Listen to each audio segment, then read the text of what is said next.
On a peaceful day, a man tries to grab some chips while a little girl looks at him. Unfortunately, the bag that he picked up had a defect, and most of the chips fell to the floor. The little girl asks if he's trying to steal the snacks, but he denies this. That's when the TV screen in the store that was usually only for news requests everyone's attention, as there are some urgent news items. An earthquake has occurred in the vicinity, but the scale of it is quite small, so there are no casualties.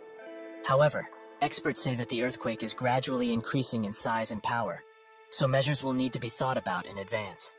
Some students look outside and are surprised by something. That's when something extremely tall rises from the ground in an instant, sending dirt everywhere and breaking the store's glass. Dirt is everywhere, but the man managed to defend the little girl from the impact. But she's not worried about that, but rather about what just came out of the ground. In England and even in Japan, a very mysterious and unexplained structure of gigantic size appeared in the cities of every country in the world. People named it the Tower of Nightmares, and some had received an invitation to be a tower walker and be the heroes that would save the world.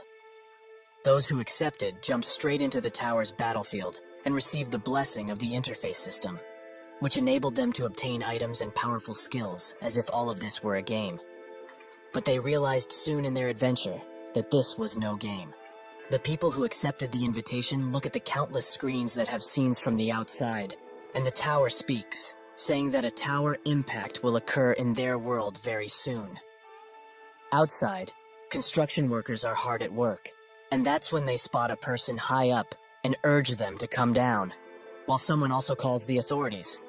But this was no person, but instead a demon, with many more behind it. This was the Great Disaster, where monsters would keep coming out of the tower onto the Earth's surface. It was named Tower Impact. Sirens blare, and people flee as the military tries its best to subdue the creatures. But not even tank shells have an effect, and the beasts were left to do as they pleased. Because of this event, a third of the world's population was wiped out. Those who accepted the tower's invitation had no choice but to watch as their fellow humans were slaughtered. One remembers that the invitation said something about saving the world and urged everyone not to lose hope, as they would climb the tower and save what's left of the world.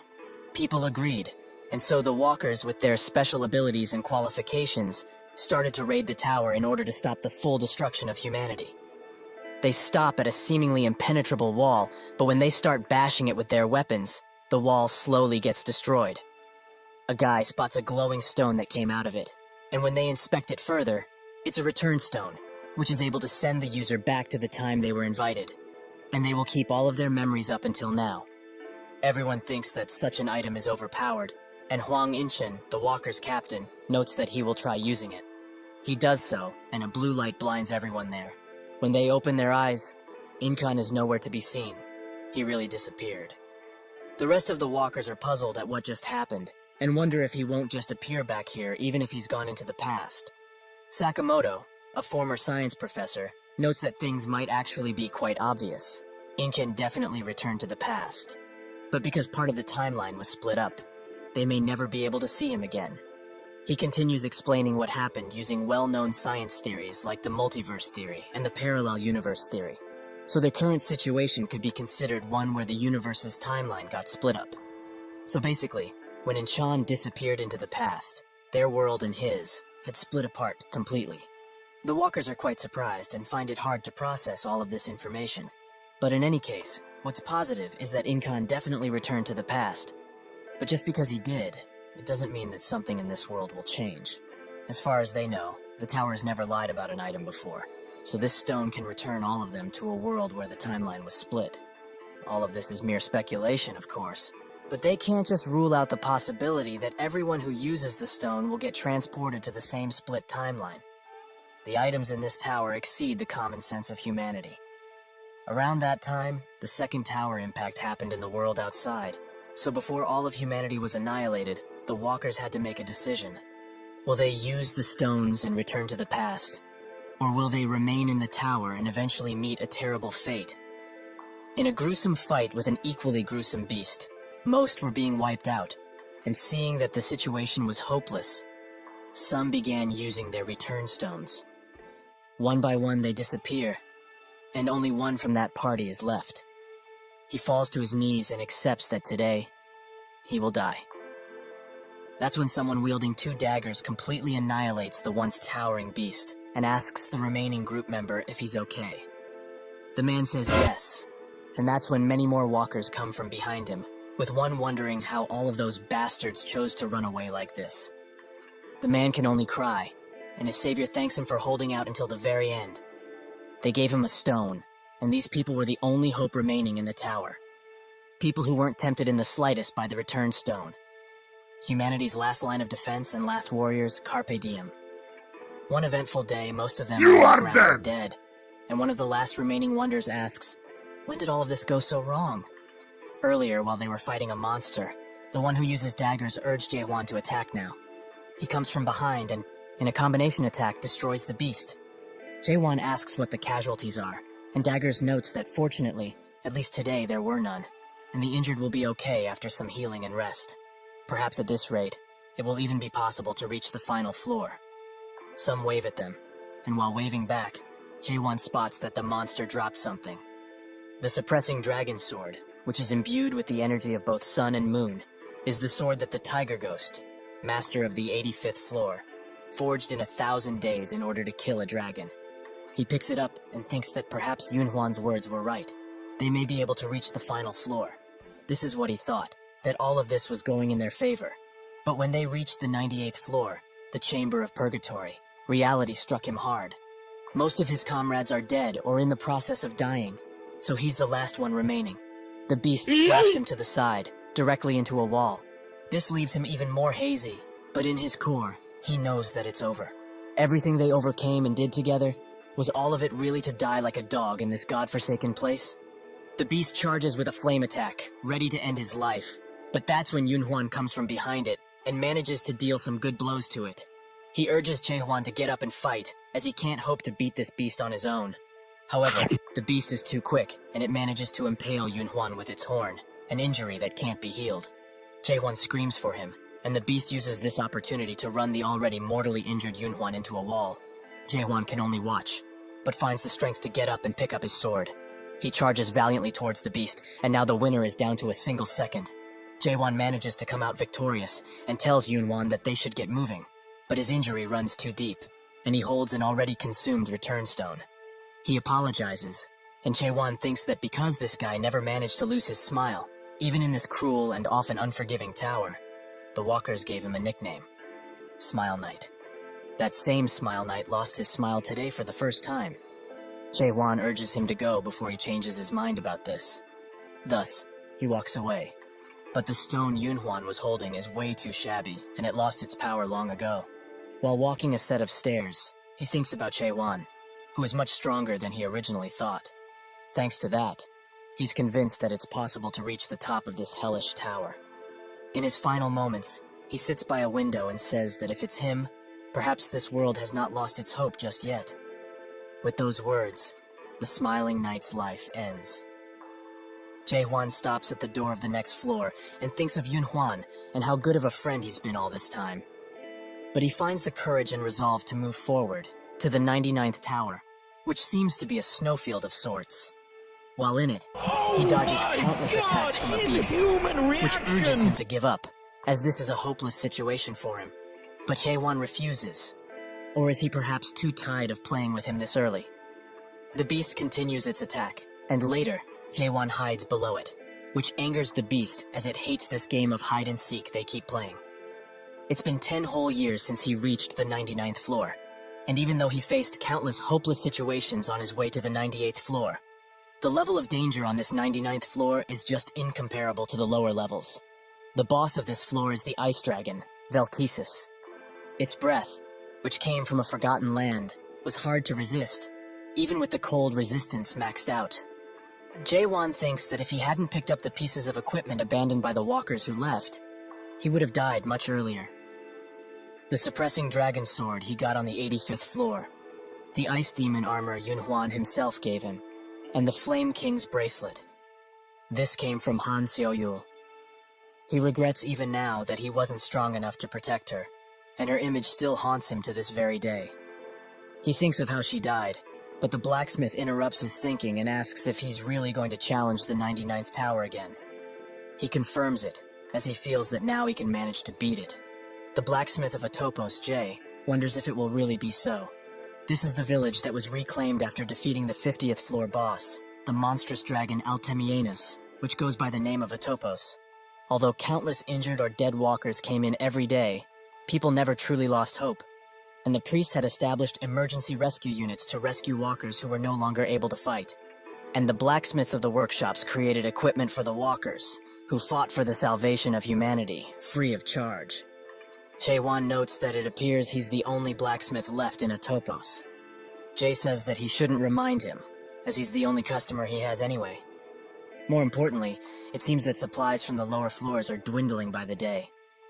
There were still some supplies of minerals coming in a few months ago, but now you would be hard-pressed to find any. Jae-won thinks that this is only natural, as there are barely any living humans in the tower.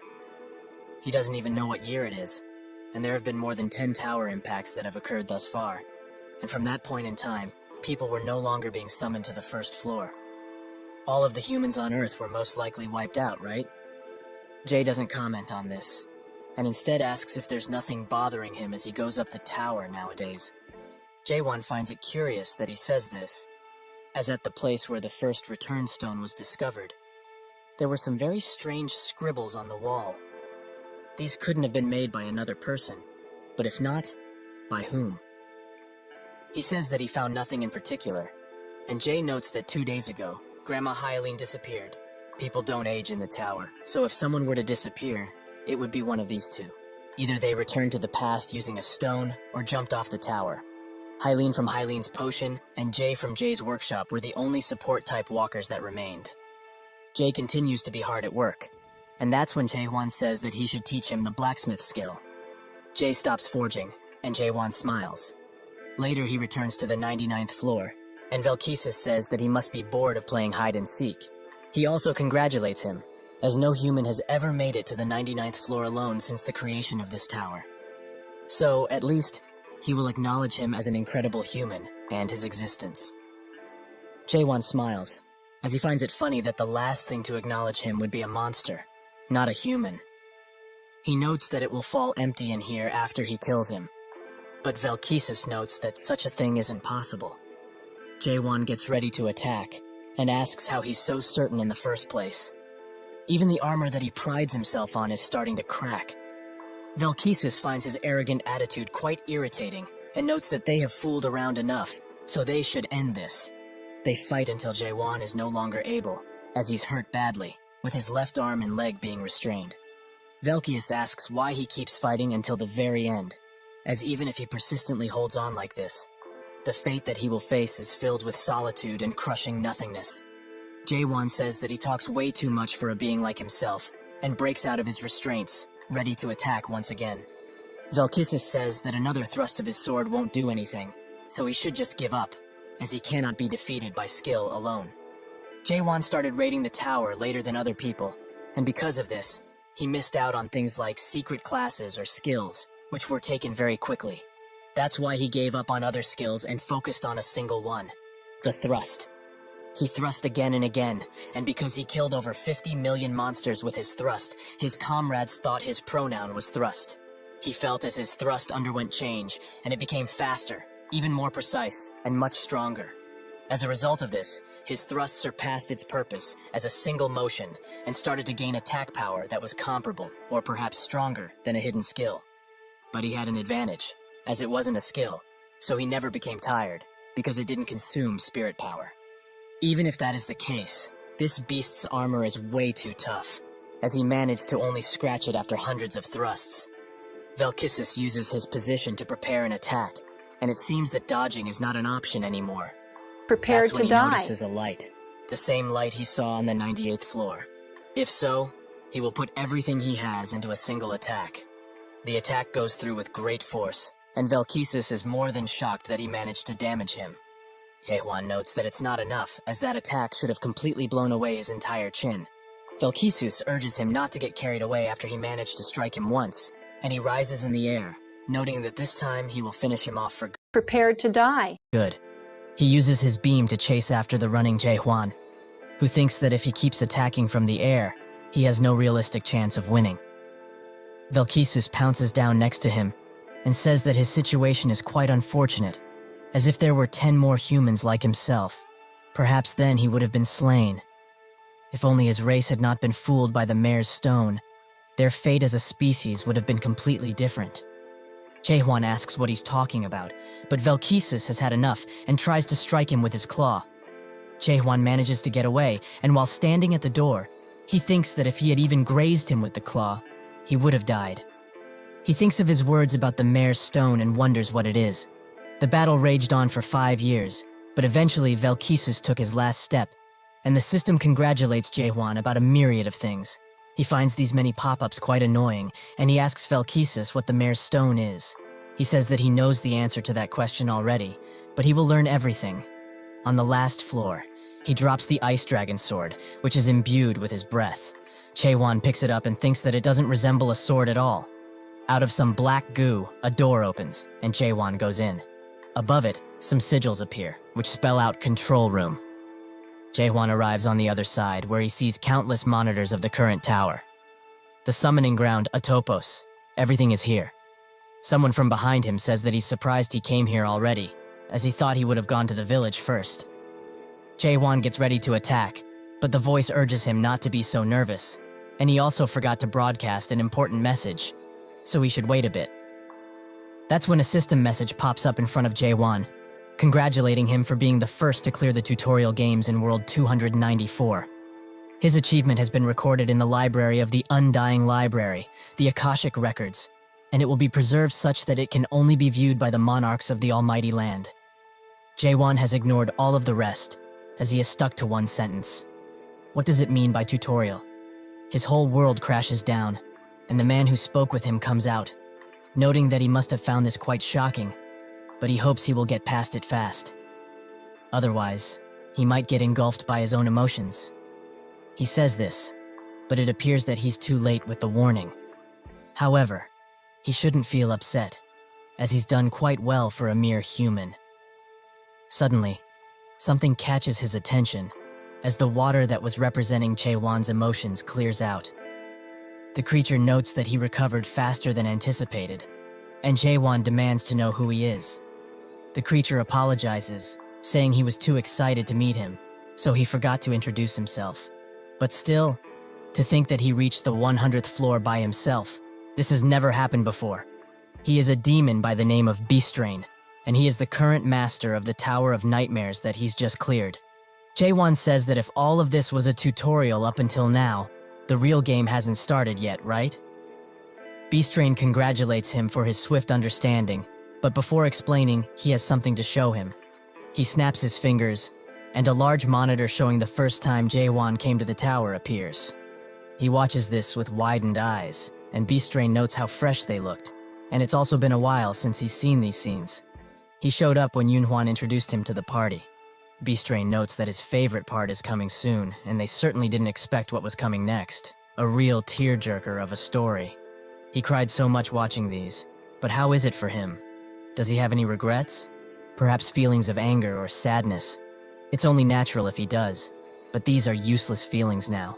But he feels bad, so he will give him a brand new chance. He can start this game from the beginning. Isn't that such an amazing opportunity? This would be something that only happens in the novels of his world, with the main character starting from the beginning with all of his memories intact. Jaehwan wonders what to do, as he was supposed to save the world after climbing the tower, right? That's what the invitation said. But it seems that they were fooled from the very start. There was no way for them to stop the tower impacts, and the only thing that they could have done was to keep raiding this damn tower. The salvation of humanity was just a false hope and a fluke. Jaehwan notes that he probably knows very well already, but he won't return to the past. Ever. Beastrain begins laughing, so hard in fact that only his giant mouth remains. Is he really talking about the past? He will make things clear for him now so that he doesn't get confused. No item in the tower, nor in the Almighty Land, can send someone back to the past. Jaehwan notes that there was a return stone in the tower, but that's when he realizes something. The return stone is the mare's stone Velkesis was talking about, the thing that fooled them. Beastrain confirms that its true name is the mare's stone, and it doesn't send them to the past, but rather, it traps them in the dreams that the mare creates. He couldn't even imagine, until they reached the 77th floor, that there was a race so obsessed with going back to the past. The humans are the only race to have had this obsession. Jaewon confirms that indeed they are, and Beastrain congratulates him for being so cool-headed. But it's about time they start the real game, right? It's not going back to the past, but rather, it's like a new game plus. He trusts he will make the wise decision here. But Jaewon instantly presses no, leaving Beastrain quite puzzled.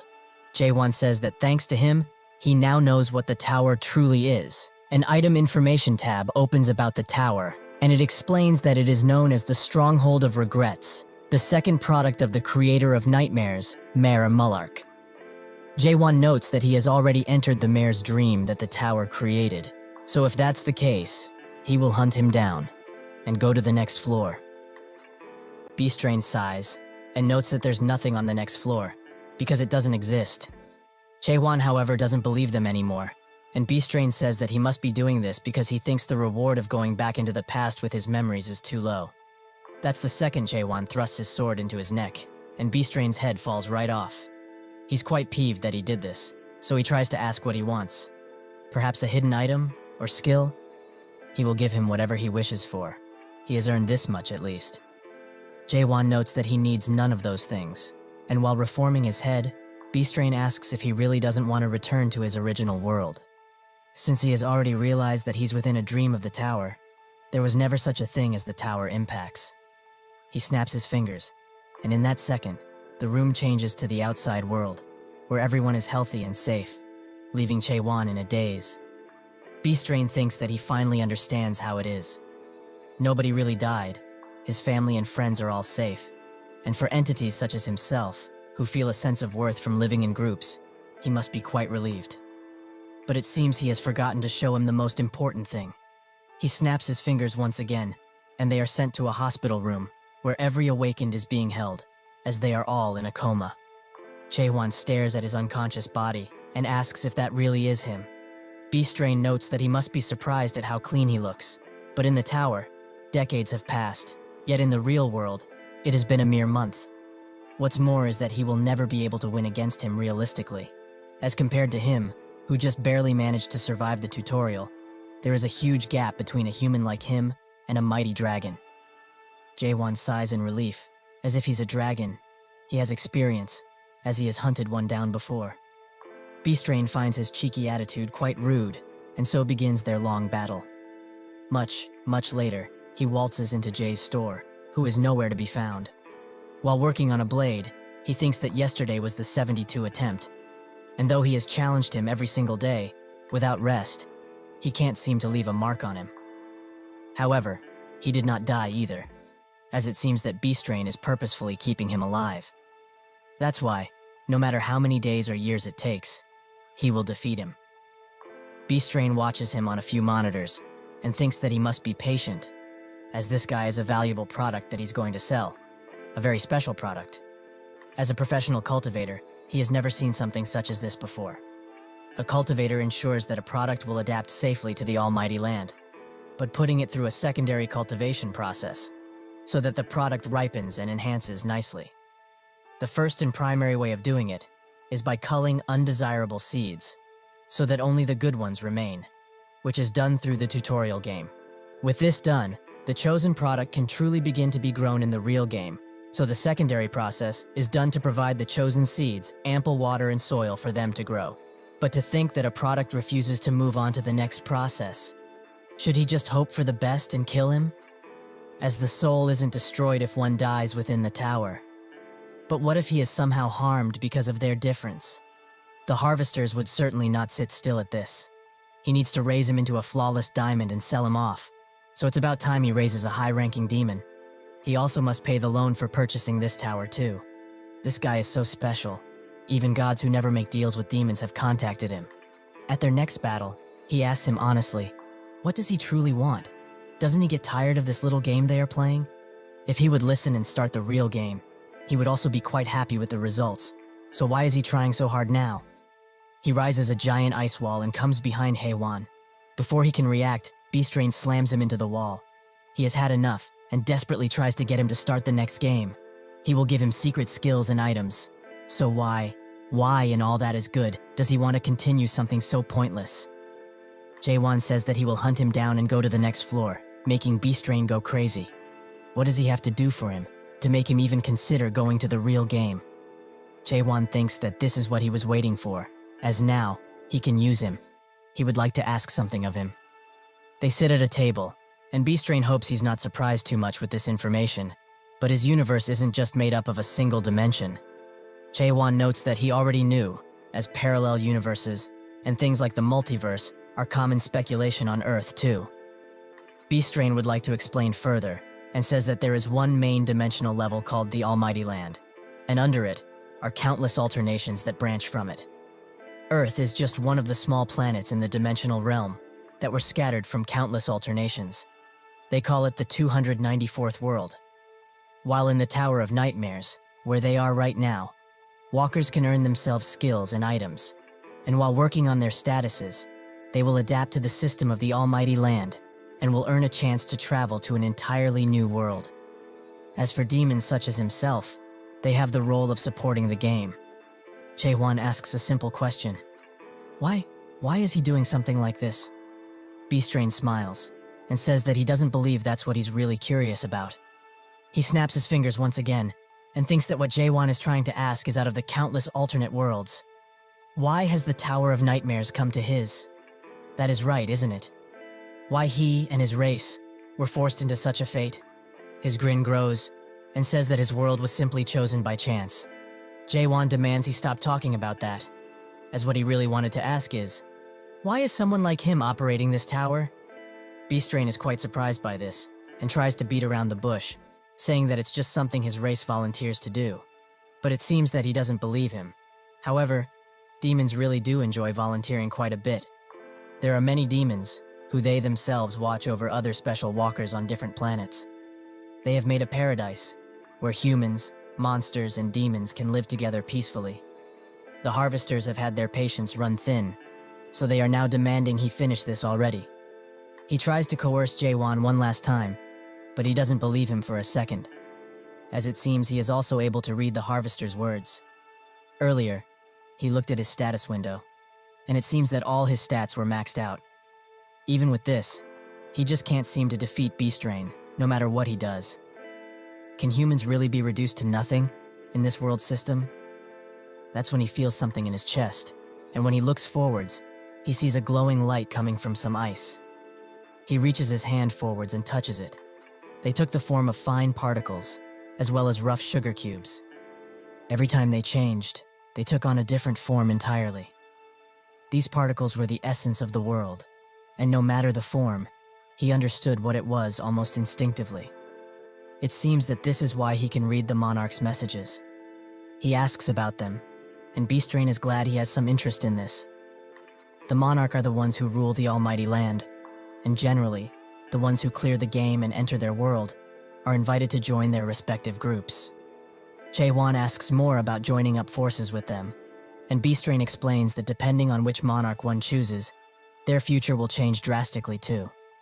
If he follows his advice and does as he says, he, the mighty Beastrain, will swear upon his honor as a demon that he will use all of his power to help him go under a great monarch. Of course, this applies only if he's actually willing to participate in the main game. Jaewon notes that he sounds like someone trying to sell him insurance, but they will do as he says. In exactly 10 days, he will be out of this place. 9 days later, Jaewon continues to train his thrust, while Beastrain can only watch this boring show. But he only needs to be patient for one more day. Then he will be able to pay off those bastards who deceived him with this tower. However, if he wasn't deceived in the first place, he wouldn't have to go through this. The tower he bought was only a first-generation antique, so old that nobody could assess how old it truly is. Those damn mares sold it to him like it was an extremely good deal, though. If only it was a third-generation tower, it would have had the function to forcibly end the tutorial without damaging the product. But now, he can't just end the game without the product's consent because of this fair and square tower. However, what could he truly have done, as apparently, being poor is a sin. He only hopes that tomorrow, this nightmare will be over. The next day, he gives him a ton of tips and summaries of what's going to happen. And so the message to end the tutorial game pops up once again. Beastrain asks if he memorized everything, and Jaewon confirms it. Now the only thing he needs to do is press that yes button. Beastrain has been waiting for this day, so he sheds a tear from the happiness he's getting right now. That's when he is struck once again by Jaewon, so he demands to know what the hell he's doing. However, he should know the answer by now. He's simply hunting him. After being able to notice the particles, his thrusting motion became unstable, as every time he thrusted, he felt an odd sense of discomfort. It felt as though one of his senses had awakened. He strikes Beastrain extremely hard and quickly. Is this the sense of being alive? Later, on the 91st floor, which was used as a breeding plant, Beastrain notes that he has never seen somebody like him before, and it would have been easier on both if things were like this sooner, isn't that right? Jaewon asks what he's planning, as he won't be able to finish the tutorial without his direct consent, right? Beastrain says that it's precisely the case, but he has given up on getting his consent a long time ago. But this time, he would like to ask him a simple question. Why does he think that this tutorial will continue indefinitely? In actuality, the Tower of Nightmares is programmed to automatically end 100 days after the tutorial is cleared. So the only choice he has is to tie him up like that and wait patiently for the main game to start. Jaewon notes that in the Almighty Land, people call him the Gentleman of Cajolement, right? He has lived for 784 years and has gone around a total of 128 worlds to do this ugly cultivation on the race that are living peacefully in them. Beastrain tries to ask how he knows all of this, but Jaewon cuts him off by saying that he was planning to give him to the Harvester called the Jet Black Monarch. Beastrain is now in a cold sweat and demands to know what the hell he is, who he truly is. The prize he has been nurturing for many years here, but not anymore. He breaks free of his restraints with ease, and like an eagle he tries to strike Beastrain. Now he's just plain scared and makes Jaewon back away. Some way he has managed to hurt him, but when he looks at him, can't believe his eyes, as Jaewon is holding the overload adapter. The day after he managed to reach the 100th floor, he had doubts, many doubts. The essence of the world was being torn apart at the seams, and that's when the chatter started. After the end of all his doubts, he reached a state where he would no longer feel doubt of any sort. He has pierced through understanding itself. Beastrain is amazed by his power, and severs the link, allowing the temporal restrictions to be lifted, and his true strength to be shown. He notes that he will not get easy on him anymore, and although he managed to adapt so amazingly after he finished the tutorial, humans have their limitations. He cannot hope to win against him, the mighty Beastrain. Jaewon wonders if this is his end, and the count keeps rising and rising. They continue to exchange blows, and Beastrain says that eventually, one way or the other, he will have to participate in the game. So by doing all of this, he's the only one that's missing out. The count reaches its end, and a yellow light can be seen in Jaewon's eye. The same thread of opportunity has appeared once again, the same that helped him countless times. He rushes forwards, and Beastrain is extremely shocked. This is no mere adapting anymore. How is he doing all of this? Jaewon hits him extremely hard, and urges him to listen for one last time. Humans are not toys that can be played around with. They are not insignificant things that can be used and thrown as he pleases, and not products that can be sold. He will no longer be following their plans. He will destroy this place and climb to the next floor and keep going. Further and further, until he destroys their perfect world. Beastrain now pleads with him to stop all of this, as there is no such thing as a next level. Jaewon says otherwise, as they didn't simply call him here. The scribbles on the different floors are made by a certain artist, and his anguish. He read one on the 47th floor and got the information that the Tower of Nightmares is just a plain imitation of the first demon, the very top of the illusion tree. He is almost certain that these scribbles were made by Mullark, the creator of the tower. If this place really is the root of the illusion tree, it also needs to have a trunk. So, if he breaks through the ceiling, he should find something. He tries to do so, and Beastrain screams in agony as his tower is being torn to bits. The system tries to redirect things onto the correct path, but it can't do anything. So it announces that the main game was not cleared, but the tutorial game has ended. Jaewon is transported into a jungle-like world, and says that after so many years, he finally found it. Strange dog-like beasts surround him, and are ready to take a bit of his succulent flesh. One charges in, but with a slight trust, he takes care of it instantly. That's when a giant beast, similar to the small ones, comes into play, and Jae-won thinks that a slight trust won't be enough for this guy. Instead, he uses a normal thrust, killing the beast instantly. He takes the horns out, and notices that the monsters in this place are quite weak. That's when he hears some talking, and when he looks at the commotion, he spots a few green creatures, who seem angry that he dared touch the horns. He thinks that even with question, he's unable to fully understand what they are saying. He points at the horns, and notes that if they want them, they should make a deal, as he needs only some information. But the creatures don't seem to be too friendly, as one tries to swing at him multiple times. He finds them quite annoying, so in just a few minutes, he takes care of them all. He leaves one alive, however, as he has some questions for it. Where they are would be the first, but it doesn't seem to want to answer. Jae-won pulls on his antennas and demands he talk in a way that he can understand. The thing says that he will die and bites his tongue. Jae-won thought they were weak, but their willpower is quite strong. He puts the antennas into the ground and loots the bodies for potentially useful items. He finds a small dimensional pouch, which has 2 cubic meters of storage. He notes that it's similar to an inventory, but it's great to have now, as he's been unable to interact with the system much since he got out of the tower. He thought he would have been able to use the interface system of other dimensional words, but it seems that Beastrain scammed him once again. However, it's a relief he can use question to find information, even on items. He analyzes a stone, which is called a spirit stone, and can be used to increase spurt energy. He thinks that even though they are different colors, all of them have items like these. So were they perhaps crafted by those green dudes? They should be valuable, considering that they are shiny stones. He notes that there's too much stuff in here for him to store, but should he really just leave it here? That's when his sword starts to shake, as it's feeding time. He pulls it out, and it transforms into a set of jaws, which consume everything. Jae-won looks at what's left and spots a map. It's of a place called Chaos, a place which Beastrain didn't give him any information about. Somewhere else, the beasts are chasing another group of people. A woman tries to throw some knives in their direction, but is one of her colleagues instead. She apologizes, and he lets it go, but only because he finds her cute. She apologizes once again, as she has dragged a gigantic Bihorn to the group. Jae-won looks at them from above, and notices that the woman seems the strongest out of the group. So are they perhaps on bad terms for her to be doing this? They will die if this continues, though. But how did such weak people manage to clear the tower, especially with that level of skill?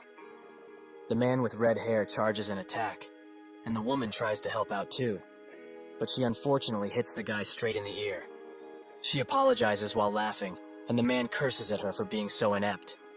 She notes that he doesn't have to be so rude, as she was just trying to help. The man tries to say something, but the beast wants to eat him whole.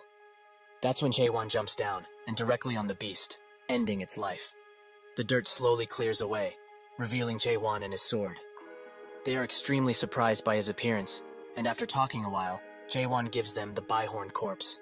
The woman bites her nails in frustration, and he asks if that horn is important in any way. The group say that it certainly is, as a Bihorn is something that can barely be defeated with 10 people. He thinks that since he defeated that monster with more horns recently, it seems that the more horns a beast has, the stronger it is. The woman approaches him and demands to know who he is, as there's not a single adapter in Chaos who can kill a Bihorn with a single thrust. He turns to her and asks what Chaos is, leaving her quite surprised. While they walk, the leader of the group asks Jae-won if he's really passing by in place like this. Jae-won confirms it, and the leader notes that it's quite strange for him to speak the language of this place. However, language barriers are even rarer. He asks once again if he's really okay with them getting the Bihorn, and Jae-won confirms that they can have it. The woman thinks that for a mere passerby, he holds extreme power, as he one-shot a Bihorn without even using any skills. She tries to use detailed inquiry on him, but it has no effect. But she knows his spirit power should be around a non-adapter in terms of capacity. So just who is he? She begins whispering to him, noting that she has a question. There are not but a handful of adapters throughout the whole Chaos that can kill a Bihorn in a single attack. She wants to know who he is and where he came from. Jae-won in turn asks a question himself. What is Chaos? She asks if he's actually just messing around with her. But when he says no, She asks why he keeps asking the same question. He just stares silently at her for a few good seconds, and she wonders if it's because he doesn't know a thing she's saying, or perhaps asking who he is might be too difficult to understand. Jaewon says that she knows exactly what she means, but who he is, that question is rather difficult.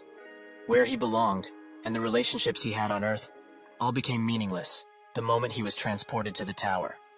In return, he gained new friends and made new memories there.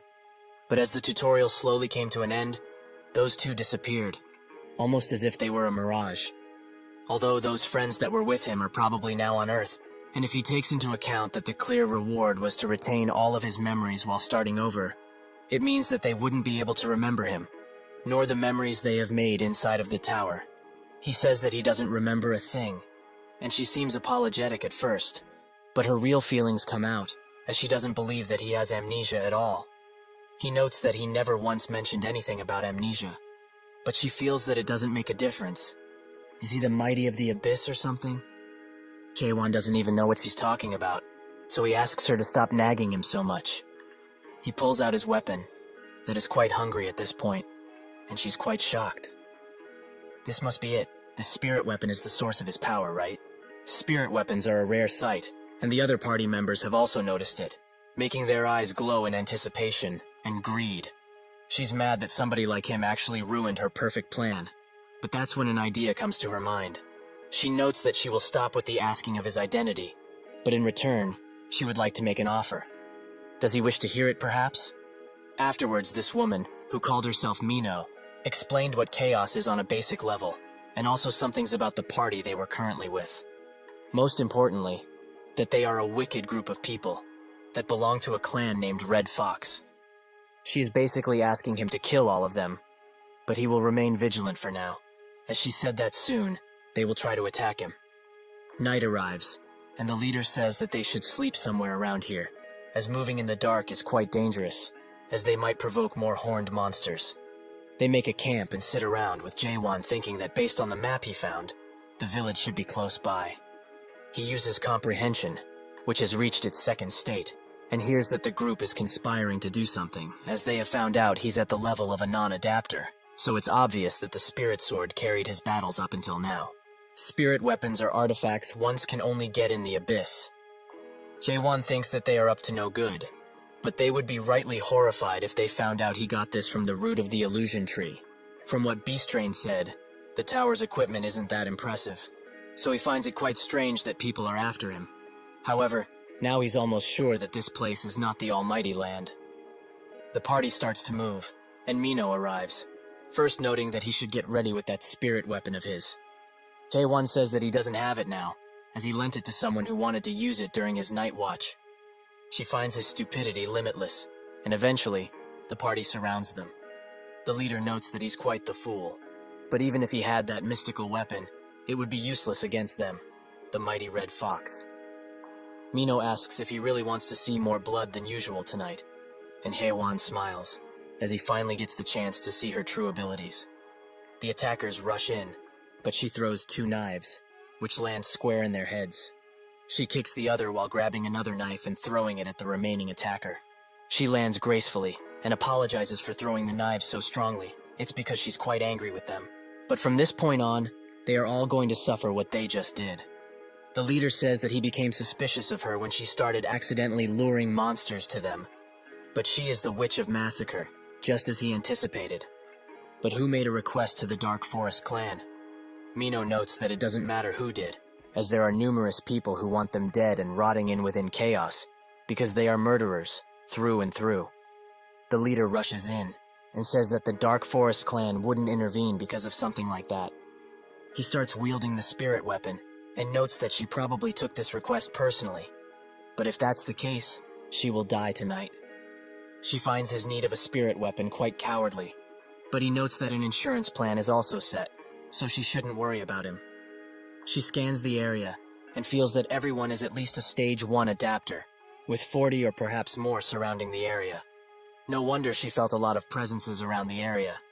The leader notes that on top of she, who is quite renowned as the Witch of Massacre, there is also a guy who killed a Byhorn in a single strike, so preparing this much is only natural, right? However, If he knew he would get the spirit sword with such ease, he wouldn't have called their master here. Mino is pretty surprised that Black Fox himself came, so he must be pretty free nowadays.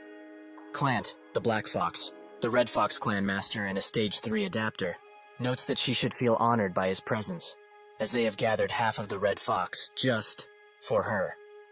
She notes that indeed she is quite honored, but since he's already free, couldn't he wait a bit longer? She thinks that if they fought one-on-one, she might be able to win. She tells Jae-won that she can't hope to protect him, but he should run away quickly, using the stone. He asks what it is, and Mino notes that it's a return stone, which will send him to the nearest fortress. She only holds one on her currently, so he should just use it and leave. This isn't a stone that would send you to the past, but rather to save yourself in the present. He wonders how things would have been if Yunhwan had this stone, instead of that useless mare stone. Jae-won asks her, if there was a way to return to the past, would she?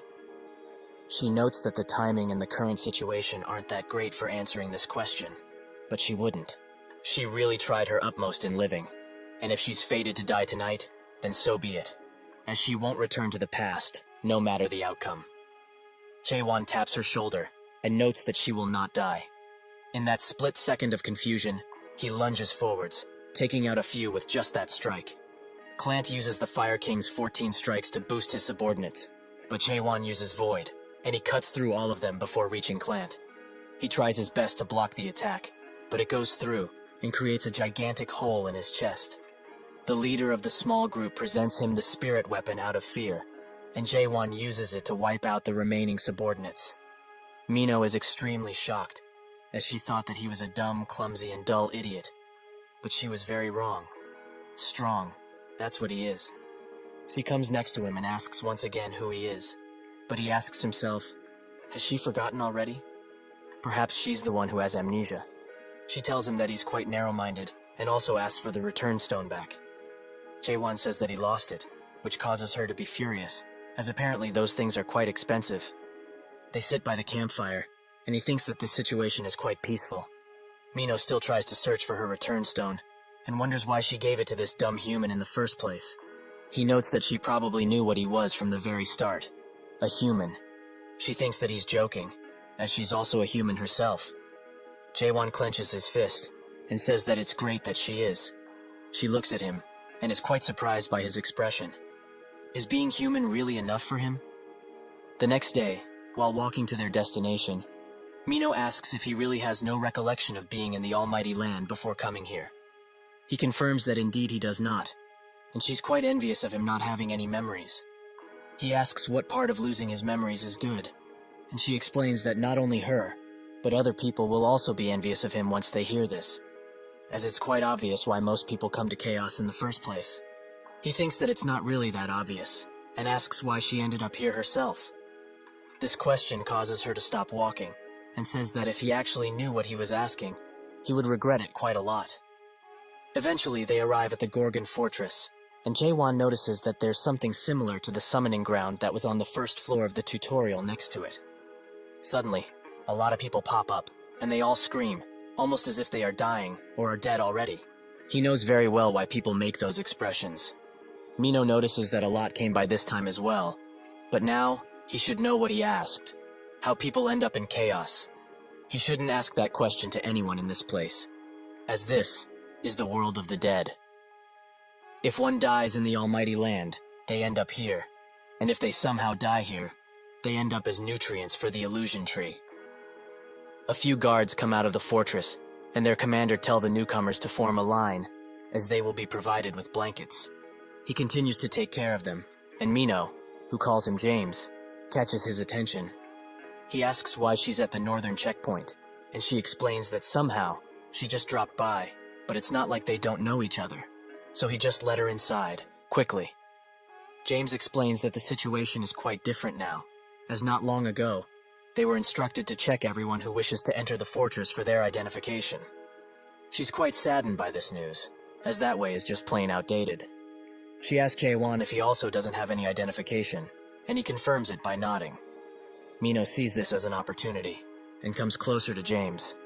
She's quite sorry she doesn't have her identification. But will this do instead?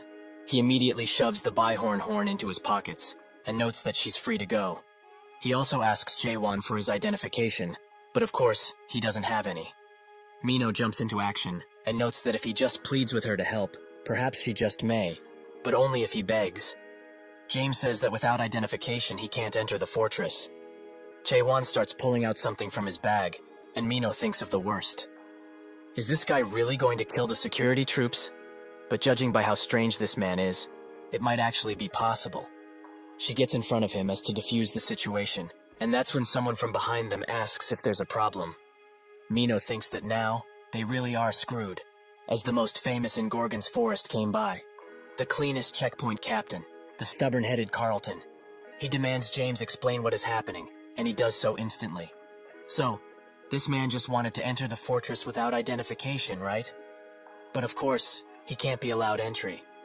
Haewon asks why, and Carlton says that in case that one can't be verified because they hold no identification, the captain can restrict entry, as they have the authority to do so. This is based on the entry law of Gorgon, Article 27, Paragraph 4, exactly as stated. Everyone bows down, as Carlton used his law skill, which Mino finds quite inconvenient. Jaewon just slashes the restraints for her, and demands he stop, as he has no reason or interest to know what the law says. He asks what is written on the identification, and Carlton explains that the name, the organization they are affiliated with, and other things like job, criminal records, so on and so forth. Jaewon notes that he won't be needing an identification if that's the case, as he won't be identifying himself. Carlton wonders why the law skill isn't working on him, and tries to use it again. In accordance of Article 2, Paragraph 6, he will be restraining him. Blue chains start to envelop Jaewon, but they don't last long, as they break apart the second they touch him. Everyone there is quite shocked, especially the guards, and Jaewon asks if he can't just do what this woman did. Mino thinks about what she did, which was straight bribery. The recipient of the bribe and his accomplices are now horrified of what's to come. Jaewon throws him something and says that he should just take this and let him inside already. James immediately gets on his case for trying to use something as lowly as bribery on the captain, and suggests that this man be executed on the spot. But Carlton has other plans, as he has been waiting for an emissary of the Deer Whisperer. He starts scanning Mino with a device that tells them that her soul corruption has reached 15%, so she should take her medicine as soon as possible. Carlton also urges her to do so, and Jaewon asks what soul corruption is. She explains that it's a chronic disease that people who live here get. One's soul is slowly being corrupted the longer they stay here, and once the corruption reaches its peak, he probably knows already what will happen, that is. That is why the horned beasts, or their horns specifically, are quite precious around here. He saw how easy that guy took the bribe, right? Because this is the only medicine that can help to prevent soul corruption. They move on to Jaewon with the scanner, but when they do scan him, it emits a red light, as no corruption has been detected. Carlton smiles and gives him the spirit stone back, as he has already checked it. Jaewon asks why he didn't take it, and Carlton advises him to not give it to just anyone, as that item is quite precious. Jaewon also notes that he's not the Deer Whisperer person he was expecting, but Carlton already knew. They go inside, and James asks if it's really all right for those people to be let through. Carlton in turn asks if he knows what a spirit stone is, and James says that it's a precious item, especially for adapters, as it increases their energy, right? Carlton notes that he's correct, but that's not all. He removes his glove and shows his hand, which is now covered in corruption. He explains that anyone who isn't the Deer Whispered can't control the Spirit Stone, as the only person who can avoid advanced soul corruption while in his possession is him. Although that man is most likely not the Deer Whisperer, he is still able to control the Spirit Stone. James asks if he can really be trusted, and Carlton notes that he doesn't trust him, but rather, his soul. He remembers that just now, the device they used for checking the corruption gave them an error, right? 0% corruption, and the device isn't faulty either. There's only one real situation where the device to measure corruption is unable to detect the level of one's soul corruption. It's when a person's soul is purer than anyone in chaos. And additionally, it doesn't really matter if he's the Deer Whisperer, as they only need someone who is able to control the Spirit Stone. The inner fortress will decide to do with him anyways. James asks if all of this is related to the Fortress Master's sickness, and Carlton notes that he also doesn't know that much, But based on what he heard just now, there was a certain someone who was going to let them pass after taking a few bribes. Chaewon and Mino walk the streets, and he thinks that the streets have a complicated design, and it doesn't help that she became a burden. This happened because Carlton, the ever-so-lawful, started spewing his nonsense about articles and identification constantly. And unfortunately for her, Mino had no way to defend herself against this onslaught of rules and demands. They walk on a bridge, and he asks where he can find a good blacksmith. But that's when someone spots the spirit weapon he's holding, and smiles. Eventually, Mino comes to her senses, and Chaewon urges her to go on her own way from now on. She says that this is too much to throw her away like this. Is it perhaps because of what she did at the gate? Chaewon says that since he's gotten into the fortress, he doesn't need any of her help, as they are too different from each other. So, she should just be on her way already. Mino bites her lip, but charges forwards, as she doesn't want to let him go just yet. He doesn't know his way around here, right? So rather than asking for directions, she can tell him where to go. Chaewon sighs, and notes that he's looking for the mayor. She knows of a place where he might be, so shall they go? Chaewon says that they will, after they finish the business they have with these people that have been following them. The goons are glad that they finally found them, as they heard rumors that the sword Chaewon is holding shoots fire out of it or something like that. Mino urges them to leave, as only death will befall them if they keep messing around. They demand she speak more politely, as the youngest among them is going through puberty right now, and gets a bit excited when he hears people talk so vulgarly, as it's not good for him, and he knows that. If they want to be let go, they should hand over that sword, and a few valuables, as a protection fee. Chaewon outright denies them, while Mino is surprised that the giant is really the youngest. The goons urge them to grasp the situation they are in quicker, if they don't want to get hurt, that is. However, Mino is still asking how that gigantic guy is the youngest, which causes him to charge in, as her vulgarity must be punished. With one thrust, Chaewon takes his hand off, and someone's roof too. They are all quite noisy for such lowly beings, so they should just bring it on already. They are now extremely furious that he dared to hurt their precious little brother. They will never forgive them, and will avenge him at all costs. One of them notes that he's still alive, and Chaewon, who is unfazed by these threats, just stares at them. They all charge in, swords in hand, and a loud clang can be heard. While Chaewon cleans up his sword, Mino asks if he takes care of everything with just these thrusts, and he explains that indeed he does, as it's the only thing he knows how to do. Light, medium thrust, anything goes. Mino thinks that he's kidding, but she remembers that there was another person similar to him, who only knew one technique, but they used slash instead of thrust. Also, why did he miss the first attack, and blow away that roof from across them? She knows it's not because he can't control his power. So what gives? Chaewon notes that when he was dealing with these thugs, he felt someone using a stealth skill across from them, exactly on that roof. He just wanted to scare them off, as they got on his nerves quite a bit. Mino is quite shocked he blew up a roof just to spook someone, which Chaewon thinks that it's quite normal. She also asks if he would like a name for his technique, like the Infinite Asura Thrust, but he refuses, as he doesn't like these grandeur names. Eventually, they arrive at the Twilight Dusk, the smithy where Mare was made, and also one of the biggest smithies in Gorgon. Someone tells them that if they are going to order something, they will have to wait quite a bit, as it's busy today. This is an artisan from the smithy Navin. Mino asks why it's so packed all of a sudden, and he explains that the owner isn't here, and the only deputy owner is himself, so they are quite busy today. If however there's something they are looking for, then buying an already completed work would be much faster than requesting something custom made. Inside, another deputy owner asks the apprentices if they want to make a hole in this quad-horn sword, as it will be completed once a jewel slot is made. They offer themselves gladly to work on such a thing, much to Michael's gladness, but he warns them that this quad-horn horn is very durable, so they will have difficulties breaking it. However, he does like their spirits and intentions, so whoever manages to put a hole in this sword will become the deputy owner of the smithy for one day. They desperately try to break it, but even with their most fine tools and the most precise hits, they can't even leave a scratch on it. Michael says that if they hit like that, they can't hope of cracking it open. Quite sad, as he gave them such an opportunity, but they are quite weak. Suddenly, Chaewon steps forward, and notes that he would like to give this a try. Michael thinks that he's probably a traveling artisan of sorts, and notes that no matter which smithy he's from, he won't be able to do it, as even his disciples weren't able to. It's not because they are bad, of course. It's because the sword is too well made, and the quad-horn horn is quite difficult to work with. Heiwan thrusts with his finger, which creates a shockwave. If he does this, he can become one of the deputy owners, isn't that so? The sword suddenly breaks into pieces, shocking the entire smithy. Michael, however, is very furious, and the apprentices can barely hold him back.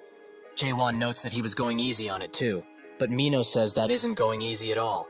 He notes that breaking it completely isn't difficult, but rather, it's hard to break it in that precise location, right? So, he's sorry at least. Michael says that an apology won't be the end of it, as that quad-horn horn was extremely expensive. And what is he going to tell the Infinite Establishment that order it now? Jaewon says that he will compensate him with a better horn, and Michael asks how a beggar like him can even imagine of giving him a better horn in the first place. Jaewon pulls something out of his pouch, a horn that came from a pentahorn. This shocks the smithy once again, and Jaewon asks if this will be enough to compensate, as he doesn't have any quad-horn horns right now. Michael says that this will be plenty, and Jaewon asks if he can use this place for a bit. Michael orders the apprentices to close the door, and starts escorting Jaewon somewhere else. Mino also leaves, as she has somewhere to be. Michael presents him the best smithy in all of Gorgon, the Twilight Dusk. This place has the best facilities an artisan can hope for, and since he's the deputy owner for the day, he will allow him to use it however he likes. Jaewon thanks him for the courtesy, and Michael asks where he got his hands on such a precious horn. Jaewon explains that he got it himself, by hunting a pentahorn, which, given the name, had 5 horns. He also asks for his help, as he needs to make a sword sheath, and this is the first time he's doing something like this. Michael is quite surprised he wants to create a mere sheath from such a horn. Just how great is this sword of his? Jaewon just hands it to him, and he begins analyzing it. A replica of the Ice Dragon sword, right? Since it's made by the mayor himself, it's quite the rare item, and its appearance is stunning as well. However, he feels that using the pentahorn horn is still quite overkill, as it would be better to just make a new sword. The sword suddenly snaps out of his grasp and begins gobbling up the horn. Michael notes that he should have expected it to be a spirit weapon, but it also contains the soul of a high-class race. So how does he have this? He also notes that his sword is evolving right now, as its form is changing so it will go through a grand evolution. Once that's over, he will have to give the sword a new name. Jaewon asks why, and Michael explains that once the spirit weapon passes its evolution, its original name will disappear entirely. The material also disappeared, but it's all right, as Jaewon has others. Michael wonders how, but remembers that a pentahorn indeed has 5 horns, quite obvious. He asks how he can help, and Jaewon notes that he needs to see the way he works with the materials first and foremost. Michael asks if he has any type of shape in mind. Jaewon explains that he will live that to him, since he's the pro in this situation. Michael, who is now sweating profusely because of this challenge, assures Jaewon that he, the Master of Dawn, will show him what he's capable of. Inside of Gorgon's inner fortress, a man bows to a person of high importance and explains that the thugs were slaughtered, and because of this, the target was lost. The Gorgon inner fortress minister, Yurchin Zieber, asks how they were defeated, and the man notes that it's something he also doesn't know, as by the time he woke up, he was lying flat on top of the roof, as the target noticed his presence. Yurchin thinks that this guy is quite amazing, to see through the high-grade master-level stealth skill so easily. However, this means that they should consider someone who is at least a Stage 5 adapter, so after replenishing the manpower, he will search through the fortress thoroughly and bring him here. The man takes the orders and leaves, leaving Yurchin with his thoughts. He is impatient, and begs the fortress master to hang in there, just a bit longer.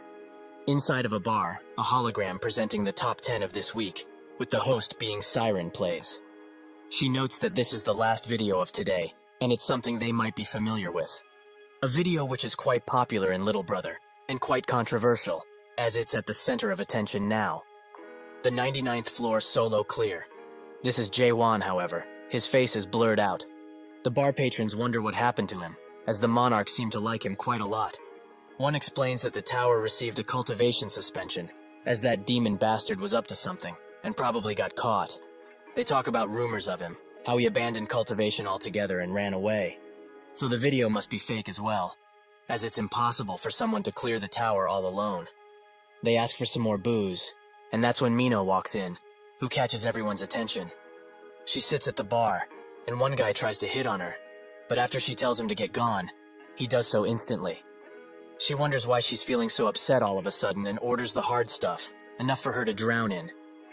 While she drowns her sorrows in the bottle, she notes how ridiculous that guy is.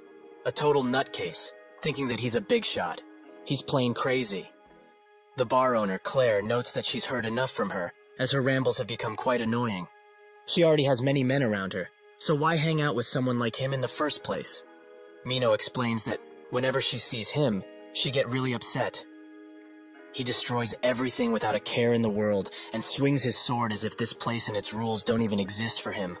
He also says strange things that just can't be understood. She remembers the time where he told her that she isn't human, as it seems to have stuck with her. It's as if she's nobody in front of him, nothing at all. Everyone around here is trying their utmost to live. Yet that person appears suddenly and keeps showing that face, which screams that they are different, almost as if he's looking down on all of them. When she sees that side of him, she just can't sit still. Claire pats her on the head and notes that she's still a child. She shouldn't meet or get involved with that guy any further, as she might actually die. Suddenly, a golden bird flies through the bar and hands Mino a scroll, which is from Carlton. She wonders what that guy wants with her while opening it, and that's when someone from behind her asks if she's the Witch of Massacre. Mino tries to hit him with a dagger instantly, but he grabs her arm tightly and notes that he doesn't dislike rough greetings like this. But frankly, now just isn't the time, as he has something that she needs to do for him. Back at the smithy, it seems that refining the horn has taken quite the horn, as it has transformed into a monster of sorts. Michael wonders how they are supposed to process such a beast, and Jaewon pulls him up, as he must get a grip. Has he forgotten they are in the midst of something? Since he said that he will help him, they should do it properly. Earlier, they try to breach through the horn, but even the best tools rack under the pressure. Michael says that he's tapping out, as this is too high level to process it now. Jaewon notes that the problem isn't with the level, and uses the first stage of question, which gives the power to question and dismantle the world and its essence, and also, understanding, the power to understand the dismantled world. Suddenly, the horn starts changing shape right in front of Michael's eyes, who is quite shocked. He closes his eyes to cover himself, and when he opens them, he's faced with a gigantic beast. This is how they got into this predicament, where Jaewon is extremely calm and notes that they should do things the proper way. Michael, however, is scared to his wits, as if this is the essence of the pentahorn. He's been using such trivial skills on it. However, this must be a dream, so he must wake up. He starts running towards door, and Jaewon tries to stop him, but he won't listen. He rushes outside and screams for help, but is even more shocked, as he is now seeing the true colors of this place. One of the apprentices asks if he's done smelting, and the giant eye who watches over them at all times says that he does not deserve to see things like this just yet. While Jaewon tries to refine the horn, Michael wonders how such a world exists, and how did he end up here in the first place? Jaewon manages to strike the beast with a great attack, but it's still not enough, so he rushes to attack it once again with the hammer. Meanwhile, outside, Michael is going crazy, as his whole world has been turned on its head. Eventually, everything turns to normal, and they manage to break the horn in two. Michael notes that sometimes, there are things in this world that are quite useless to try, as it seems he's too old for handling these types of horns, so he should have come to meet with him earlier. Michael also explains that he knows he came to meet the shop's owner, the mayor, but he's been away from the workshop for quite a while, and the only available help left around here is a pathetic human like himself. A person who has never made a tower in the first place shouldn't be called an apprentice, is what he thinks. Jaewon notes that race doesn't really matter, as he only cares for the sheath to be made, so they should continue. Michael says that he's had plenty enough for a day, and Jaewon notes that he should just try it 10 billion times, which makes him laugh. In his eyes, it seems like he hasn't done enough, right? But truly, he has tried his utmost. He has tried everything after seeing him work, even if he doesn't believe him. Jaewon remembers when Jay told him that he's mastered all of the skills associated with blacksmithing, and is proud to have a 99% chance of fixing anything. But after reaching this level, he had kind of a strange idea. Maybe he wasn't running toward that 99% probability, but rather away from the 1% probability. Hye-Hwan knows that he's been working harder than anyone else out here, but does he know what principle triggers the process skill? Michael says that if he is talking about the principle of skill, Mare's process skill was one of the first skills to exist, and it's something that's like water or fire that has existed from the very beginning. How can mere humans be able to explain the origin of the world? What's even the point of trying? Jae-Won notes that if he's saying stuff like this, he hasn't been using his skills that well all of this time. Michael looks at him sternly and explains that the principle of strengthening the hammer and chisel through spirit power and using that power to delicately shape and sharpen the horns, that's it. Jae-Won says that if that's the case, why can't the other artisans use process? Michael says that it's because they haven't learned the skill yet, but thinks that if the principle of this skill is that simple, even if one didn't learn it, wouldn't they be able to use something that's at least similar? Jae-Won says that he doesn't know what the skill is, yet he's still using said skill. Michael asks who even know the principle of the skill in the first place. Does he know the principle of process? Jae-Hwan explains that he didn't know previously, but he just found out about it. He uses the process skill on the horn, and asks the others to look carefully, and asks him what he sees. They see the particles breaking down, and Jae-Won notes that it's not going to be easy, as because of his tremendous effort, the walls of the world have become as hard as it. His efforts aren't wrong in itself, but doesn't he understand it? If he tries that hard and it doesn't work, then it's not him who's wrong, but the world. Michael is shocked by this revelation, and thinks of the time Mare told him that he's doing a good job at his level. But this is the way the Mare does things, now how humans do it. He asked how a human should do it, but Mare didn't have an answer for him, as he didn't know. However, he should blame the race he was born in, as he can't become more than an apprentice in the body of a human. At that time he tried to surpass his limits to no avail. He asks now, what does he want them to do? Go against the world? The world's an honest one that pays back according to how much effort one puts in it, right? So what's wrong with living and adapting to this place? Jae-Won says that the world isn't honest, as it tells him he can't do things that he certainly can. He may be old, but he still has that fighting spirit. He should look carefully once again, and not rely on the predetermined system, but on his own eyes instead. Michael does so, and returns to the real world, how it really is. Has he always been living in this world without seeing its true face? A world without skills or interfaces, an honest world here no deceit exists. Unless he's been insane all of this time, how could he have missed something like this? He rises his hammer and puts his chisel on the horn, and strikes valiantly. Eventually, Jae-Won leave, as he has other things to attend to, but they have successfully managed to create a sheath, which the sword seems to be quite satisfied with. Michael asks if he has decided on a name yet, and if not, he would like to name it. Since they are writing on it, they should write something that a martial artist would use. Lone Wolf, perhaps. He thinks that this is the perfect name, as it's the only one that goes well with this sword.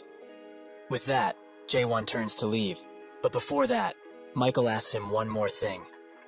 In the world that he can see, what does he look like? Jae-Won tells him that he looks like a human, without turning his back. He never looks back, but who could understand him and his lonely world? Jae-Won notices that Mino keeps following him, and asks what her intentions are. She comes next to him, and notes that she intends to kill him. Jae-Won asks why she would want to do that, and she notes that it's to have a good life after taking the spirit stone he has on his possession. He laughs, and she gives him some clothes, as it's her way of saying sorry, and doesn't want him to look like a beggar anymore. But what is he going to do now, as he didn't meet the mayor? Jae-Won explains that Michael told him of a way to meet him, and when he does, he will ask him about the illusion tree, and how to get to the abyss.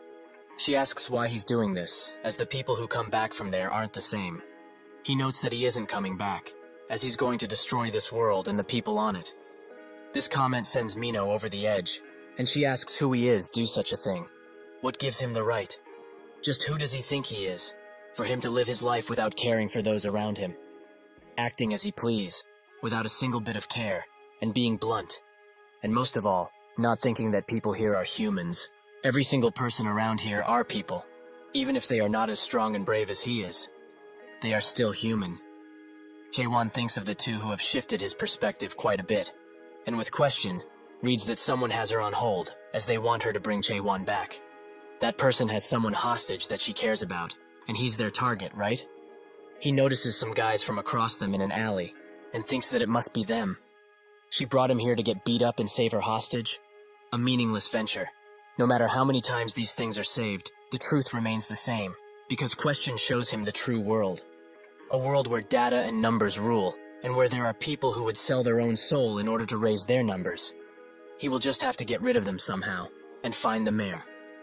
Suddenly, Mino manages to shatter his view of the world, and notes that in every aspect, he's the one who isn't a human, not them. They should also split up here, as she's not going to travel with somebody like him.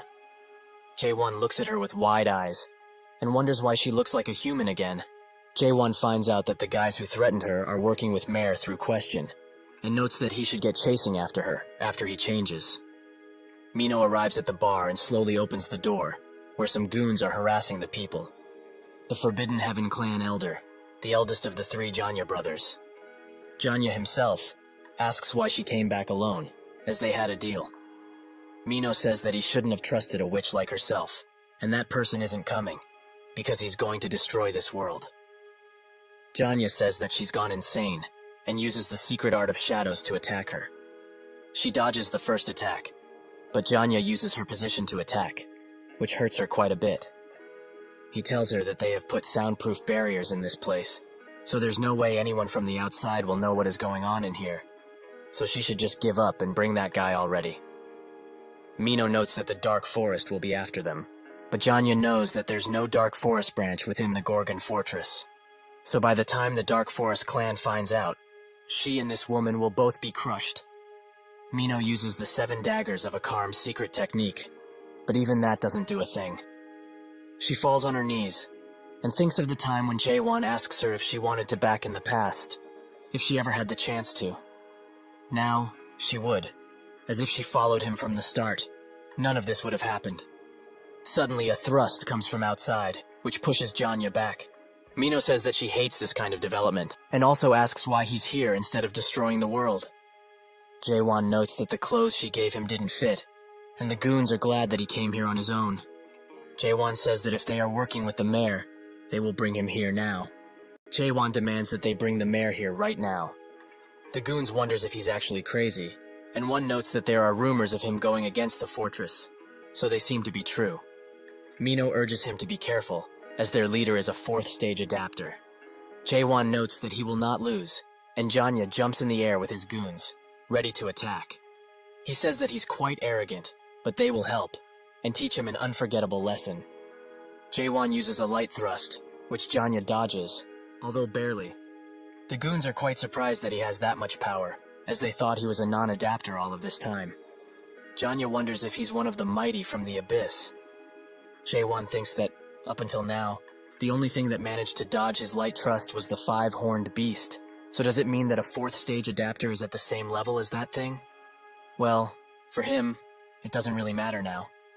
Mino screams for Claire, the bartender, and Janya says that if he wants to fight, they can. But if they do so, they will not ensure her safety. Claire tries to tell them to not hesitate with their attacks, but a goon smacks her around and demands she not speak anymore, lest she wants more beatings. Mino is very scared for her safety and pleads with Jae-won to save her. He can do that, can't he? He thinks that she's asking for useless things now, as he's here to look for the mayor and nothing else. He needs to cut down anyone in his way, be it enemy or someone not related. Mino grabs his coat tightly and tells him that she's still human, just like him, just like everyone. Haewon thinks about everything that happened, and that strange feeling hits him once again. The skeleton who is screaming at him to attack is slowly turning into a human. He laments this happening once again, and uses a large thrust to make a beacon of sorts through the roof, which the guards see. Carlton, who was also with them, says that they should get moving. One of the goons notes that the soundproof barrier has broken, and that's when Carlton arrives, with a bunch of armored guards. He is quite surprised to find Haewon here, and asks just what happened in here. Jae-won says that he came at the right time, as that big guy is breaking the laws he cherishes so much. He might not know the exact laws, but it's probably the Gorgon criminal law Chapter 276, verse 4, or something similar. If he were to guess, this man intends to use this bar as a foothold and try to destroy their world by scheming with the mayor himself. Mino notes that he is the one who wants to do that, and Carlton says that based on the Gorgon criminal law, chapter 194, verse 4, and chapter 124, verse 6, they will all be arrested without a warrant for destruction and kidnapping. They try to retreat, but Carlton uses his silver restraints to keep two in place and summons his weapon. Genya rushes in with his sword and they clash, creating a shockwave around them. Genya notices that slowly, he is getting pushed back with great force, and his sword also starts to crack open. He charges in one last time, as this is all he can do, and Carlton uses the restraints to tie his arms and throw him to the ground. With that, he has successfully captured Genya, who surrenders. However, he heard that he is as naive as he is righteous, which seems to be quite true. Out of nowhere, he throws a ball behind him, which creates smoke all around the bar. From the outside, he laments having to use the black cloud in this place, and one of the goons notes that their youngest member inhaled some of the black cloud. Genya notes that he already told him to wear his mask properly, and he might survive if he only inhaled only a little of it, so they will see. Someone from behind them notes that they are quite brave to use the black cloud without the clan leader's direct permission. This is the Forbidden Heaven clan elder, the lustful demon, Hyuk Seolrang. He asks if the Witch of Massacre really was that powerful, and what happened with capturing her and handing her over to him. Genya explains that it's not because of her, but because of Carlton. Seolrang is pleasantly surprised that such an annoying bastard is in there, as he must have surely inhaled some of the black cloud by now, so they will have something good to watch today. Suddenly he spots Jaewon carrying Mino out, and asks who he is. He also noticed them, and immediately charges a thrust that evaporates the entire tree they were on. Genya is extremely shocked that this guy seems to be just fine after inhaling the black cloud. He has never heard of a deer whisperer without antennas, so even if he is one, there's just no way he would walk out so unscathed. Jaewon looks at them and wonders if they are the cleanup party. He finds them quite annoying to say the least. He charges up an attack and thinks that he didn't want to use this just yet, but he has no choice now. He uses Garnak's majesty, which creates a figure of the beast the sword is made out of. In that moment of confusion, the foot soldiers, who had just arrived, get cut up into bits and pieces, seemingly without any movement from Jaewon. Seolrang doesn't want to have anything to do with this strange yet powerful guy, so he runs away, noting that he will leave this into their surely capable hands. Genya calls him a rat bastard, and looks at his goons, and thinks that this is how everything ends. This is the culmination of his life. Jaewon says that there is no way for him to survive, so he should answer his questions. Where is the mayor that they are hiding? Genya explains that if he tells him that piece of information, getting out of here with his life would prove meaningless. As if that person finds out, he would be better off dead, he's sure. Jaewon wonders who that person is, and Genya, out of desperation and no other choice, pulls out a spirit stone and swallows it whole. Jaewon is surprised, and remembers what Mino told him, that everyone here looks like they are eating drugs, but this is a common misunderstanding that people usually make. What they are eating is no drug. It's something that they eat in order to reduce the soul's pollution, since nobody wants to truly die. Genya bursts into a grotesque form, which towers above everyone. He screams out, as now, he has truly turned into one of the dead. He uses his claws to kill the people around him, and now, he can also see the real world, what it truly is, and what he has been living in all of this time. What good is dignity in a world such as this one? What was he really scared of all of this time? He can be free now, without the restraints of these walking bodies.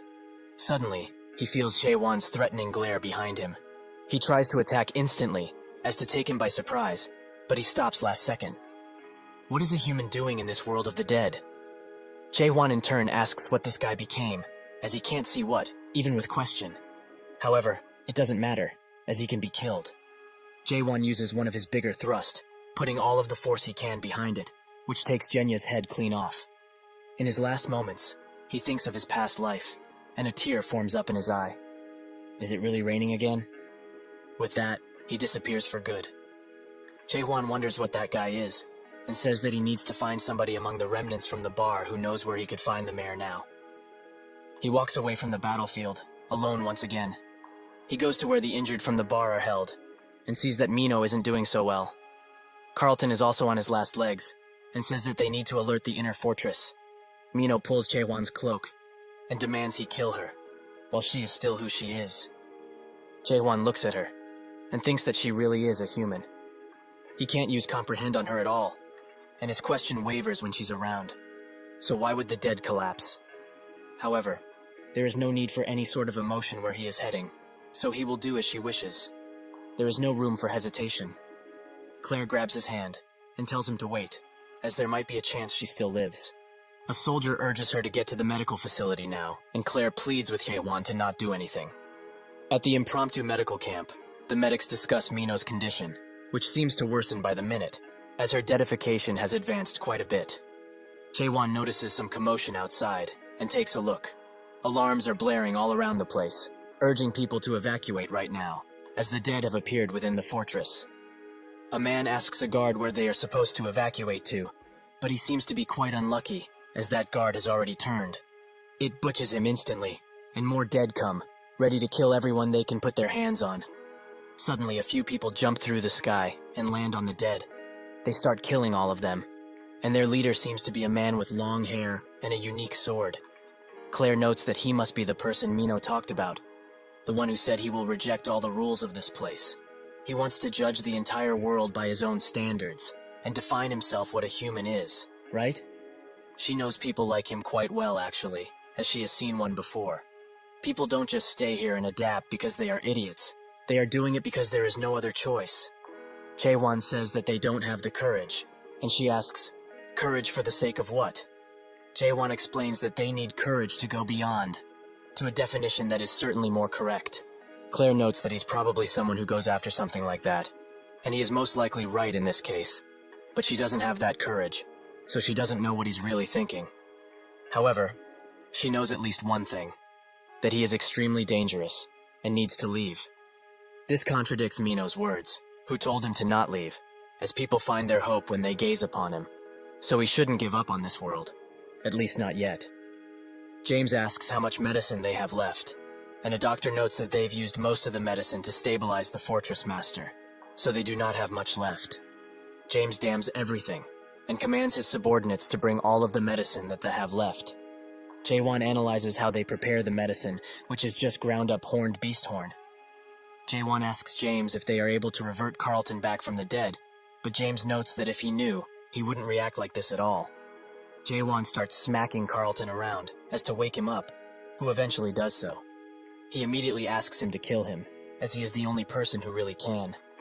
Jaewon notes that usually, people would be asked for help in a situation like this one. Carlton, even in his state, starts reading out laws. Jaewon thinks that he has such useless loyalty, but it can be commended. However, if there were more people like him from the start, there wouldn't have been a need for him to be trapped in that awful tower for 40 straight years. Carlton's soul corruption rises to 94%, and deadification is about to take its course on him. The anti-dead extermination squad, the demon extermination squad captain Jahir, who is also a stage 5 adapter, arrives inside. James knows what his arrival means, and Jahir says that due to Gorgon's special laws, Article 1 verse 4, he will have to get rid of Carlton and the other corrupted individual right this instant. He slashes his sword towards Carlton, but Jaewon stops it with his bare hands, and notes that this guy can't die yet, as he still has a few questions for him. Jahir is shocked this guy managed to block his sword with his bare hand, and says that he doesn't know who he is. But Carlton is about to become a dead, and soon. It would be a disaster if a stage 5 adapter like himself would really turn, so they are here to prevent that from ever happening. Jaewon says that if he's going to become a dead, he might have something that might help him. The medic is shocked he has that horn, and notes that if it's with that, they might be able to bring him back. Jaewon instantly crushes it into powder, which the medic almost faints for. They feed both of them the powder, and fortunately, Carlton's deadification seems to have stopped. James is extremely glad, and tears run down his face. However, Mino's condition isn't so great, as her deadification is still progressing, most likely due to her stamina that was drained from the fight.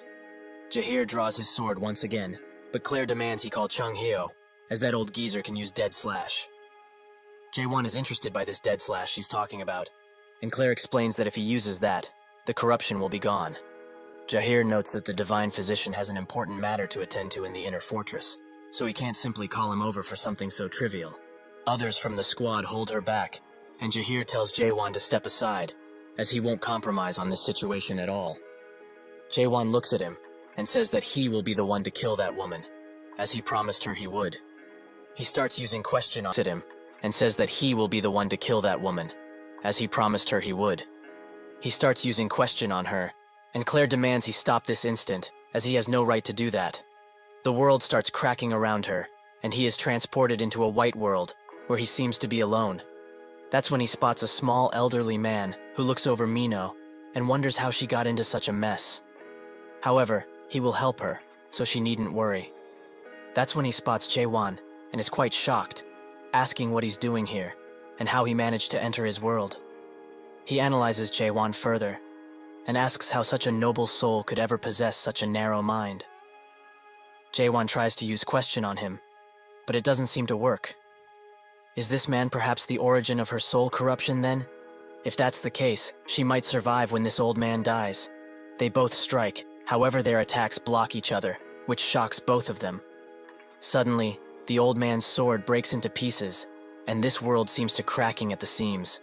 They both come out in the same spot, and the old man curses at Jaewon for breaking his mighty sword, as it was made out of precious tri-horn. Jaewon is extremely confused at this point, and just stares. This man is Chung Heo, the Despair Divine Physician. Jahir asks what he is doing here as he was with the Fortress Master, and Chung Heo notes that a beautiful woman is dying here. Who cares if he's with the Fortress Master or not? He also asks Jaewon what he's going to do now, as his dead slash was completely interrupted because of him, and the dead slash can only be used with a sword made of a tri-horn, or something better. That's when he spots his sword, which he starts fangirling over quite hard, but Jaewon stops him. He can lend him the sword if he wants to, but will he be able to save this woman with it? Chung Heo says that he can, so Jaewon lends it to him. He is quite surprised he gave it so easily. He must be quite confident in his battle skills. However, it doesn't matter now. He uses the sword to go back into his world, and notes that it's about time he sees what this sword is capable of. Jaewon looks at his technique, and wonders if it's an illusionary technique, but it's more like when he uses question. The old man charges forwards with the sword, and Jaewon thinks that this is the world he sees, through his eyes. Before he can finish the drawing, he falls down, as his spirit power is lacking quite a bit because he used all of it with that bastard of a fortress master. The world slowly collapses around them, and Chung Heo apologizes, as he wasn't able to do anything in the end. Jaewon picks up the sword, and Chung Heo notes that he's quite foolish, as he has never interacted with this world before, but he really thinks he can copy Dead Slash so easily. Jaewon notes that he can't do slashes at all, however he can do something better. Chung Heo urges him to stop, as the Dead Slash isn't just something that anyone can do. What he is doing now isn't brave, but rather reckless, so he should stop while he still can. Jaewon tells him to just shut up already, as this is the first time in his life he's using his power to save another person. He starts thrusting his sword, and thinks of how Mino really looks like. She's someone playful yet stubborn, and a weak-hearted person despite being an assassin. Someone who doesn't betray others easily. But there seems to be one thing left that is missing. He remembers, and puts the finishing touches. Someone who trusts others. They get out of that world, and Mino thanks him for remembering so many things about her. The corruption rate is slowing down, and the deadification seems to have stopped. Chung Heo notes that he's less narrow-minded than he anticipated, but who on earth is he? The dead thrust he learned just now. Why did he do it?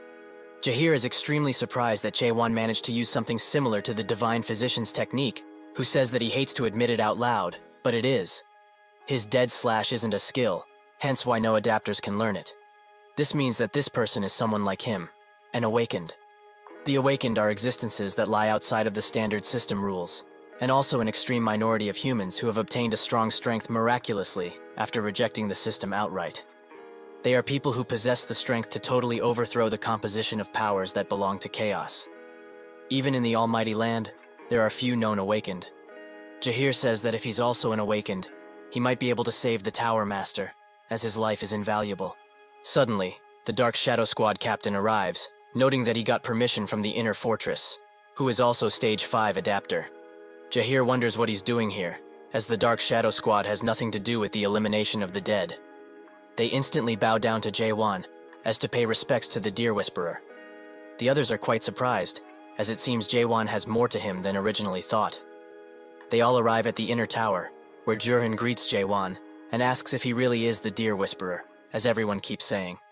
Jae-won just says no, which Jurin expected. The Divine Physician notes that the Spirit Stone is known for increasing spirit power, and is used to confirm whether one is from the Emerald Bug clan. He's clearly not, so how did he get those stones in the first place? Jae-won notes that he picked them up from their owners, who are now dead. Jahir asks who would dare kill people from the 5 great clans, and Jae-won notes that he did. Jae-won notes that they attacked first, so it's not really his fault they are dead. Jurin thinks that they are indeed greedy for materials and such, but could he possibly tell them what happened after he entered Chaos? Jurin now understands, and will summarize what he just said shortly. He got caught up in something, by pure chance, and entered Chaos. Then he got hold of the Spirit Stones from the Emerald Bug clan, again, by chance, and entered this fortress. After that, he got caught up in another incident once again by chance, met the Divine Physician himself, and managed to learn his dead slash, even though he has only seen it performed once. Now he really gets it. Chung Hyo asks if he really believes all of this. They shouldn't take these things at face value after all. Jurin notes that he believes him, as in order to gain someone else's trust, he first needs to trust that person. That's just the way it goes. He asks Jae-won if he can inquire on a few other things, who says that he can. Jurin takes a second before answering, and says that the body has right now is alive and well, isn't that right? Jae-won is quite surprised that he found out, and looks at him with widened eyes. He rejected the main game and came out of that Tower of Nightmare by simply destroying it, which is why he is in his soul form. There is a pretty high chance that the illusion tree mistook him for someone who is dead, and sent him into chaos. But his physical body is back on Earth and safe, most likely. He asks Jurin how he found out he's not dead, who notes that he said that he got caught up in something by chance and entered chaos that way. There's nobody in the whole chaos who would describe their very own death as he just did. However, is the reason why he doesn't want to reveal his full identity due to something like he being chased or threatened by someone? Jae-won says that perhaps it is so, perhaps it is not. Jurin notes that it must mean he was close with his guessing, but the truth is, he's got something shameful to apologize for. For the last 4 days, he has sent subordinates to monitor him closely. Jae-won says that he knows, as he's carried one away previously. Jurin expected him to know already, and says that he is much stronger than they ever thought, so it was quite hard for the subordinates to monitor him. But they did gain some information about him. He pulls up 4 tabs, and explains that his target danger level is SS rank. His power level can't be estimated, and he has caused 380 million horins worth of damage to the fortress. Does he know what others like to call someone like himself? Chung Hyo notes that he's just a crazy person, and Jahir wonders if this guy is a hero or a villain, as he could swing both ways at this point. Jurin explains that he might be a hero to some, and look like a complete lunatic to others, as people are calling him by various nicknames. And to him, people like him are called the protagonists.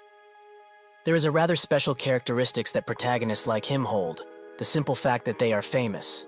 But he isn't really that famous in any way, as someone has been keeping his information hidden from the common people, and that power seems to be doing all of that with hostility in mind. If they are the people behind him, he wouldn't have had any trouble with entering the fortress in the first place.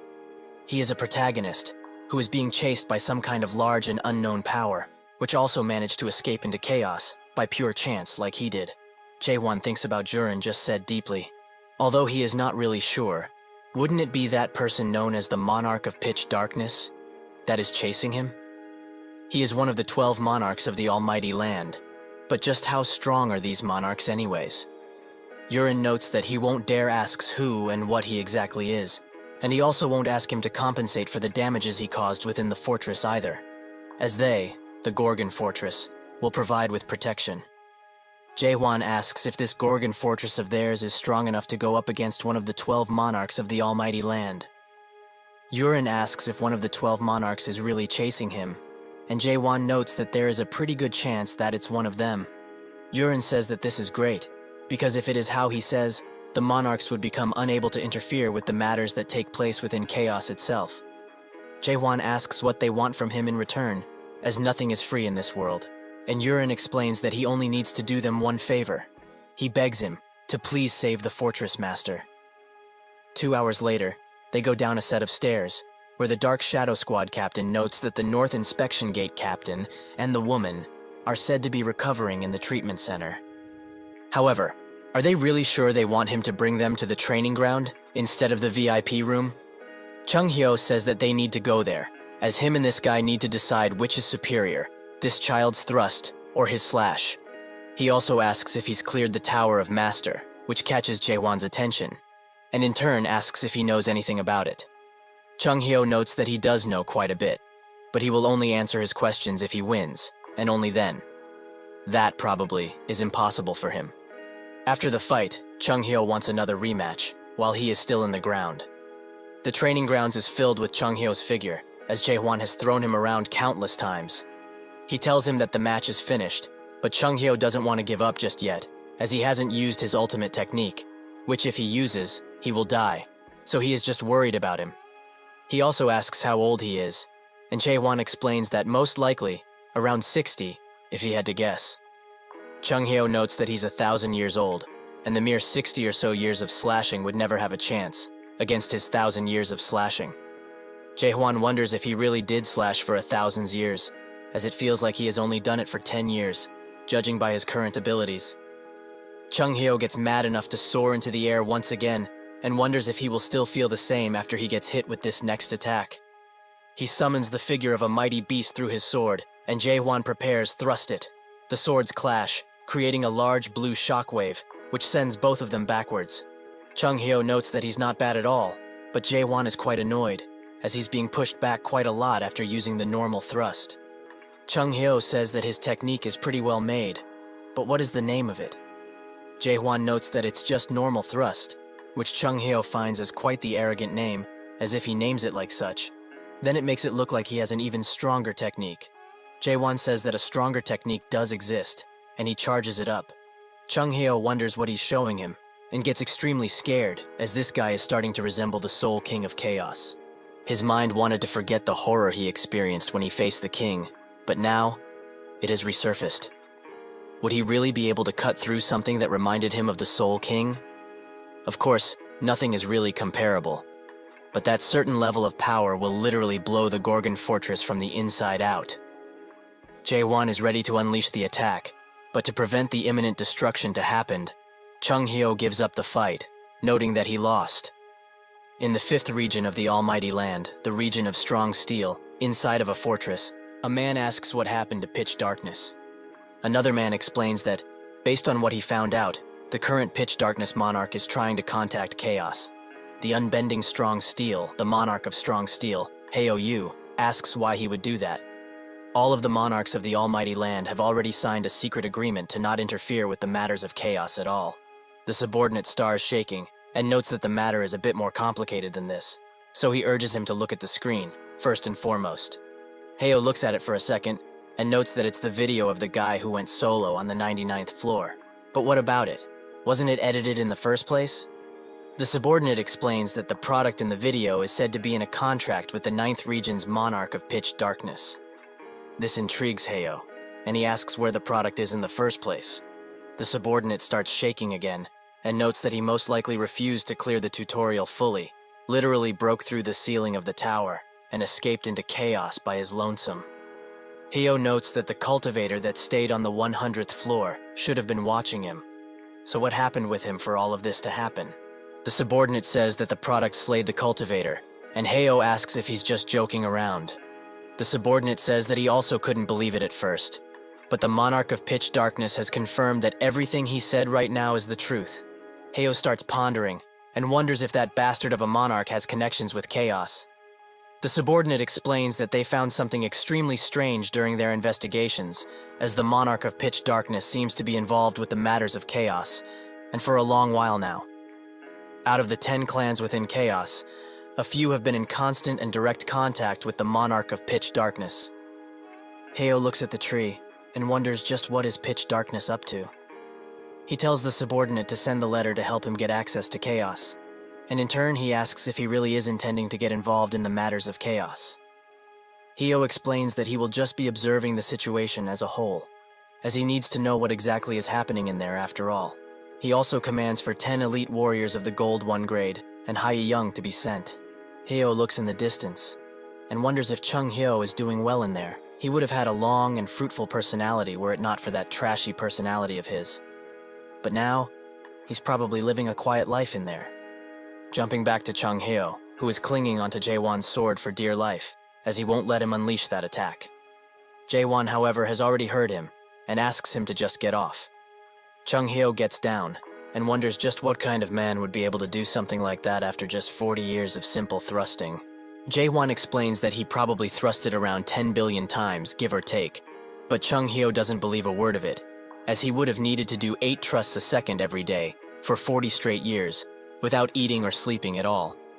Jaewon says that he can do 100 thrusts in a second, not just a measly 8. If he's asking of how he only thought of using his sword for thrusting, he will answer. Golden energy starts coming from him, and Chung Hyo's eyes widen, as he is now exerting the same alien energy that he did when they first met. It wasn't pressure at all that he felt, only a thrust that bears a hostility which would make mere people faint. All of that hostility is thrown towards this world. He can't believe his eyes, as this child has become the thrust himself and is thrusting towards this world every second that passes by, even at this very moment. Jaewon already told him that he thrusted about 10 billion times, and counting. By the way, he hopes he remembers the contract they both signed before dueling, where the loser would have to grant the wish of the winner. Jaewon starts reading off the plea Chung Hyo put on this paper, who tells him to stop, as he heard him already, so there is no need for something like this. However, is he perhaps intending to use him as his subordinate from now on? Jaewon explains that he wasn't thinking of doing anything of the sort, as he simply wants him to just answer a few questions honestly. That is all. Chung Hyo notes that he will, but they should take a walk outside then. Firstly, Jaewon asks what the Tower of Master is. Chung Hyo notes that he probably knows that a mayor made the Tower of Nightmares. Well, the towers made by the mayors have ranks, from F to S. However, among the mayors, there are those who simply do not care for such things as rankings. A master is someone who already made S-rank towers when they were but an apprentice, and someone who reached the top as a renowned artisan quickly. But not all towers made by a master would be a Tower of Master per se. Among them, there are towers that are made with no real intention to perform cultivations in the first place, and only unique towers are known as Tower of Master. Jaewon asks why they would make those towers in the first place, and Chung Hyo explains that he, and nobody else knows what these masters are truly thinking, as the masters themselves are individuals that are seeking the world's truth, after all. However, one thing is for certain. Among those who cleared the Tower of Master awakened would appear every now and then. Jaewon asks if he's from the Tower of Master, and Chung Hyo notes that he's from the 4th Tower of the Master, Melville. It was a tower known as the Moby Dick in that world. A gigantic white whale would appear on the 1st floor of the tower and target humans every minute it stood above water. It's not that difficult for the current him, but back then, it was a tower that was very similar to a world disaster.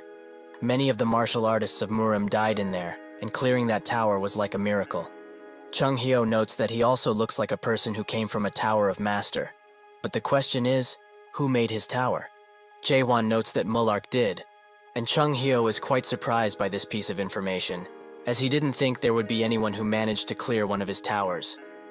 Jaewon asks if he knows him, and Chung Hyo says that he sure does, as they have traveled together. Jaewon would like an explanation, and Chung Hyo notes that the story is pretty long, so they should go somewhere else if he wants to hear it. They go to an open bar, where Claire hands them a few unicorn kebabs. Chung Hyo asks her if she's going to be serving meat and drink from a stall for the time being, and Claire explains that a certain someone, who is here and shall not be named, destroyed her bar. Chung Hyo says that it's hard to believe she still opened up shop after having gone through a lot back in the day. She sure likes money. Jaewon looks at the food, and at the people around, and is quite hesitant.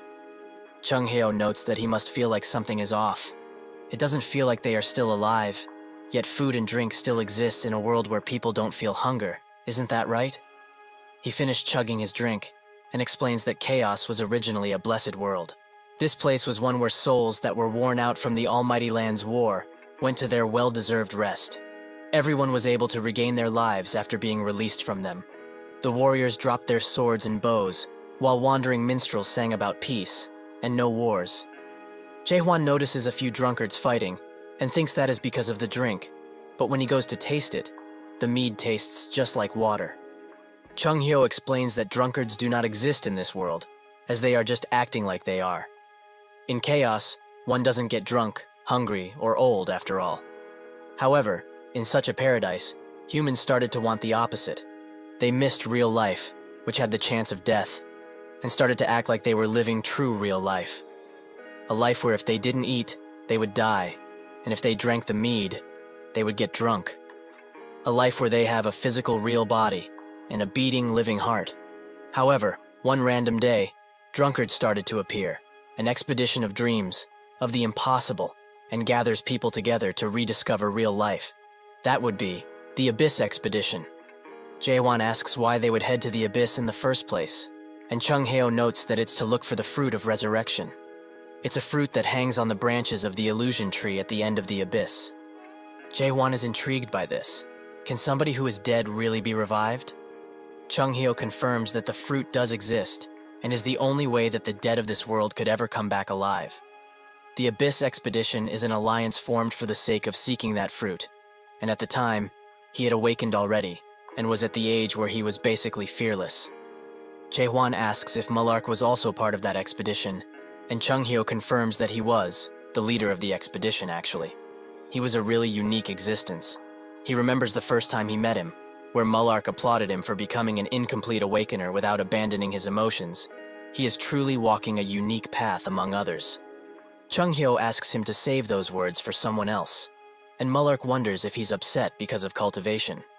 Chung Hyo throws his sword at him and asks why a mayor like him would want to go to the Abyss, as they usually coop themselves in a room and create towers.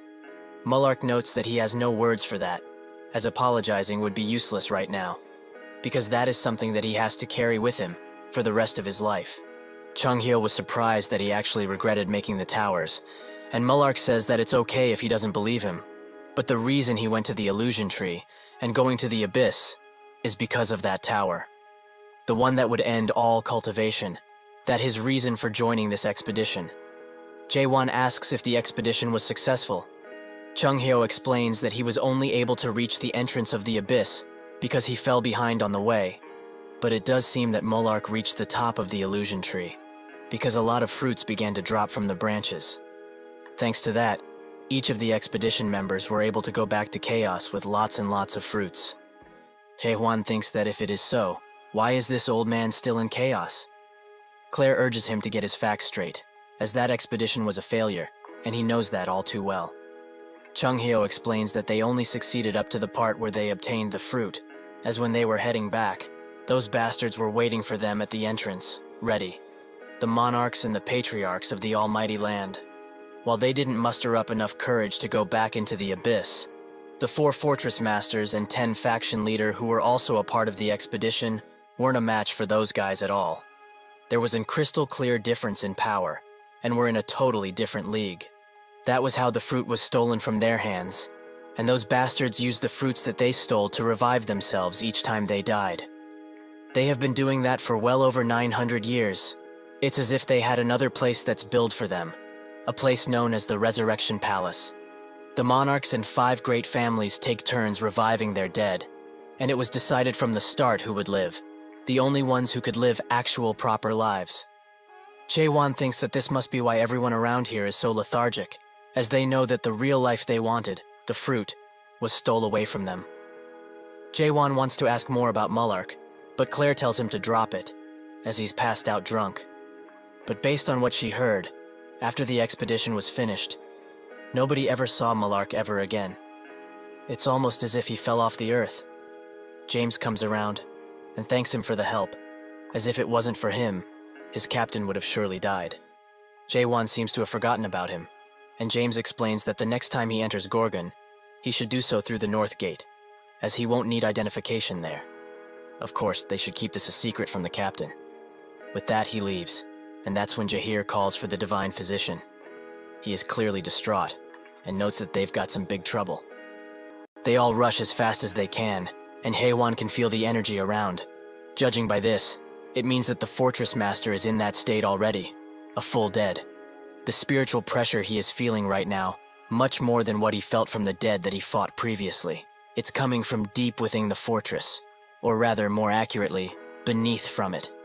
This makes him think of Yurin, and the favor he asked him for with a serious face. He remembers that he said that he won't have to pay for any of the damage he caused inside of the fortress, and will additionally provide him with protection should it be necessary.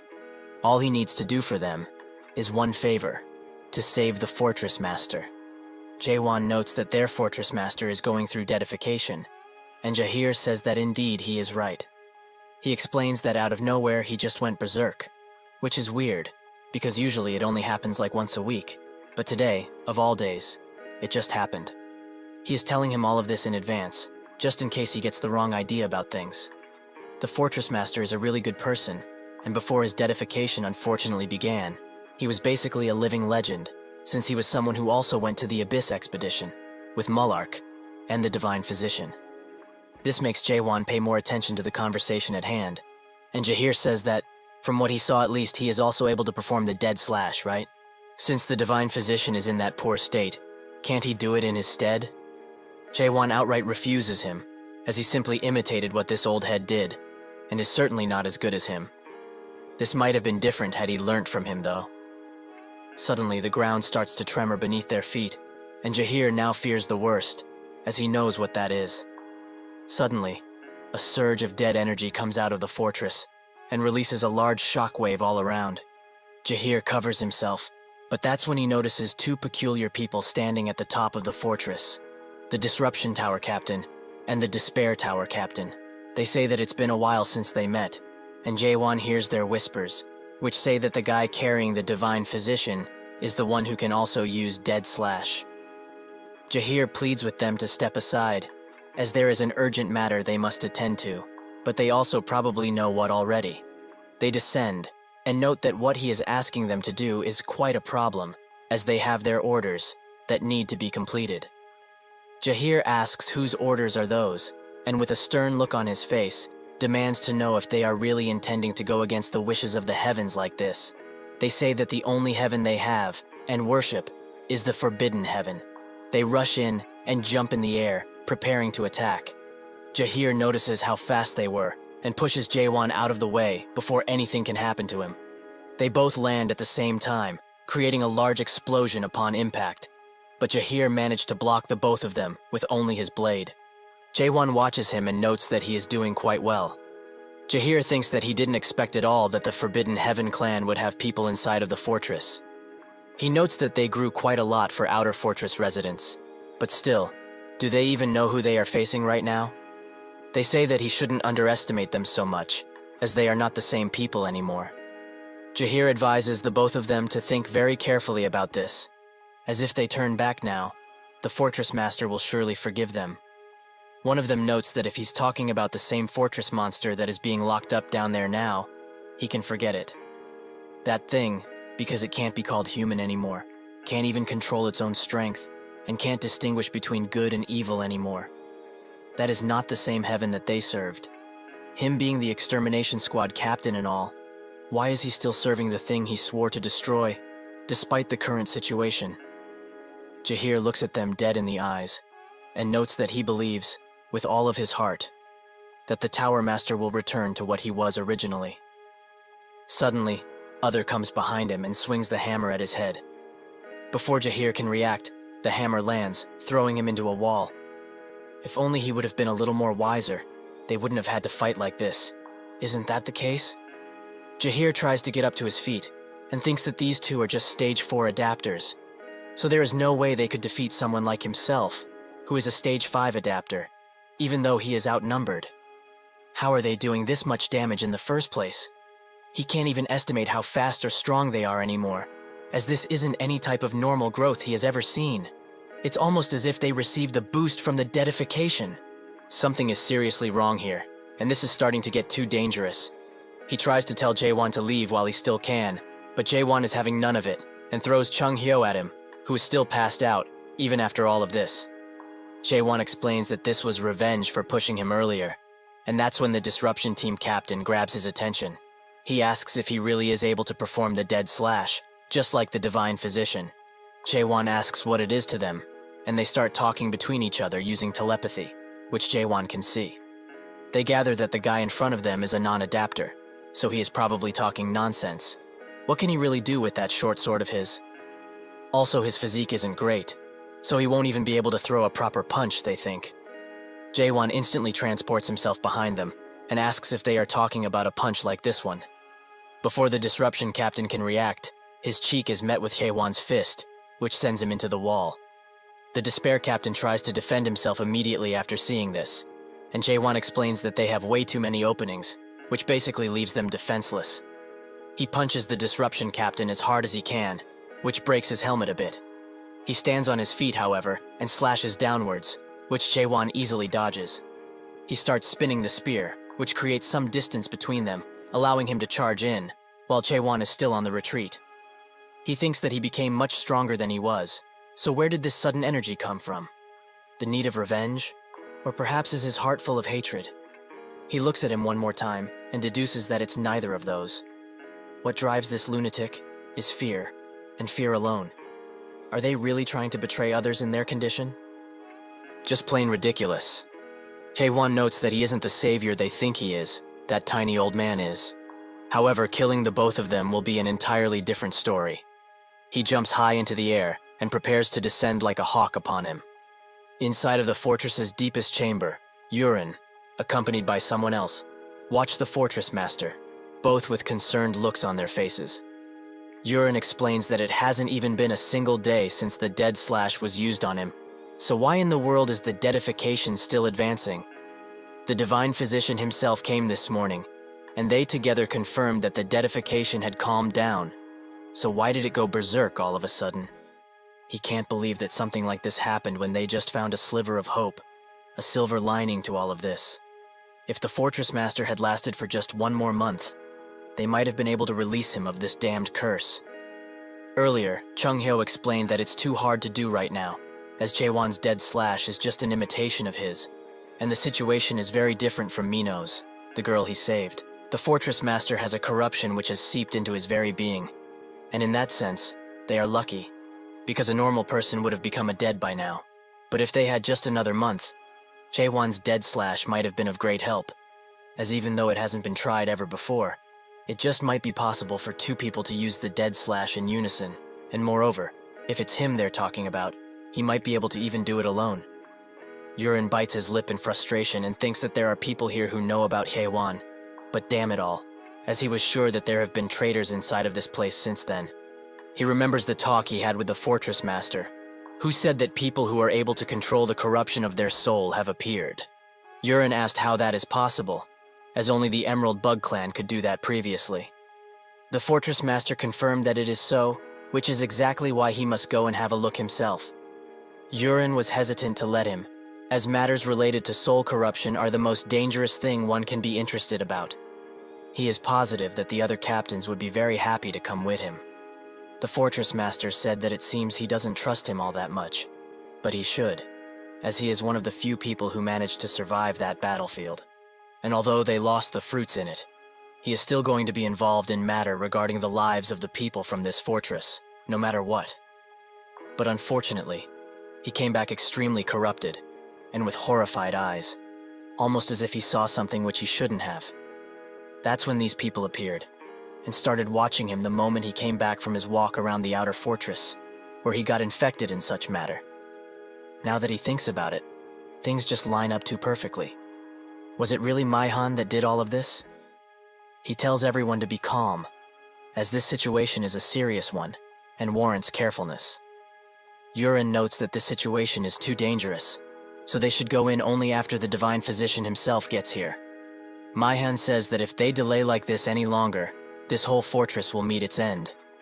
Yurin explains that they can't ever hope to perform the dead slash without the divine physician here. So is he intending to kill the fortress master now? Maihan notes that even if they are to all charge at him together, they can't hope to win. He already knows this, right? Given the situation, they are forced to use the dead seal. Yurin starts sweating profusely at this notion and notes that he can't do that, as it is the very last resort, just in case they can't hope to do anything else.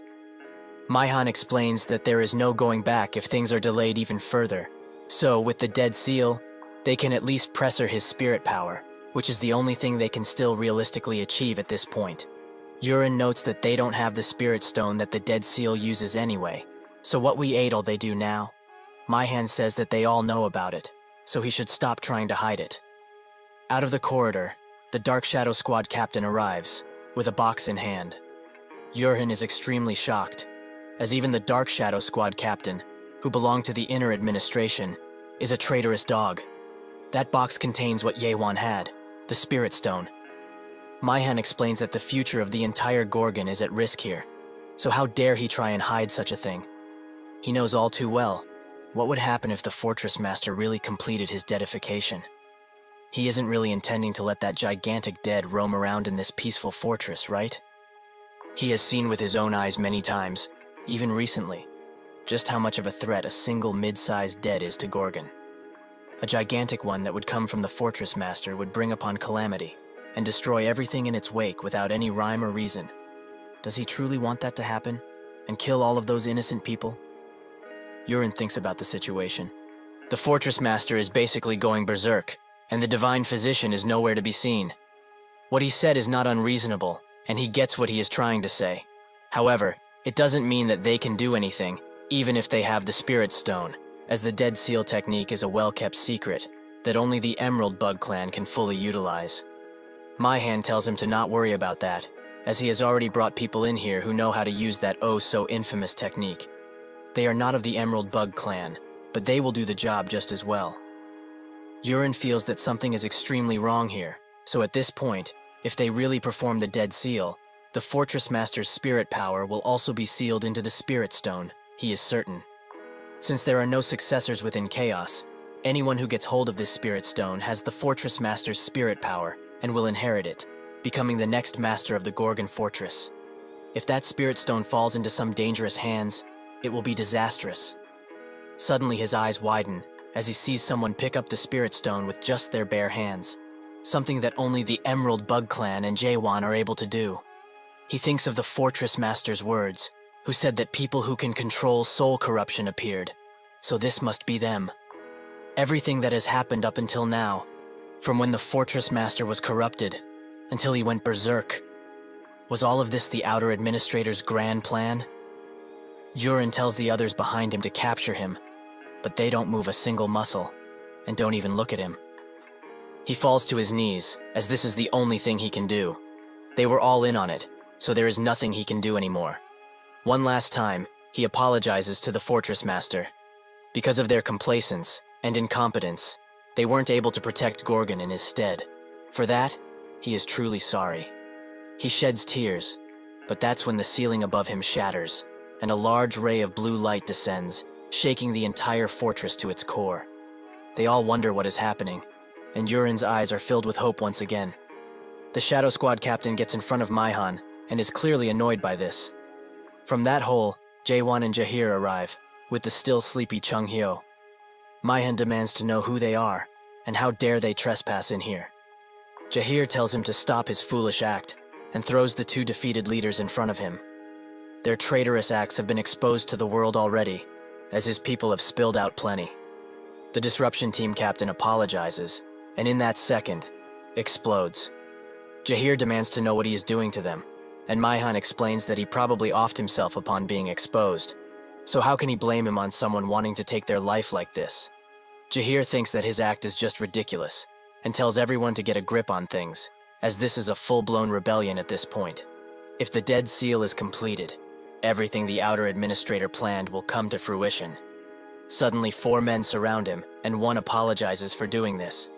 This is the will of the Forbidden Heaven clan, so all he needs to do is stay put until the seal is completed.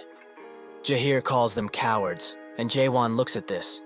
He notes that in return for saving the Fortress Master, he was offered protection at first, but he made the wrong promise, as Gorgon can't even defend itself nowadays. So, they will change the contents of the promise. He will save the Fortress Master, kill all of the traitors in this room. All he wants in return is this old decrepit man, as he wants to set up the Abyss expedition once again. This catches everyone by surprise, especially Maihan, who seems to not be happy about this. He calls his idea a bunch of nonsense from an unknowing fool. He already heard of the story about a certain person who was able to kill Janya, who was dead, in one single strike. He thought that it was a lie at first, but now he thinks that it's true. If this really is the case, they will have to go all out on him. Jae-won clenches his sword, and Maihan commands everyone to attack, and they surround Jae-won and Jahir in an instant. With a few light thrusts, he clears out the people who attacked Jahir, and even cuts the hand of the Shadow Captain. He keeps attacking, but they keep coming at him, in an endless onslaught of people. He stops attacking and sighs. Jae-won waits for all of them to be in one place, and uses a normal thrust to wipe them out. The attack also reaches Maihan, who desperately tries to block it, but can only deflect it, as it is too powerful to fully block. The attack lands next to the Fortress Master, and Maihan stares in shock at the gigantic hole it made. If he got hit with that, he is almost certain that he wouldn't have made it out alive. Jurin and Jahir are also very shocked. Outside, whispers on what this rebellion is planning to do can be heard, and Jae-won finds out that they will use the black cloud on the entire Gorgon, which makes him quite mad. He tells Maihan that he is the outer administrator of this fortress, and also the Forbidden Clan's first elder. He doesn't know exactly what he is trying to do, or why he wants to corrupt souls so much, but he knows this. He likes people like him, quite a lot actually. Maihan notices that he is charging his power, so he orders his men to take that guy down, no matter what it takes. They all charge in, and Jae-won says that he is very thankful for them, because if he knows that people like them exist in this world, he can easily destroy it. He releases the attack, a mighty thrust that can't hold a single color, so it changes constantly. The attack pierces the heavens and explodes into smaller thrusts, in a flash of beautiful lights. Jahir tells Jurin to get up, but he is too mesmerized by this. This is overwhelming hope, something which the Fortress Master thought that everyone in this place needs. An overwhelming hope that doesn't falter in the face of anything, no matter what. He simply cannot believe that now he is experiencing the hope he spoke of from this man who is speaking about the annihilation of this world. Everything is turned to rubble, and most if not all of the rebellion is put out. Maihan is still alive, but his hands and legs have been cut off, leaving him utterly defenseless. He calls Jae-won a truly monstrous beast. However, he is too late, as Gorgon is already doomed, and the Fortress Master even more so. Jae-won shuts him up for good, and asks Jahir if that old geezer is still sleeping. Jahir explains that he won't wake no matter what he tries, so Jae-won grabs him and smashes him against one of the remaining walls. That certainly wakes him up. Suddenly, the Fortress Master starts shaking uncontrollably, as the deadification they have all tried to stop previously has begun. The system warns everybody that the Fortress Master's soul corruption has unfortunately reached past 99.9%, so the only thing it can do now is estimate the danger level. The others wonder what is going on, and Jahir screams for the Fortress Master, but nobody answers. The system explains that the estimation can't be done in time, so the verdict is that this will be an extremely large dead. Alarms start blaring all over Gorgon, telling people to evacuate. They all rush to the exits, and the guards do their best to lead them. But what can only wonder, just what is happening in that fortress right now. Chung Hyo tells Jahir to escort Jurin out of the premises, as they have something to do. Jae-won will be coming with him, as even if he can't save anyone with that sharp thrust of his, but instead, he will be helping in clearing the path. Jae-won asks why he got a new sword, and when. Chung Hyo angrily notes that he broke the last one, so they should stop with the chatter and get to work already. They enter the spirit world, inside of the Fortress Master, and Chung Hyo takes no time in cutting him with all of his might. This brings back the memories of them drinking until they were passed out drunk, or trying to be, and how much they had at the time. Chung Hyo explains that engraving these kinds of memories that have been forgotten due to the deadification is what Dead Slash is really about. If they are filled with memories about their loved ones and the things they cherish most, at least, the worst can be avoided. Suddenly, his expression changes drastically, and a new image pops up, one of war and death. Chung Hyo wonders if this really is the Fortress Master, but when the figure turns its head, it reveals its eyes, which are filled with hatred, anger, and bloodthirst. Chung Hyo says that cannot be the Fortress Master, but his eyes turn into the same ones the figure had. The ground starts to shake around them, and Chung Hyo explains that this shouldn't have happened. Something is seriously wrong. This thing is not the Fortress Master anymore. It's something much more deadly. He breaks out of the restraints and starts convulsing rapidly while rising into the air. His eyes turn dark for a second, but are renewed with the same red pupil shortly after. His fingers become slim and long. His back is filled with darkness, and a crest appears on his forehead. The possession of the Fortress Master is now complete. Chung Hyo watches all of this in horror and explains that thing isn't the Fortress Master. It's something he knows, or someone. He slowly descends to the ground, and the very moment he touches it, they are both struck with an extremely heavy pressure. The figure starts speaking, and notes that it would have never guessed it would be able to descend into this world with the help of this body. In the end, even this person, who was quite powerful, became a dead, right? He also recognizes Chung Hyo and begins smiling widely. What is an incomplete awakened like him still doing around here in chaos? Didn't he find what he wanted in Abyss 9 years ago? Chung Hyo starts shaking uncontrollably, as this is the master of the Dead Palace that is situated in the middle of chaos, and also the only being that is able to open the door leading into the Abyss. His name, the Soul King, Catastrophe. Jaewon tries to use question on him, but nothing seems to work, as he is very similar to a dead, but at the same time, a completely different being. Catastrophe flicks his finger and asks why he hasn't left chaos yet. This flick erases Chung Hyo's established world in an instant, and replaces it with a dark, vicious world where he can do as he pleases. He asks if he hasn't left because he wants to protect this utterly pathetic and useless world. Chung Hyo is at a loss for words, as with just one finger, he managed to erase his established world.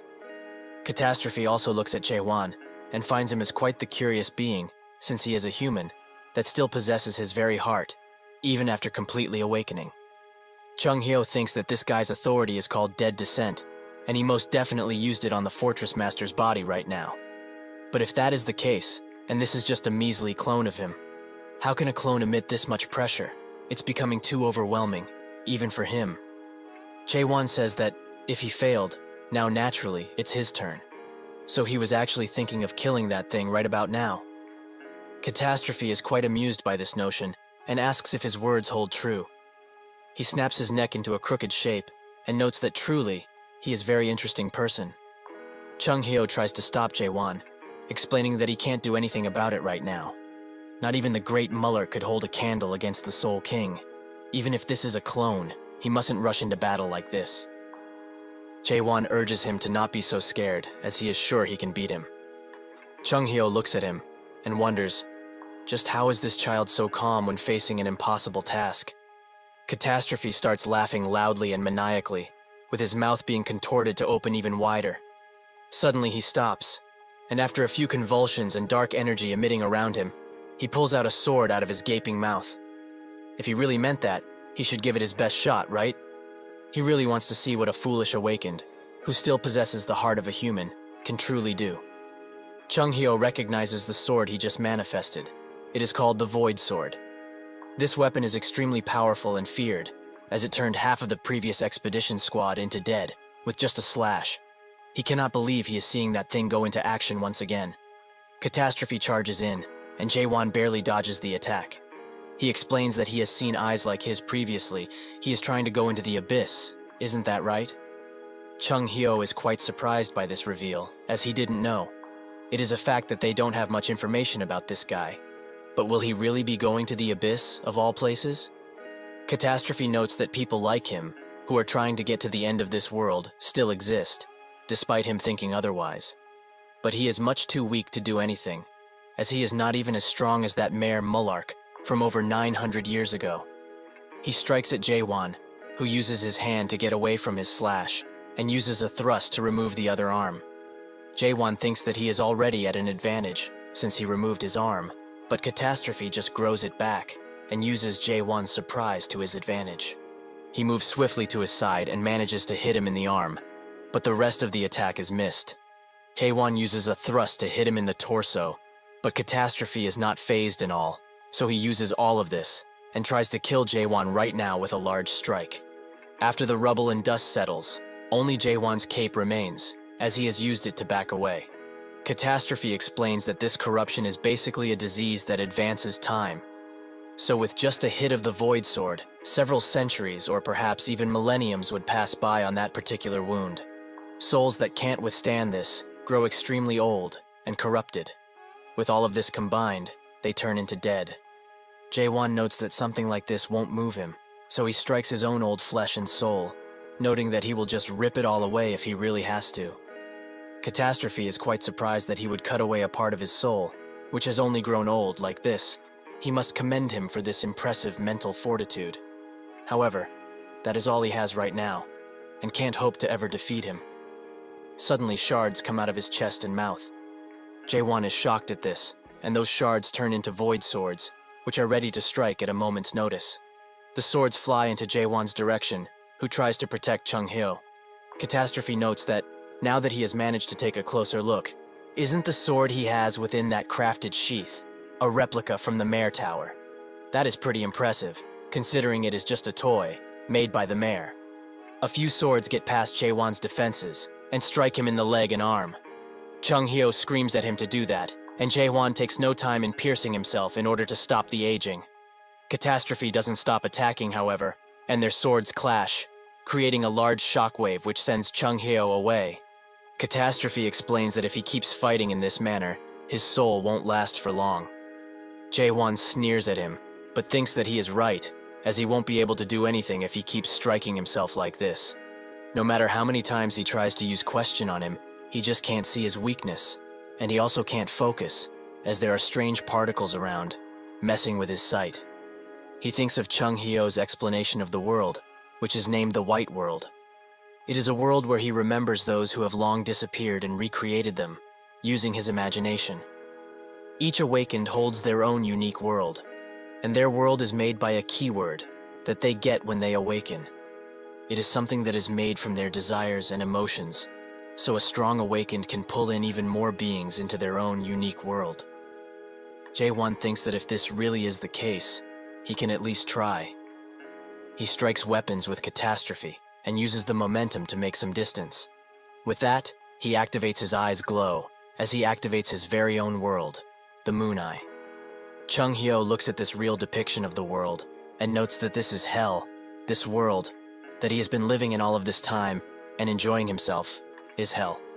A hellish world, made from only loathing and seething anger. Catastrophe is ecstatic, as this is his opponent's ideal world, extremely beautiful. Jaewon takes no time in striking him with all of his might and uses his sword to pin him to the ground.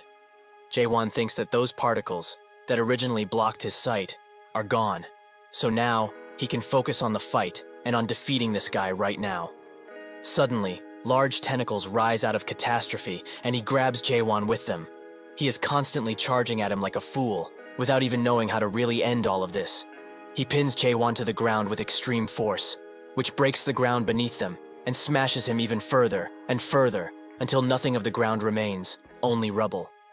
He stands above Jaewon and says that he is one who doesn't give up on his hatred. It has truly been a while since he has met such an interesting existence like him. He slowly pulls out the sword from his chest and aims it straight at Jaewon. All of this was quite the fun adventure, but it is a pity, as all things must eventually come to an end. The sword lunges towards Jaewon's head, but just when it seems like nothing can be done anymore, he wakes up and his eyes are golden. In that second, he rises his sword through Catastrophe and cuts him straight in half, while also decapitating him perfectly. This is not really over, as he is only just getting started. He is now ready to fight. Catastrophe notes that his pointless struggle is just plain ridiculous, as he can't hope to ever lay a hand on him in any meaningful way. He starts regenerating from only his head, but this time he contorts into something more macabre and large, so he towers over Jaewon. The crest on his forehead also grows, which makes Jaewon think that this is not good at all. Catastrophe has transformed into a dubious shape, with elongated limbs and neck. He takes no time in striking Jaewon, who dodges the first attack, but he doesn't stop in the relentless attack, so he uses his other hand to send Jaewon flying, who couldn't have ever hoped to dodge this one. He smashes into a wall, which makes him vomit blood, and Catastrophe cuts the rock he was stuck in with all of his might. Chaewon, however, had plenty of time to dodge, and makes his way behind him, where he prepares an extremely large thrust. Catastrophe noticed him, and they clash into a flurry of blue and red. Catastrophe explains that he has watched countless beings try to build the world for millennia, and they all climb to the top of this tree to try and appease and sate their own curiosity. Is he also the same as them, trying to find some kind of answers from this world? What exactly is he asking then? What does he want to know? He presses his sword hardened on Chaewon, who seems to have been caught by surprise with this. However, Catastrophe's sword stops, and a blue hue emits from its blade. Now he truly understands his question. The world itself is his question, isn't that right? Chaewon managed to block the attack, but the impact has taken a toll on him, as he is bleeding once again. Catastrophe continues interrogating him. What is his question? What does he want to make of this world of his in the first place? Destruction, annihilation, or perhaps even extermination? But judging by this world, and the things in it, he wants the end, and that is the most fitting name of this place. What arrogance to make a world such as this one. A mere human dares to question the worth of the illusion tree, and its very existence? Such arrogance must be punished, as not even the wisest men can ever hope to start questioning the illusion tree, and why it is here in the first place. He starts slashing around, and seems to have Chaewon in bad position, but then Chaewon notes that he doesn't know what he is talking about. Catastrophe notes that if this is not the case, what he is doing isn't questioning, right? Chaewon stands below him, and thinks that this situation is all too similar to what he has experienced before, with Beastrain. This makes him think of something, however, as what he is fighting now is a clone that possessed the Fortress Master. So, that would mean that he can do something. He buries his feet into the ground, and uses all of his might into one mighty thrust. This surprises Catastrophe, but he doesn't have time to dodge at all, so he takes the attack full on, which makes a gigantic hole in the wall. Catastrophe slowly regenerates, and notes that his impudence seems to know no limits. Does he actually think he could ever kill him, in any way possible? How foolish, even for a mortal, he is too prideful and weak. He is bored now, so he will put an end to this little game. He charges in, wanting to swallow him whole. Chaewon, however, stands proud and tall, looking at him with his golden eyes. Before he can take a bite of Chaewon's succulent flesh, he jumps high into the air, and a few golden orbs appear once again, and a gigantic line, showing him the path to victory. With newfound confidence, he charges in with all of his might, and lands directly on his back, and on the line that is formed. Catastrophe is now shocked, as what this man just did is a technique that holds the name of crack. Chaewon keeps pushing his sword in, and a gigantic blue explosion occurs. Catastrophe admits defeat, and notes that he will be waiting for him at the entrance that leads to the abyss. He, the one who lives for the end. With that, the water clears, and Chaewon, accompanied by the Tower Master, sit in the water, tired and relieved. While resting from the most grueling battle of his life, Chaewon thinks that he needs to become stronger, no matter what. Just thrusting isn't enough anymore, especially since he used the strong thrust, which worked wonders against a lot of people. But versus a single strong individual, it is not as strong, due to the damage radius being far too wide. In this fight, he was only able to use it to distract and buy time, whenever he could. It seems that after all, thrusting isn't the solution to everything like he expected, and so he needs to create a new technique to deal with more powerful enemies.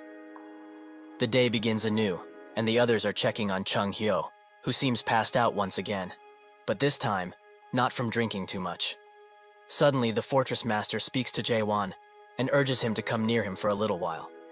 Chaewon does just that, and the Fortress Master explains that, even though he became a dead, he could still see, and observed him with great interest. He thanks him for fighting the Soul King on his own, and grabs his arm very tightly. Perhaps, after all of this, and his continuous rule, it is time for Gorgon to experience some well-deserved changes. So, if he may, he would like for him to take all of this. The Fortress Master gives him some energy through his arm, in the shape of a snake, or dragon. He notes that there is a familiar energy all around him. He can feel all of the warm memories he has made, and cherishes, even though he doesn't know it. Before disappearing, the Fortress Master tells him one last thing. to never forget how a human is and feels, no matter what. The other guards arrive at the scene, and they all stare in the direction of Jaewon, who has made his way out of the rubble, but also holds a new paters on his arm, the very same that the Fortress Master gave him. They all bow down, and Yurhin, with a tear in his eye, thinks that if this was the fortress's master final wish, then he will uphold it. He bows down as well, and greets the new Fortress Master. Jaewon is taken back by this, and just stares at them. 2 days later, things return to normal, and the people start rebuilding with what they have. Jaewon sits at the office of the Fortress Master, but doesn't believe himself to be one, as he told them countless times that he is not going to be that and take on the title. Yurhin says that perhaps he may have forgotten the contents of their promise, so he would like to inform him about them once again. He shows him the conditions, which specifically said to save the Fortress Master, which is now impossible to complete. Jaewon asks if he's telling him to take responsibility for the Fortress Master dying, and Yurhin notes that it is something of the nature. Jaewon tries to twist this around in his favor, saying that even though the old Fortress Master did indeed pass away, since he, the new Fortress Master, got out of that alive, that should resolve the condition, right? Yurhin smiles, and notes that he is very right, so therefore, he has to keep that promise in the future too, since he is now the Fortress Master, even though he denies it. Jaewon laments having so much responsibility on him, and explains that he has no time to waste around here, as he needs to climb higher and get to the abyss. Can't he just pass the position to someone more capable and willing? Yurhin tells him that something like this is not possible, as Gorgon wouldn't acknowledge that person anyways. Jaewon thinks that Gorgon is the pattern that the Fortress Master gave him before passing away. Did it really choose him?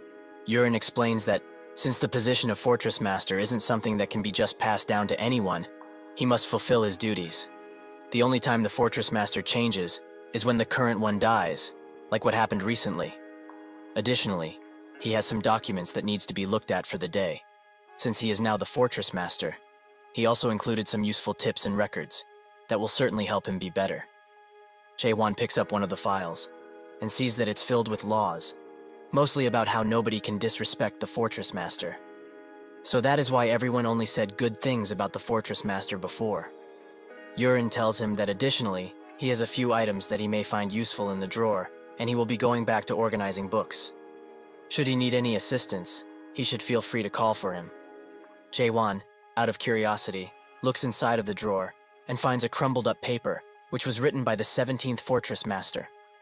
The paper slowly takes a new shape and surprisingly starts speaking. He doesn't know who he is speaking to, but congratulates them nonetheless. When he discovers this, it means that he has become the brand new Fortress Master. By now, naturally, he is probably thinking hard about how to rule over Gorgon and its people.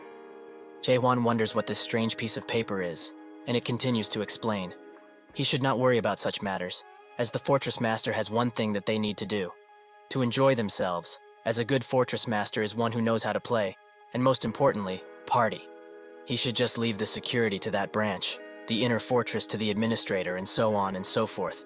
He is not the first, and probably not last to give out such advice.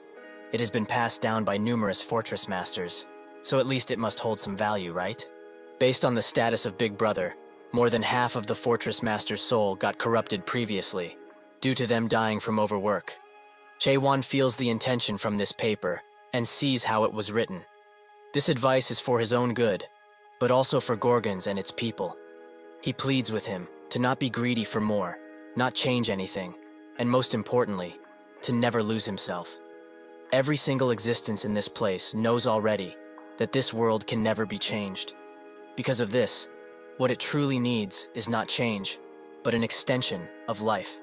So, what is needed is not change for the minority, but peace, for the majority that can hold out and survive. So he begs him, one last time, to not be greedy. A good Fortress Master here, in Chaos, is one who does nothing at all. Jaewon ponders the situation for a bit, and thinks that he finally understands what kind of existence the Fortress Master is in this place. An existence that exists solely to get rid of hope, for an extension of life. An existence that stops changes for the life of the majority, so that they can live peacefully. Yurin comes back into the office and asks what he is thinking about, as he seems to be pondering something deep. And Jae-hwan notes that, after thinking, he is going to get rid of this position, the Fortress Master one. Jurin asks what he means by saying that, and Jae-hwan doesn't tell him, except noting that they need to start from now. So he asks him what the Fortress Master means to him, as an individual. Yurin thinks of the question for a bit, and explains that a single fact they can take from this is that a fortress simply means that it's a fort, a military building that has a single purpose, to protect people from danger. Jae-hwan asks, if the enemies were to not exist any longer, what would happen? Would this still be considered a fortress?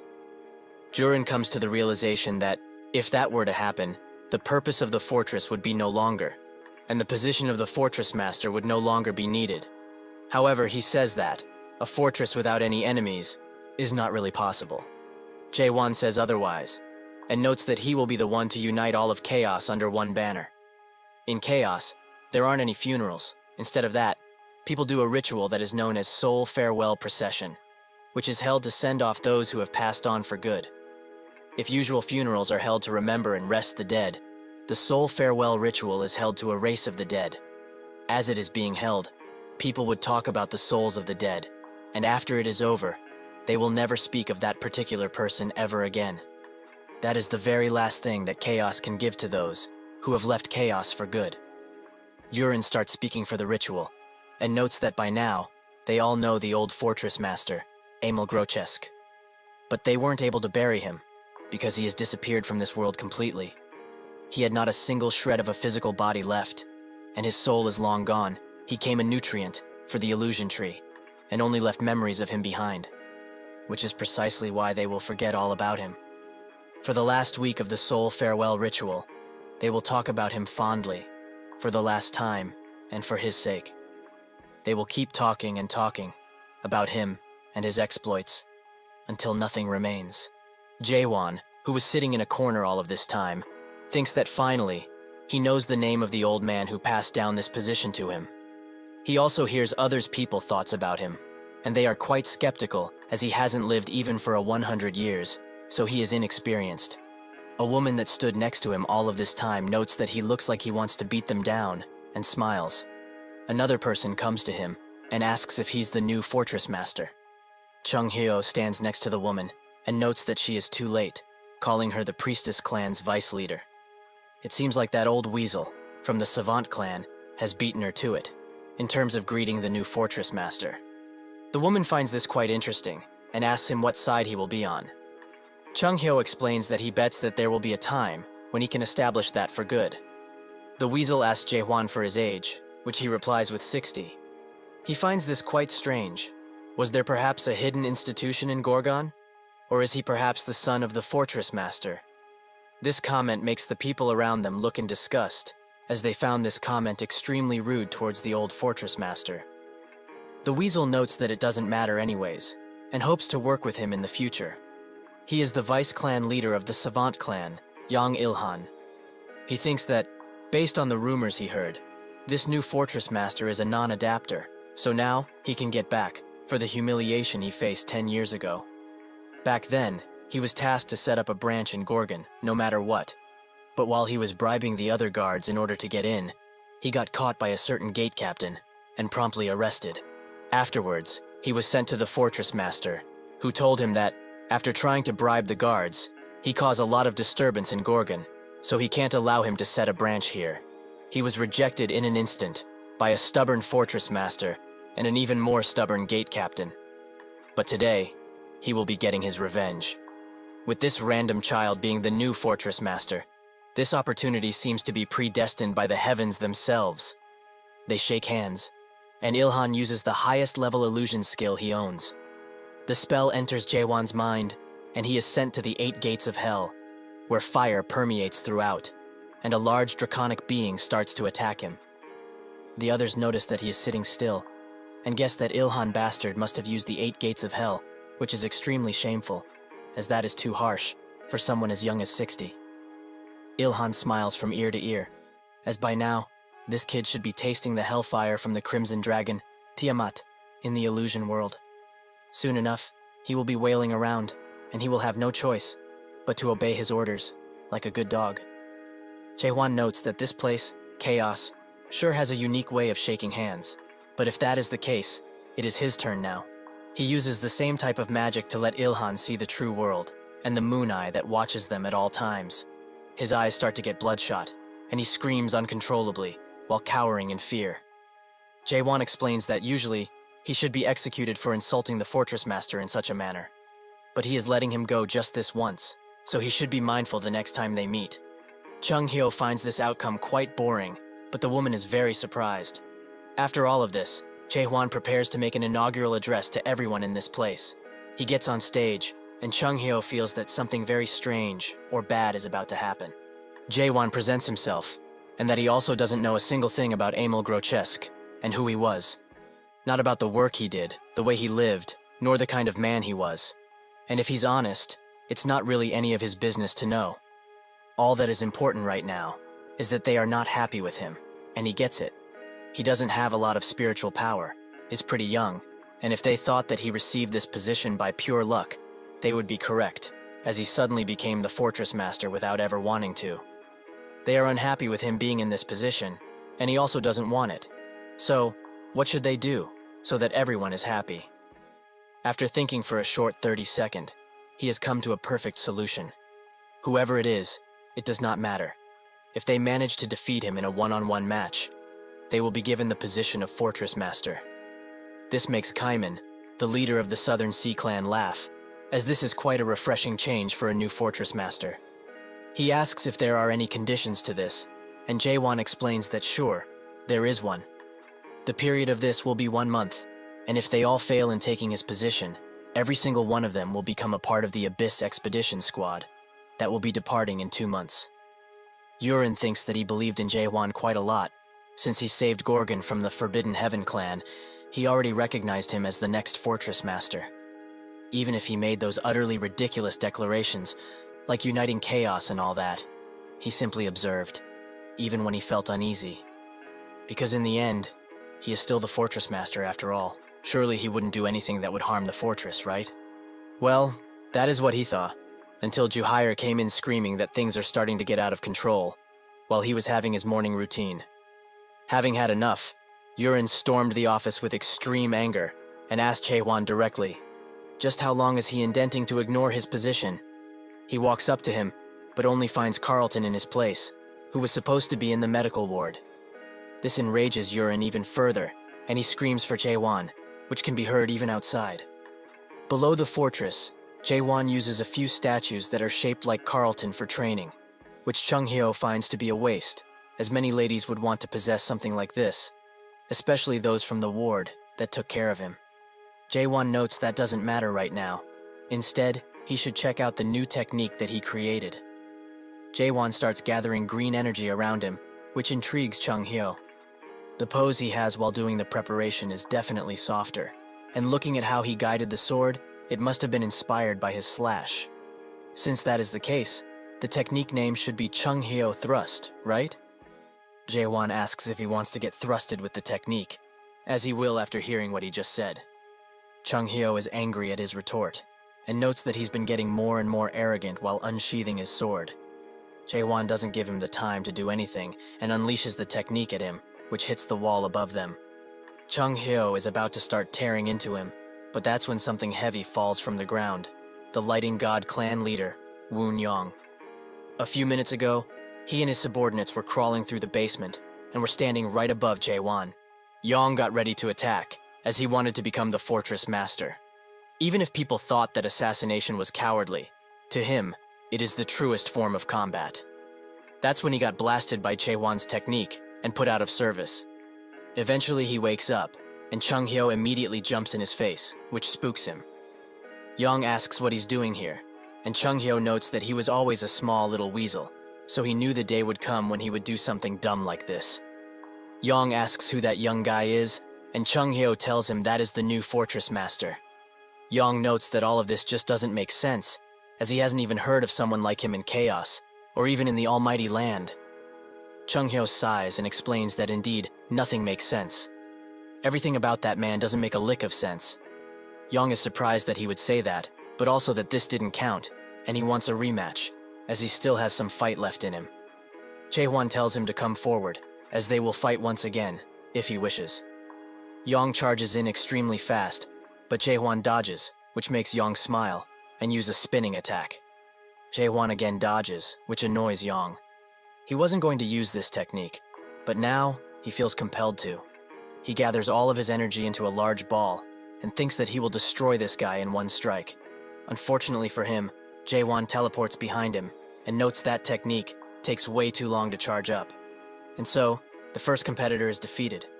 Later he reports back to them, after telling everyone that he, the Lighting God clan leader, barely lost to him, just like they ordered him.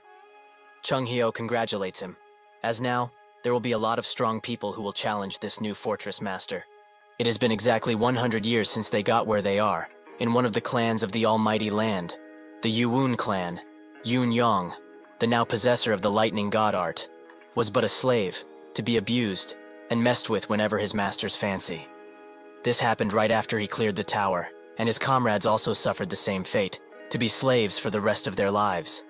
However, one by one, his friends either were commanded to fight in battlefields, get sold, or simply die from the abuse. After 100 years, most of the comrades that he grew to cherish passed away, in his head and in real life. Despite all of this, though, he survived, and after 100 years of complete obedience, he was officially announced as a servant of the clan. But on the same day that he was chosen to be a servant, something inside of him screamed to defy his masters no matter what.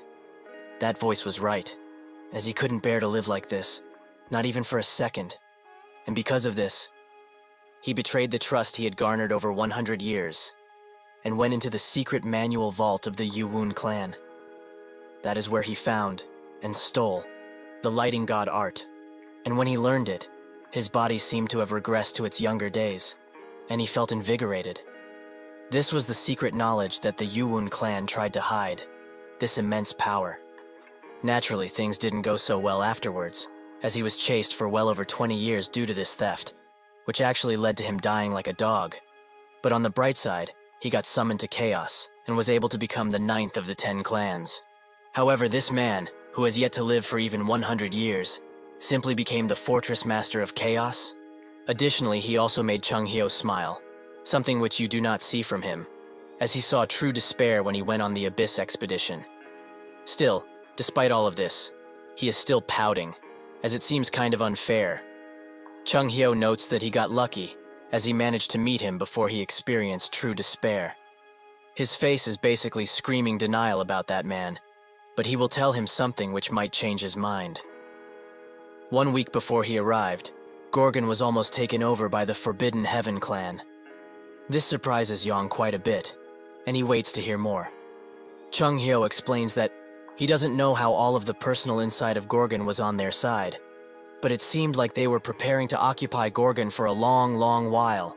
Before they could do anything too hurtful, however, Jae-hwan saved all of Gorgon with a mighty attack, and even fended off the Soul King, who descended down here by possessing the body of the Fortress Master. That is all that the current Fortress Master has done. Yong is shocked by all of these mighty achievements, and notes that he should have told him earlier, instead of letting him get beaten like that. That's when somebody busts through the door, and demands to fight the Gorgon Fortress Master. This is the Fire King clan leader Kang Hwang, and apologizes for coming here accompanied by the Sea clan leader. But he can go first, right? Jae-hwan notes that there is not need for that. They should both come at the same time, as he was in the midst of practicing his new technique, so he would rather not waste time. This shocks both of the challengers, and Chung Hyo says that things are going to get messy real quick today. Hwang steps forwards, and hopes that he doesn't regret what he just said. He charges in with all of his might, and unleashes a flame attack upon Jae-hwan, which he dodges quite easily. The attack hits the wall, which makes Chung Hyo scream at both. They both clash swords, and Hwang asks if he is actually scared of the flames that are coming from his sword. Jae-hwan denies this, and prepares a mighty punch, which is engulfed in flame the moment it hits the sword. Hwang barely manages to block, giving Jae-hwan the opportunity to attack, with some final words, those being that he should tell him later if he is scared of his thrust. Jae-hwan ends the fight by creating a gigantic hole in the wall, which he most likely sent Hwang through. The Sea Clan master puts out the remaining flames that were strewn about, and notes that Meathead will be fine. Jae-hwan asks why he didn't fight with him, and the Sea Clan master explains that he simply hates the heat, but now they will have plenty of room and time to fight. Even the lights in the room are put out, and they both stare at each other. Jae-hwan thinks that up until now, he fought electricity and fire, but now there is water too. This reminds him of a certain monster-catching game, but nonetheless, this guy seems to be stronger than the other two. He charges in with a thrust, but Kaiman blocks it, and then parries the attack, giving both of them space. Jae-hwan thinks that this guy is quite different from the others, as he is just not charging in like a maniac, but actually calculating his every move. He tries to hit Jae-hwan, however. He dodges swiftly, and raises himself into the air, where he has ample room to unleash a bigger attack. Before it can hit, however, the Sea Clan master dodges, although barely. He stares at the rubble that Jae-hwan created with a single attack, and notes that if he was hit by something like that, he would have been utterly crushed. With that, he gives up the fight, and Jae-hwan asks why, as he has yet to show him his full power. Kaiman explains that, even without that, the result is pretty obvious if one thinks about it, but since he lost and all, they should talk about the Abyss expedition. Hwang comes back from his adventure inside of the walls, and screams at Yong for lying about Jae-hwan's strength, as he got his ass beat because of it. Chung-hyo notes that he should blame himself for losing, not Yong, which makes him even more mad. Yong mocks him lightly, saying that, since they both lost the fight, they are required to join the Abyss expedition, without any fuss. Kaiman explains that he came here with the intention of joining the expedition in the first place, which surprises Yong, but Hwang knows exactly why. Kaiman was the closest friend of the previous fortress master, Amel, and because he was weak, he wasn't able to join the expedition when it first happened.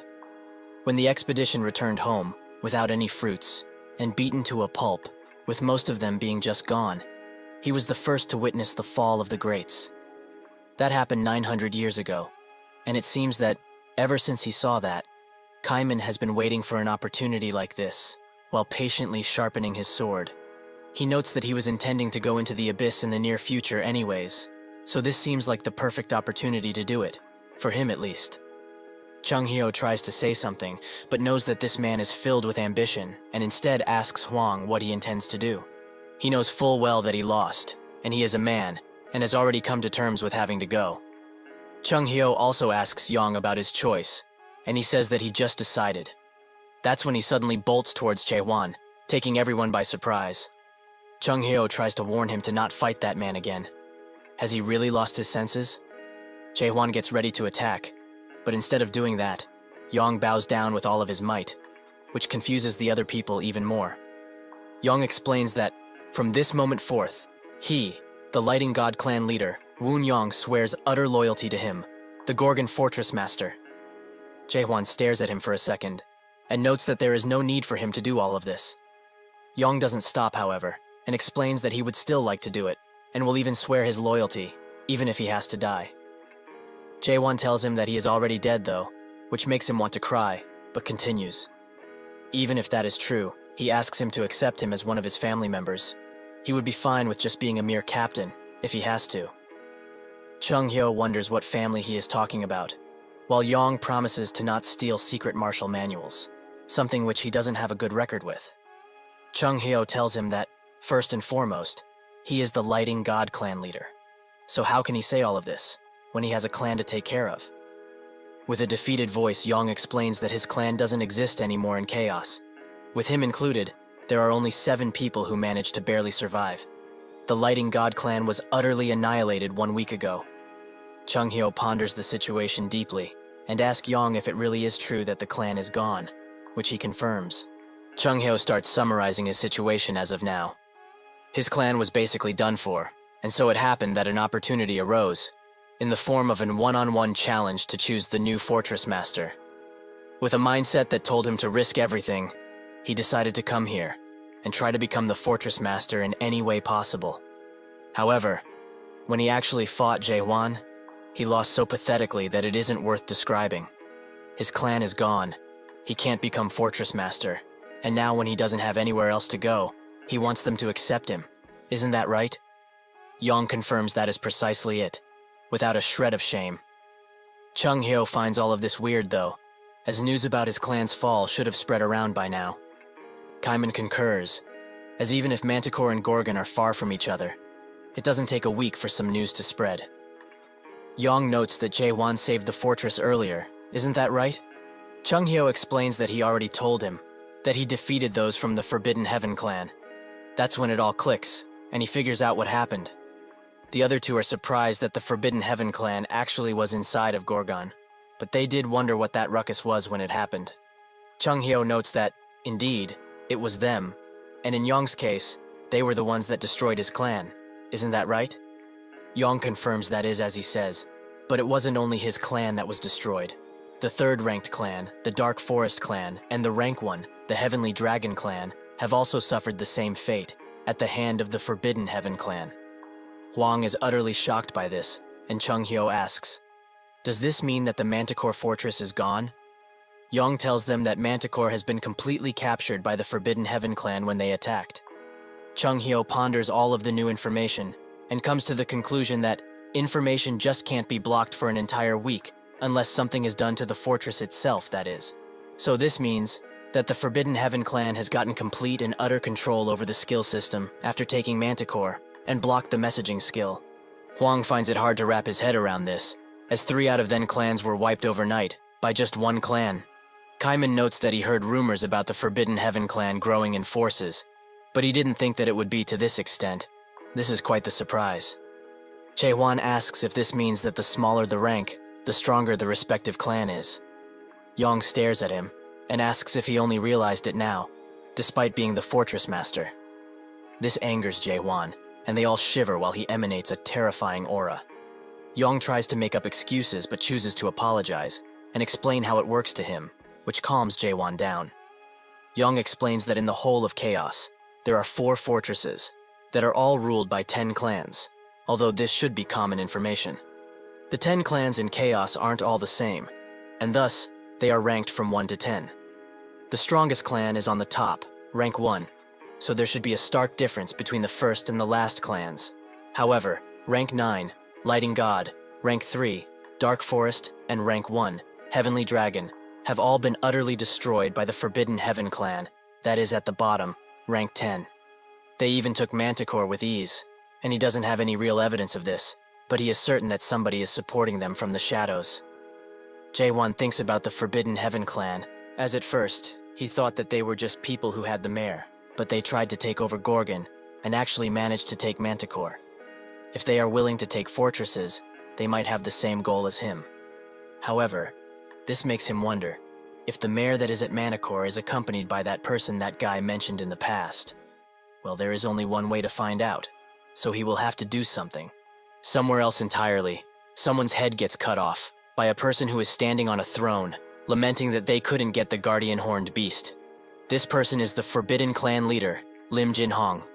Inside of the same hall, 2 men report to Jin-hong that the Heavenly Dragon clan leader has been successfully imprisoned, and all of his limbs have been severed.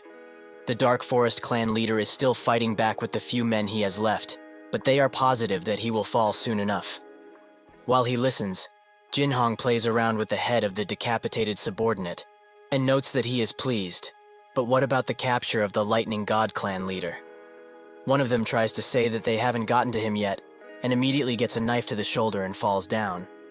The other apologizes for their insolence, and Jin-hong notes that it's all right, but do they at least know where they ran to? The other says that it's most likely Gorgon, making Jin-hong think that it's strange the clan leaders joined hands as soon as Manticore fell. But speaking about Gorgon, he has heard about a crazy bastard that wants to gather people for another Abyss expedition, which he finds to be insane. He can't believe that somebody else thinks like that. While they had much less forces than in Manticore when trying to conquer Gorgon, the first elder, Maihan, had put a lot of effort in the gathering of the foundation stones, so it's quite surprising that he actually failed. A big screen appears in his face, and looks closer at Jae-won, noting that he looks a bit similar, but he can't quite put his finger on it. That's when he gets a message from the Monarch of Pitch Darkness, who demands of him to look for the runaway product that escaped from a tower. Jin-hong is a little mad that he is getting ordered around like this, but there is nothing he can do, so he orders his subordinates to tell everyone that they received the message first. This situation makes little sense to him, however. How some random product was actually able to kill a cultivator while in the tutorial, and came in to destroy the whole of Chaos. He puts another knife in the head of the guy he hit earlier, and notes that truly, it doesn't make sense at all. The remaining subordinate asks what they should do against the Lighting God clan, but Jin Hong says that they should just leave him alone. Let all of the different clan leaders gather at Gorgon. It's actually better for them, as that place will soon be razed to the ground by an army of dead. He thinks about the extremely vile energy that seeped out of Gorgon a few weeks ago, and thinks that surely it came from the Soul King, Catastrophe. His energy disappeared quite quick, but what is scary isn't the descent, it's the fact that the dead can summon other dead. Those Gorgon bastards are about to find out just why Catastrophe is considered a disaster. While they sit in the training room, the group discuss about someone secretly backing the Forbidden Heaven clan. Yong notes that it might be one of the 12 Monarch of the Almighty Land, but the others find this impossible, as the Monarch usually don't meddle in chaos affairs. Huang says that he heard somewhere that the Almighty Land is currently having a war, so just maybe someone is trying to take advantage of this fact and get chaos involved. So how about they just try to contact the Resurrection Palace? Cayman is surprised by this suggestion, as the Resurrection Palace is a place that the Monarch and 5 great clans revive. It is also the group who manages the fruits of chaos. In any case, however, if one of the 12 great monarchs are truly involved in this, it means that they broke their solemn treaty. Chung Hyo tells them that, in return for the fruits, the monarchs and the 5 great clans made a treaty of sorts, and promised to never get involved in chaos affairs. Huang says that they must contact them now, but Kaiman notes that this is all a guess, and truly, he does not like to ask for help at all. Additionally, what would they do if they were all in it together? Chung Hyo asks Jaewon what they need to do now, as Manticore has fallen, and 3 of the clans are down. If they proceed with his original plan, it will mean war, surely. Jaewon notes that they are enemies that they need to fight in the first place, so if they have to do so eventually, why not do them now? It seems that Jurhan told him Chung Hyo about Jaewon's plans, and he pondered on the topic greatly. He says that if he's trying to unite chaos, it will be an insurmountable task, as getting all of the clans to submit to him seems like a pipe dream. Additionally, the Resurrection Palace is far stronger than any of the 10 clans, combined.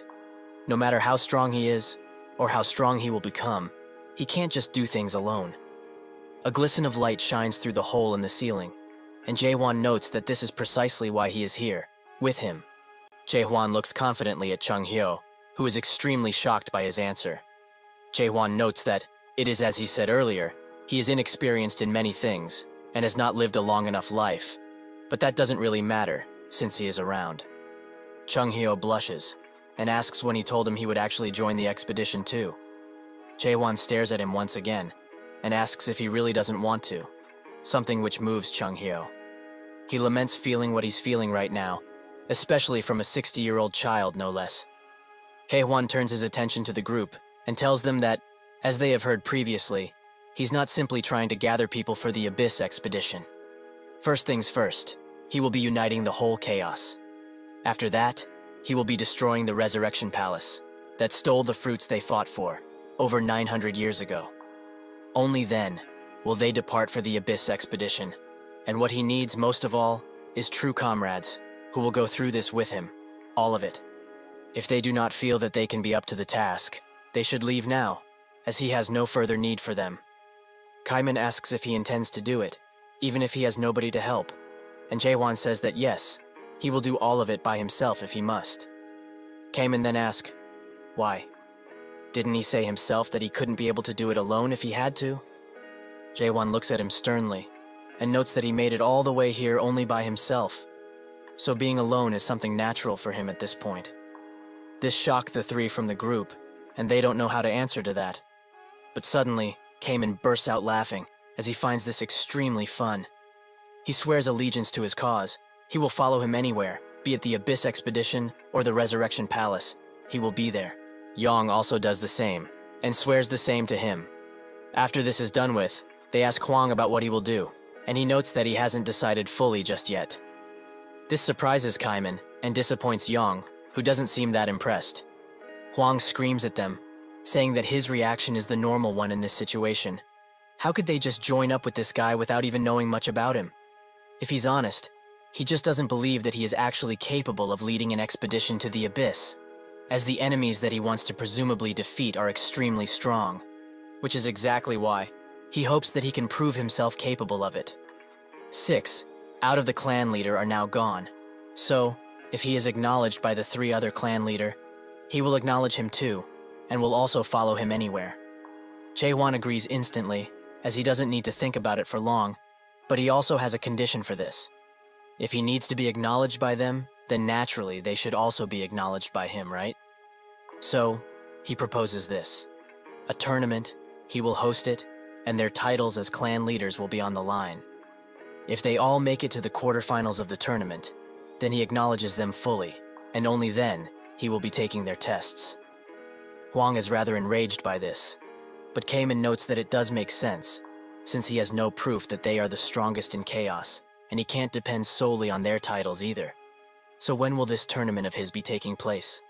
That's when a dark energy emanates from behind the door, and when it's opened, they see Yurin, who is very angry, as he has seen what Jae-won put up on the walls.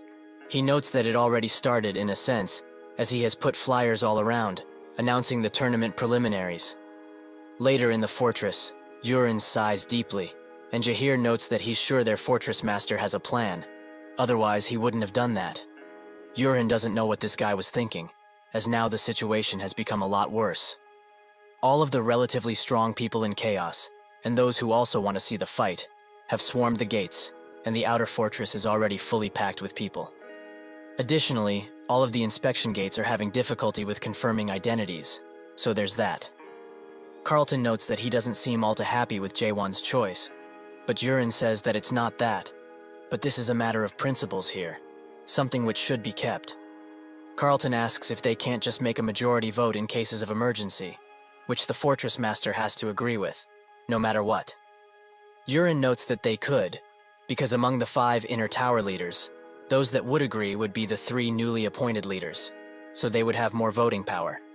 These 3 were chosen as leaders because 4 of the 5 tower leaders were slain during the incident with the Forbidden Heaven Clean, and the remaining one became severely injured and is now absent. Thus, they appointed 3 new leaders. Claire, as the fiancé tower leader, Jahir, as the security tower leader, and Carlton, as the law tower leader, obviously. They could get their proposal approved with this much. However, he doesn't feel that Claire was a good choice, as what kind of financial know-how does a bar owner have? She doesn't realistically deserve to be in charge of the entire finance tower, he thinks. She looks at him dead in the eyes, and notes that judging by his reaction, he disagrees with the choice of the new fortress master. But does he even know what kind of value will his choice create? Yurin asks what she means by that, and Claire notices that he has been looking down on her since she is a bar owner, but that's whatever at this point.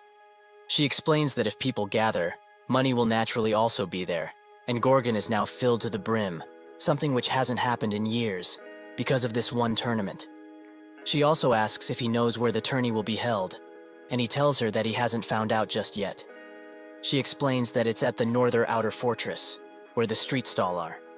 So, if he remembers, it's the street where everything was destroyed, because of the Forbidden Heaven clan. The residents, who lost their jobs, started repairing the streets, and are now working as tournament staff. Yurin didn't think about all of this, and only took the tournament into consideration, something which was foolish of him. She tells him that the amount of money they lost from the Forbidden Heaven clan incident was a gigantic 12.87 billion horen, so if the tournament is held for 2 days, she estimates that they will make a total of 13.28 billion horen, probably more, as she hasn't taken other things into account. Yurin is surprised by all of her knowledge, but Claire says that he shouldn't be, as she dealt with a lot of money in her previous life. It was her job, basically. She doesn't truly know what this fortress master wants to do, whether he wants to free them or just fight the entirety of Chaos. But she knows this, that he is going to change Chaos, no matter what. At the south of Chaos, in the Green Ocean, the Dryad Fortress stands, which was made by nature, purely out of the roots, and secretions from the plant-type guardian horned beast, also named Dryad, who would consume moisture from the Great Sea. The fortress master of this place, Aisha Lincroft, connects to the nature around her and feels that something is wrong. So she uses a top-level skill, Scout. With it, she sees far, far away and spots that there are countless dead going towards Gorgon. And one especially dangerous thing is the one in the front, which is one of the three great dead, the backwards walking Magritte. It's so powerful enough to detect that Aisha is looking at him, and it stares back with its deep eyes, which damages her to the point where she bleeds from the mouth. Without much to do, she notes that at least she should inform the Gorgon fortress master and sends a bird to do it. In the northern streets of Gorgon, the tournament is happening, and Shin Muguk, the Limitless clan leader, notes that this is progressing very fast, as they are down to the pre-quarterfinals, only in 3 days, at that. Chung Hyo comes next to him, and explains that this is so fast because everyone here is strong. They all raised hell, and killed tons of people during the preliminary rounds. They both greet each other after this, but that's when Chung Hyo notes that this guy grew in power, by quite a lot, so he compliments him for it.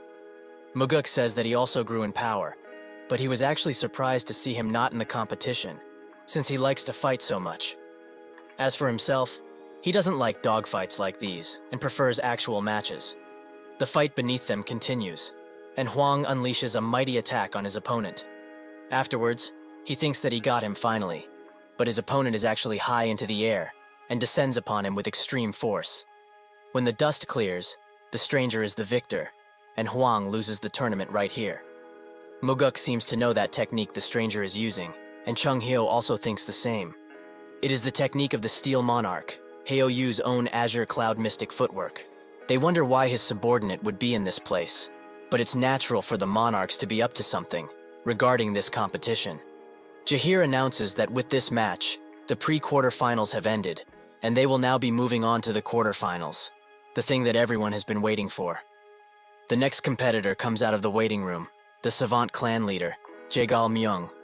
He looks at Chung Hyo and blinks as a greeting, something which annoys him greatly, but Muguk tells him to let it go, as he is only a 400 years old kid after all. Jae-won is this man's opponent, and when they get face to face, Myung says that he has heard about his grand plans, but thinks that what he is trying to achieve is impossible. Muguk analyzes this new fortress master deeply, and wonders if he can win against Myung, since he is quite young. That's when he notices that his energy isn't that much different from Chung Hyo's, and asks if he's by chance his disciple. Chung Hyo smiles, and in that second, the fight ends with Myung being thrown into the wall. Chung Hyo notes that a monster like that one can't have a master, he is his own. Myung, who is surprisingly still conscious, thinks that, in the quarterfinals, he didn't have an opponent in the list, but later one, when he found out that his opponent was the fortress master, he thought that he struck gold, since he joined this awfully barbaric competition for the sake of warning the fortress master about what is going to come. This happened once in the past too. There were others who got people hopeful, and had expectations about getting their lives back, even though they were lost. However, a hope that can't come true brings about something much worse, utter despair. This is why he needs to crush that hope in advance, so that people are accept from this despair, just like he has done for the last 400 years. So he can't, or rather mustn't, admit defeat. If he does so, the last 300 years of his existence would have been for nothing. He notes that he said that this tournament will be held within one-on-one fight, but he didn't say what kind of one-on-one fight. Taewon remembers that indeed he didn't specify, but what does that have to do with anything? Myung says that he would like to have another type of fight with him, a battle of wits. Wouldn't it be fair if he were to fight on his own terms? The public doesn't like this, and they all call him a coward, someone who can't admit defeat. Chung Hyo notes that he already knew this guy would be doing something like this, and Muguk says that if it's a battle of wits they will be fighting, it will be hard to know who will win.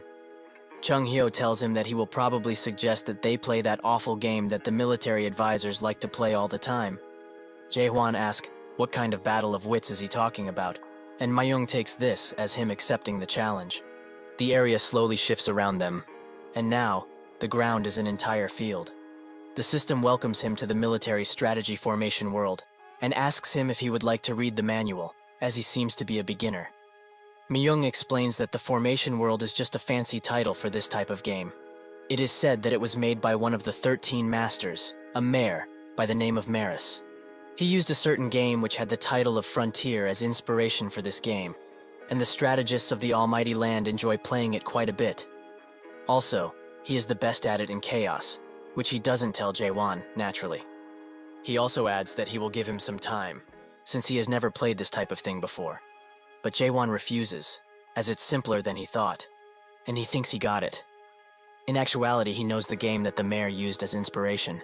A strategy game, where its main scenario would be a war between three races, and they would have to gather resources and train troops all in real time so that they can destroy the enemy buildings, which is the victory condition. He already knows of a game that is exactly like this. That Frontier game that was the inspiration is most definitely that game he knows from Earth. The one that everyone played. He probably has more than 10,000 matches in it, but just who are these mayors to know about something like this? Myung asks if it's okay to use the Lost Garden terrain, and Jaewon accepts. With that, they both choose their races, with Jaewon picking humans, and Myung picking undead. He thinks that the humans are quite literally the weakest out of all the races, so even though this child is arrogant, he is still just a novice at this game. The undead race he chose will get stronger as the game progresses, and it also has better units in the early to mid-game too. After he trains a few workers, he will build, establish a foundation, and win by amassing tons of troops. Before he can even think of doing that, however, Haewon goes on the attack with his villagers and easily takes out some undeads. This makes him mad, and he asks Jaewon what he's doing. Why is he attacking with his farmers? That's when notices he also made 3 watchtowers near his base, which provides his units with a clear advantage, and also with protection, since the watchtower is a defense building. But he can't just take out the watchtowers, as the farmers, who have the strongest stamina out of all the starter units, will interfere. So he basically at a standpoint now. He is helpless because he has to stop him. He can't since he didn't have the time to gather resources or build anything for that matter. Jaewon thinks that this is a rather common strategy in Korea, as it has a lot of destructive power, and it's very efficient. It was also a strategy that people would criticize, even more so if a contestant used it in a tournament. The people watching cheer for Jaewon, while Myung's whole scope of the game disappears. Now enraged, he asks how he could do something like this. Is it not common etiquette to not attack each other for the first 10 minutes of the game? Jaewon wonders what he's talking about, and Myung explains that normally, people would use the first 10 minutes to build buildings, gather resources, and things of the nature. Jaewon notes that if it's not a direct rule for the game, then it doesn't matter what he does, right? Myung falls to his knees in front of him and bites his lower lip roughly. He thinks, just who the hell is this man? He defies common sense and logic in every way, and also plays outside of the predetermined rules set in place. Because of this combined, there is nothing that he can do to reduce the amount of difference between their abilities. This man is just somebody that he cannot hope to beat, ever. But maybe it's for the better, as for the past 400 years, he has been waiting for this, for someone who could fulfill their hopes. With that, he admits defeat, and the first round of the quarterfinals comes to an end. While Jaewon rests from his battle, Muguk and Chung Hyo descend from the public seats, and Chung Hyo asks him where he learned to play that strategic formation world, as he thought the only thing he truly cared about was practicing his thrusting abilities. However, since the spiral slash technique he used in the fight is partly inspired by his own slash, it is kind of inaccurate to say that he is really only interested in thrusting. Jaewon plays back what happened, and wonders what spiral slash he is talking about, as when they discovered the technique, Chung Hyo desperately wanted it to be called spiral slash, as to him, that sounded the best, but Jaewon told him that he only uses thrusts. Chung Hyo kept insisting and insisting, and that's when Kaiman came up with a grand idea for the name. Both thrusts and slashes kill their enemies, of course, so they should name it Fatal Spiral. Jaewon notes that this is what they decided to call it in the end, and Chung Hyo is very surprised that he actually got to keep that name instead of his more cooler, better one. Jaewon takes a look at Muguk and says that he looks very strong, so they should spar for a bit. Muguk notes that his introductions are a little rough for someone so young, and Chung Hyo told him already that this guy doesn't respect his elders, but rather attacks them. Jaewon sighs and explains that all of the old men in here are not weak in the slightest. They are all very strong, comes with the age. There is no real need to be nice to all of these geezers. While Chung Hyo chews Jae-won up for his words, Muguk looks at him and thinks that for the first time in over 900 years, after the Abyss expedition was destroyed, this is his first time seeing Chung Hyo enjoy a conversation this much. While Mullark was the captain of the expedition 900 years ago and gave the whole chaos hope and dreams, in the end, even though they all tried desperately, all that remains of that once great leader is a symbol of despair and dust. He wonders how Jae-won would do against Mullark. Will he even be capable of replacing him? Based on the last fight in this tourney, he is extremely strong and might actually be or become better than Mullark, considering his very large potential. However, another key part to leading is personality. He does not feel any righteousness from him, and truly, he feels like the opposite of Mullark, who was gentle and very mature. Additionally, he has felt a strange bloodlust all of the time he has been next to him. Suddenly he feels a strange and ominous energy from behind, as the eye from the true world is looking at him intently. He tries to look back as swiftly as he can, but the energy disappears the moment he does so. He asks Chung Hyo telepathically if he is an awakened, who notes that indeed he is. It took him a while to notice. He is a completely awakened person, through and through. Jahir announces that the next quarterfinals match is about to begin soon, and Chung Hyo tells Jae-won, who starts climbing the stairs to the arena immediately. Chung Hyo asks what he is going to do, since it is not his turn yet. Muguk ponders him being a complete awakened, and Jae-won notes that all of this waiting around for the rounds and stuff is just wasting everyone's time. Muguk wonders if he has surpassed the third stage of awakening, and Jae-won stands proudly in the arena. Chung Hyo looks at him with a puzzled look, and wonders what this bastard intends to do this time. The contestants arrive, and Jae-won begins analyzing them. Among these people, excluding Kaiman and Yong, these three new faces look pretty strong from here, especially this one, the woman with the chain sickle. There is just something about her that even Question can't even hope to figure out. Just who is she? Jahir comes next to him and notes that it is not his turn yet, so what is he doing here? The reporters and other news outlets rush to see what the Fortress Master will say as he grabs Jahir's microphone. He tells everyone to listen very carefully, as he has seen enough of the participants' strength, and he knows where they all stand. Since it's getting very boring to constantly watch others fight from the sidelines, he was thinking of changing how this competition will go from now on. One of the contestants steps up and asks what he is doing. This is the Priestess clan leader, Ja Gukryong. She asks who allowed him to do so, as he pleases, and why is he only changing the format of this competition now? Jae-won tells her that he is canceling the one-on-one fight rule, and Guker asks if he's basically asking them to fight in groups. Jae-won says that it's basically like that, and she tells him that something like this will not do, as if they split the participants into teams. How will they decide who wins? Jae-won notes that she clearly misunderstood him and explains it to her. He is not saying that they should do something so complicated like splitting the teams. There is just one team. The 6 of them will become a team, and he will be alone. This announcement shocks everyone, and Jae-won properly announces, yes, he will be fighting all of them at once, and alone.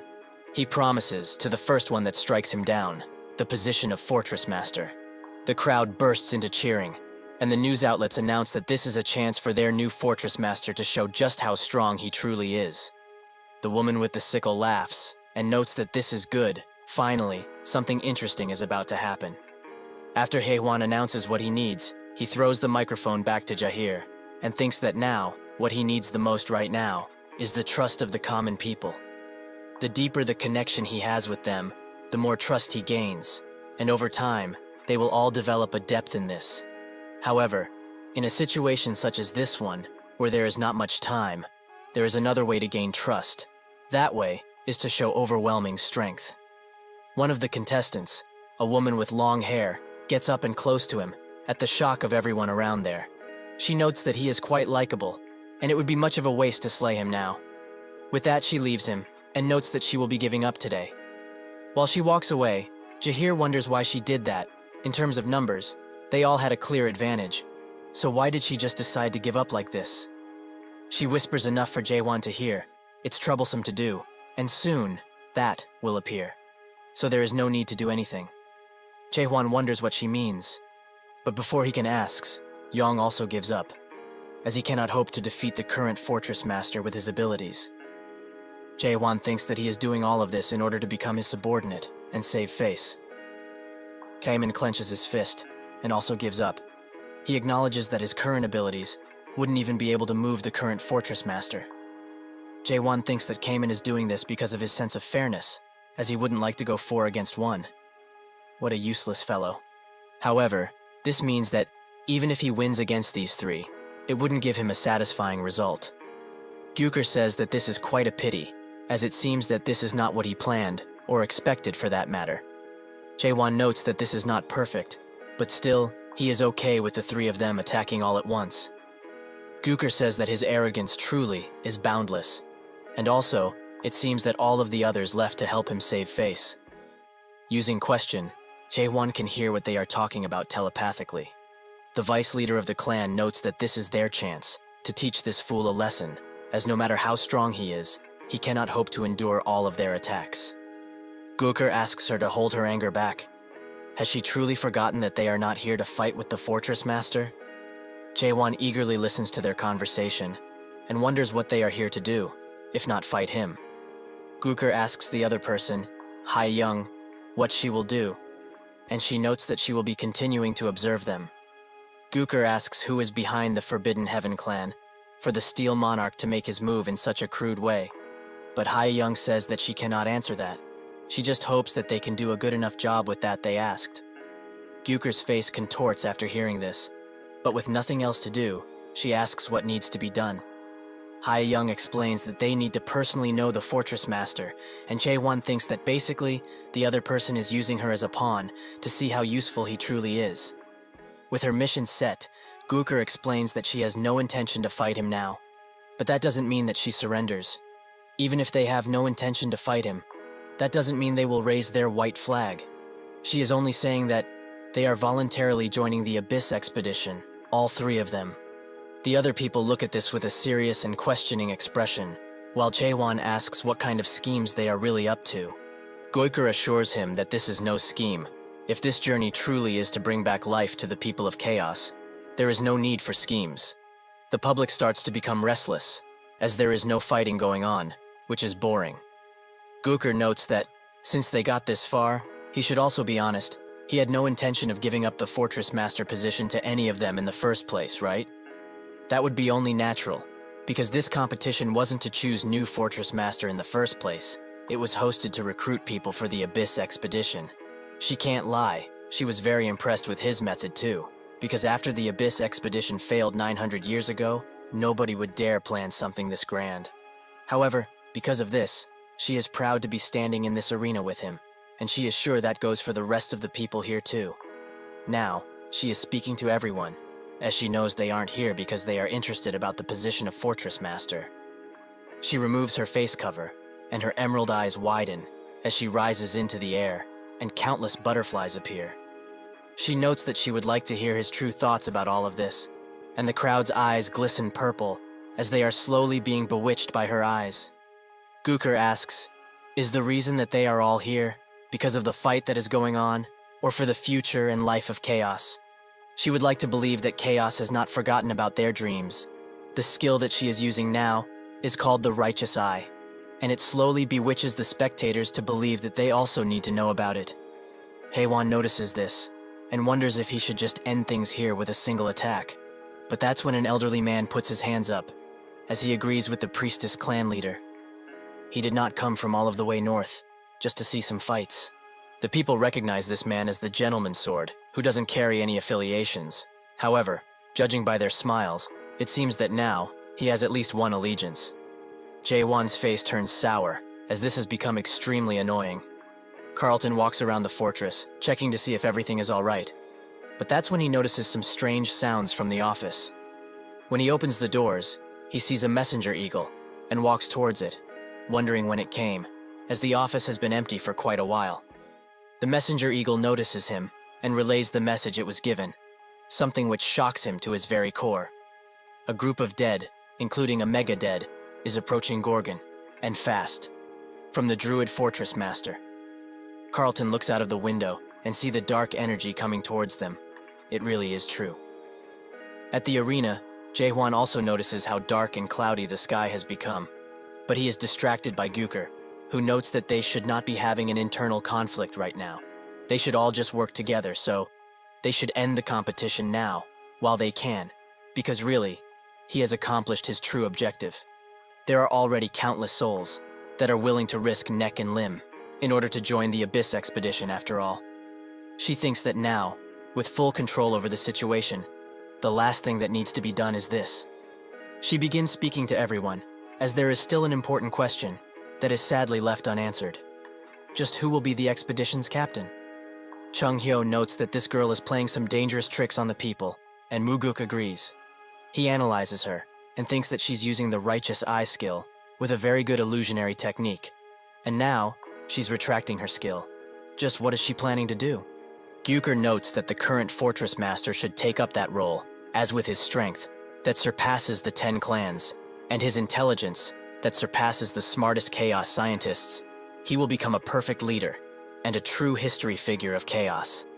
The spectators think that the Priestess clan leader is amazing, as she is a person who seeks to raise others, rather than themselves. The Gentleman's Sword says that the expedition captain is not a position one can take with only good strength and intelligence. Gyuker asks what other qualities are needed for an expedition captain, and he explains that most importantly, it needs to be someone who is able to lead numerous numbers without trouble, and a suitable personality to boot. He truly believes that they all need to carefully look at the Fortress Master, and determine for themselves if he is fit for the job, and she could do that for them, quite easily. She asks how, and the Gentleman's Sword tells her to use the Righteous Audit, as it would solve their issue fast. Gooker smiles, and the public agrees that she should use that, since then it will be easy to figure out the Gorgon Fortress Master.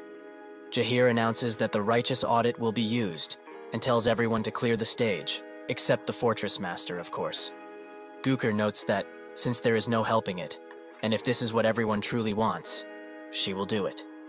She begins activating the technique, and asks Jaehwan, will he go through this audit, and take up the position of the expedition captain, like he originally intended? Chung Hyo scoffs, and says that they were completely tricked by this woman to think she would use the Righteous Audit. Maguk notes that everyone around here knows about her little Q&A ability, as higher stage adapters would plead with her to use that thing on them, to fill up their enlightenment values, in order to progress to the next stage. Chung Hyo is worried now though, as if Jaehwan just blows everyone up like he usually does. They can say goodbye to the expedition, as nobody would want to follow a lunatic that harms his own subordinates. But if they do nothing, his personality will show through the test, and unfortunately, his personality isn't good at all. Jaehwan accepts the conditions, much to Chung Hyo's surprise. Gooker asks once again if he will go through the audit, and Jaehwan once again confirms that he will. She says that if this is the case, she will begin now. For a good few minutes they stand still, and the spectators wonder what they are doing, but that's when the whole place changes into a crashing water body that is taking out an entire ship, which Jaehwan is on. She explains that the first stage of the audit is the ocean region, as in reality, most of the ocean region consists of dangerous seas like this one. So, as you can probably see and feel by this point, things like a ship being fully wrecked happen often around these parts, if the ships are not good enough. Fortunately for everyone on board, a rescue ship has appeared out of nowhere. But there is a problem. There is still one more person who needs to get on board, but this ship can only carry 10 people, and it will sink if they carry any more. Suddenly a man appears behind Jaehwan and calls him captain. He asks for his opinion. What will they do? He needs to make a decision quickly. Now, he is presented with two choices. 1. Let those who were fortunate enough to get on the boat first survive, and give up one person, or 2. Not leave any people behind, even if it means that there is a chance for the rescue ship to sink and kill everyone. Now what will he do? Jaehwan looks at the choices he has, and wonders if this is really all there is to it, while Gyuker flies above him, and asks what he will do in this given situation. If he chooses to go with the first choice, people will certainly blame him for being a heartless monster. But if he chooses number 2, then they will start questioning his judgment. No matter what choice he makes right now, his right to become expedition captain or not will be put into question. That's when Jaehwan announces his choice, He chooses to go with option 3, something which shocks Gooker, who notes that there are only 2 choices, not 3. Jae-hwan explains that option 3 is that he will be able to save everyone, including the ship. He will not allow it to sink. Gooker bites her lower lip, as she knows that he just found the 3rd hidden choice. This hidden option appears only to those who always look for their own answer, and it goes like this. He will not give up anyone, save the one that has fallen, and make everyone take turns to go into the water and come back. Gooker thinks that this is the only choice here that saves everyone, whilst not giving up a human life. However, this is bad for her, as she intended for him to look incompetent by just showing 2 equally hard choices, but her plan is backfiring right now. She says that he should tell everyone loudly what his 3rd choice is, as everyone is dying because of this turbulent and violent sea, right? Jae-hwan notes that if this is the case, he will just have to split the sea open. This statement takes Gooker back even more, and wonders if this guy just lost it because he was flustered or something. That's when Jae-hwan takes a step forward and breathes in heavily while holding his mighty sword. Gooker tells him to stop, as she doesn't know what he's trying to do, and Chung Hyo recognizes the pose he just did instantly. He screams at everyone to get away, and as fast as possible. With a sudden bright flash, Jae-hwan unleashes a mighty thrust, something which shocks everyone, including the system, who can only see this as an error. And so, before Jae-hwan, the water disappears entirely. His crew comes around and they start celebrating them being alive, but Jae-hwan tells them to get off, as he doesn't like being touched. However, with the last of their existence, they offer their most warm thanks, and Jae-hwan sees something in them, a speck of humanity. With that, the righteous audit comes to an end, and rightfully so. Gooker is very mad, as she also got hit by the attack somewhat. Jae-hwan looks at her a single time and notes that they should stop messing around now and get real. Gooker's eyes widen, but that's when the entire Gorgon territory is locked up and alarms start to blare. Seeing this, Jae-hwan immediately runs toward the problem, and a voice tells everyone inside of the fortress that all of the events have been cancelled and the fortress gates will be locked indefinitely. Most citizens wonder what is going on, but those who saw the dark cloud know and tell the others that the dead are coming, so they should hide as fast as they can. From where the dead are coming, everyone has gathered, and Yong notices the pitch-black group that is advancing towards them. He feels quite unfortunate, as the Lighting God clan got destroyed in Manticore, and now he's facing an entire swarm of dead in Gorgon. Just what is this luck? Hwang tells him that if he's scared, then he shouldn't join the expedition, as he won't be able to do anything. Yong says that if this is the case, he should also give up, as his legs are shaking like those of a scared chicken. Chung Hyo ponders the situation, and thinks that he never expected for a child that is not even 900 years old to be taking up the leading role in chaos.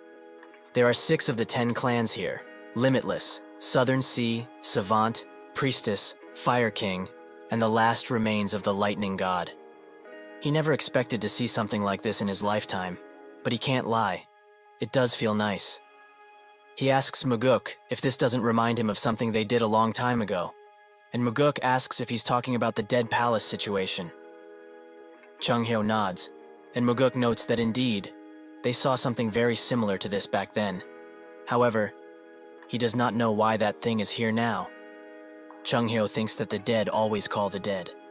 When a medium dead appears, small dead would arrive. When a large dead appears, medium dead gather. And since in Gorgon, the dead king has appeared, it will bring in something which has made every single fortress build high walls in the first place. The disaster that everyone fears, even in chaos, the mega-dead, backwards walking Magritte. The undead assault begins in earnest, and the people who didn't manage to evacuate in time are butchered one by one, and in gruesome ways too. Gooker watches in extreme horror as an entire horde of dead descend upon the fortress, and with the dead all around her, she thinks that this is the end. They are all done for.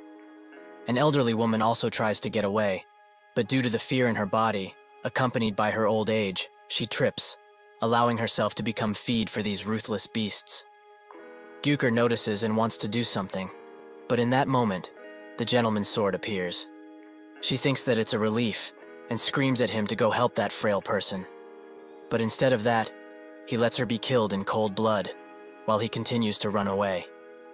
He apologizes deeply as it's too hard for anybody to deal with that many dead. Gooker has now lost all hope, as they are powerless in this situation. They can't do anything. For his crimes against the lowly, the gentleman's sword is rightfully punished and immediately killed by the dead in a surprise attack.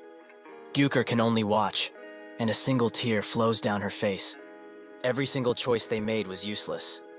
What use is there in getting the right answer if the world is like this, where only dead is dominant and suffering is the only promised thing?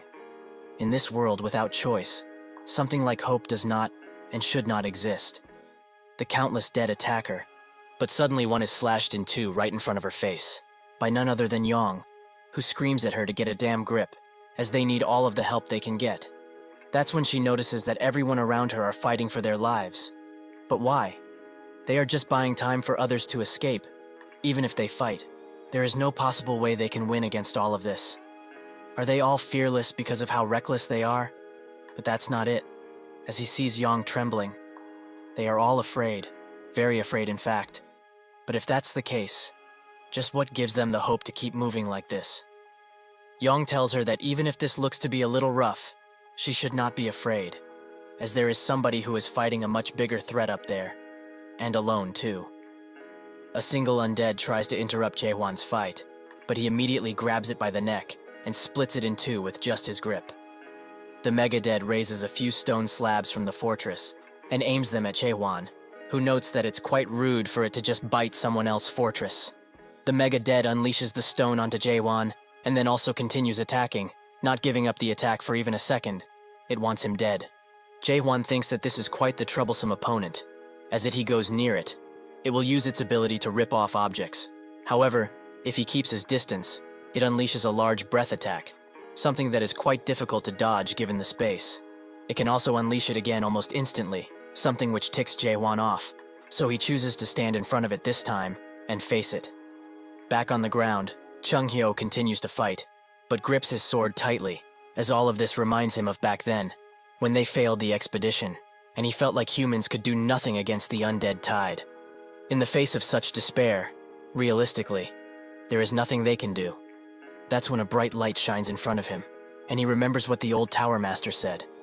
The people of this place need hope, something that will overwhelm them, a hope that keeps pushing and stops at nothing.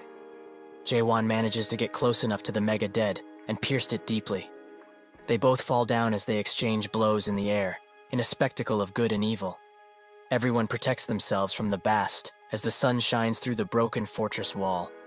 But as the dust clears, it is shown that Jaehwan has won this fight, and he smiles, as he thinks he should have done something like this much earlier. Chung Hyo is extremely surprised, and asks who the hell he is. But they don't have time to talk, as the undead are trying to attack him from every which way. Quite literally, he is surrounded. Jaehwan just sits silently while they gather, and tells them to not get in his way. He unleashes a mighty attack, which clears some of them, and then unleashes another, a much larger one, which makes Chung Hyo think about what happened at the Righteous Audit, that Jaehwan split the sea, and that's what he's doing right now too. Everyone around looks at the gigantic hole he made, and Muguk notes that he's quite reckless, and Chung Hyo agrees, but he has decided to protect that reckless person, no matter what. Muguk tells him that if this is the case, they will do it with him too, and so, with a new glimmer of hope, everyone gathers around and gets ready to fight. Muguk is the first to take down another enemy, and everyone follows after him, including Yong, who charges towards a large dead and defeats it in one strike. While he and Huang fight, he notes that it's quite embarrassing to say something like this right now, but he feels the need to tell someone, no matter what. Huang tells him to say it already, as he's hesitating for too long, but once Yong lands on his feet, he announces that he feels really cool right now. So is he?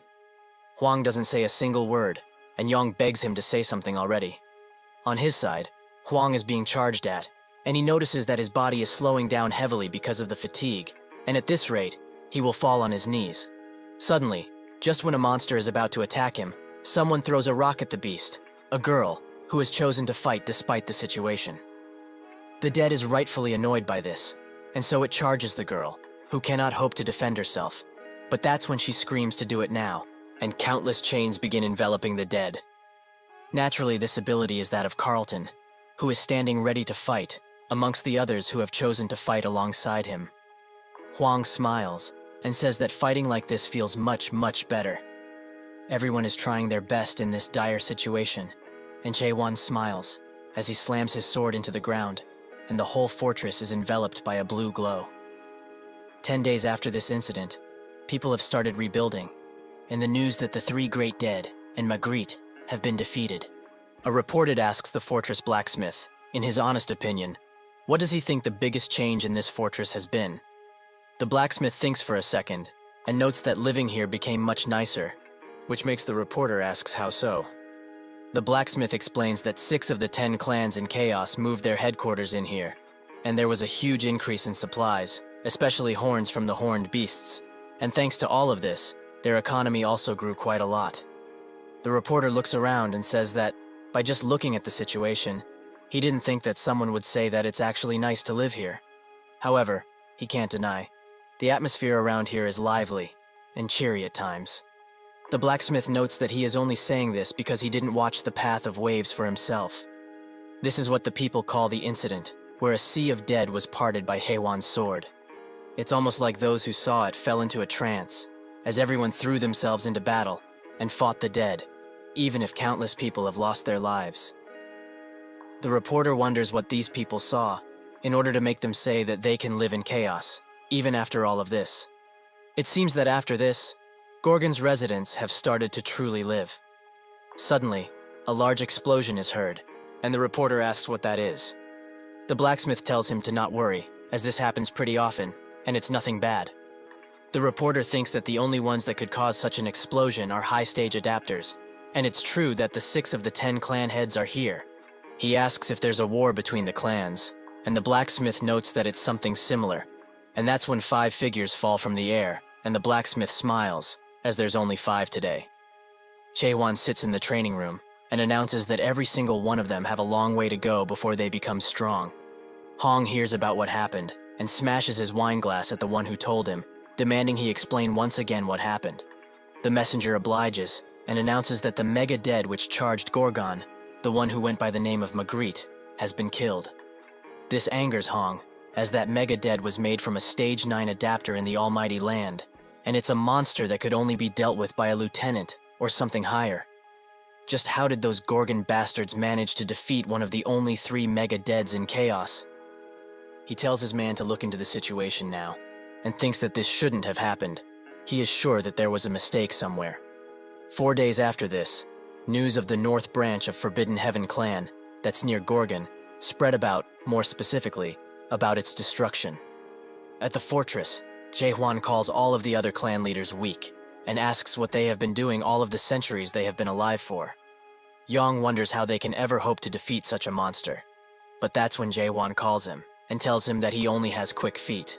He also tells Hwang that he has power, but he's very slow, and Jaegal that he thinks too much before he acts. He moves on to Gook, and tells her that she's nimble and has good instincts, but her stamina is laughable. The final one is Cayman, and he notes that he's the best among them. His basics are good, and doesn't have any weaknesses, but that goes both ways, as he has no specific strengths either. However, they all have one common problem, that they manage to obtain something without putting in effort at all. Chung Hyo notes that this is refreshing to hear, but Jae-hwan also goes on to their case, as they have lived for 1,000 years each, but they are still weak. Chung Hyo doesn't like this, but he can't deny that he's right, as 900 years ago, all of the clan leaders were at least 7th stage adapters, and the leader of the Heavenly Dragon clan was 9th stage. Even with that, Mullark was much stronger than all of them. The expedition was a tough journey, even for such strong people. That's the kind of place the Abyss is. Jae-hwan explains that during the subjugation of the Forbidden Heave clan's North Branch, half of them were either very injured or almost died, and they weren't even attacking their headquarters. They are already in this state after dealing with a single clan, so how can they hope to go on the expedition? Thus, as of today, all of them will be doing some special training for a single week. Yeagle thinks about how many muscles he will get, and he also asks if everyone here is an adapter. It's not easy to jump to the next stage, as he might think. Normal people would take at least 10 years before they become first stage adapters. Then, they would take 20 years to reach second stage, 40 years for third stage, and so on. Most humans would die before that. Jae-hwan asks what he's trying to say, and Jaegal puts it simply, Is he trying to turn them into awakened? This idea shocks everyone, and Yagal notes that, from what he's heard, awakened do not accumulate power over time, and rather, reach the next stage through enlightenment. Haewon says that indeed, that's what he's planning, if they are able to abandon their own world, that is. Jong asks what he means, and Chung Hyo tells them that there are 3 stages for those who wish to awaken. First, would be to destroy the world of adaptation, the one that they have lived in so far. Those who are able to, will be able to see the world for that it truly is. Jong wonders what he means, and Gooker notes that he's asking them to leave behind things like status, which benefits only the system. Jong notes that he is also an overcharged adapter. These people have a lot of affinity with skills and the interface system, while also possessing the ability to grow much faster. Thus, people think that they are blessed by the system. Hwang says that everyone around here is an overcharged adapter, but that's when Kaiman says that he's not. So, he will throw away his skills and world. If it means that he will become stronger, he will throw it all away, except the hatred he has towards the monarchs. They all wonder what he's talking about, and Gooker explains that they have to throw everything away, including everything they accumulated so far, but also something much greater. She asks if they have ever heard of the Great Disappearance, and Jaewon asks what it is. She explains that it started along with cracks appearing. 700 years ago, they suddenly appeared. In the Almighty Land, the terrorist group known as Cracks, that announced their fight against the cultivators, were all found with that proclamation shoved in their chest, and another proclamation, this one from the monarchs of the 4 areas. If one wants to become awakened, they need to come to the Forgotten Land and deny this world completely. There were thousands of adapters who gathered there that day, however. Nobody knows what happened. As per what everyone thinks, they have simply ceased to exist. Yong asks if there were any survivors, and Gooker notes that there were some, and her comrades were among them, and they had become awakeners, even though they were only stage 1. Jaewon asks what happened to them, and with a sorrowful tone, she tells him that every single one of them took their own lives. The experience broke them down mentally, and they either went mad or lost their memories completely. They all had various things wrong with them, but one thing they shared, they did not know who they were before this. Jaewon looks at her and tells her to listen carefully, as he will make 2 things clear for her. First, he is not a part of the Cracks organization, but he understands her suspicion, given his awakened status. Secondly, like she talked about, awakening is dangerous, so he will accept volunteers for those who want to awaken. She asks what he will do with those that refuse, and Jaewon tells her that he will still help them become stronger. He just needs to help them achieve higher stages of adaptation. She asks if he didn't listen to Jaegal, as he explained it takes years and years to just get 1 stage. Jaewon says that it's not a problem, and they should all follow him. They do so, and they arrive in the center of the fortress, where the blacksmith is building something. Jaewon asks if it can be activated now, and the blacksmith notes that it can. And so, the tower beams a bright light, and they all get one question. Will they accept the summon to the Tower of Nightmares? Carpe Diem? They all accept the invite, and are surprised when they get inside, as they did not believe that a human could actually create the Tower of Nightmares like this. Even if it doesn't have a 2nd floor, it is still rather impressive. Yagal says that he's actually touched by this. He never expected there would be a place like this that is not meant for domination, but rather, to break it. Yong is equally as excited, and Jaewon explains that from here on out, their training will be done in here, as it will be much more proficient, since time in here flows 100 times slower than the outside. 1 day outside is 100 days here. This means that a mere week outside would be 700 days here. So they have approximately 2 entire years to train and become better. But the speed of the soul corruption is inversely proportional to the rate at which time is slowed down. Just to be safe, when one of their soul's corruptions goes past 80%, they will be kicked out instantly.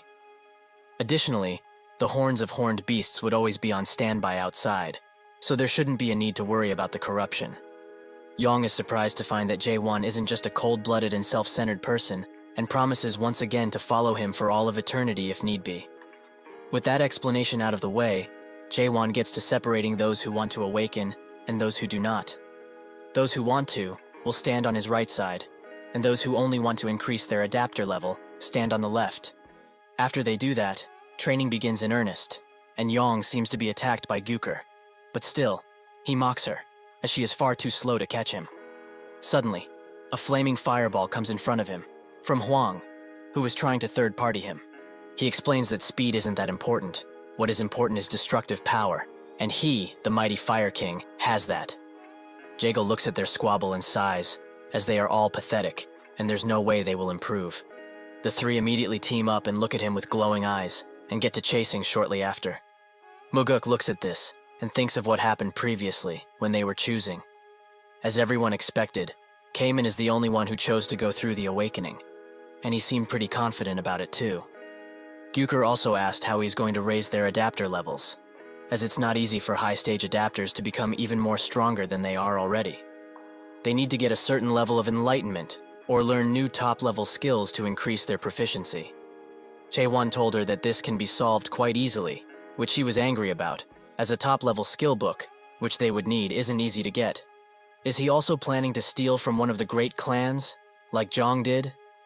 Chaewon said that they don't need a skill book. All they need is to learn from a teacher. But he will not be that teacher, because from now on, they themselves will become each other's teachers. Muguk thinks that this idea for them to learn from each other is very revolutionary, as since the clans are all stupidly prideful, this is something that they could have never done under normal circumstances. And seeing how hyped up these youngsters are, to prove themselves and their skills, the plan that Jaewon proposed might actually work quite nicely. However, this makes him wonder about Cayman and what he's going through on the second floor. On that second floor, Cayman keeps thrusting and wonders just how many times has he repeated this action. 10,000 times? 100,000 times? Maybe it goes beyond that, but still, Chaewon tells him to increase his speed, and he does just that, but can't help but ask if he will really be getting stronger like this. Chaewon is surprised that he keeps asking questions like this, as he should feel something right about now. Cayman does indeed start to see something, and Jaewon asks him if he's feeling uneasy because he hasn't fought against the other adapters. Cayman notes that he knows he's not someone who is talented. Jaewon thinks that this statement is wrong. He is different from the other clan leaders that were blessed with being overcharged. His consistency and sheer hard work has brought him to being the strongest out there. Additionally, his mental fortitude allowed him to not lose his self despite having reached the question stage. The only thing that leads to an awakening is not talent, but willpower. Suddenly, he tells Cayman that he believes in him, so he asks him to trust him and continue. Cayman is clearly touched by this, as he hasn't heard those words in a long time, so he clenches his sword even tighter and thrusts his sword even faster. Near the improvised tower, the woman who is at the arena looks at it while drinking and finds it quite impressive, as this is not an easy thing to make. She also asks her master, Chung Heo, if he also doesn't find it impressive. He looks at her sternly and asks Seola what she's planning this time. She notes that he's being quite mean and that they haven't met in a long while. However, he should just come back, as everyone is waiting for him to. Chung Heo explains to her, like he did all of those times, that he will not be going back, because there is no way that he will team up with them ever again. They are a bunch of inhumane bastards. Seolha gets up and tells him that they are actually fighting for humanity. They are the only ones who do it so earnestly. Only them. Crack. Chung Hyo says that this is a lie, as they are using humans to an end, and their organization is already on its way out after the Great Disappearance happened. Seola begins laughing out loud after she hears this, as she can't believe he would say something like that. Because he was one of the fuckers who planned the Great Disappearance. Isn't that right? Chung Hyo starts walking away, and tells her that this is not true. She notes that things didn't progress in the way that he wanted, but he did not stop the event, and simply watched as it happened. However, she feels thankful for this, as if it were not for him and his choices, she wouldn't be here at all. He should also know, since he is tied to this, that there are countless people within Crack that are trying to awaken using the method he taught them so long ago.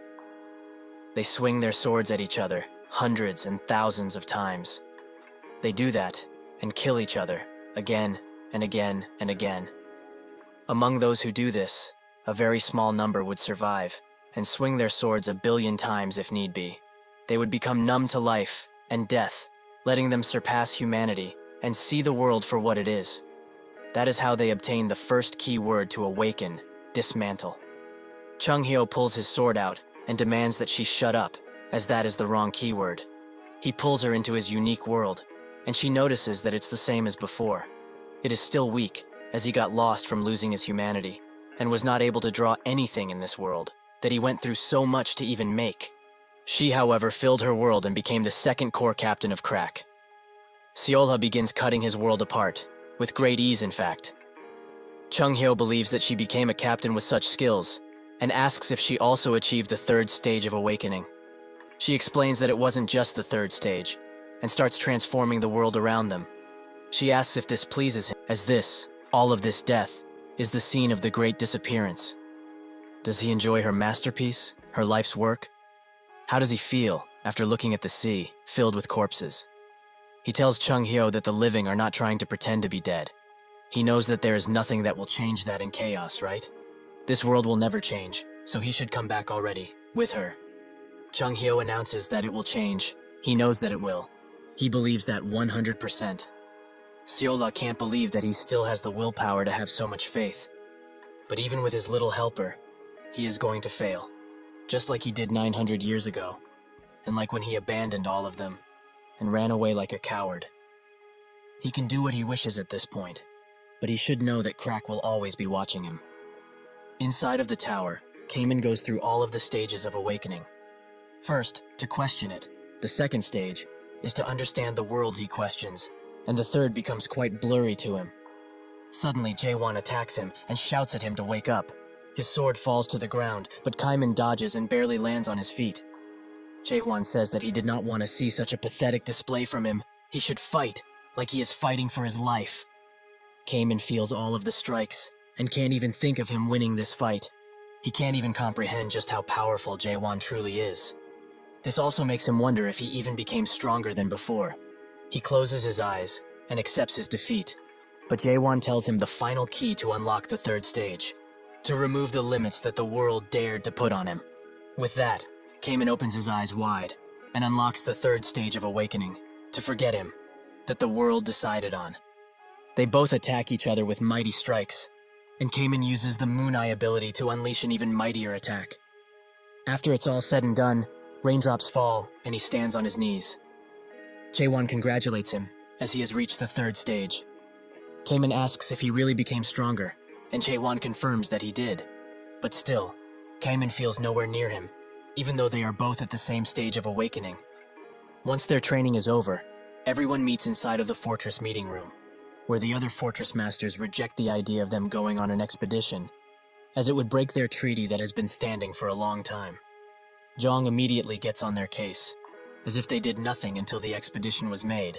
Then they should just shut up, as they have no right to talk.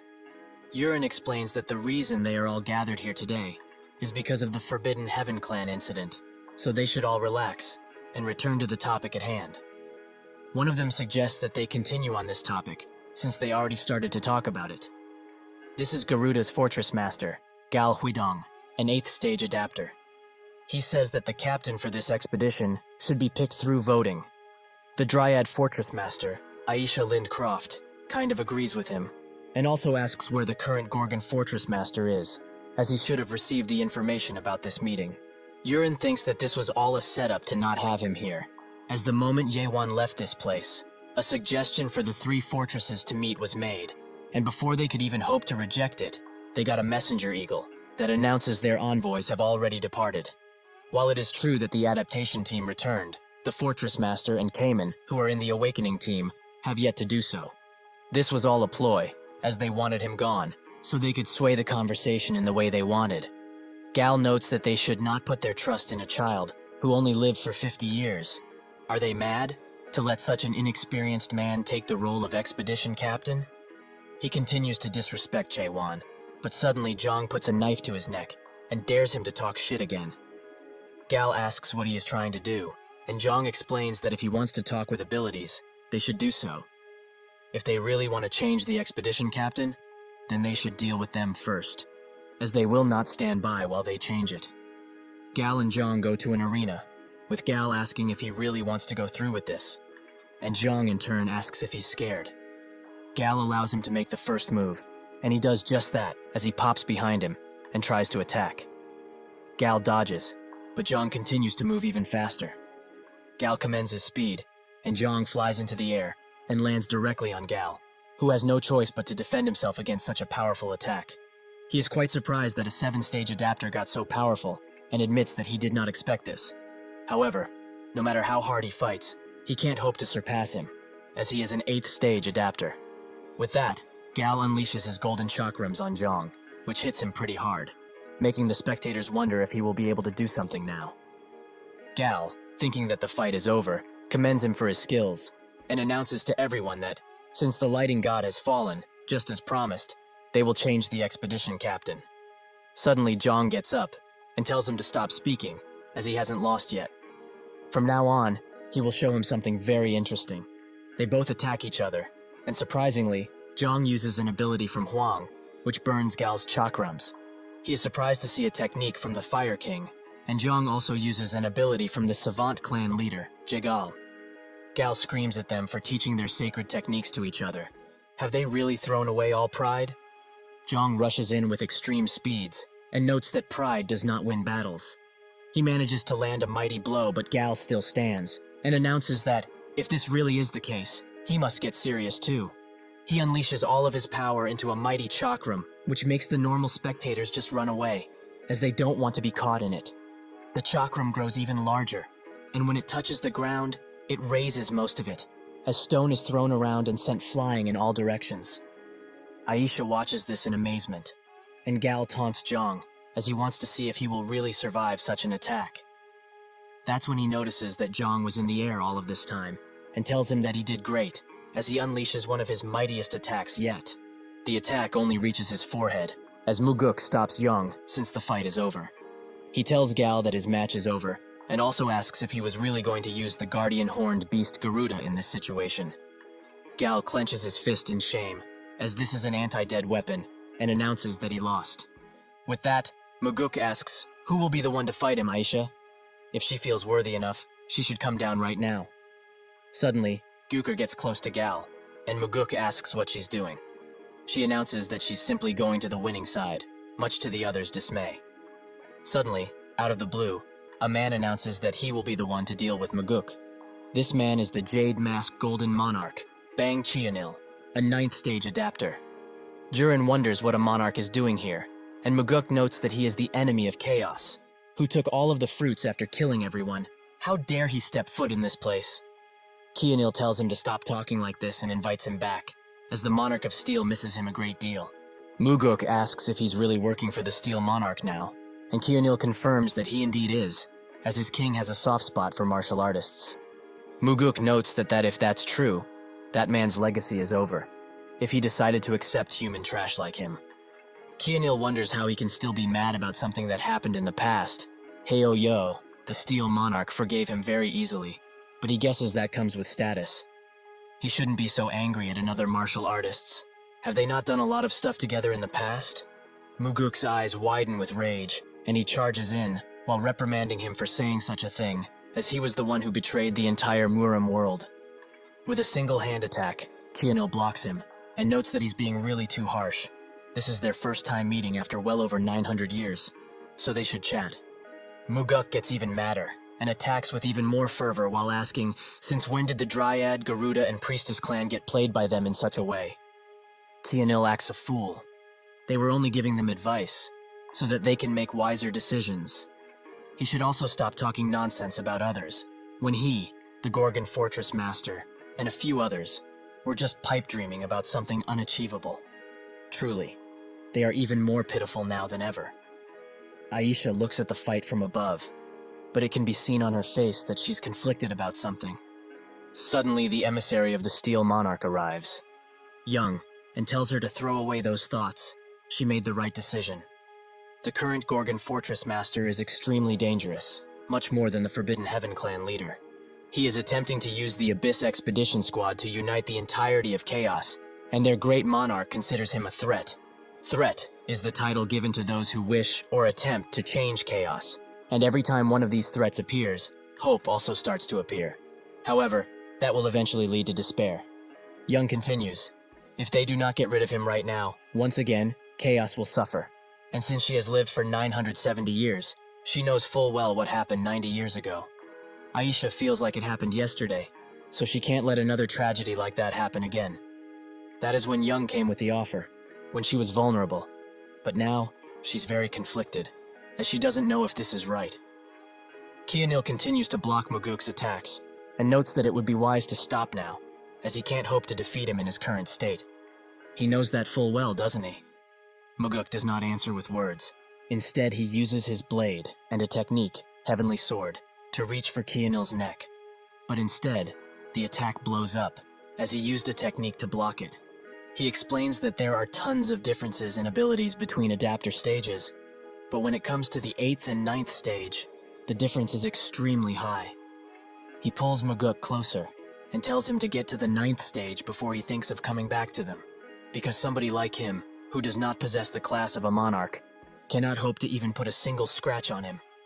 He unleashes a mighty palm attack on Muguk, and Gyukur thinks that this is the true power of a monarch, as Muguk was taken down in one single hit. The Jade Mask Monarch, who ruled over the 12th region, is not even a Grand Monarch, as right beneath the Grand Monarch, there are 3 titles: Lieutenant General, Major General, and the lowest of the low, which is where he's at, Brigadier General. Gyukur's suspicions are now confirmed. If they really had to fight such monarch on their expedition, there is no way they could have won.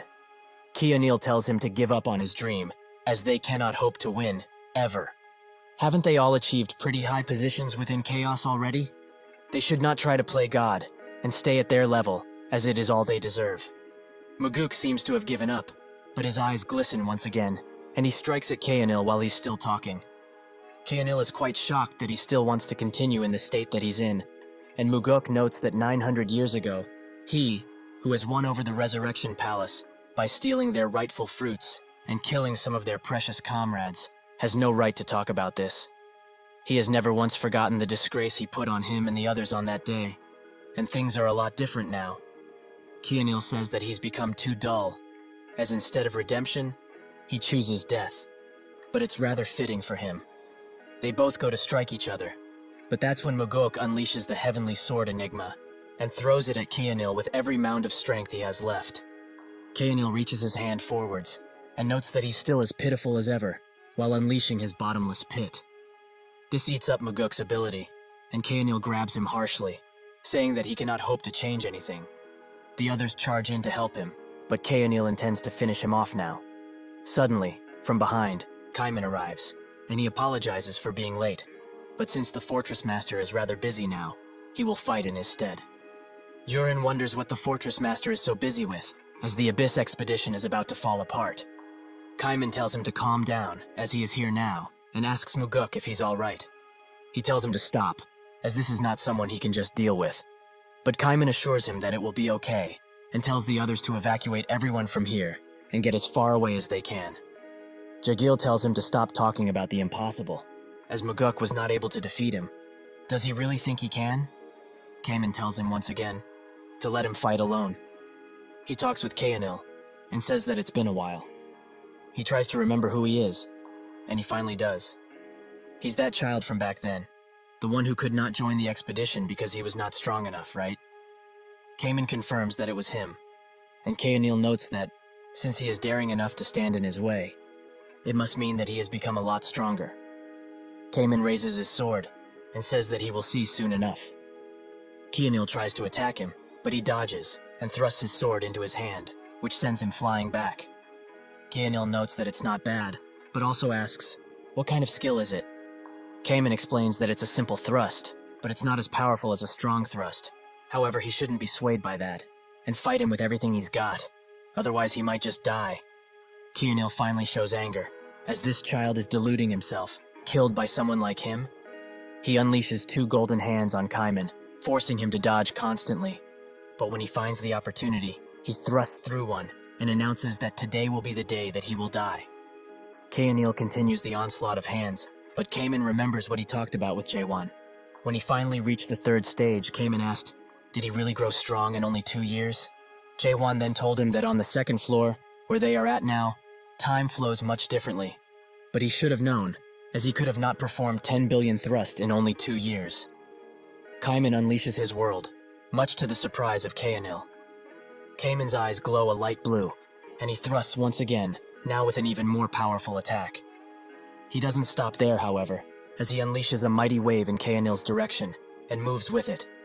Finally, he uses one of his strong thrusts and leaves Kaenil defenseless. After the rain finally settles, Kaiman still stands proud, while Kaenil is on his last legs. Kaiman thinks that he needs to finish this once and for all, but Gyukur gets in front of him, and Yong picks Kaenil up. Kaiman anticipated this, as Jaewon told him about it, but Gyukur demands he stand down, as no matter how strong he has gotten, he cannot hope to defeat a monarch with just 2 years of training. Kaiman then tells her that it was not 2 years, but rather 200, and unleashes a mighty death blow in their direction, which makes everyone recoil back and create a gigantic hole through the arena. Muguk is amazed. Kaiman really won. Jaewon must have predicted all of this and sent Kaiman here. Because of this, he showed that, instead of chaos relying on him constantly, they can forge their own path and stand proud on their own. Later, while Aisha watches the replay of the match, Kaiman arrives and asks if she is the one who changed her mind among the delegation. She confirms that she is, and she did come here because of what he said. But it's because she knows better than anyone how much everyone fears the monarchs. She also asks if he really intends to fight the monarchs, and Kaiman says that he will. Aisha explains that the Resurrection Palace is a much stronger foe than the Forbidden Heaven clan ever was, and while he did defeat Kaenil, he is the lowest of the low, a brigadier general.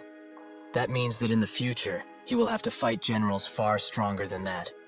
Kaiman knows full well, but they already ran away once 900 years ago, which is why they must not do it anymore. Aisha is surprised by his transformation, as in the past, he was someone who was crippled by his inferiority complex, as he was not born an overcharged adapter, and he always despaired when facing something that he could not pass. To think he would have changed so much, is he really the same person? Suddenly a commotion can be heard outside, and when Aisha looks, she sees tons of people gathered near a tower of nightmares. Kaiman explains that it was made by Jaewon and the Artisan of Dawn, but it was not used for cultivating, as nobody became a product, because in that tower, someone like a cultivator does not exist. Aisha is shocked. A tower with no cultivator. Is that why Kaiman became so powerful? He tells her that she should see for herself now, that chaos is able and willing to stand up on its own. Aisha notices that even common people are willing to train, but they were extremely afraid previously, so why? Kaiman explains that it is because they desire free choice, the freedom that they lost 900 years ago. If they do not get it back with their own abilities, then it's useless. Aisha is touched that his people have started to believe in themselves again, and asks where the Fortress Master is now. Jaewon is chilling with Chung Hyo in a dessert, who says that the Fortress Summit should be over by now, should they not go back, as he's sure there's tons of strong people there. Jaewon tells him that Kaiman will take care of it, as he has become more powerful than even him. This comment naturally angers Chung Hyo. Jaewon asks if he also didn't start from scratch, which he confirms, so Jaewon asks him, why do that, when he was about to reach the 3rd stage awakening? Chung Hyo tells him that he did it because his method was wrong, and Jaewon notes that it must be because of the keyword he used, which surprises Chung Hyo, as he didn't think he would know about something like this. Jaewon explains that all he knew was that he saw the world much differently than he did. Everyone in Crack, including Chung Hyo, awakened via the same keyword. The 1st stage of awakening, dismantle. The 2nd stage of awakening, assemble. And the final 3rd stage of awakening, self-surrender. The awakening he knew of was not profound, and it was simply achieved by cutting down foe after foe, over and over again. Dismantle did not have any questions about the world. Assemble did not have anguish, and thus, he was able to awaken without those things. However, Jaewon is different. He questioned his existence, and understood the reason for the world's existence, which gave him anguish. Because of all of this, there was endless questioning and anguish, a path where even after obtaining his own unique world, one would need to endlessly ponder the legitimacy of that world. Chung Hyo asks Jaewon how old he is now, as a few days ago, the 3rd floor of the tower was completed, and based on what Michael said, the density of time in that place is much, much thicker than that of the 2nd floor. Additionally, He was out of the second floor for about 2 days, in chaos time.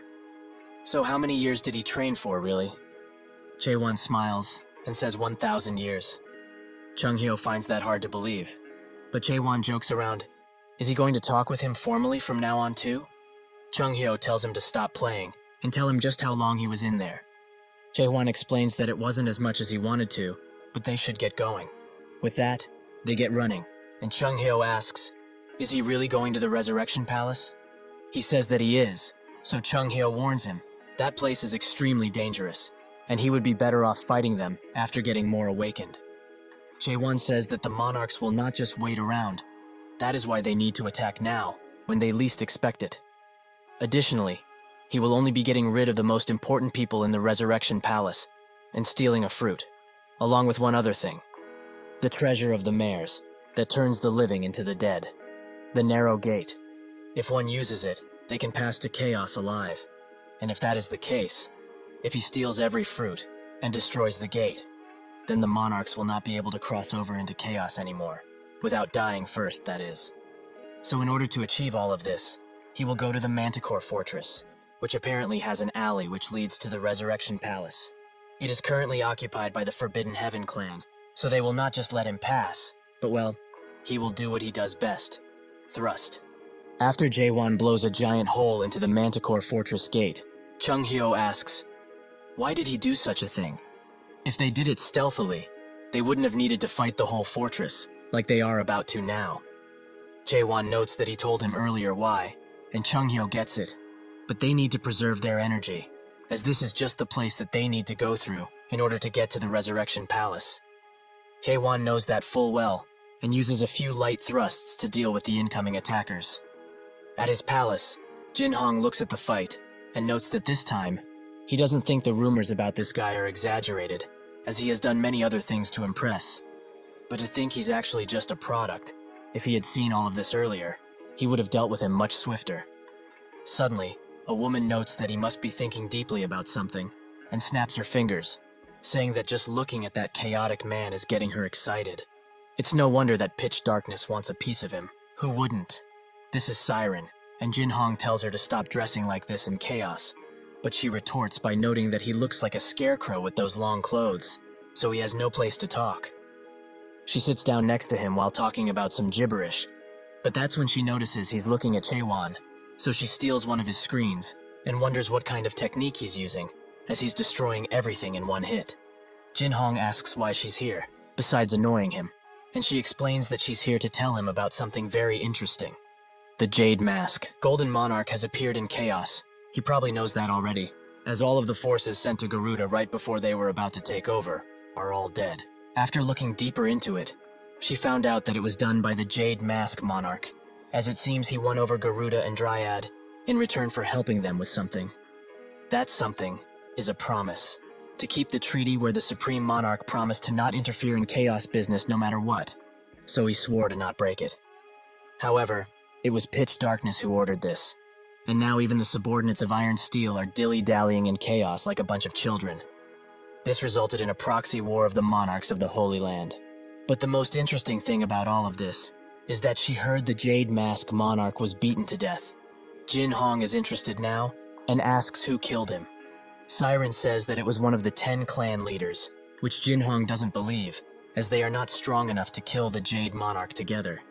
She asks if she knows about those guys in the Abyss Expedition team that the Gorgon Fortress Master made, as one of them, the Southern Sea Clan leader, is supposedly the one who killed him. Jin-hong has spoke now. That should be impossible, as the Southern Sea Clan leader was never that powerful, and even if he had hidden all of his powers until now, there is no way he would unleash them now, on something so idiotic. The Jade Mask Monarch is one of the ones under the Iron Steel Monarch, one of the 12 Supreme Monarchs, that together rule over the Almighty Land. Any monarch that's Brigadier General and above are all important people, since the Almighty Land is currently going through a power struggle. So if the Southern Sea Clan leader really did what he did, things will go bad for him, fast. Siren asks, what is he going to do about Jae-won, as he was supposed to capture him, but he let him become a fortress master, and now he's also poking around things he shouldn't be. Jin-hong explains that this just saves him time, as he didn't want to look for him, and additionally, he sent out the dead demon warriors that she made. Those beasts who can use dead power will most certainly deal with him. After Chung Hyo and Jae Won clear the way, Chung Hyo feels that something's off, as there should have been more Forbidden Heaven Clan soldiers around here. How else could they have fought the entire chaos? Jae Won says that might not be entirely true, as the dead warriors approach. Chung Hyo is shocked by their presence and by their stench, as he can smell them from here, the smell of the dead. Suddenly, someone from above notes that it's an honor to finally meet the protagonist of this case, and jumps down, noticing that the divine physician is also here. How quaint. Chung Hyo asks for his identity, as he speaks like they know each other. The man is sad that he forgot, but he will remind him. He gathered horns for the clinic, and transported patients too. That's when Chung Hyo notices that the man in front of him is Heinz, the righteous warrior. But what happened to him? Why is he meddling around with the Forbidden Heaven Clan? It is not suited for him. He should leave while he still can. Heinz asks him a simple question. Can he still say that, despite knowing what he went through in Gorgon? 100 years ago, Gorgon was in a war with a clan, the Crimson Marshal Clan, which no longer exists.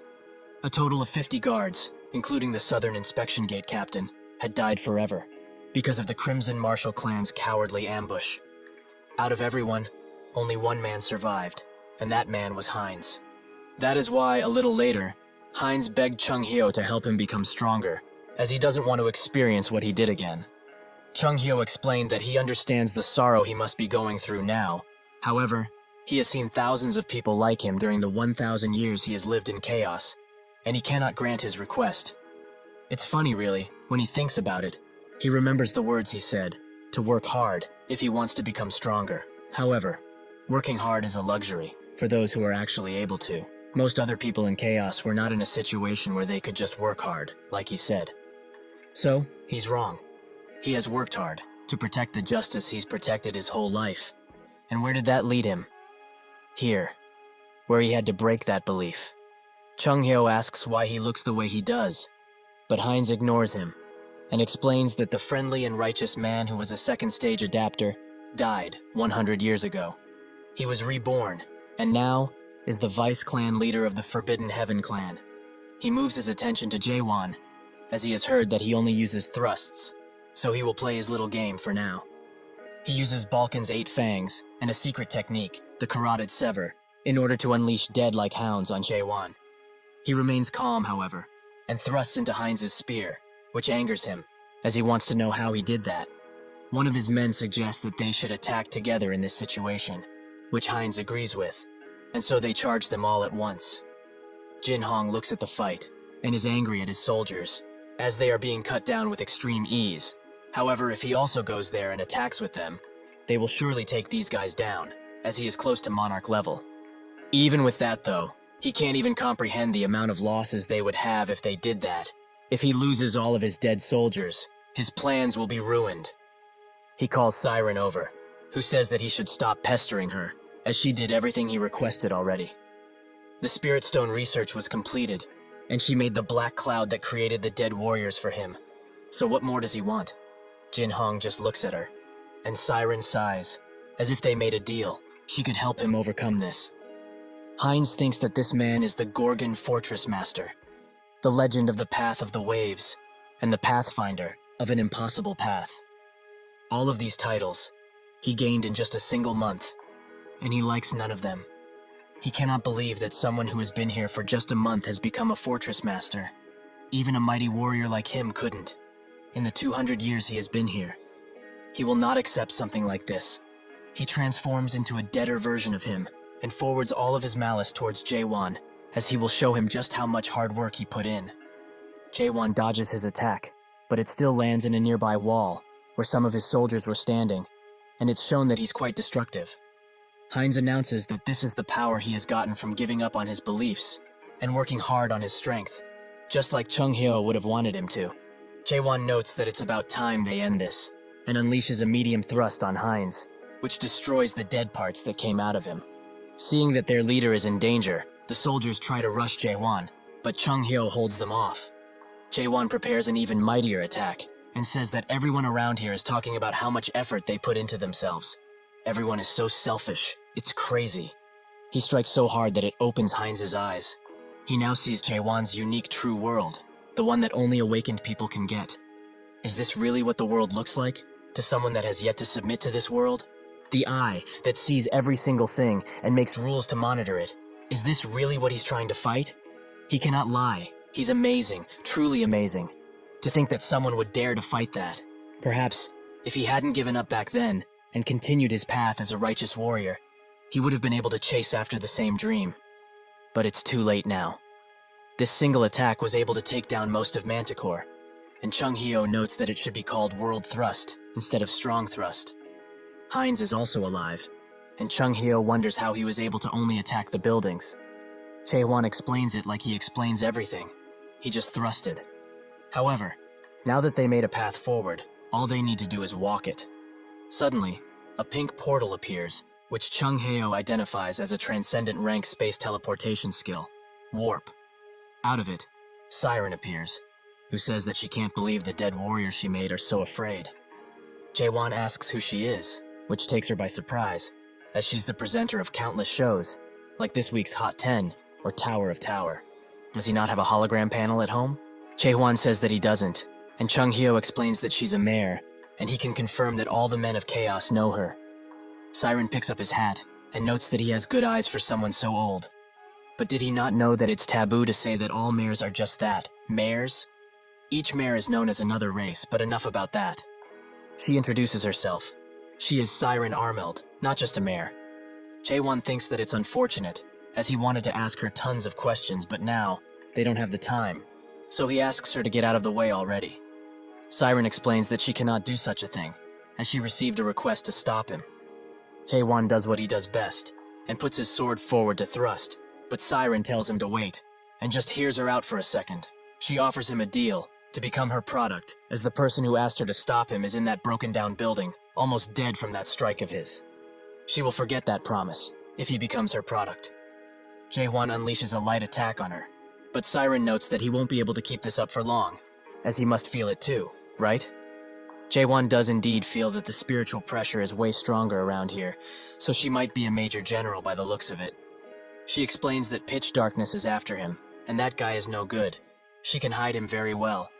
If he becomes her possession, nobody in the 12 regions will dare touch him. Haewon refuses, so Siren snaps her fingers and notes that it's time to do it the hard way. The ground suddenly shakes as 2 sand demons appear, since Siren has used her authority magic to make them. With that, the beasts attack, but Jaewon thrusts, and Siren tries to control her minions, but Jaewon just continues to kill them. Finally, he unleashes an attack in the ground, which creates cover for him, allowing him to dash across and get directly to Siren. She isn't shocked by this, as she could see everything he was doing already, so Haewon is caught by a snake, and Siren bargains with him. In reality, she's the one losing out on this deal, as she is Siren Almed, the bewitching flame, that easily gets number 1 on any popularity vote out there.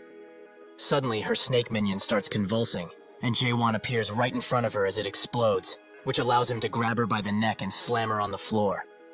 Jaewon doesn't want to kill her, as she's a mare, who would be quite useful on the Abyss expedition, and he might even find out about the first mare that's said to be at the top of the illusion tree. He asks her to surrender, but she doesn't want to, so she frees herself from his grasp and leaves, as this is too tiring for.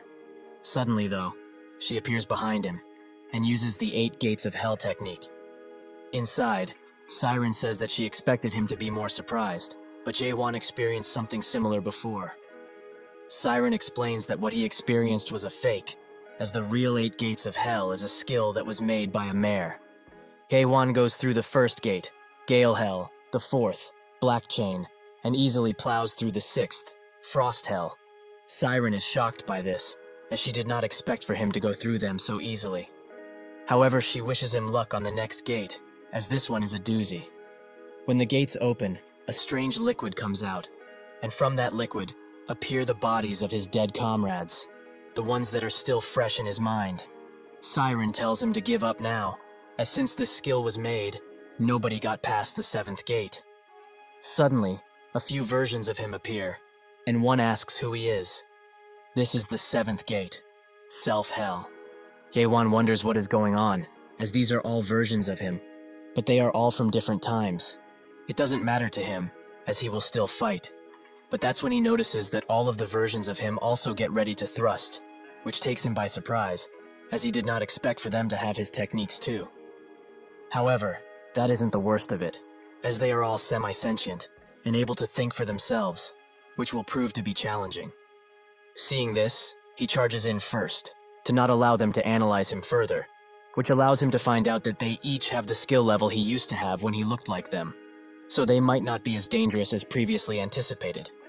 He manages to take one down, but from him comes a blurry smoke that makes him lose his footing for a bit, which allows one of them to go behind him.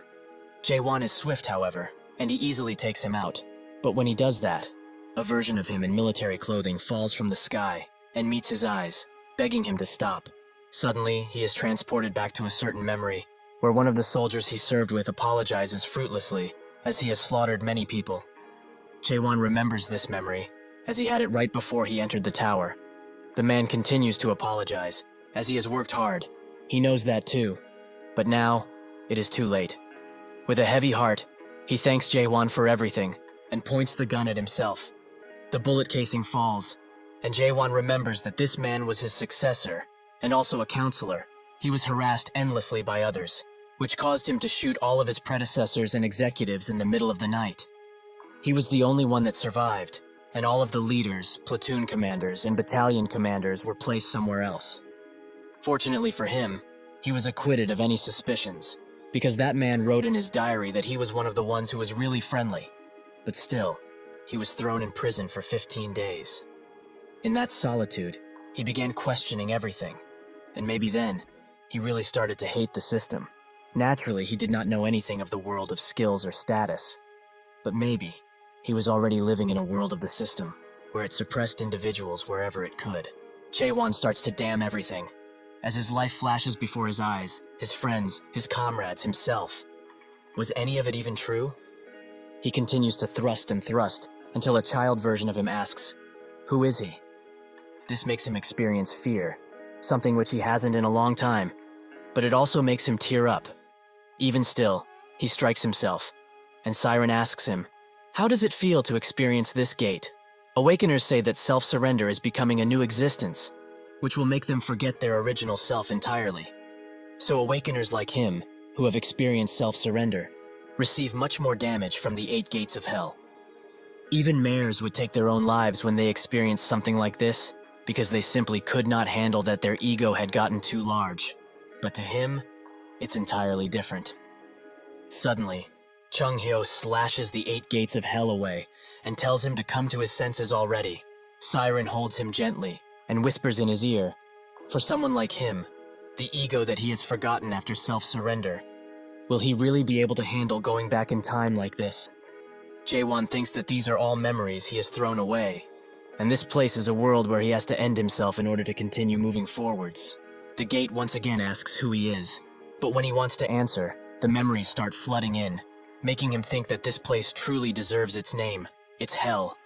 His body is heavy, and he cannot see anything. Suddenly, he remembers when he and Chung Hyo were teaching Kamen about awakening. Awakening is learning to see, the ability to see the world for what it truly is. There is a difference from awakeners and adapters, however, as the awakened see the values that are truth, and the particles that make up the world. Adapters are able to read the data that cannot be seen, and see things very differently. That is the stage of self-surrender mentioned in Awakenings. In return for this, awakened need to be careful of neglect, as being able to see so many things will eventually make a person blind. Jae-won finally gets it. What is happening to him now is the neglect that Chung Hyo was talking about. Those who see too much become blind quicker, and those who hear too much become desensitized quicker. Jae-won is saddened by this. Does it really not matter? To come this far, he has done his utmost. Nobody else was able to come this far. However, now, he knows that he just wants to be able to say that he's having a hard time easily, like everyone does. The world changes around him, and he sees a blue sky with falling stars, which are his memories. He starts to feel a deep understanding, and connects the dots. Who is he? Well, he does not know, but at least, he is here. But maybe, the countless memories he has gotten over the 2,000 years he has lived, and the connections of all of those memories. Maybe, just maybe, that is him. Out of nowhere, the seventh gate begins to crumble, and Siren begins to vomit as she is experiencing rebound. Jaewon opens his eyes with a new deep understanding and pushes her away, whilst also destroying the gate entirely. He looks at the next gate and wonders what the next keyword is, as he has almost gotten past self-surrender. He will have to leave that for later though, as now, he needs to challenge this final gate.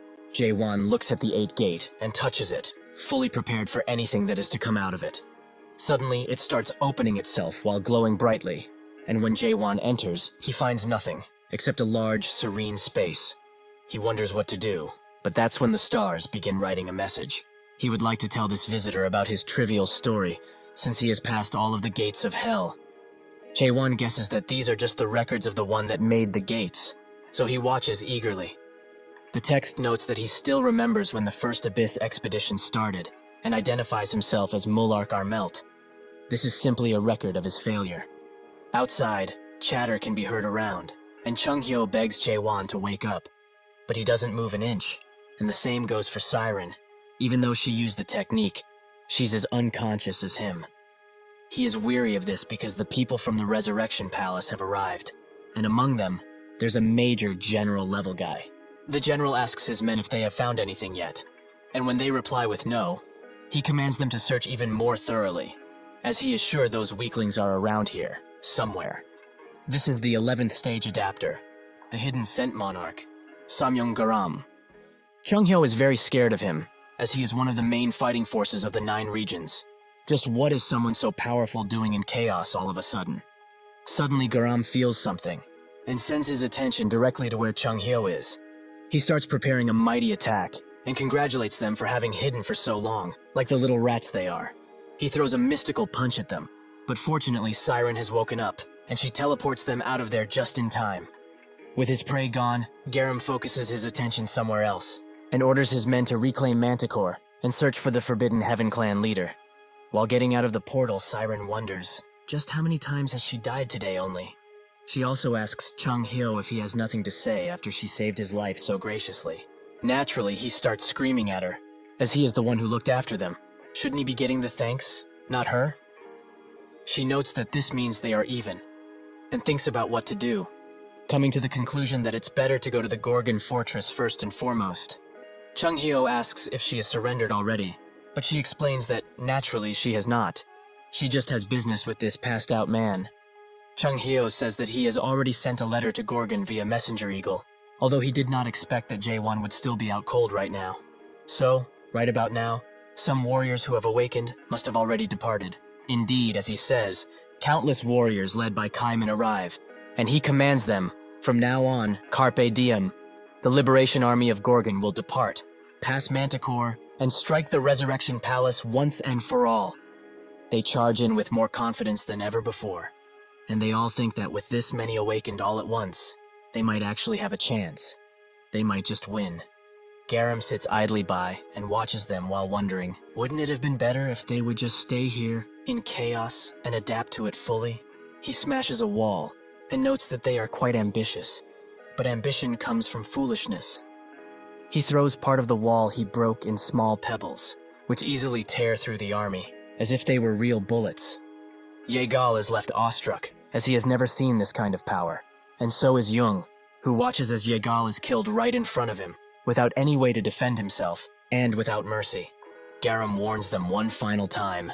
They should go back quietly, and forget about their clueless ambitions once and for all. He slams the ground with his feet, and Jung notices that something big is coming, so he orders the remaining soldiers to focus on attacking that guy with everything they have. Unfortunately for them, this was what Garam was waiting for. He unleashes an attack that engulfs them whole, with red misty energy, and Jung is the only one that is able to get out of there, but not without having his arm pulled out of its socket. After this, Carpe Diem, the Liberation Army has retreated, and that retreat was caused by one single man, the hidden scent monarch, who changed the tide of war in an instant.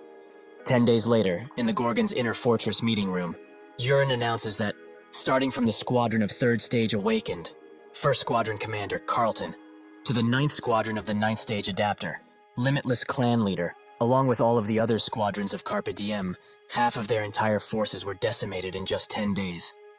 This is a mighty blow to them, because they lost 5/3 stage awakened that were crucial to their fighting force. Aisha trembles and notes that it would be difficult to continue this war.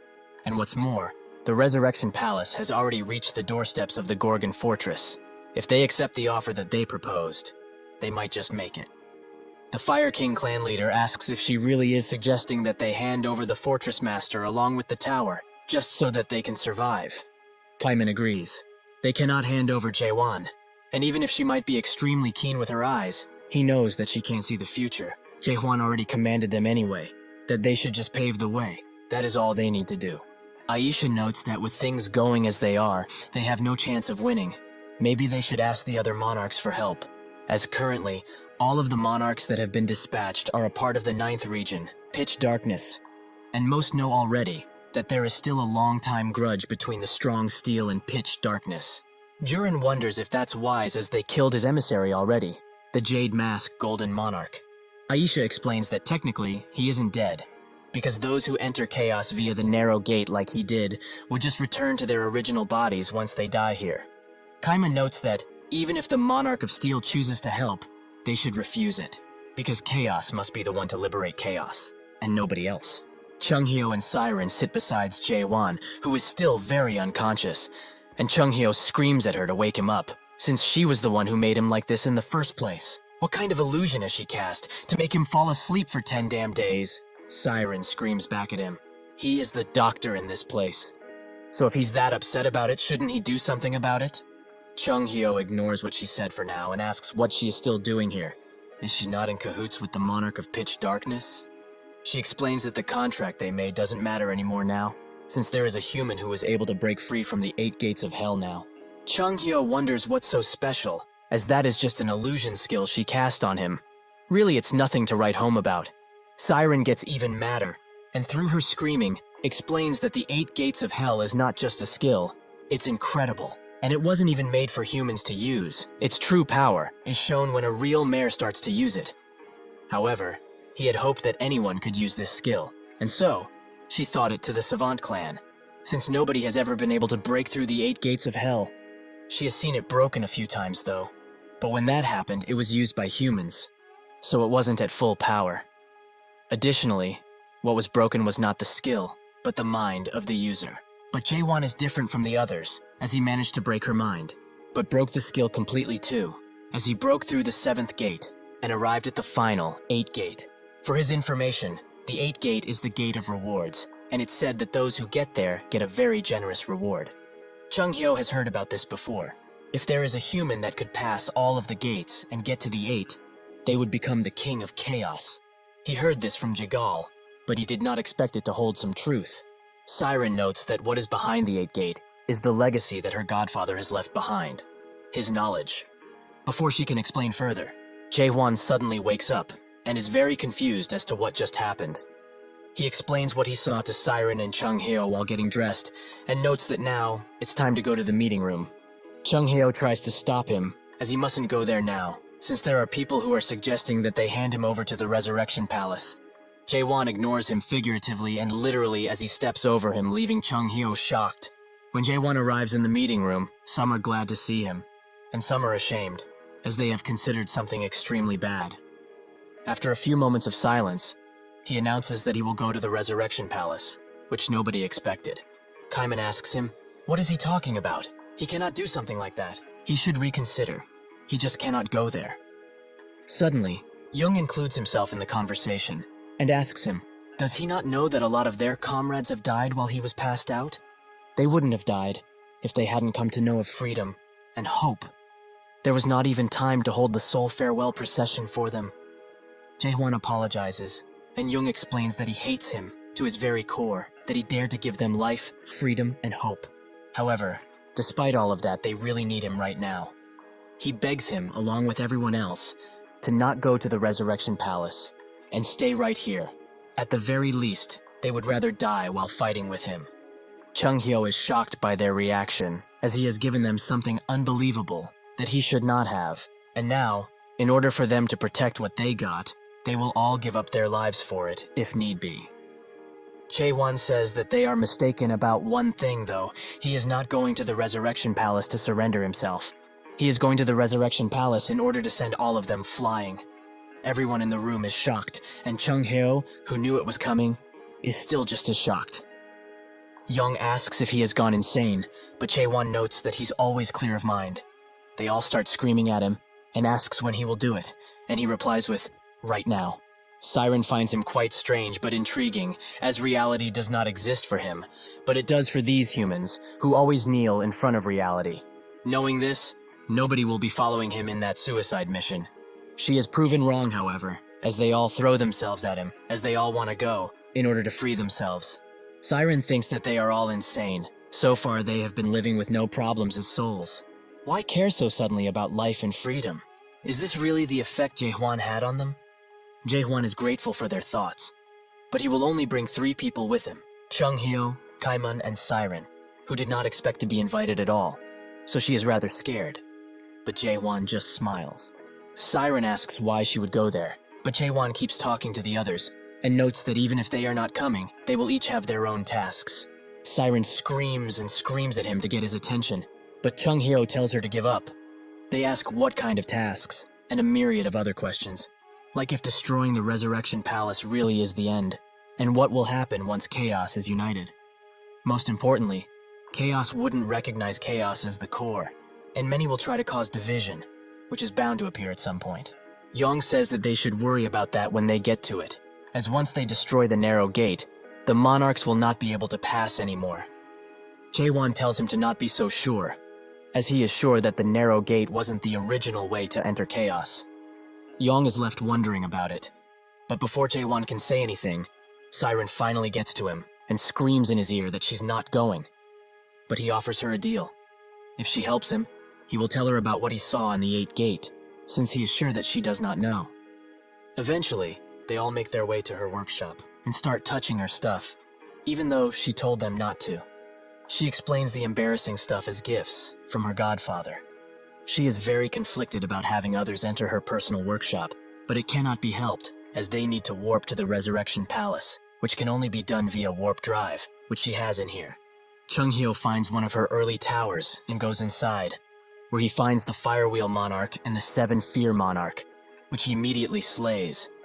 These people were once products, but they remain stuck in the spaces that she created. For those who have been products before, however, what would they feel when they enter the workshop of a mayor? Jaehwan also finds a tower and asks what its name is.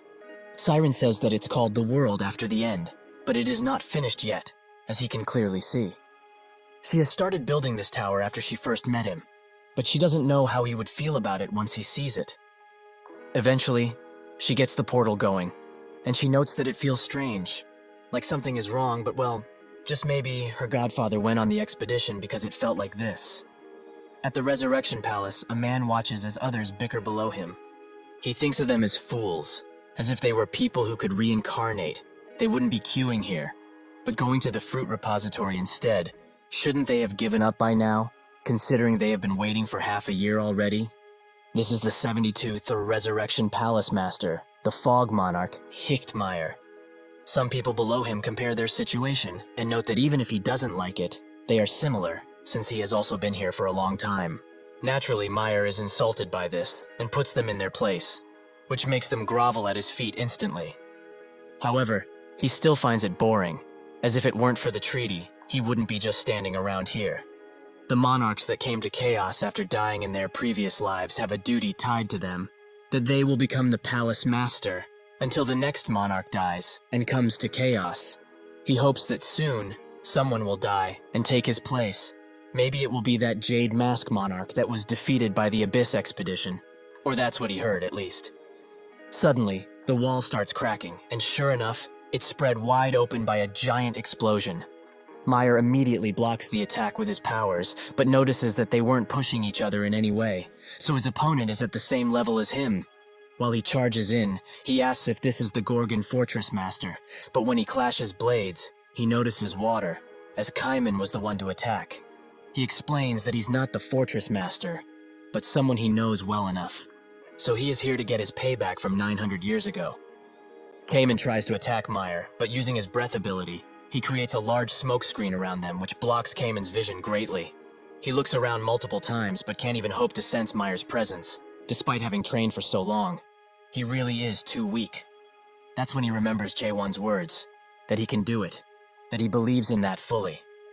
This gives Cayman the push he needs, and his senses become sharper than ever, allowing him to detect Meyer, who is above him, and strike in just a second.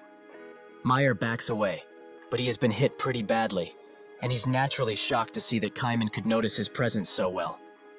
This makes him full to the brim with rage, as he thinks that Cayman has become too arrogant for his own good.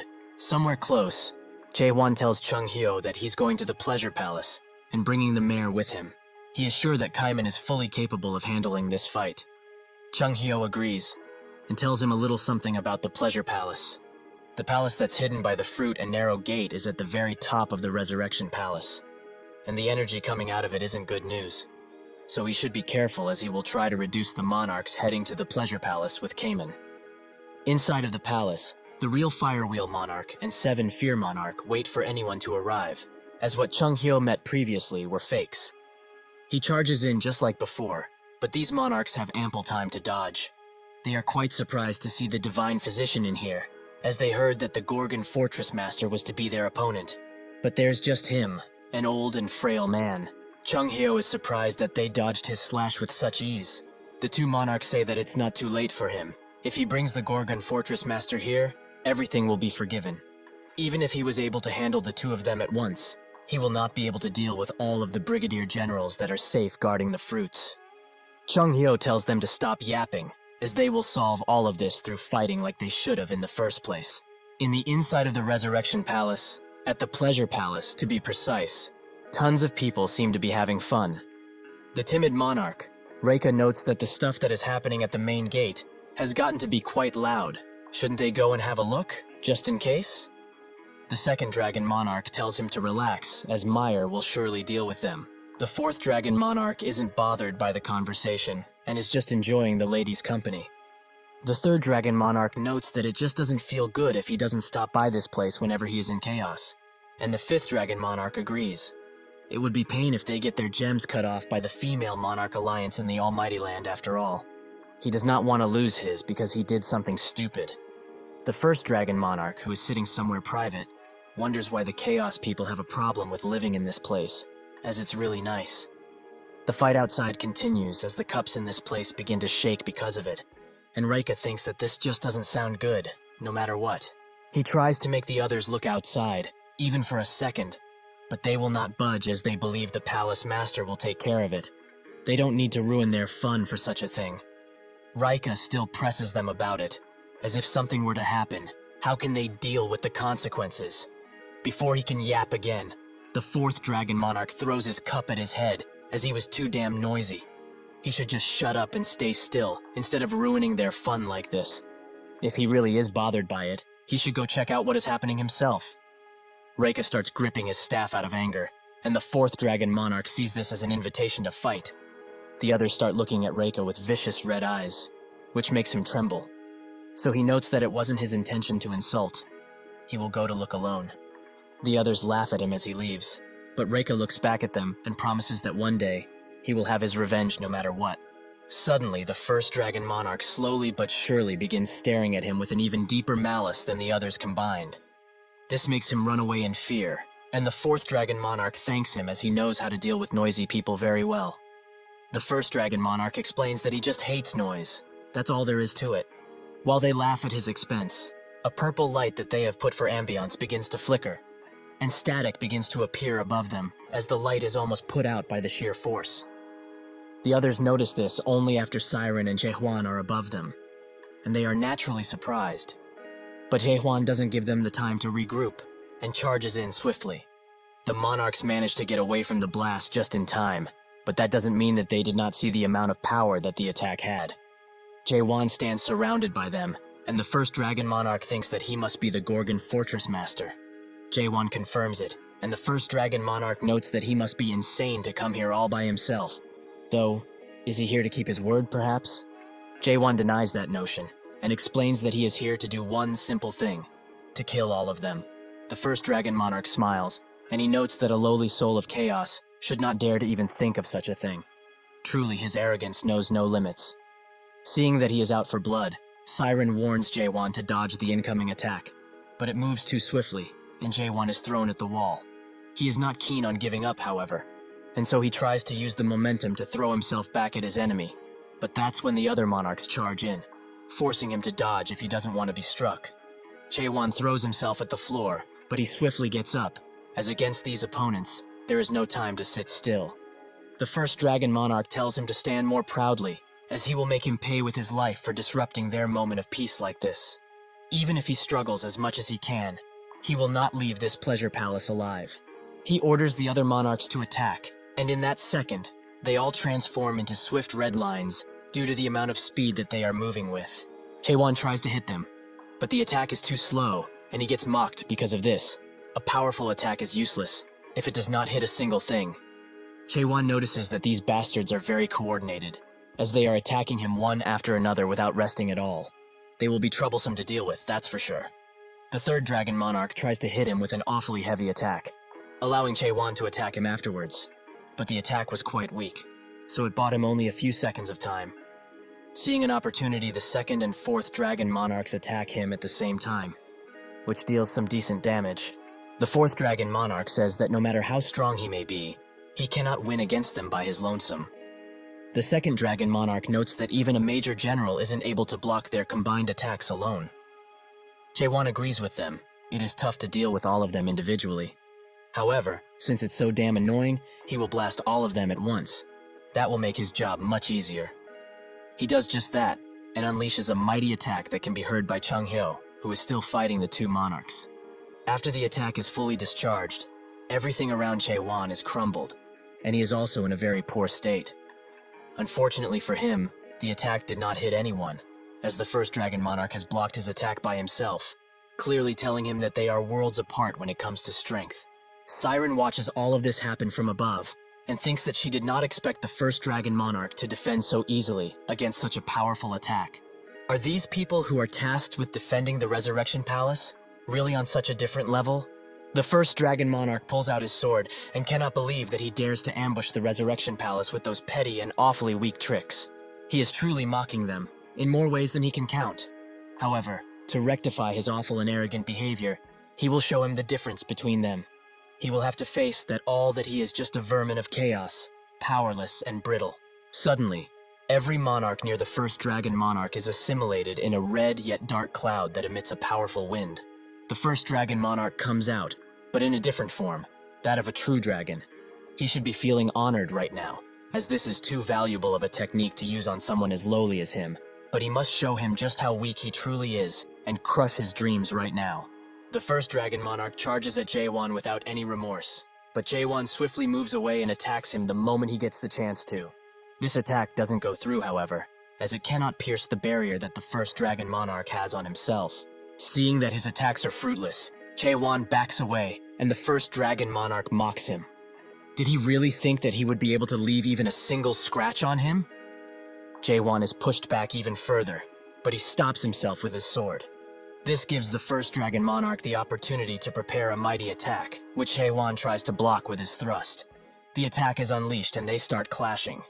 They both put in as much effort as possible, and eventually, the first Dragon Monarch is the one who pushed harder, so the attack hits Jaewon fully. After the dust clears somewhat, not even a trace of Jaewon can be found, and the first Dragon Monarch notes that it's truly a pity. If he had stayed hidden, he would have been able to live a much longer and perhaps happier life. But unfortunately, his arrogance was the thing that cut it short. Suddenly, Jaewon appears seemingly out of thin air and lands directly on the first Dragon Monarch, who is rightfully surprised.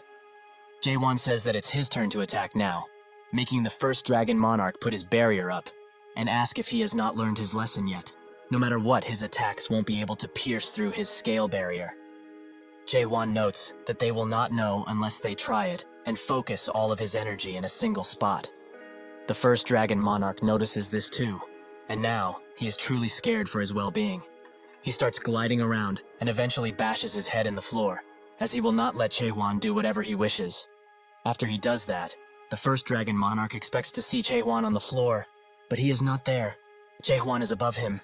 He notes that he talks too much for a dragon and unleashes a strong concentrated thrust that sends the first dragon monarch even deeper into the floor and breaks the palace's roof entirely. Cayman, who has already dealt with Meyer, watches as this happens and is glad that the fortress master has made it too. Chung Hyo, who has also defeated his opponents, hears the attack and the quietness that follows, so it seems that everything has ended pretty well considering. The once mighty first dragon monarch now sits on the ground, felled by Jae-won and his blade. Siren looks at this and thinks that she did not expect things to go this well when Jae-won said they will only attack with 4 people, but surprisingly he pulled through quite well. The first dragon monarch transforms back into his human form, but the damage that he receives still applies, and as a result he is missing an entire arm. He begins to scream at Haewon. He will definitely make him regret this, as this amount of humiliation will not be paid even if he dies 1,000 times over. All of this is not over, as he will return to this palace and rip him into pieces. No matter what he does or how many times he hits them, they will not die. Jae-won says that he's correct, as they came through the narrow gate after all.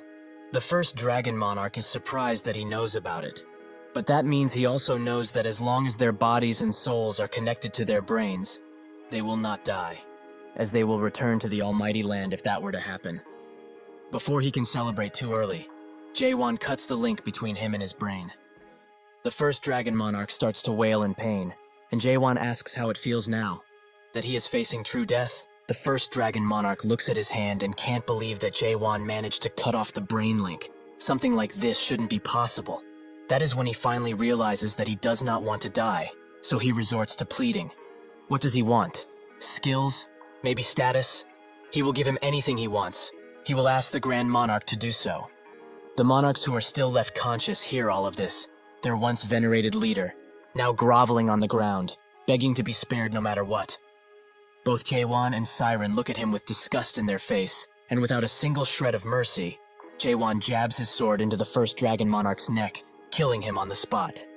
Reika, who has watched all of this go down, falls on the ground, as he cannot believe that one of the 5 dragon monarchs has perished. He was going to check around when he heard a commotion inside of here. But anyway, now he must inform the major generals about this whole ordeal, and he must be quick. Suddenly, Chung Hyo appears from behind him, and with an awfully creepy expression asks where he was going, and to whom he was going to report to. Both Kaiman and Chung Hyo arrive where Jae-won is, and they are both dragging the people they beat up. Jae-won congratulates them on a job well done, and Chung Hyo notes that they captured everyone alive, like he told them to. But it was really hard, so he should be thankful. Jae-won notices that they have additional baggage, and Chung Hyo explains that he found him snooping around the entrance. Siren recognizes him as the timid monarch, a person who has a general-level brigadier of spirit power, but he is despised by others since his skills are nothing to be impressed by. Chung Hyo asks why he ordered them to leave these guys alive, and Jae-won puts it bluntly. He just needs to make sure that they are dead. He begins cutting up all of their brain links and then butchers them on the spot, all while Reika just watches and thinks that all of this is a nightmare. After the Resurrection Palace appeared, the monarchs seemingly obtained immortality.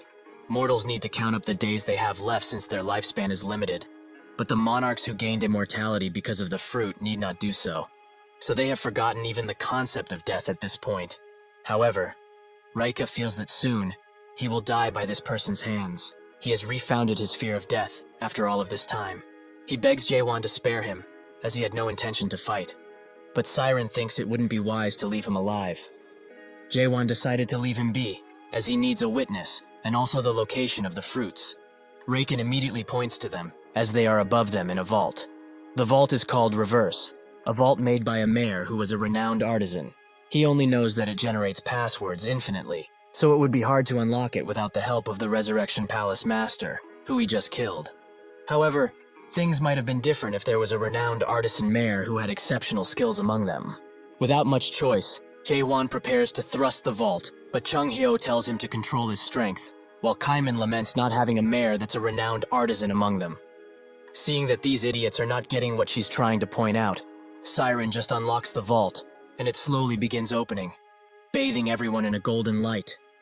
Kaiman is the most shocked by this, as these fruits are what the Abyss Expedition departed for in the first place. He is hit with a wave of emotion as he remembers his mentor and what he learned from him, which is irreplaceable. After so much time, Finally, they have it in their hands. They grab all of the remaining fruits, which are very little in number, and Chunghyo speculates that they must have used tons of them up until now. But with only these, they will not be able to share it amongst the people of Gorgon, not to mention the entire Chaos region. Kaiman looks at the fruit with a sad expression, and Jaewon notices. He tells him that it's okay for him to have it. Truly, he is the most qualified to get back his life. It is time for him to make his own choice, which he will not be shamed for no matter what. Kaiman thinks that it's been too long, and it has been a long fight where they all went through too many tough times. He can still remember the souls that have sacrificed themselves in order to even have a chance at the fruits and the indignity the living have gone through. This should be the reward for all of those very tough times. However, he rejects this reward and crushes the fruit with his very hand. The others are naturally shocked by his decision, except Jaewon. They ask what he's doing, and Jaewon asks him why he destroyed the fruit like this. Kaiman explains that he did it only because there are 10 fruits left. The moment he held this thing, he realized that these fruits will become the seed of conflict, and they will begin fighting each other for the hope that at least 10 people will be sent back to life. If that were to happen, chaos will never be saved. Haewon smiles, as this was an incredibly tough decision to make. Kaiman asks Jaewon what they are going to do with the other fruits, as they still have some left. Jaewon, just like Kaiman, destroys the fruit under his boot, with Chunghyo joking that everyone would die of shock if they saw that. Jaewon believed that Kaiman would do this from the start, because he is like this. He would choose to despair alone, while longing for the true salvation that everyone deserves. Jaewon asks if he will regret his decision, but Kaiman notes that is unlikely to happen. Suddenly a portal appears above Kaiman, and he is struck with deadly force that sends him into the ground. This was done by the Major General Storm Monarch Kanael, a 10th stage adapter. Before Chunghyo can get into action, he is grabbed from behind and thrown into the wall by the silent monarch Magito. Haewon doesn't know where to focus his attention, but suddenly a man notes that he has crossed the line after all. This has now become a matter that cannot be solved by just taking his life. Raika recognizes this man. It's Samyong Garam. Even among the major generals, he is considered a monster because of his strength, so he must hide now to not get dragged into his sights. Garam tells Kanael and Magito to charge, which they instantly do, while Jaewon tells Siren to drag the injured away. Magito binds his hands and feet, allowing Kanale to strike him, but he manages to dodge. Even if he does all of this, the relentless attack does not stop, and Jaewon is getting pushed back by the sheer volume of their attacks. Seeing a clear opportunity, Kanael uses his abilities to push Jaewon into the wall, which makes both of his attackers think that he is just a weakling that dreamed too much, an insect. With that, they both charge in to finish him off, but with a newfound confidence, Jaewon looks at them with his glistening golden eyes. Back when Jaewon destroyed Manticore, Chunghyo told him that his abilities are truly amazing, and this ability shouldn't be called a strong thrust, but a world thrust. However, he personally thought that he should avoid overusing such powerful attacks. He explained that the Awakened can use their spirit power without any sort of restriction, but in exchange for that, they will consume an amount of mental power. If he were to use such a messy and huge technique constantly, he would be sure to collapse. Jaewon thinks otherwise now, as the guys he's fighting are at the same level as he was when he got to Chaos, so he needs to get rid of them now, while they are still underestimating his strength. He breaks out of his restraints and puts his feet firmly on the ground to prepare for the attack he is about to unleash. His sword starts glowing an electric red, and it opens its gaping mouth as it shows the true reality of this world. With a loud scream, Jaewon unleashes 5 consecutive world thrusts, all stacked into one, which instantly takes out the attackers that were toying with him earlier. Garam watches all of this with eager eyes, and Siren barely manages to get out of the attack range. After all is said and done, Garmin notes that he did not believe he could exert so much power just with his physical force. What a truly incredible individual.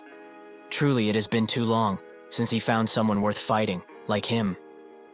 Many moons ago, there was a mare that searched for the monarchs of the 12 regions. All of the monarchs he had met previously rejected his request, but this did not make him give up. The last region he visited was the 9th one, where he met Garam and asked him to join the Abyss expedition. He tried to plead with him, explaining that this world's value of existence and exaltation of life is not normal in the slightest, and that he should remember the suffering mixed with anger that he felt when he was weak. This entire world, This entire system can be destroyed if they eliminate the first nightmare at the very top of the illusion tree. Garam refused and said that he was dreaming of delusions. This must have been why Pitch Darkness did not wish to meet him. He should already know that the Almighty Land is a place that is reserved only for the strong. So if he wishes to change that, he should show him what he's truly capable of. What followed was a battle that lasted 3 days and nights. But on the third day, Garam finally acknowledged the mare's pure strength. Back then, Garam thought that if the mare is this strong without using any magic, then he is the only one qualified to talk about the illusion tree. After their fight, the mare ran around various places, including Chaos, and gathered enough people to head for the abyss to change the world. However, after the monarch stole the fruits from them, the mare seemingly disappeared and nothing had changed at all. Jae-won is the one to attack first, and Garam notes that he does indeed have powerful attacks. However, that is not enough to be considered powerful. He puts his hand forward and blocks the attack with ease, while saying that he has all of the cards he needs in his hand, but he cannot use them, as he does not have the right class. At this level, he is no different than a squire raising a sword for the first time. Does he not agree? In that second, Garam closes the distance between them, and before Jae-won can react, he punches him so hard he is sent flying at very high speeds into the nearby wall. Garam tells him to stand up, as he knows he's not done yet. Jae-won does just that, and the same fiery confidence burns in him once again. Garam notes that if he dares to speak of the illusion tree, he should first show how truly strong he is. Jae-won thinks that this guy is stronger than the two weapons combined, but he's not using a special technique, it seems. So even if he tries to read him with question, the amount of experience he has gathered is too stacked up. Still, he is too strong. But why is that? Can simple experience truly be this strong? He charges in once again with a much powerful attack, but Garam is not impressed, and hopes that this rather weak attack isn't the only thing he has left. However, Jae-won changes his footing, skillfully dashes towards Garam's back, and uses a world thrust to potentially finish him up. Garam notes that he's relying only on cheap tricks, and also changes his footing, allowing him to challenge his world thrust with a very similar punch attack. Jae-won is shocked to see that this attack is on the level of world thrust, but he doesn't have time to think about much else, as Garam charges in and hits him with precise accuracy. He gently lands on the ground and explains that spirit power cannot work on him at all. In the end, the spirit power that he is using is something that the system cannot supply him with. But awakened like him are trying to destroy this system's world with it. Because of this foolish mistake, they do not know that this world is someone else's unique world. While being held up, Jae-won thinks that if it's true, Garam's power is more natural than spirit power. The world itself, perhaps even the root of power. This guy is the system's world. His eyes open wide, and he begins activating his own reality. Moon Eye. But Garam isn't impressed in the slightest, as this is a non-fundamental technique, and a unique world without the original creation, which is no different than petty sorcery. Garam kicks Jae-won into the ground and then punts him across the room once again. If he's being honest, he is rather disappointed as the awakening he knows of is not this weak. He unleashes another attack on him which Jae-won tries to defend himself from. But even with his sword held between him and the attack, his hands begin to burn from the power, and his flesh starts to peel away. He manages to clear the attack away, but he knows that this is not good, as the momentum of Moon Eyes is not doing anything right now. Garam has had enough of playing around, as he has met a potentially worthy enemy, but he is not excited in the slightest. He should hurry up and open the beginning of this world. He should show him his world. Jae-won thinks that Genesis was the 8th door of rewards in the 8 gates of hell. In that room, Mullark left behind the reward called the Record of the Abyss, and a story of the stage of awakening. Following the rules of awakening, the keywords can change, but the awakening itself is almost always composed of 6 stages, created this way in order to destroy the existing world. The first stage is doubt, the second is understanding, and the third is self-surrendering. These 3 stages are a part of the first half, named Fallen World. After they are completed, stages are needed to create a new world. The last 3 stages are a part of Genesis, the latter half. Jae-won felt that the next stage of awakening was happening to him, but he did not understand what Genesis truly meant. Garam thinks that he is truly pathetic. Does he really have difficulty with using his own world? He is not the patient type, so he will need to forcibly open it and check it himself if he wants to have any sort of fun. He aims an attack directly at where Siren is hiding with Chung Hyo and Kai Men, which Jae-won notices. He rushes to help them, which makes Garam smile with his bare teeth. Jae-won thinks that this life is everything to these people, as he can revive any time. But to them, this world is the only world that they have and know. Siren notices that he is standing right in front of the attack, but she cannot do anything to help him, so he takes the full brunt of it. The dust slowly begins to clear away, and Siren is surprised to see Jae-won still standing. This occurrence has made him understand something important. The only world he knew was growing up with his parents, going to school and making friends, crying, laughing, being sad or devastated. All of these countless and precious memories. The him from back then could never question the world he was in.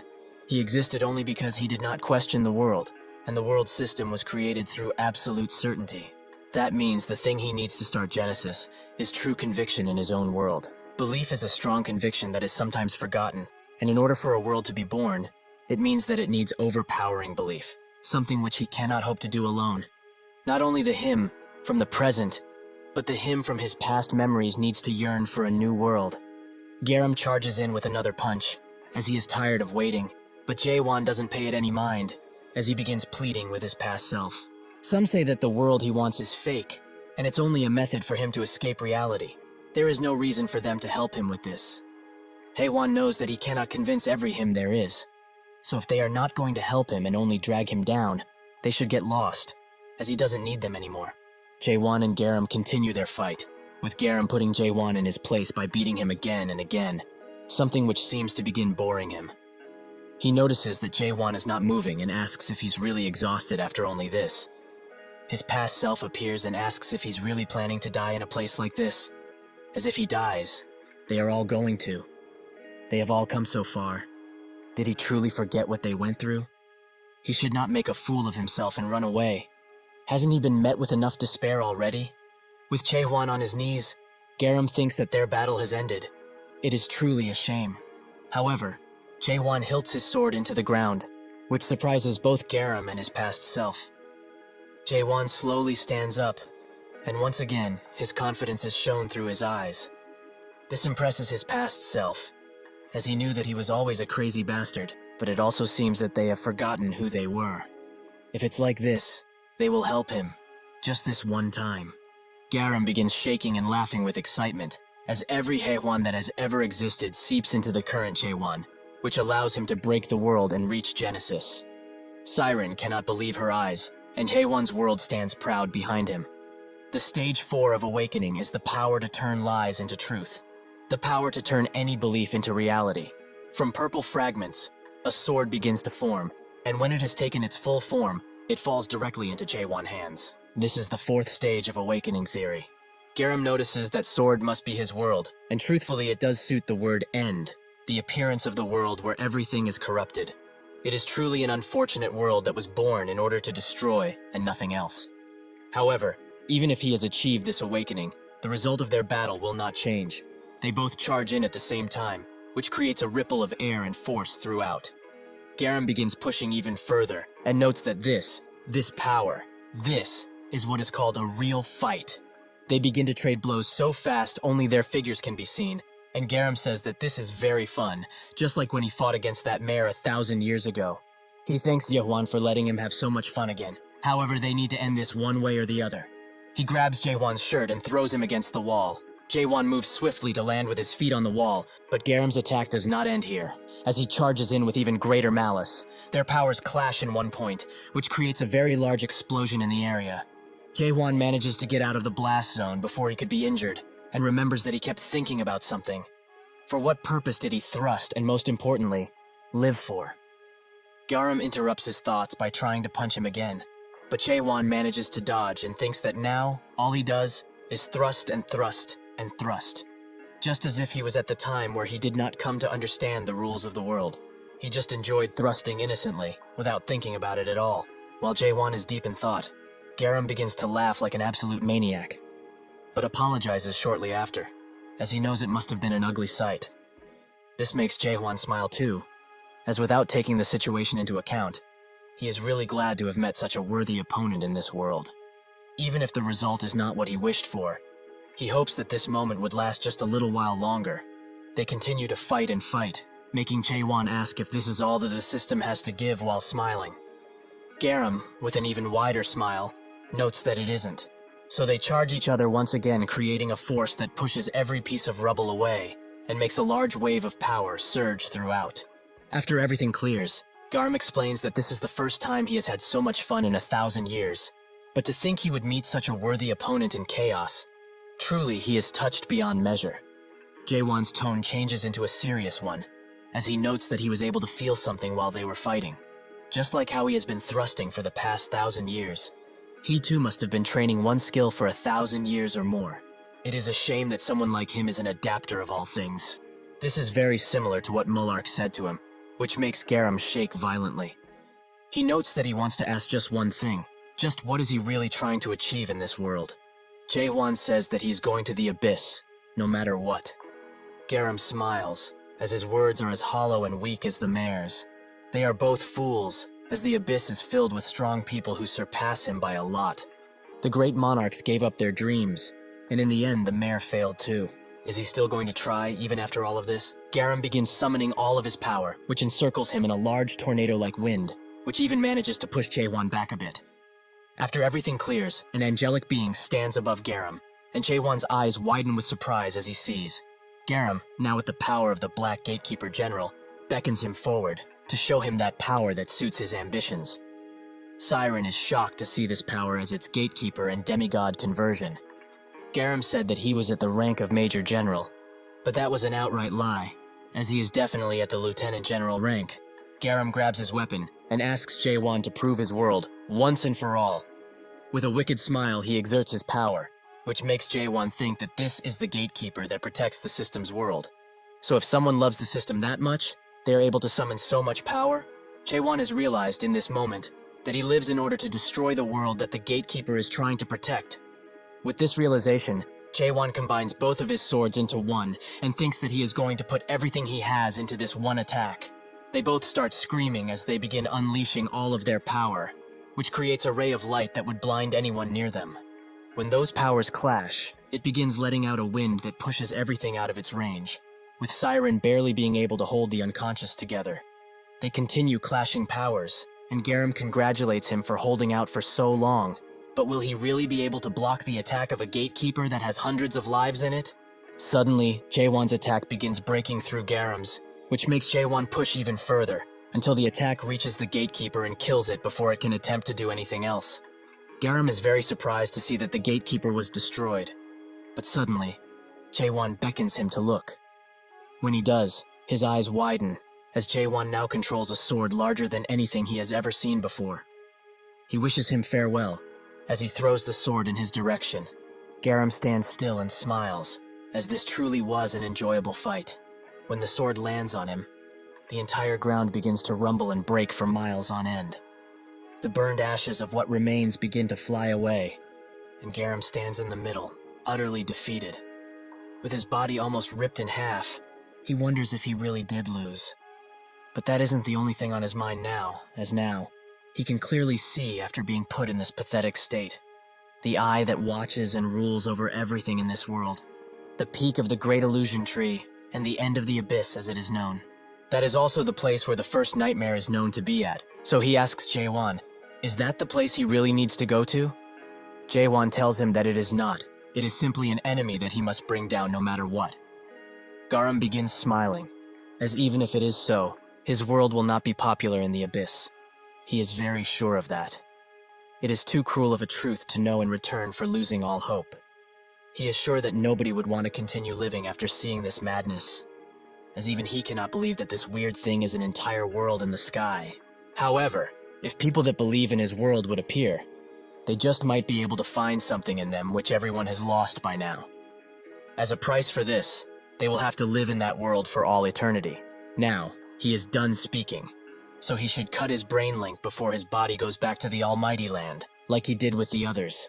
Jaewon asks if he has any last words before this, and Garam tells him that if he arrives at the abyss safe and sound, he should find Cainarch and tell him of what happened on this day. He should also be careful of Maiyad, as if he knows that he has unlocked the creation of the world, he will surely not leave him be. Before slaying him, Jae-won has a question of his own. Why didn't he kill him? He should have been able to kill him easily before he awakened again, so why didn't he? Garam thinks of the reason, but can't help remembering what Mullark said. He wanted to become a support that helped others climb the illusion tree, as this world that lacks value of existence and nobility of life is not a normal one. This world still has time left to change, if they destroy the first nightmare that stands proud at the top of the mighty illusion tree. However, Garam thinks that this world cannot change, but these last words of the mayor lingered in his mind for too long. Is this the only answer to the world, or is this his own answer? Garam notes that he was just repaying his debt to Mullark in a way. It has been a long fight, and he has become tired, so he should end his misery already. Jae-won obliges. 917 years and 244 days after Mullark's Abyss expedition failed, Chaos has finally been freed of the Resurrection Palace and its tyrants. After the party gets back to Gorgon, the people celebrate with a drink, as they deserve it. Jae-won goes to Jaegal, who is still somehow alive, even after taking such a strong attack. He explains that he wouldn't die that easily, since he is one of the 10 clan members. Jae-won smiles, and Jaegal notes that he heard the news about him defeating Garam. He was one of the few monarchs that were incredible in all aspects. Jae-won asks if he knows about him, and Jaegal says that anyone from his clan would know about him, because his clan, the Samyung clan, is the one who pushed the Jaegal clan out of the Almighty Land and took their place as one of the 5 great clans. It became famous for raising the best strategist in all of the Almighty Land. Since he has messed with one of their clan members, the Samyung clan will definitely be getting involved. They will not just let this go easily. Jae-won tells him to not worry, as they won't be able to cross over in the first place. Jaegal asks if he really obtained the narrow gate, and Jae-won confirms it. So that's why there's a high chance they will not be coming to Chaos for the time being, since they need the gate to come to Chaos in a living state. Jaegal still feels worried about it, but Jae-won knows. However, if there is someone who is willing to risk their lives to come here, then that person will surely be worth fighting.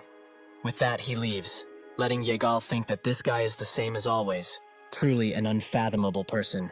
Jae-won goes back to his office and thinks that it has been a long time since he has arrived in Gorgon, and so many things have happened since then.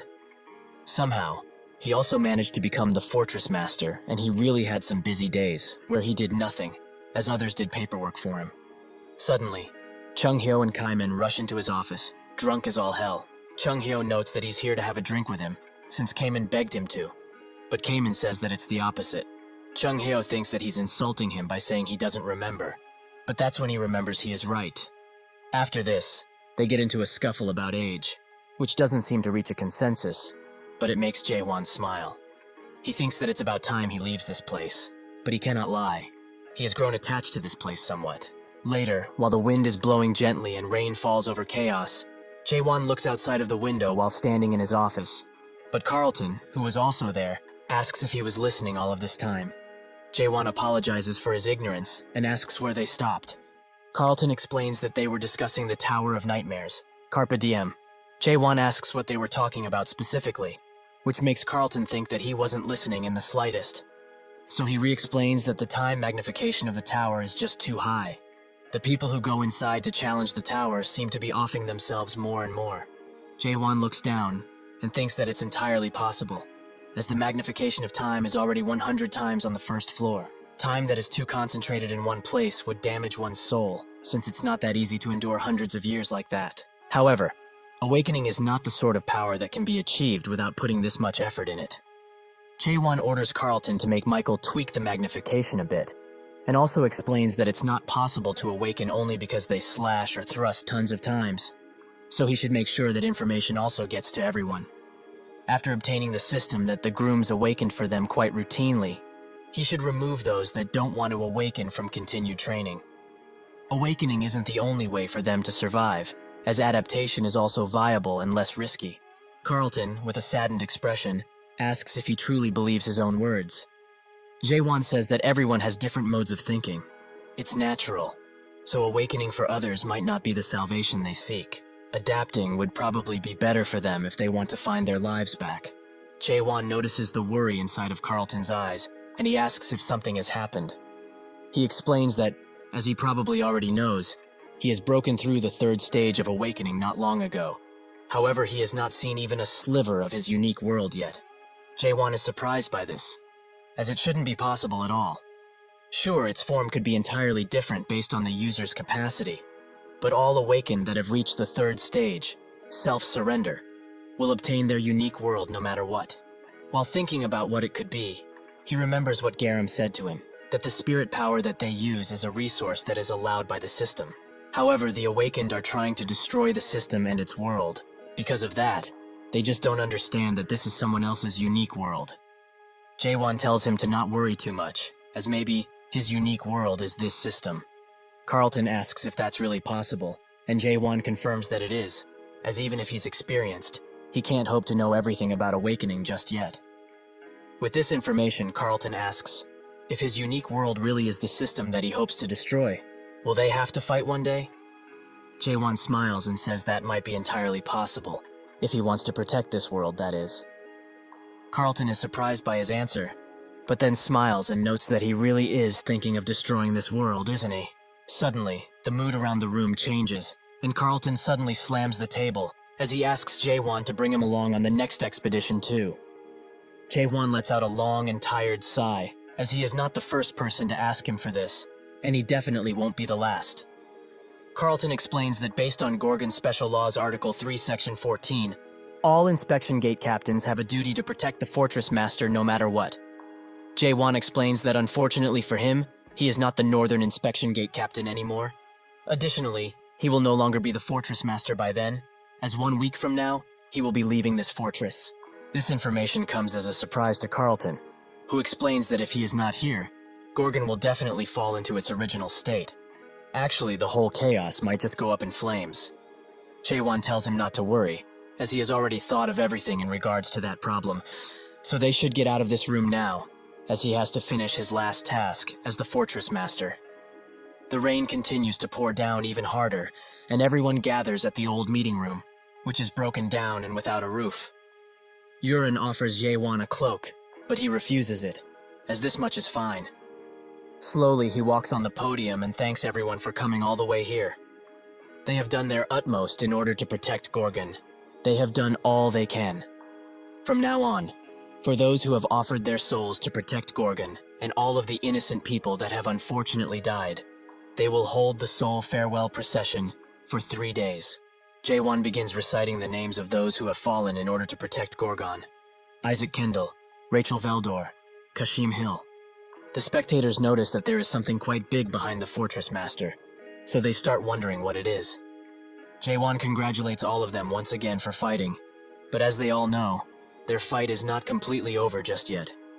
He reveals what has been standing behind him, the narrow gate, as he says that the war is just beginning. Naturally, everyone is shocked to see the narrow gate here, and they plead with Jaewon to destroy it, since that thing has brought them only pain. Jaewon notes that they should be surprised by this, as there is something else he has to show them. From behind the spectators, Siren appears with the timid monarch Rika. Indeed, this surprises everyone more than they were surprised by the reveal of the narrow gate. Siren puts him in front of Jaewon, who slowly reaches for his sword while looking at Rika with a deadly expression. The timid monarch knows what's coming and tells Jaewon to kill him as swiftly as possible if he wants to. But they will not be able to get out of this without punishment. Pitch darkness will not forgive them, no matter how much they plead. Jaewon tells him to shut up, while he strikes both of his hands, which removes them from his arms.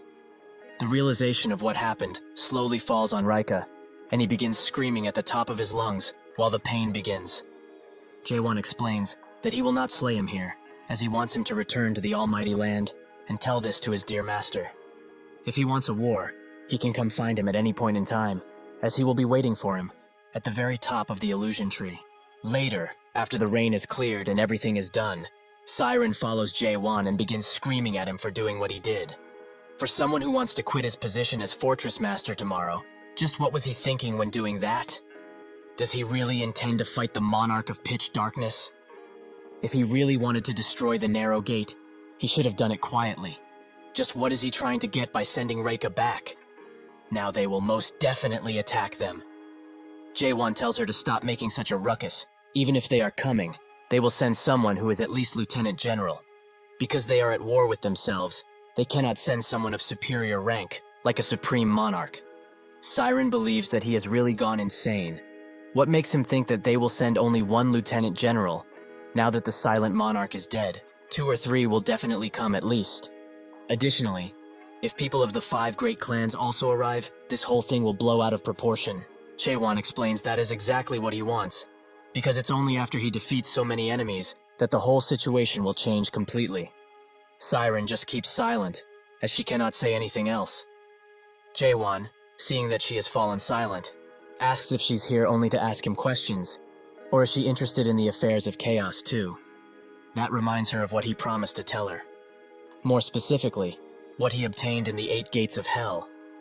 Chaewon tells her everything, which takes her by surprise, as this is not something that Mulark Armelt would have left behind. Chaewon confirms that it is indeed a memory of his, but she just doesn't want to listen. So he captures her attention by saying a specific sentence. A cold winter, the egg Mulark picked up. The winter of the illusion tree, that is in the 6th region. At the very base of it, in fact. In that dangerous land, where a vicious ice storm would occur naturally. An egg that was shining with brilliance was waiting for Mulark.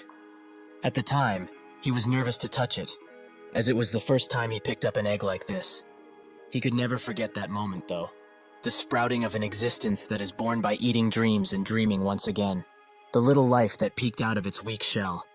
The moment he saw the face of the child that awoke from within the shell, he had realized that his godmother's words were true. A child that was just born is the loveliest creature in the entire world. Siren physically recoils after Chaewon pulls so close to her and asks what he's talking about. Chaewon notes that this should be enough proof for her, which makes Siren mad, as he shouldn't speak of others' memories like they are his. He says that based on this, the mares seem to be born from an egg, but what's the winter base of the illusion tree? Siren explains that it's the northern base of the illusion tree in the almighty land, and all mares are born from the dreams of the illusion tree. That aside, did he really not leave anything special for her? Like some parting words, or an item, nothing? Chaewon explains that there might as well be, but he cannot know for sure, as the memories he saw weren't in the form of a book or scroll.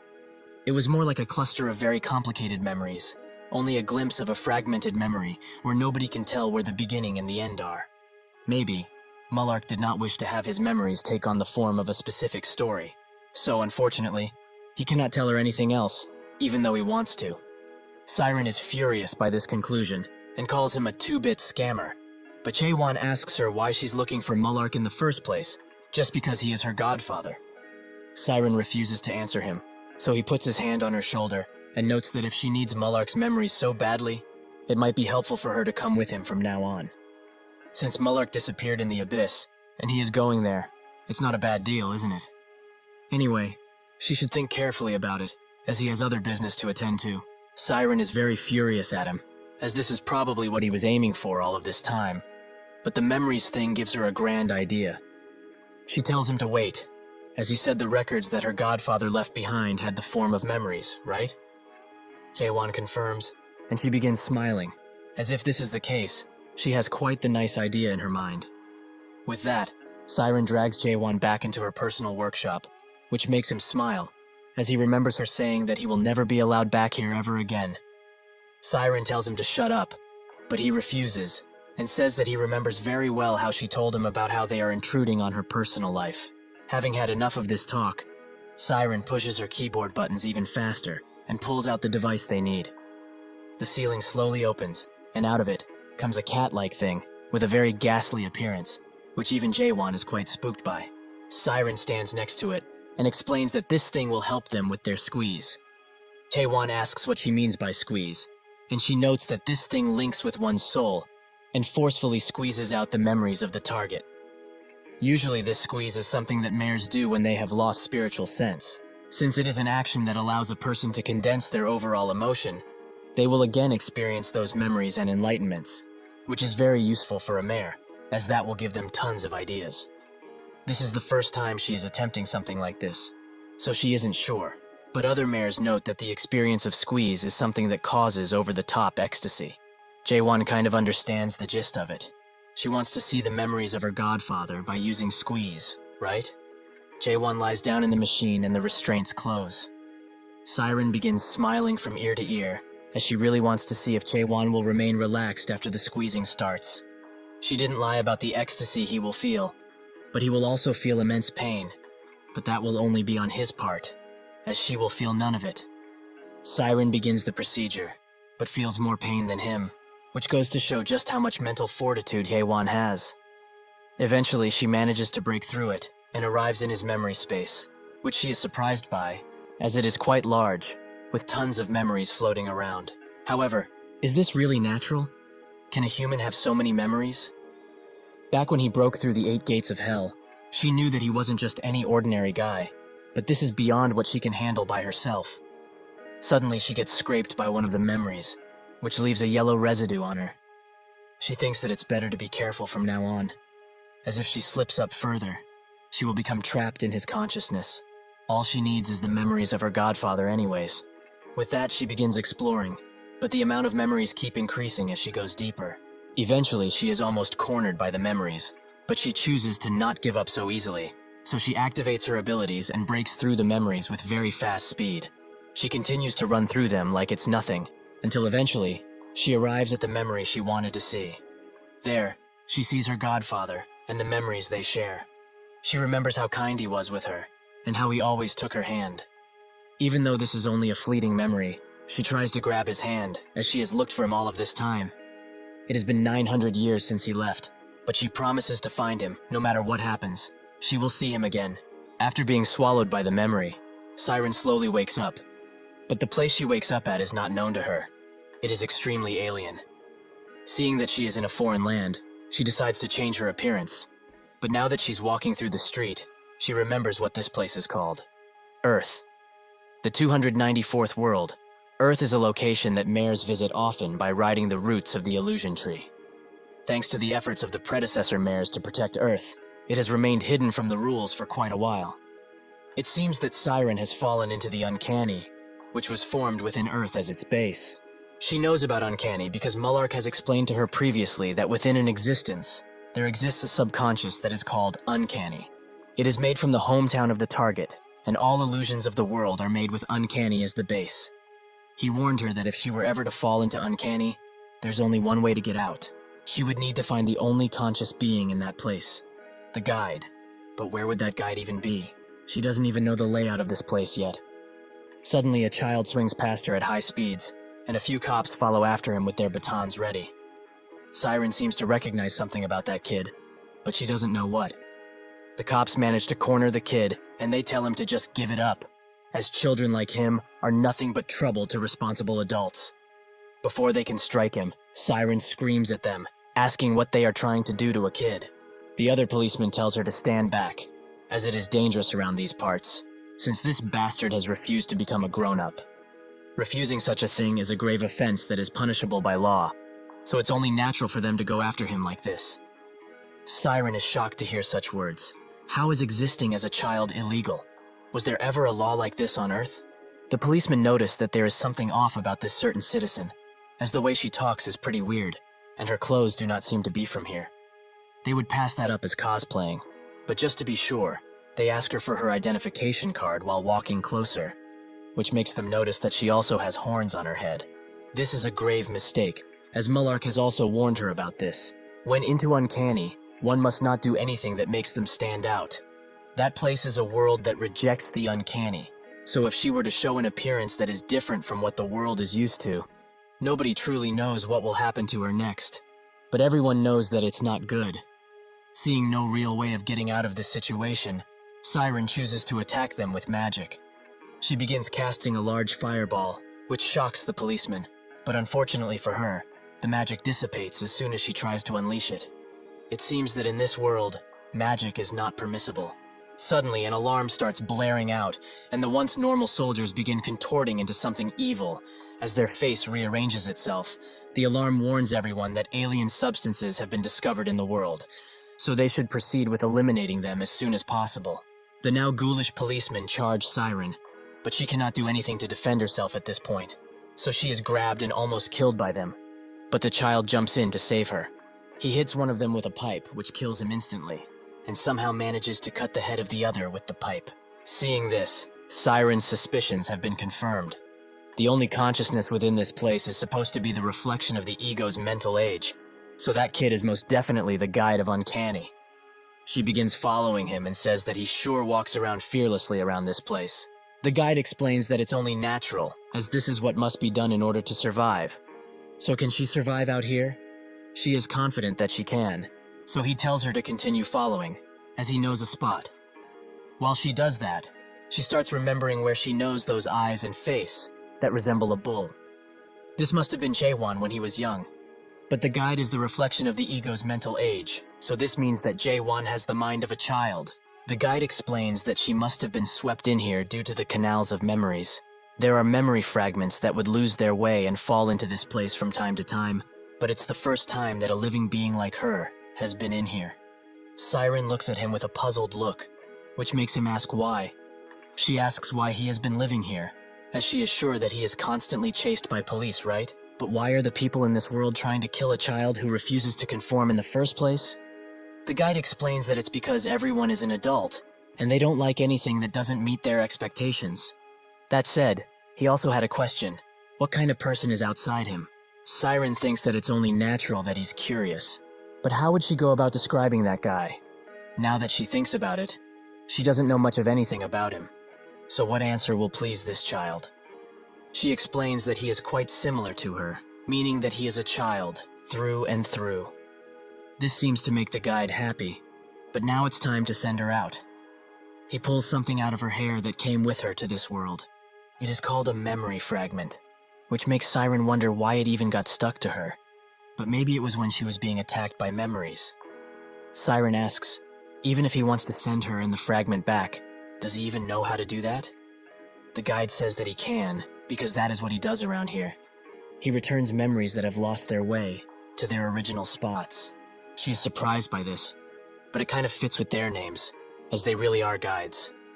The guide notes that if this fragment is read, the memory must be a very important and urgent one. Siren asks if they really are categorized like this, and the guide explains that the shards come in white, green, blue, and red colors. So if he does not return this shard to its original place very soon, the outside him will be in heaps of trouble, as this is very important. Siren starts thinking about it, an important and urgent memory in this situation, where the monarchs of the 12 regions are knocking at their gates. She asks if she can send them both back right now, but the guide says it's impossible, as he can only send her and the memory back if the passageway is fully open. Normally that would not be a problem, but unfortunately, he doesn't know when it will open up. He says that since it's late now, they should rest in the underpass and move around tomorrow, when the sun rises once again. Siren asks if he lives here alone, which he confirms, so she then asks how he will know the passageway will open if he is not there to confirm it. The guide explains that once it opens, Wi-Fi signals will start to go haywire and become unstable. Once that happens, he will use this device to capture the highest signal. Siren asks if the only thing they can do in this situation is wait, which the guide confirms. But they should wake up early tomorrow morning and head to the convenience store for now, since there are tons of tasty things they need to provision, or rather steal. The days continue to go by, and Siren would have liked to ask him if he's okay, but she didn't. Maybe this little guy is trapped in here because of a mare, because there is a high chance that his world became like that, due to the Tower of Nightmares. The experiences he suffered through the wounds he garnered, and the nature of Jaewon, who refused to bend a knee despite having gone through more suffering than any other human. All of these created this world. A week passes since Siren has been in this place, but there has been no signal. Even other shards of memory haven't fallen in here, as he would have gone to retrieve them personally. Siren asks if he's not scared of the cops following him like last time, but the guide explains that it doesn't happen often. He was just really unlucky. Siren then asks if all he does is just return memories, but the guide notes that he also looks at memories, as not all of them are returned, because he doesn't want to. Siren wonders if it's really okay to hold on to a memory like that, but the guide notes that it's a white memory, so it shouldn't be hurtful, right? He tells her to look carefully, as the memory will be replayed once he touches it like this. Suddenly, a film roll begins coming out of the stone, and it begins transporting them into the memory. This particular memory is from Jaewon's early days, when his mother read him a book. Siren knows of this book. It's called The Little Prince, a book that is a famous must-read among the mares. Jaewon's mother gently read him the story, as she cradled him in her arms. The book is a story about a little prince seeing the entire world with his own eyes. He is telling the adults who count numbers all day and say that they are doing important things, that what's important cannot be seen by human eyes. It is a truly beautiful story of the prince, who trusts the power of imagination and treasures his innocence fully. However, in the end, the little prince dies. Maybe that is an ending that needs to occur, as he needs to die in order for the story to become so beautiful, because the only things that can remain innocent are those that die early. Jaewon was sad at the time, as what would happen to the world that the little prince left from. His mother did not want to sadden him, so he told him a lie, that the world still has the little prince. As he didn't actually die, he continued to live on Earth. Siren knows that this is an obvious lie told for the sake of the child. But the little prince that didn't give up on the world is quite a weird story. That story, which is not plausible or entirely realistic in any way, has become a source of power for Jaewon, just as his world came to life after he faced the oppression of the system. Although it has no decent plausibility, elaborate worldview, or creative background, it does not compromise, nor submit to anyone's heel. This moment was born in the world after the end. Siren is mesmerized by this, but wonders why such an important thing is only a white memory. If that is the case, what kind of memory did Jaewon choose to forget in order to survive? Suddenly, the guide's device starts beeping, so he immediately turns around and announces that it has started, so they need to prepare quickly. Out of nowhere, a large blue portal opens in front of Siren, and it begins expanding and expanding.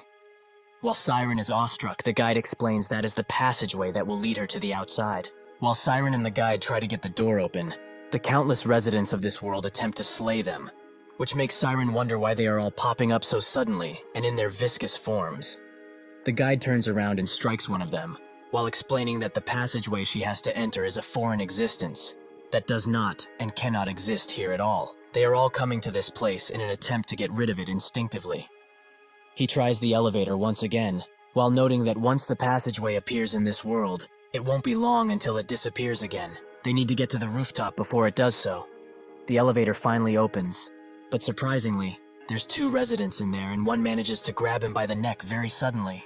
Siren rushes to help him, but it seems that he doesn't need her help. As he escapes, the residents grasp and takes care of them both with the pipe he has. Siren looks at him with widened eyes as he beckons her to move already, as there's countless of these beasts behind them. She is surprised because he is not scared in this awful situation, but honestly, he's Jaewon's ego, so naturally he is not scared of anything. He might even say that the monstrous enemies they face are just numbers to be dealt with. They do not exist. They are just the rules that the adults of this world decided for themselves and forced on everyone. They manage to get into the building and climb the stairs with speed while an army of residents are following them. They eventually get to the roof door, which Siren opens for the guide. He is almost caught by one of the residents, but with a swift turnaround, he manages to get on the other side, so Siren closes the door. While they hold it closed together, he tells Siren that he will stay to block them, so she should jump into the passageway now.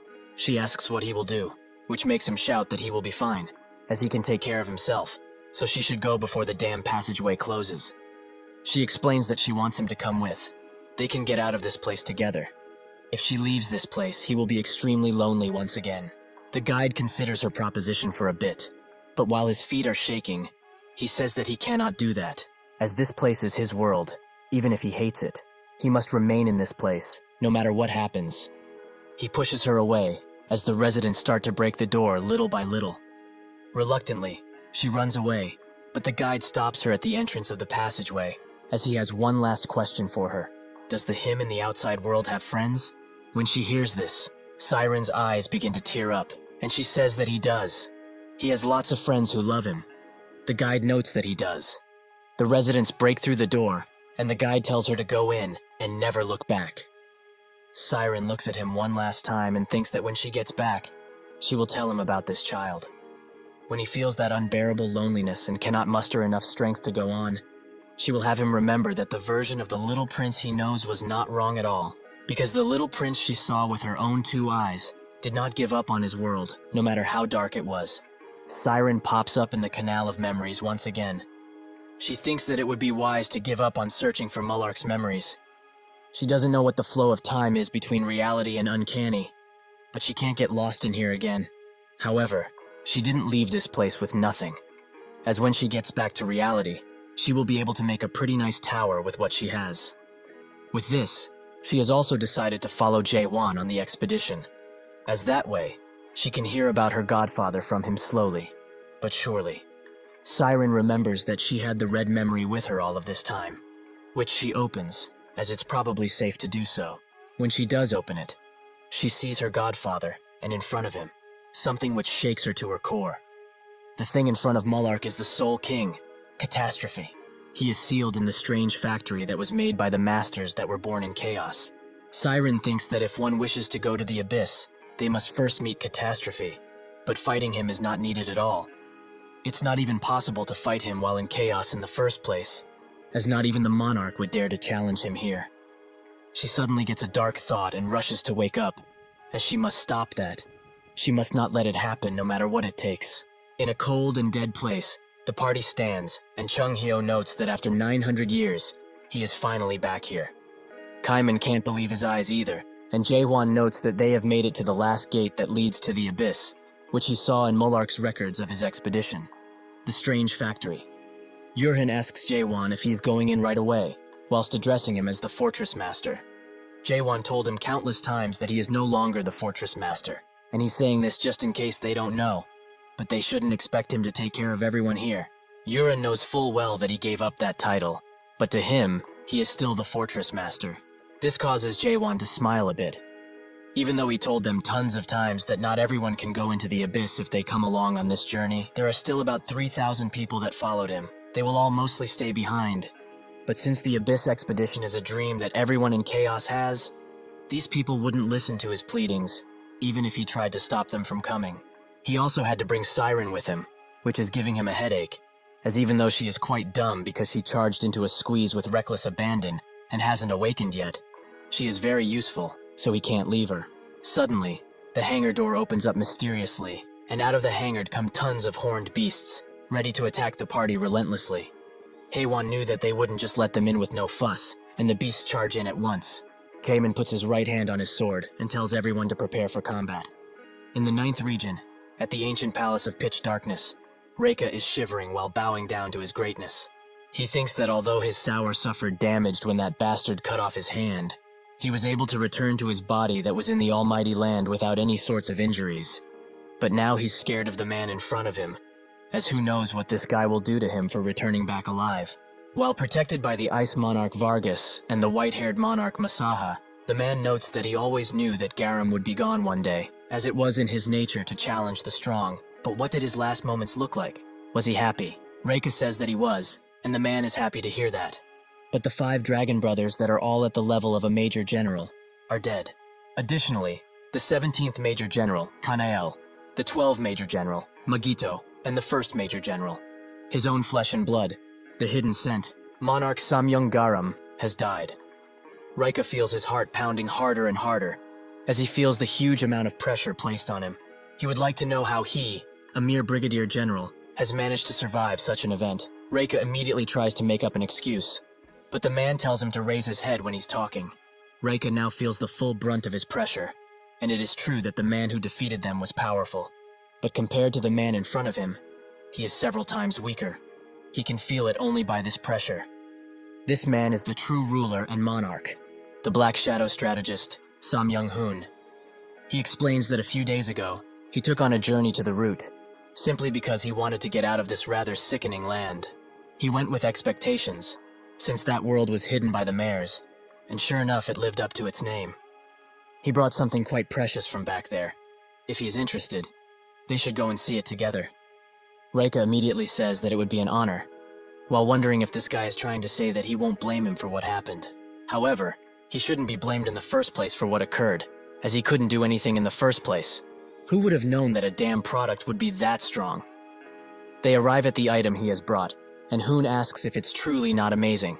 Reika, like the suck-up he is, notes that he truly has great tastes. He has never seen such a painting before. What skills! All of this, while thinking that he really doesn't seem to have a keen eye for art. Hoon explains that the reason this artwork is truly outstanding isn't because it is a painting. It's about the contents of the painting. Does he know what it is? Reika asks if it is a teacup that is used to drink tea. Hoon notes that it is an item that is like a teacup, but not quite. Is he able to read what's written at the bottom of this artwork? Rika cannot, so Hoon tells him, "This isn't a teacup." The artist obviously drew a teacup, yet he boldly mentioned that it isn't one. Isn't it really incredible? How could someone dare to have such a rebellious thought? Does he see this daring drawing as a teacup? Rika doesn't know what to answer, so he says that he does, which makes Hoon suddenly grab his face and say that this is not a teacup. It is a drawing that looks like a teacup. Doesn't he find it strange, though? They call that a teacup, despite it being a drawing which they cannot drink tea from. When they see it, everyone sees a teacup. But is it not strange? Rika agrees wholeheartedly that it's strange. It is very strange. Hoon lets go of him and notes that if they think about it, it is not just this teacup that they should be thinking about. There are countless teacups in the world, and all of them have different shapes and sizes, yet they still call all of them teacups. After pondering about this constantly, he has arrived at a certain question. What is a real teacup? Does such a thing even exist in any world? Rika thinks that it's a teacup, and it isn't a teacup at the same time. He understands now that this artwork is trying to ask a question. What does the essence of an existence mean? But what does this damn story have to do with anything? Hoon says that it's truly a great piece of art, with a thought that would be hard for an adapter who has lived in the system to come up with at all. He asks Rika if he knows the true value of the artwork now that he has explained it, which Rika confirms. He has been deeply touched by this piece of artwork. Since he has listened to this explanation, Hoon feels it's his turn to give him an answer. When he looked at this drawing, he also came to think about a monarch, and what this title means. Rika notes that a monarch is the most noble, dignified, and important existence in this entire land. Hoon notes that those are some great words, but what does that all lead to? Are those adjectives referring to the ice monarch who is just standing there?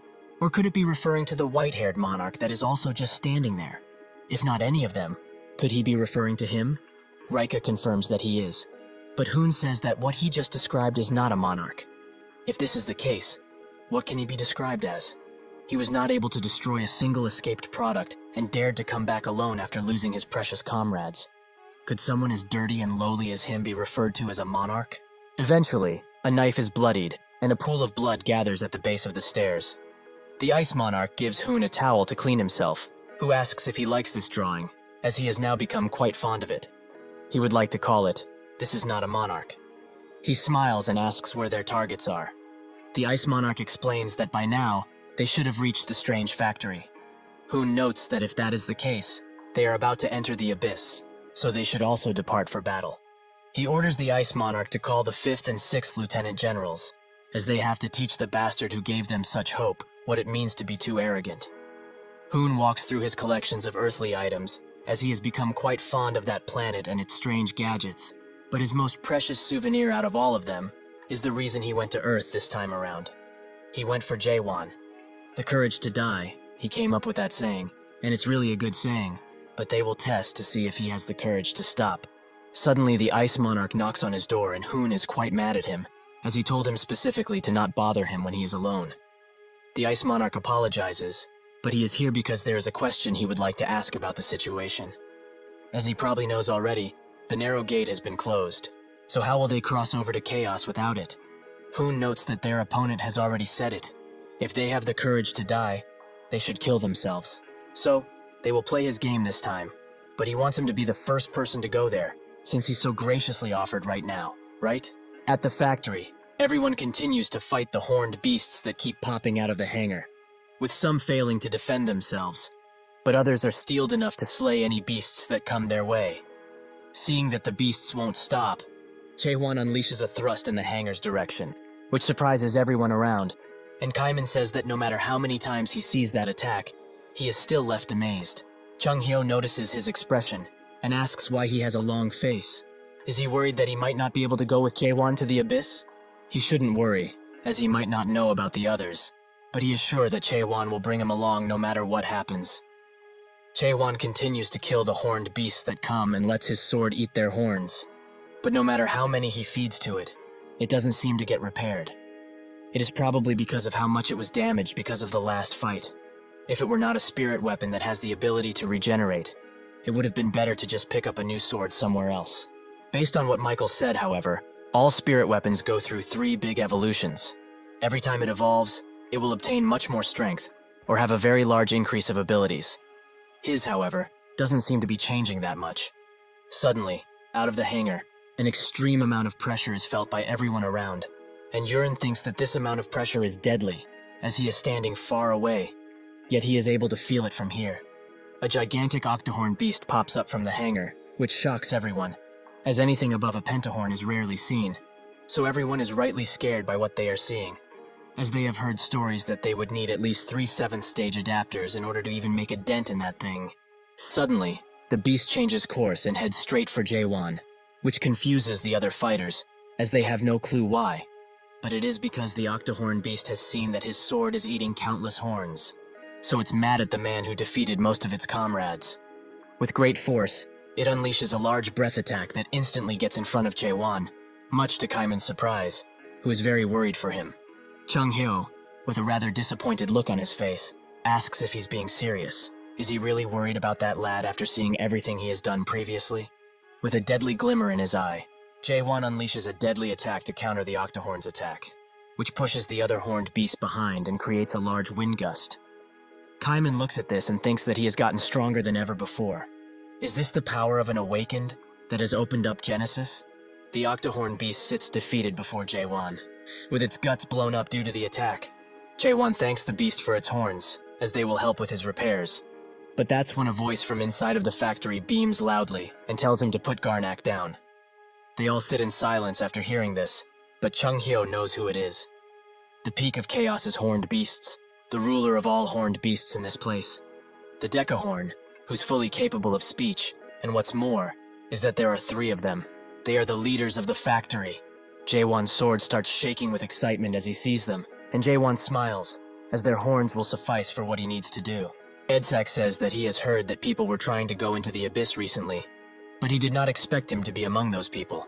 Johnyak only spouts out a couple of words, and Ias notes that he is still human, so he should be pretty easy to deal with even if he is powerful. Jaewon looks closely at them and thinks that although they are weaker than Garam, they are beyond the level of the Storm and Silent Monarchs. If they attack all at once, they might cause him a little trouble, but nah, he'd win. Chung Hyo tells him to hold on a bit, as there is no real reason to fight these things. Although he also does not like them, the factory leaders are not to be considered their enemies. Ias recognizes Chung Hyo, as he has been around here previously, but she cannot believe that he is willing to go back up there after what he went through. Edska tells her to not be too rude to them, as these people are welcomed guests of the great factory leader. He beckons Jaewon forth, as the great factory leader is patiently waiting for him. When they get inside, Carlton notes that everything in this place is impressive. To think that the horned beasts would be created in such a surgical way. Chung Hyo thinks that it's a relief they were also able to go inside, as Jaewon wanted them to, or else he would have stabbed them. Johnyak gets in front of Jaewon and introduces himself while also asking for his name, in a rather crude way as he is not capable of normal speech. He explains that the Garnak is a precious product that can only be created once every 10 years. They are really hard to make. Jaewon notes that that's why there are so few octohorns in the wild, but Johnyak tells him that it's also because the dead demon warriors attacked them, and they suffered big losses as a result. However, even if the dead demon warriors were many, they were able to win in the end. Carlton explains that they never thought that they would get to see the famous Apostles of God, on their journey to the Abyss even more surprisingly. Johnyak asks if he knows of them, and Carlton shows them a symbol, while saying that they must follow the great god of Machine. Are they not apostles of Deus? Ias is surprised to find out that someone from Chaos would know about something like this. It seems that some of them have very big ears. Eventually, they arrive at the room of the great factory leader and head right in. Jaewon and the others are quite surprised to see the inside of the room, as it is covered with tons of screens, and a large beaming orb stands in the middle. The great factory leader slowly turns around and recognizes Jaewon as the awakened who managed to open Genesis. This is the great factory leader in all of his glory, Aniak. Jaewon thinks that his name sounds quite familiar, but now that he thinks about it, all of them have very similar sounding names. They also all seem to be product names. He asks Aniak if he knows of a planet called Earth, and Aniak explains that is the name of his home. People around these parts like to call it World 294. But why is he asking such a question all of a sudden? Jaewon notes that it's because they all have names that are similar to machine names. Aniak says that they have been told to be creations of a god from a world of change. It's possible that the world of change they speak of might be his original home. Jaewon asks what he means by God, which tells Aniak that he is not aware of the Abyss, so he tells him simply, if the controllers of the almighty land are the monarchs, those who control the Abyss are the gods, so to speak. The Abyss is the land that those gods fight for control of. That is everything he needs to know for now. Carlton finds all of this very interesting, and Chung Hyo asks if those gods in the Abyss play the same role as the monarchs do in the almighty land. Aniak explains that their roles are rather similar, but they are very different from the monarchs they know. Most monarchs are adapters of the system, but gods and adapters are quite different. Jaewon notes that in his world, gods are considered almighty beings. Can the same be said about the gods in the Abyss? Aniak says that the gods in there are not all-knowing nor almighty. In some cases, it might even be possible to become a similar being to them. However, as a creation of God, he does not have the means to perfectly describe what a god truly is. At the very least, though, he can tell him what kind of beings are the gods. That being, someone like him. He is a god. Jaewon asks how that is, and Aniak explains that he is an awakened who opened up Genesis. Those who do so and become truly awakened, embodying their unique worlds, are on par with the gods of the Abyss, and in certain ways, they are beyond them. Unlike those gods, he does not need a representative. None of the awakened do. All of the gods in the Abyss require one, as they cannot do anything on their own, so by providing those representatives and followers with their world, they are able to exist through them. The more followers a single god has, the more powerful they shall become. On the other hand, gods who have little followers are unable to reach their full potential, no matter how much they try. Jaewon thinks that it's like one of the internet platforms from his original world, where people would grow channels by making people subscribe to them. I wish this platform existed in our world too. I would have loved for sure to make videos and post them on it. Aniak notes that in reality, it's rare that human souls like his are able to reach true godhood. Jaewon asks why that is, and Aniak explains that most gods are created by greater beings, by gathering karma and evolving them into physical forms. They build karma through complete control. It's similar to a form of volunteer points, if that makes it easier to understand. Greater beings that have built enough karma can become independent, once they get permission from Big Brother, of course. Those who are able to obtain their own worlds and become independent can be called gods. Jaewon thinks about this Big Brother, as it's a being that even the gods need permission from. Even from this rather rough story, he can tell that it's important. But nothing comes to mind when he thinks about it. Why is an important story like this not recorded within the records of the Abyss he got from Mullark? Jaewon asks who this Big Brother figure is, and Carlton explains that from what he knows, it's the name of the organization that guards the system. Chung Hyo also confirming that is what he knows too. Aniak notes that he is sure they think that way, as that's what Big Brother would seem to be to humans like them.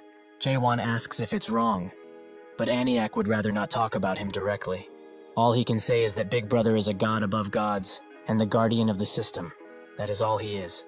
Johnniak moves into the conversation too, noting that Big Brother is a scary dude, and if they don't hide themselves well, their bolts will be seen. Edsak socks him in the head, and tells him to stop talking about nonsense, with Aniak also agreeing that he is a rascal in many ways. Jaewon asks if this Big Brother killed their god, and Aniak notes that he is surprising in tons of ways. Indeed, they lost their god to Big Brother. That is why they have been exiled from the Abyss and forced to come here. Jaewon remembers more information from the Abyss records. When Mullark came to this place, Aniak told him that they lost their god, but the power they have can still be useful, as they were able to make a contract with Big Brother. It was truly frustrating, however, as he didn't allow them to even make the Titan warrior, Deus Ex Machina. That is when he asked Mullark for help, as they wanted him to find the Titan warrior for them. Jaewon does not know any of the details, but he understands the situation now, although roughly. Even if these guys lost their god, they were left in charge of this place, because Big Brother still found a use for them. Suddenly, Aniak announces that he has only one reason for calling him to this place. Jaewon asks what that would be, and Aniak asks him to give up on going to the Abyss, forever. Chung Hyo notes that it's not for him to decide, seeing that they have nothing to do with it, which makes Ias say that he has quite the arrogant tone for such a lowly human. Aniak calms her down and says that it is true. They have no right to tell them that, but the being that can decide will not allow them to go there. Jaewon asks if the Soul King is trying to stop them, and Aniak confirms that he is right. The Soul King has become rather angry with him, which makes Jaewon ask if it's because he killed the Megadead previously. Aniak confirms it once again. The Megadead he killed previously, Magritte is one of the servants of the Soul King, whom he cherishes quite a lot. Jaewon wants to summarize the situation and does just that. Firstly, the Soul King is the only being that can open the Abyss entrance. Secondly, he is angry like a child because he killed his servant, right? Thirdly, since the Soul King is now sulking because he lost one of his favorite toys, he won't open the Abyss Gate for them. Did he summarize everything correctly? Aniak says that the analogies he used are rather offensive, but all in all his summary was on point. Jaewon asks him to open the gate if that's the case, but Aniak asks if he really doesn't understand the situation right now. Jaewon says that he understands it perfectly, but he will settle everything in person with the Soul King, so he should open up the gate already. Aniak says that he cannot open the gate, even if he commands it like that. Seeing that it has come to this, Jaewon puts his hand on his sword and says that he left him no choice. ES also gets ready for battle, while noting that they should have just done this from the beginning. Both Kaiman and Chung Hyo prepare themselves, and Aniak also becomes hostile, as Jaewon leaves him no choice. Suddenly, Jaewon only says Deus Ex Machina, which surprises Aniak. If he opens the gate for them, they will find their Titan warrior, that they lost in the Abyss previously. Aniak asks how he even managed to know about the Titan warrior, but Jaewon brushes him off, as he doesn't need to tell him about the details if he knows the important bits. Now that he has promised this, will he finally open the gate for them? Aniak sits in silence for a good second, but eventually makes his finger into a key, which makes Jaewon smile. They walk through the gate together, and Aniak notes that in the end, he somehow managed to make it this far. He has never met a human like him ever before, something which Jaewon hears pretty often. Aniak asks if he can really talk it out with the Soul King, but Jaewon notes that nobody will know unless they try. Aniak truly hopes that they can do that, and also says that he noticed he had the stigma of Deus, but he did not use it. Jaewon raises his left hand and asks if he's talking about this tattoo, which Aniak confirms is the present that they gave to humans. Originally, they gave it to the humans along with a horned beast with 7 horns as their guardian. He does not know if the horned beast was destroyed when the stigma transferred to him, as he does not see it anymore, nor can he feel it. Well, it is what it is. But from now on, when he uses that stigma, horned beasts will not dare to attack him. Additionally, if he meets any apostles that are hiding in the Abyss, he will be able to kick off things on friendly terms because of the stigma. Jaewon will keep that in the back of his head, and eventually they arrive at a narrow bridge, where Aniak says that he must travel alone from this point. Jaewon thanks him for the guidance, and says that he will be back as soon as possible. Aniak tells him to not forget. He must return in 1 hour, at most. If he does not arrive back to them by then, they will have to close the gate forcefully, no matter what the results. Jaewon says that he will not waste any time in this place, so he needn't worry. With that, he walks away, while thinking of Aniak's question, if he can really persuade the Soul King. At this point, he is not sure of it himself, but since he took Malark's Abyss records, he has planned for this situation, because this is the only one to resolve all of the problems they had up until now. Additionally, it's a path that he must take, in order to destroy the world. He arrives at the Palace of the Dead, which has a gate that's made entirely out of horned beast horn, something very impressive, considering just how huge it is. Suddenly the gate swings open, and the Soul King asks if he has come to offer his life, as payment for his sins. While he says this, the amount of pressure that is sent towards Jaewon almost sends him flying backwards. This is the power of the Soul King. It feels like his entire body will be ripped apart just by listening to his voice. The Soul King asks how he dared to kill his servant and try to step in this palace, expecting to be let through. Jaewon asks him to at least hear him out, as he wants to make a deal with him. The Soul King pushes even further, as how dare a lowly human soul that is not even able to enter the palace try to make a deal with him. Truly, his arrogance knows no bounds. Jaewon steals himself in the ground and tells him all of his titles. Catastrophe, the King of Chaos and the First Awakened. He used to be a powerful god, but now he has been demoted to a mere king with no kingdom. How can the strongest god of the Abyss be a damn gatekeeper now? Is this all he can achieve, even though he has the strength to achieve much more? Does he not want to take his revenge on the bastard who exiled him from the Abyss and dared to lock him in this dark place? He calls out his name and announces that he will only say this one more time. He is here to make a deal with him, The pushing wind abruptly stops, and the Soul King says that he is much more arrogant than he originally thought. However, he will hear him out, but he hopes that what he has to say will be valuable enough to warrant such arrogance. Otherwise, he will not make it back alive from here. Jaewon explains that he knows of the promise he made with Mullark exactly 900 years ago. The Soul King asks how he knows about something like that, but Jaewon doesn't answer, and instead says that he will take over Mullark's promise. Catastrophe asks if he really knows what that means, and Jaewon confirms that he does.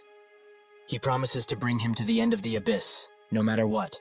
Outside of the factory, Siren eventually wakes up, and Yurin notices her, so he goes to her side and notes that she has slept for quite a long while. She groggily asks where she is, and Yurin notes that they are right in front of the strange factory. She immediately gets up and asks where Jaewon is, as she needs to stop him, no matter what. Yurin does not know why she is acting so strangely, but says that he has already gone inside. Out of nowhere, a few blue fireflies appear, and everyone notices that the place has gotten a bit warmer all around. They all look at them like pretty things, or just simple fireflies. But suddenly, they all burst into flames, which causes a gigantic blue explosion around the area. Everyone who is caught in the blast is burned to a crisp, and even the factory is damaged as the explosion occurs. Siren can only watch in horror as countless people get burned alive, and that's when the monarchs reveal themselves, with Hoon leading them. He asks the Gorgon Fortress Master to come out, as they did just like he wanted them to. They have come to wage war on him. Everyone gets ready for battle as quickly as they can, and Hoon orders his men to kill everyone who is not a second stage adapter of above. They start doing just that, and heads start to roll. The Emerald Bug Monarch says that he does not care what happens with everyone else, but they must kill that Jaewon no matter what, so they shouldn't even dare to be pushed back at this point. This is the second Lieutenant General, the Poison Monarch, Nokmyung Cheondo. Everyone is trapped by his centipedes, as he announces that their fortress master killed their family members that were simply exploring chaos.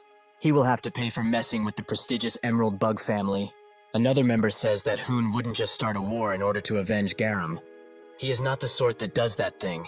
He is sure that he is up to something. This is the 7th Region First Major General, the White Artist Monarch Nishimoto. Right next to him is someone from the Samyung family, the 4th Lieutenant General, the Bladestorm Monarch, Samyung Yuha. Nishimoto secretly tells his men to be wary of Hoon and his actions, as they have to suspect him of everything at this point. Yuha looks at the people that have been captured and calls them all pathetic. Given that he now has a good look at these Chaos guys, he can estimate the power level of their fortress master. But still, he cannot believe that over 100 monarchs were sent to battle because of one faulty product. Just like Hoon promised, he had a taste of death after 3,000 long years of being alive. When he told them that there were tons of fruits for everyone to revive, he was telling the truth, right? Hoon tells him not to worry, as he never lies, and he will also give him even more fruits to send over to his family. Yuha tells him to not forget. Before he was the 9th Region strategist, he is the first son of the Samyung family. Hoon finds it funny that this guy is still clinging onto their affiliations. Truly, this place has become a joke. In total, he gathered 20 from the Emerald Bug family, 10 from the 7th Region, and 20 from the Samyung family. In total, 50 that he got only from the 9th Region. There are so many monarchs here, but it is clear as they are all after only one thing. However, if they focus on just the tree, they will not be able to observe the entire forest. That is why they all fell for the same lie, that there are still fruits remaining. Since he came here in person, they all believed that he couldn't lie, which makes him feel kind of bad now. But he shouldn't be too upset, as lies become lies only when the promises are not kept. Even if they don't go to the end of the abyss, there are more ways to obtain fruits. The 7 highest ranked gods that rule over the abyss, for example. After all, they will all be able to obtain fruits via their deal with the 7 great gods. Originally, this sort of deal wouldn't have been possible, since there is nothing that the 7 gods, who have become the most powerful in the abyss, would want. However, there is one thing that even gods have a need for, and that is the awakened. To the gods, who need a proxy to even exist, there is no resource more precious than the awakened, who are easily able to accept a new world, even if it's forced on them. Thanks to that Fortress Master bastard, tons of awakened which the gods desire have been awakened in this place. He tells Vargas to lead their troops and find the product, as most have not realized it yet. But if they find out about the real value of the product in the tower, The 7th region and the Emerald Bug family with it will most definitely try to take them away. He must get that guy before that ever happens. Vargas understands and immediately rushes inside of the factory, while Hoon smiles and thinks that the tower that was made to protect Chaos will become a tower of nightmares because of what is happening on this day. They will grow even more awakened using the tower they made and use them as bargaining chips for the fruits by making deals with the gods of the abyss. With the fruits that they will get, he will make the 9th region into the new Resurrection Palace. If they have monopoly over fruits, they will be able to bring on tons of change. The 9th region will become the only place where the monarchs are not afraid of death in the almighty land, and the monarchs who are their enemies now will surrender and come to them with everything, including their lives. The almighty land will be ruled by the 9th region of the pitch darkness, just how it always should have been. While he is daydreaming, an attack rushes to his face, which he removes and asks how he dares to attack. This attack was from Kaiman, who tells everyone to stick together now and not split apart no matter what. Until Jaewon is done with his business, they must not let any of these bastards into the factory. Everyone is fighting with their best abilities, which makes Hoon smile even more, as it's about time they put these insects to sleep. Kyondo does not like how persistent these bastards are, and he rolls through them as he asks for the human known as Jaewon to be brought to him. Hoon comes back down from floating in a powerful spectacle, as the ground below him is crushed into bits. Everyone is surprised, while Kyondo just scoffs at him. Hoon then notices that the foolish mare girl is also a part of this merry group, the same one that betrayed Pitch Darkness because she was too selfish. Siren tells everyone that this guy is a lieutenant general from Pitch Darkness, and he's the most dangerous person out of everyone here. Hoon tells Kyondo that he can stop, but he does not want to, as his body is too restless for him to do anything and watch. Hoon walks past him and says that he is the one responsible for this precarious operation, so he should sit by and watch the show. Suddenly, everyone from Gorgon attacks Hoon in unison, which makes him smile even more, as it seems that these souls are still persistent, but that will not last for long. With one swing of his sword, he pushes everyone back, which surprises Kaiman the most, as he did not expect that much power to come out of him so suddenly. The attack sends debris flying as it hits the factory, and after the dust clears, only Hoon is left standing. He notes that this is how one should train souls to be obedient. They need to press down on them so that they don't dare to think about disobeying. Huang grabs his leg from under some debris and says that he will not let him go, no matter what. Everyone also gets up slowly, and Hoon congratulates them for their award-winning tenacity. It is nice to see from time to time. He turns around to Huang and smashes his grabbing hand into bits with only his leg. This way, he will be able to enjoy himself well, as he tramples on their hopes and dreams. Everyone that is inside of the factory can feel the commotion that is happening outside, which makes Eus wonder if the humans have decided to cause a ruckus because they can't sit still. But Edsak says that this does not feel like something humans could do. Aniak asks Johnniak to find out what's happening outside, which makes him use his scouting ability. Eventually, that ability reaches the outside and he sees the monarchs attacking the humans viciously. They are in danger. Seeing this, both Chung-hyo and Carlton rush to the outside, with Chung-hyo noting that the brat was spot on with his guess. They really did run into the monarchs before they got in the abyss. Carlton asks if they really managed to make a narrow gate at such a short notice. But Chung-hyo says that something like that is not possible. That would take at least a few months. He thinks that the only way they got here is if they risked their lives. This means that they are intending on flattening Chaos once again, so that it can never think about getting up ever again. Just like they did 900 years ago. Chung-hyo remembers when he had one of the soldiers from the Abyss expedition in his arms, who did not wish to die. Chung-hyo encouraged him to stand up. Does he really intend to give up after coming this far? The soldier handed him one of the fruits, as he was a lost cause. But with this, he would let everyone know that they did not lose.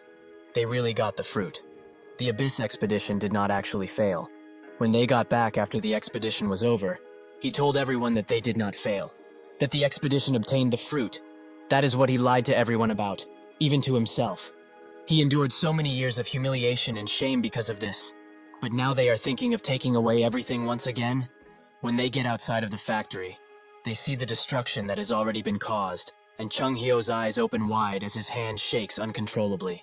Carlton tries to make him calm down, but Chung-hyo charges in through the flames, while thinking that he cannot allow them to take away everything they have achieved. He is no longer the weak person that he was in the past. Now he will fight for what he believes in. He immediately kills one of the subordinates there and calls out for the people of the expedition. But when he looks at what is going on, he is left shocked and speechless. Yong has had his eyes pulled out. Huang does not have an arm, and Muguk is missing a leg. Jurin is bleeding profusely, and Kaiman is the only one standing up, although he is barely doing so since Hun has attacked him constantly. He is glad that the divine physician decided to show himself, as these guys were not giving him any answers as to where that Jaewon guy is located. But he appeared at the perfect time. How very fortunate. He really enjoyed his time with these souls that have strong willpower, but he cannot afford any wasted time, so he will make an example of this guy standing in front of him. Chung Hyo screams out to him, and in his final moments, Kaiman can only apologize to Jaewon for not being strong enough. In that split second, before Kaiman can be struck, Chung Hyo throws him out of the way, and Carlton joins him in blocking Hoon's strike. Siren is pleasantly surprised by their sudden appearance, and as Hoon throws them away, Carlton uses his abilities to pull the rest of the expedition party out of danger. Hoon smiles and says that they are not bad, while unleashing his mighty pressure on them. Chung Hyo can barely stand up to this pressure, but how can he exert so much in only a few words? Has Kaiman been fighting a monster like this the entire time they were lazing around in the fortress? Suddenly, the fortress vice leaders appear behind him, and Edsak asks what he thinks he is doing around these parts. Hoon notes that it's nice to see them again. He is actually looking for a product. He promises to leave right after he gets that. Edsak asks if the product he is speaking of is the Awakened that opened Genesis, which Hoon confirms. Even if he does not have a face, it is clear that Edsak is angry at his response. They have not changed in the slightest, even after thousands of years passed since they last met. To think that they would still treat living beings with souls as mere objects to be toyed with. Hoon agrees to disagree and hopes that this won't impede them from opening up the factory door for him. Edsak asks what his purpose is inside, but even if he has one, he finds it hard to let him inside after what he did. Hoon explains that their product simply escaped in the factory, and he wants him back, since he is theirs after all. Edsak still refuses, as the timing is not right for a visit, which makes Hoon sigh and say that he will put it more bluntly for him, since he is only a bunch of nuts and bolts. He should open the fucking door when he is commanded to. Wasn't he made to follow orders, like the worthless thing he is? He unleashes an even mightier pressure on them, which makes Edsak ask if he has forgotten that the monarchs are not allowed to interfere with the factory at all. Hoon says that he is right, as they are responsible for keeping the Soul King sealed, or suppressed rather. That is why they didn't do anything to them thus far, as the Soul King, or more commonly known as Catastrophe, is one of the 3 ancient gods. A being that can only be sealed with all the monarchs of the 12 regions present. The strongest god of the abyss, truly a worthy title for him. Or it was. He doesn't know exactly how strong he is, but now he is just a fallen god that can make dregs, like ghouls. Additionally, over 1,000 years ago, the supreme monarchs of the 12 regions were much weaker than they currently are right now, and he is stronger than the 12 monarchs combined. Edsak asks him to reconsider his choice, as he promises this is not what he wants. Hoon announces that he is the Black Shadow strategist, Samyung Hoon. Does he really think he would listen to the words of a machine? Having had enough of his yapping, Ayas charges him, but she is far too late as Hoon unleashes his technique across the ground from above. Out of Hoon's attacks comes a mighty blue beast that immediately claws at Ayas, who cannot hope to defend herself, so she admires the amount of power he exerted. When the beast's paw lands, it creates an explosion that even the other monarchs admire. Chung Hyo is completely lost at this point, but that's when the eyeless Yong crawls next to him and asks if he thinks they still have a chance of winning this battle. Chung Hyo had forgotten that his eyes were removed, but perhaps it is for the better, as if he had seen what was going on right now. He wouldn't have had the sanity left to ask that question in the first place. He thinks that it is impossible to defeat that thing, so he takes a step back, but suddenly remembers the words of his pupil, that he always runs away. He stops, but his body cannot stop trembling from fear.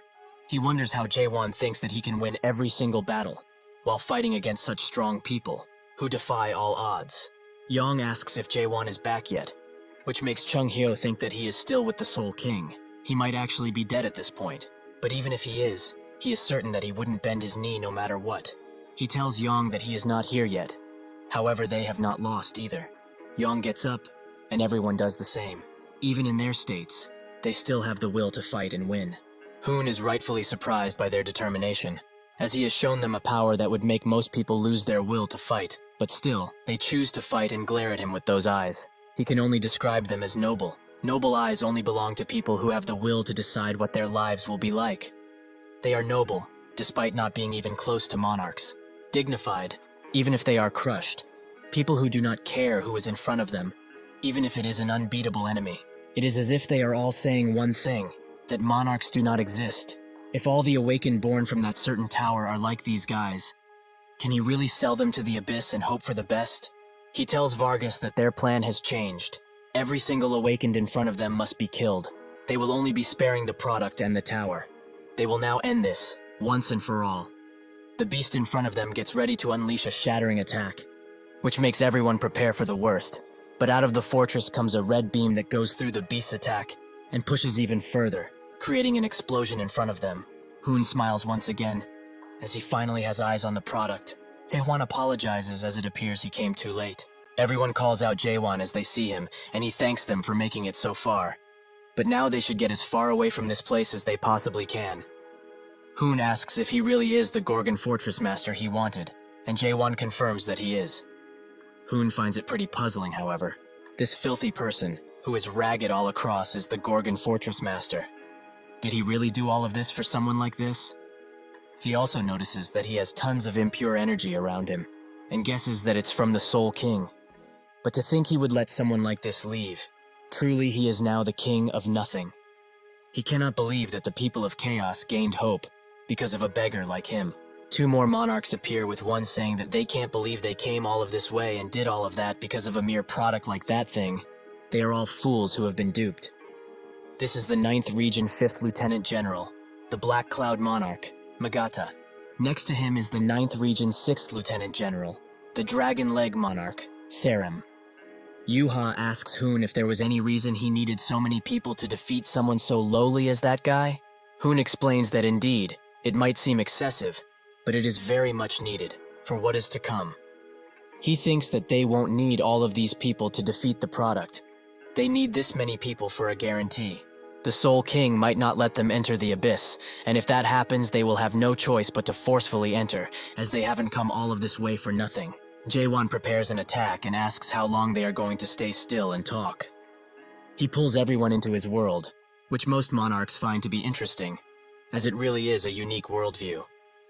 Migata notes that the huge eye in the sky means that this is what the first nightmare means to him, and Sarem says that the eye might actually represent Big Brother, considering it watches above all.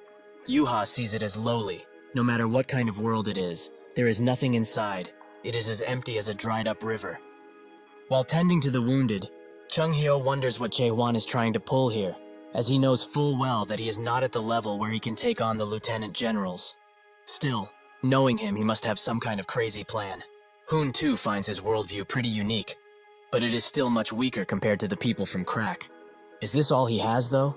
Jaewon charges in while denying this, and almost gets to Hoon with his sword, but Sarem jumps in his way and kicks the sword away. How ridiculous he is. This is all he has, yet he dares to make such grand entrances, like a damn prince. Jaewon is pushed back, and Sarem expresses the wish to deal with this guy alone, as he is sure he will have tons of fun. Hoon taps his shoulder and walks forward while saying that he will take care of this by himself. Sarem finds it surprising that he chose to fight, but Hoon notes that this is his mess, so he needs to be the one who cleans it up. Kyondo expresses the wish to join him in this battle, which angers Hoon, as this bastard of an old man has been a pain the whole time. He explains that there really is no need for more than one person and snaps his fingers, creating a large arena around Haewon, one that he cannot escape. Naturally, Kyondo is mad about this, as this is not what he promised, and his clan has more business with him than he does. Tired of his incessant bellyaching, Hoon tells him to go take a rest, while walking inside of the arena. Jaewon asks what he is trying to pull by doing this, and Hoon notes that only by fighting one-on-one, he will be satisfied, and the same goes for him, right? He just doesn't like other people interfering in his fights, but now that their stage has been set, he should do the best that he can, although he is sure that he will remain nothing but a joke to him. While unleashing a red attack, Jaewon notes that this will be the last act of idiocy that he will ever commit. After the attack finishes, he charges in, which doesn't even make Hoon flinch, as this is not enough for him to care. While they fight, Hoon explains that in the last 6 months he has seen tens of people awaken. Most of them were only stage 3, that is a given. But some were geniuses who reached stage 4. However, among the 4th stages that he has seen, he is the absolute weakest. Jae-won is hit with a mighty chest attack, which makes him think that he is damn strong. Garam can't ever hope to compare to this guy. However, Garam was also supposedly as strong as a lieutenant general, and they are all using the power of the system however they like. But this guy is just on a whole nother level. He needs to get serious now, and use dangerous attacks from this point forwards. Thus he combines both of his swords, and prepares to unleash a mighty attack. Hoon also summons his spirit beast, while noting that he heard he managed to open Genesis and achieve materialization. With this attack, he is letting out quite a decent pit of energy, so he hopes it is not as boring as any of the attacks he attempted to land thus far. Jae-won tenses every single muscle in his body as he lets the attack he prepared fly towards Hoon, who is also pleasantly surprised by the amount of power. The attack can be felt from the outside, where everyone wonders what happened, but the monarchs are not worried at all. After the dust clears inside, Hoon congratulates him for having such power. Indeed, he is powerful enough to defeat the likes of Garam, but he is mistaken if he thinks that he is on the same level as that weakling. Did he really think that he got everything when he opened Genesis? This is just the start of true awakening, not the end. Well, whatever. Shall they end things as they are now, or does he have any little tricks to show him? Jae-won asks him what he is trying to achieve, as if he wanted to kill him. He would have done so much earlier. Just what is he after? Hoon says that he is quick to catch on, so he will put it bluntly now. He invites him to the 9th region, and also says that he should bring the Tower of Awakening he made with him. Jae-won asks what will happen if he refuses, and Hoon wonders if he really will be able to, while he snaps his fingers, creating tons of cube screens that come out of the ceiling and show Jae-won Hoon's collection of oddities. He spots a computer, which makes Hoon's smile widen as he notes that it seems he is very familiar with some objects in his collection, so he will give him a present that will certainly incentivize him to join. Jae-won's eyes widen as he sees himself chained up in there. Hoon explains that he can give him the chance to get back to the life he lost previously, the one he was forcefully dragged out of. Does he not miss it truly? He can restart his old life like nothing ever happened. Additionally, he will also give him the position of the 8th Lieutenant General. That's not all, however. If he accepts this deal now, he will give him back the time he lost while wasn't on Earth. Jae-won outright refuses him, which Hoon expected, as seeing how he acted this entire time, it seems that he is someone who abhors returning to their roots, or core.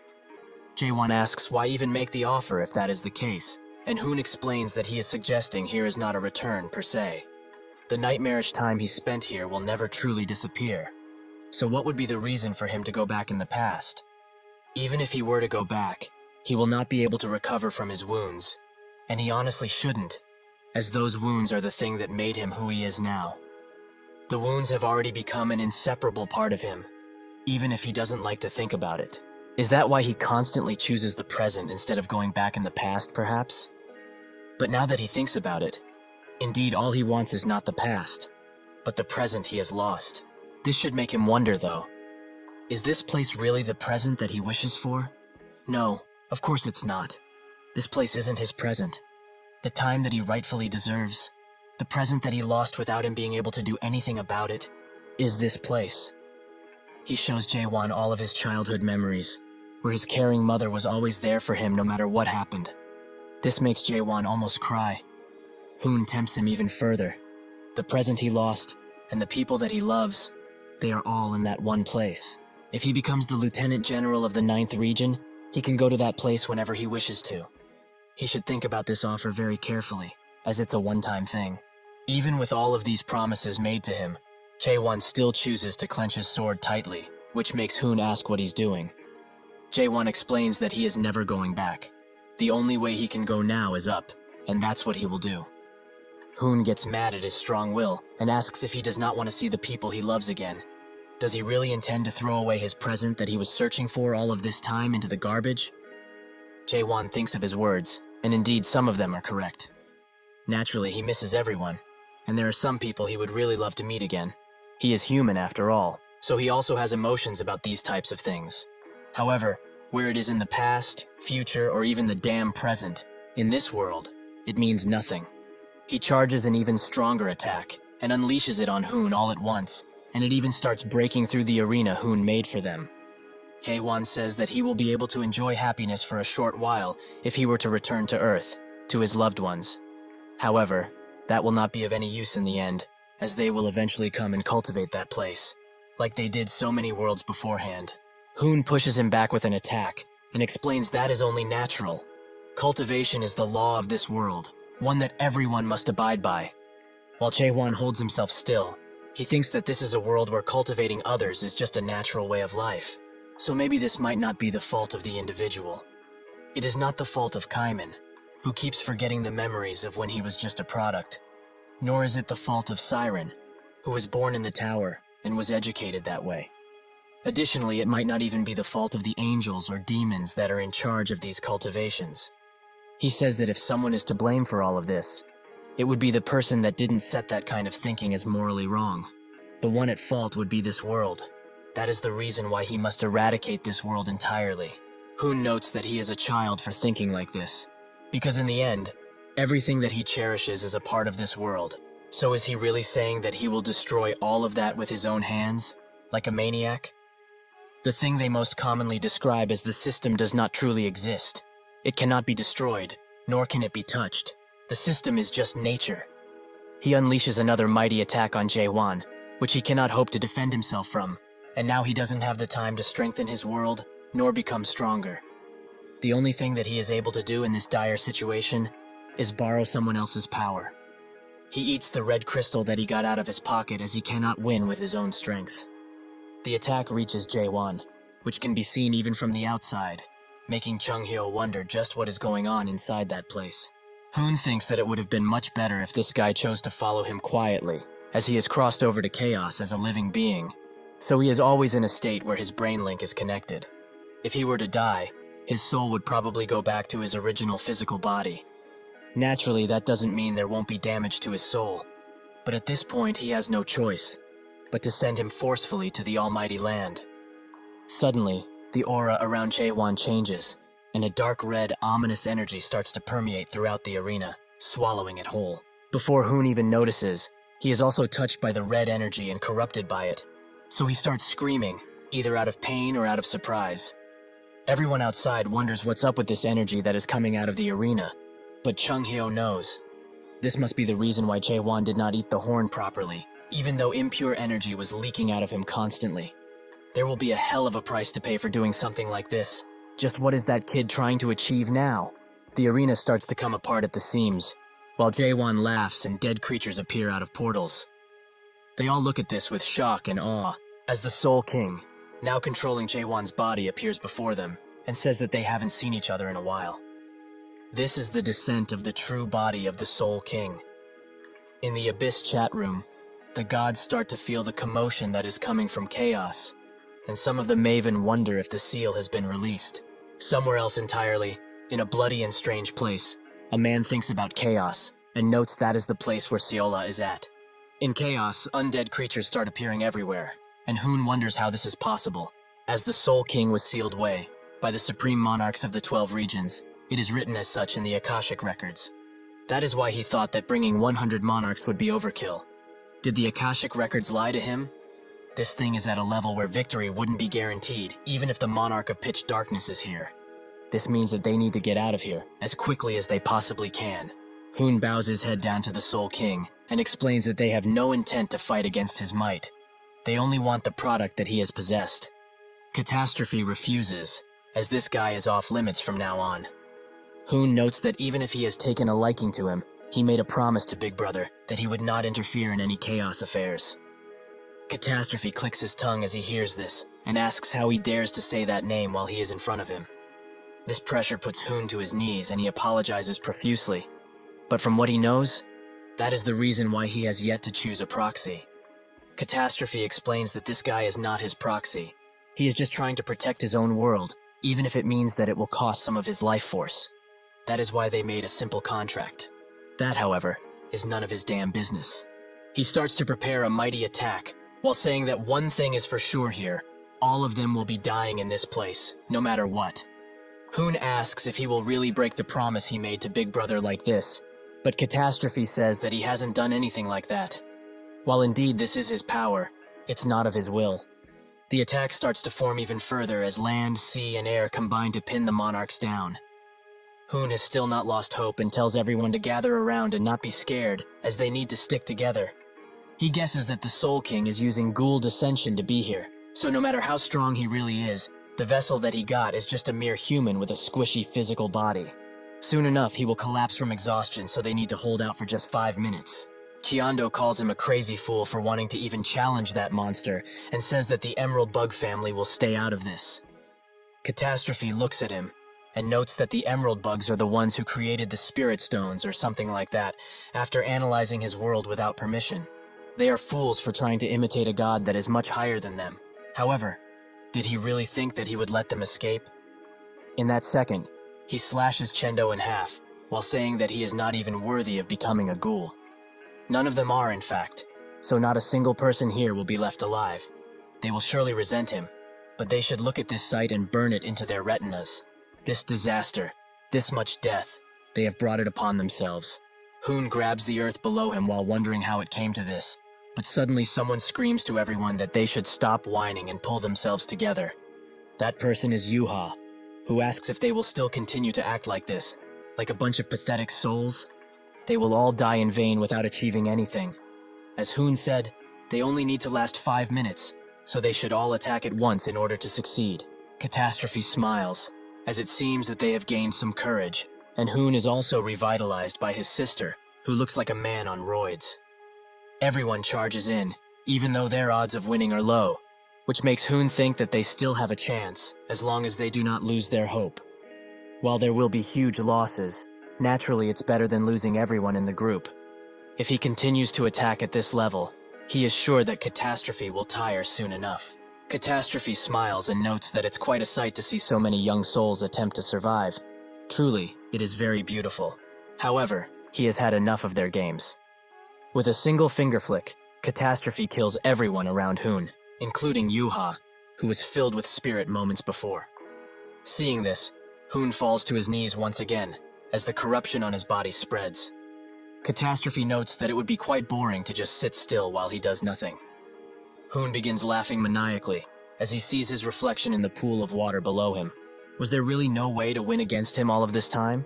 He admits to himself that he has won, but he will not let everything go according to his plans. Catastrophe thanks them for playing with him, as it has been a while since he had this much fun. With one fist, he kills Hoon, and says that unfortunately, they have become rather boring, so this is goodbye. The red mist that permeated throughout the valley clears out, and the only thing that remains is the gentle wind and the bodies of dead men. In this moody place, Jaewon comes to, and is awestruck at how powerful the Soul King really is. Even though his powers had manifested through his very soul, it just doesn't feel real in the slightest. The Soul King's power, the power of the First Awakened, goes beyond just destroying a part of the world. He dominates it, all of it. This is most definitely the very last stage of what he seeks to grow into. But in order to reach this level, he will have to struggle all of his life, if not more. However, even the Soul King, who has shown him true power, was sealed by Big Brother. Just how strong does he have to become in order to achieve his dreams of destroying this world? Catastrophe notes that his body is truly weak, as it couldn't even last 5 minutes. Jaewon asks how many times he can borrow his powers now. Catastrophe explains that he can only summon him 3 more times with Ghoul Descent if he is not his proxy. He used 1 summon already, so he is left with only 2. Actually no, since he needs to summon him when he eventually meets with Big Brother, it would be more fair to say that he only has 1 single summon left. After using his power, every time his soul will be at his limit, and ghoulification will soon start. Since he chose this path himself, he should do his best to endure it, as he really wants him to keep his promise after all. The moment their spirit link is cut, Jaewon falls to the ground and receives all of the pain from the ghoulification. It's almost as if his entire body is trying to fall apart. The ghoulification progresses even further, and the memories of his cherished people start to disappear. One by one, everything becomes a blur. Once a person loses their memories, they lose themselves. And since they do not know themselves, they will become a ghoul. With the last of his consciousness, Jaewon falls into a body of water and descends to the bottom. However, at that moment, a green sword appears, and with a few gentle strokes, his memories are starting to be filled up again. He remembers a conversation Kaiman had with Chung Hyo, where Kaiman asked Chung Hyo what he liked about Jae-hwan, since he went on this perilous journey with him. Chung Hyo doesn't have anything he likes about him, as he is a reckless, childish, inconsiderate, and downright rude individual. All he knows is how to attack old men like him. However, if he's asking for the reason he still sticks to his side, it's because he just doesn't want him to be alone. Jae-won is pulled back to the surface by Chung Hyo, who screams at him to wake up. Jae-won responds by telling him to stop calling him a kid. Just how long is he going to keep calling him that? Chung Hyo cries as he sees him gain consciousness, and even calls him out by his name. He asks why he did such a thing. What if he actually became a ghoul? Did he not think these things through? Jae-won explains that he did all of that because he trusted him. He knew that he would make him wake up with Ghoul Slash. Chung Hyo shakes as he hears this and goes in for a hug, which makes Jae-won instantly push him back, as he is not in the mood for that. He pushes himself to a nearby rock formation and asks if everything really is over. While they did incur huge losses, a surprisingly large number of expedition members survived, and they will always have more people awakening, so they shouldn't have any problems, even after he is gone. Even the monarchs won't be able to do anything in chaos now, as they will be too busy trying to fix the balance of power in the almighty land, now that there are tons of open positions. Chaos has finally found its true freedom, which means his job is done. That is what he thought then. Suddenly, a few people came up to him and asked him what this is. His eyes widen as he looks at it, and it seems that Hoon's wish to not let everything go according to his plan have come true, as he has died smiling. One of the men holds up the vision of him chained up in the almighty land. Did he really come over to this damn place while he was still alive? Chung Hyo starts screaming at them. Just what are they doing right now? He risked his damn life to save all of them. The man explains that this piece of information is important to them, since every soul in chaos is already dead. The man immediately suspects him of eating one of the fruits, as he would have had access to them if he visited the Resurrection Palace. But Kaiman comes to his defense, as the Fortress Master did not consume any of the fruits. He was there with him. The man asks him to explain the video they saw, but Kaiman can't defend himself against such a defenseless accusation. Yurin tells everyone to calm down, but the man just can't sit still. Just what happened to all of the fruits, huh? Did they eat some too? To these dead men, the life of the Fortress Master seems like a huge betrayal. Yurin thinks that the situation is not good, as they are not calming down in the slightest. All of the uneasiness inside of them must have been piling up, and now it has exploded.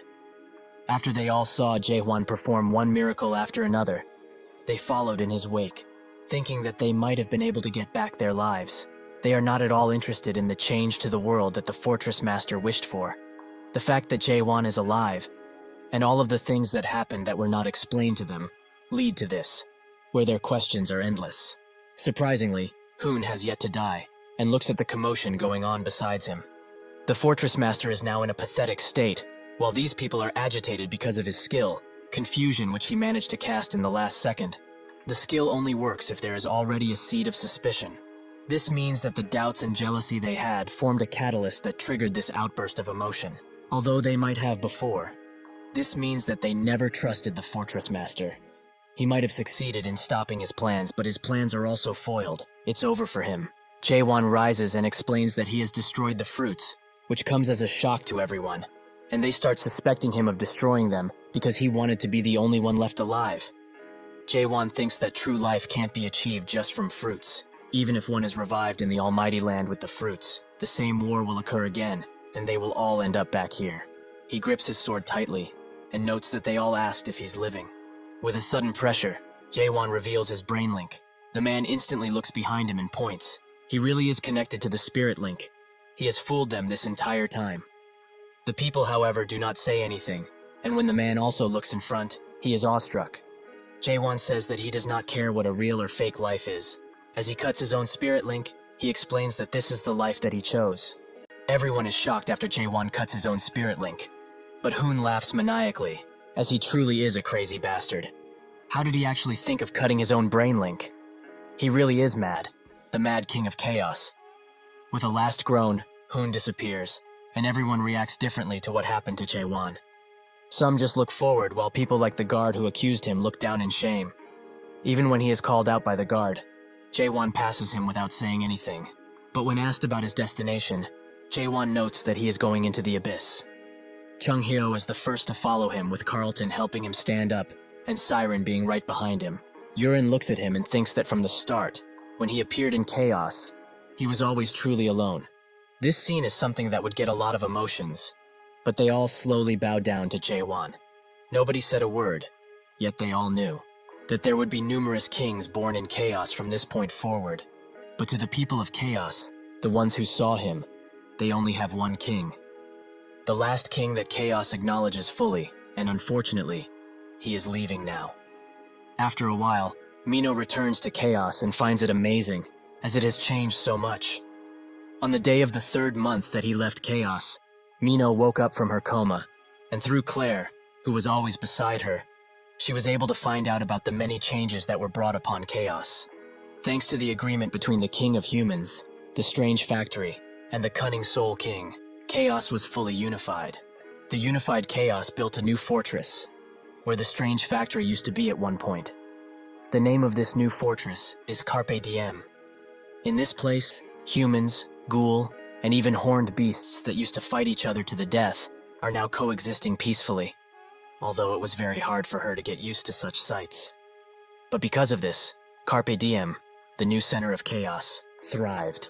Naturally, things were not that peaceful, as forces on the border that were hostile began to appear.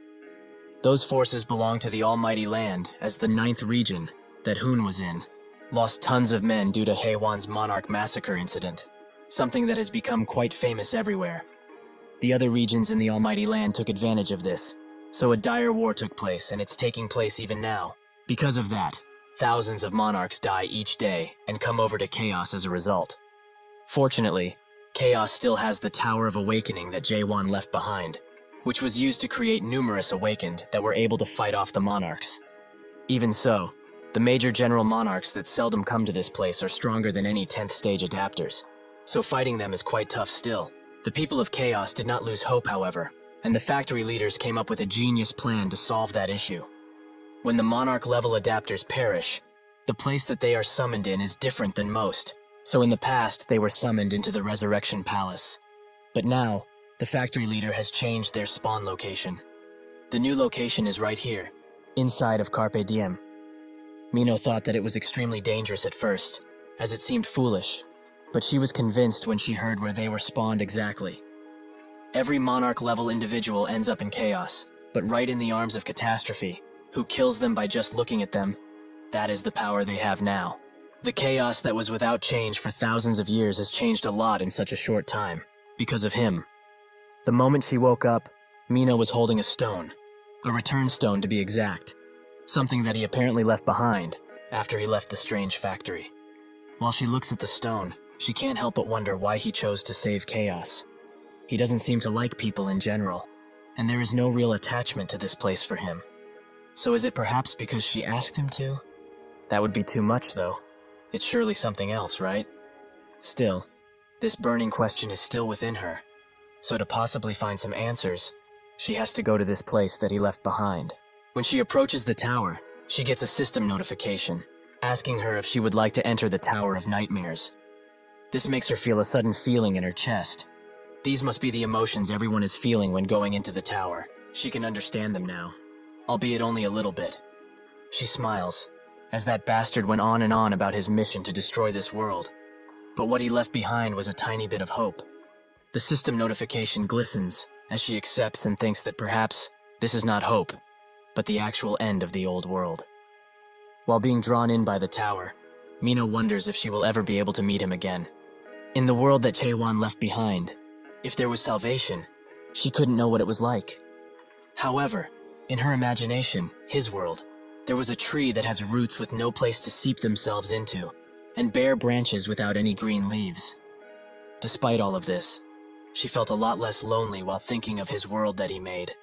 Because even if everyone in that world betrays the world, there will always be one person who will protect the world to the bitter end. The world that a single man managed to protect and change, Chaos. The Abyss is commonly known as the branch of the illusion tree, and areas within it are known as sites. Each site is its own unique world, and the 7 great gods are the highest ranking among all gods that control each world. However, if that is the case, What is the most dangerous place in the Abyss? There was a time when the gods of Abyss, who had too much time on their hands, debated heavily on this question. Some gods said that it was the first site, that was made by Big Brother himself, while others said that the fourth site created by the crazy god is the most dangerous. But even those lesser gods are considered mythical beings that are hard to meet face to face, or even contact with.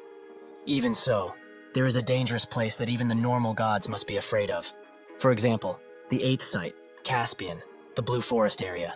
Inside of the forest, a disciple asks his goddess if this really is the place, as this doesn't seem like a good place to fish at all. The goddess reassures him that there really is one. Does he not believe his own goddess? Even if he does believe her, the disciple simply cannot find it anywhere. So can't they head back? What if a dark soul were to appear around here? The goddess reassured her disciple, Runard, that dark souls are not easy things to just run unto. It's already been more than 100,000 years since the ancient three gods have fallen from grace.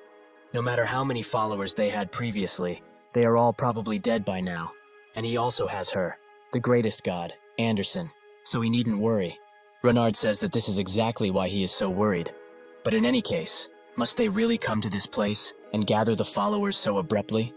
Anderson says that it cannot be helped in this case, as the situation needs it. The followers, the reason why Runard is now walking these lonely yet dangerous woods. In the Abyss, the number of followers a god has determines how powerful they truly are. With more followers comes more power, and the more rare items or stories. On the opposite end, a god that has no followers is always in danger, as a part of their world will start to disappear slowly, but surely. That is why Runard and Anderson are now in this Blue Forest. But Runard wonders if they can't just use words to lure in people like him. Anderson says that the last time he did something like that, the believer he acquired by his own stole everything from their vault and then dipped. That's not even the end of it. Back then, another god declared a holy war on them after they stole some of their followers. Did he perhaps forget already? Reluctantly, Runard says that they will continue fishing around this area. Fishing is the most common way of finding new followers in the Abyss, and as the name suggests, it's to fish for the souls of real humans. Normally, a person would go to a public fishing spot in order to fish, but in some rare instances, there are remote areas like this forest that have undiscovered fishing spots. Even so, this spot feels quite strange, so Runard asks Anderson where she heard about the secret fishing spot. She says that it was from the Minerva store, the goddess of luck, that runs the monthly luck store. Runard asks how much she paid her, and she explains that it was a single installment of 300 trust. This makes Runard cry and fall to his knees, as that was the last of the currency they had. Anderson tells him to calm down already, as the Minerva card she got told her that she will have luck in the northwest of Caspian, the Blue Forest and water. There is only one kind of blue forest, this one, and water represents fishing, right? Right? Runard screams at the top of his lungs, as this is all that she went on. He asks her if she knows that she's in the wrong, which she reluctantly admits that she is wrong, and Runard notes that it's better to stop wasting important time and go back for now. A short silence falls because of this, which makes Runard think that he was a bit harsh on her, as she must be pretty desperate too, considering everything. The fact that she has no followers left except him, her avatar, means that she will slowly start disappearing, along with her own world. After this deliberation, Runard says that they should look around for a little while longer, as he would love to have a junior under him. And since she got cheated out of their last cash by Minerva, they need to make the best of the situation and attempt to find something, even though it might not be here. Anderson says that he is right with a happy tone, which reminds him of his younger sister, so he always becomes soft-hearted towards her because of this. She is the only family he has. Since he lost all of his family members and hometown included, he might as well help her to the best of his abilities, even though that isn't much. Suddenly he starts smelling water, somehow, and rushes to it. He runs through the forest and leaves, eventually arriving at a nice fishing spot, which is rather calm and away from any noise. Runard can't believe his eyes. There really is a fishing spot in this place. Anderson is also glad about this information, and Runard walks closer to the pond, wondering if they can really get a new follower. They are both nervous about this potential comeback, and Anderson is already thinking about what items to buy and how to write the story. Runard tells her that her item and story comes first, which she agrees with, since he is her avatar. After 1 hour passes, Runard asks Anderson if it usually takes this long to catch something. She tells him to wait a little while longer, As people usually say that fishing for souls is like fishing for time, they must be patient. Runard wonders where she heard that one, but focuses on fishing for the time being. 3 hours pass, then 5, then 24, and Runard is almost dead from boredom, without a single catch to his name. He notes that they should go and pummel Minerva into the ground, which spooks Anderson, so she tells him to calm down, as she is a high-ranking god, so a god without even a name card like her can't do anything against such a mighty god. Runard knows that full well. He was just joking around. While his fishing rod begins to be pulled by something, he thinks that even if they found this new and untapped fishing spot, they have been here for a long time and there is still nothing. Maybe the fishing spot was already emptied? Anderson tells Runard that the fishing rod just moved, which causes him to pick it up and try to pull it out of the water. But what he caught is something super strong, and he notices that the spirit power this person has is amazing. Is this a Muram soul, perhaps? Anderson says that something is really strange, as this soul is not coming from the border. It's actually coming up from chaos. This needs further power, so she urges him to take off his clothes, which he does instantly, and Anderson uses her story called Naked for some reason, to buff his body up, allowing him to pull the fishing rod like his life depends on it. After the person they caught falls to the ground, Anderson notes that this person has an amazing power, and most likely they just caught a damn god. While she keeps saying that he is a god, Runard notes that there is no way this would be the case, as he cannot be a god, since there aren't any gods that can possess a soul body. Every single god exists via beliefs, and can only exist via an avatar they chose. That is the most basic principle of the Abyss. She knows this already, right? Anderson asks if he's trying to flex his knowledge on her right now, but Runard says that this is what she taught him in the first place. But if she really feels so much power from him, maybe he is another god avatar or follower, since she felt world power from him. That's when he feels something strange too. A certain kind of pressure, which makes him wonder what this man is. Based on what she felt, this guy came from chaos, but the only place where gods exist would be in the Abyss. Otherwise, everything they have ever known about gods, avatars, and followers would fall apart at the seams.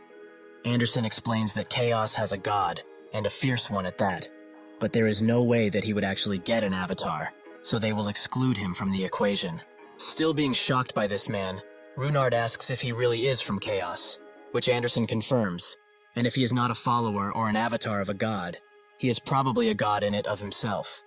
Runard notes that he's not automatically a god if he's not a follower, and he also feels like she is hiding something important from him, so he would like her to speak up, as she was the one who shouted that he is a god. Anderson asks if he has ever heard of the story of the strong rat. In the past, there was a strong and rather unique rat. It was so strong that the title of the story was named after it. This particular rodent did not eat any leftovers the others just threw out and hunted its own prey. As a result of this, it became even stronger. When it came to its senses, though, it found out that it could even fight against its natural predator, a cat. Even though it has the body of a simple rat, it became something else, something that could not be described as a rat. The moment it realized that, the other rats became rather afraid of it, as the only beings that could see the rat as an equal were other cats. She calls those rats awakened, beings that have gotten to the rank of a god as they transcend beyond any limits set in place. Abnormal rats that create their own worlds and represent that world fully. Beings that go against the system entirely and are able to fight against their natural predators through their mounds of effort. The only beings that can possess the power of a god while maintaining a soul body that is an awakened.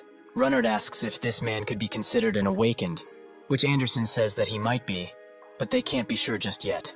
He also wonders if he could be from Crack, but Anderson says that it's highly unlikely, so Runard asks what they are going to do with him if things are like this. Anderson says that it will all depend on if he is a god or not. They will either accept him warmly or devour him. They should confirm which is which before he wakes up.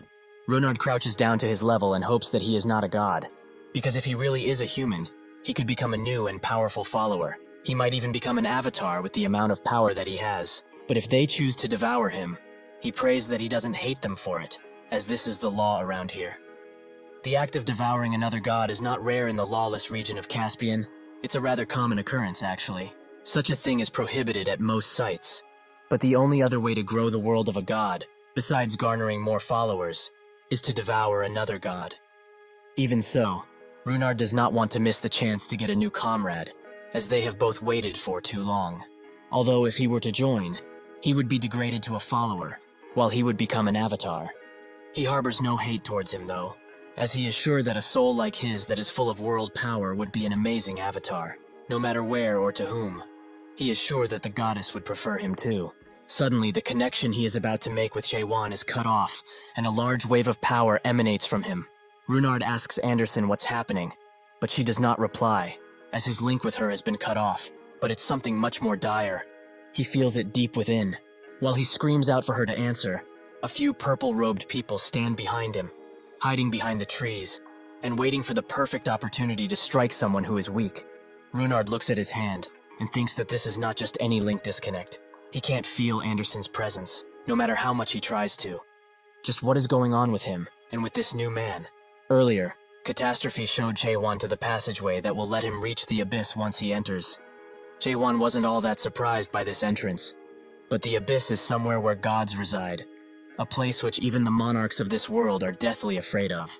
He must not let his guard down, no matter how ragged it looks. He thought that it would be fine, though, as all of the members that he wanted to follow him were still with him. It was truly a pity that he could not bring Kaiman along, but it cannot be helped in this situation, as Kaiman is the most suitable person who could rule chaos. He is a good man. Suddenly, the atmosphere started to change around the place, and a certain mist began to engulf Jae-won completely. Once it did, he couldn't even feel Catastrophe's presence, never mind the presence of the others.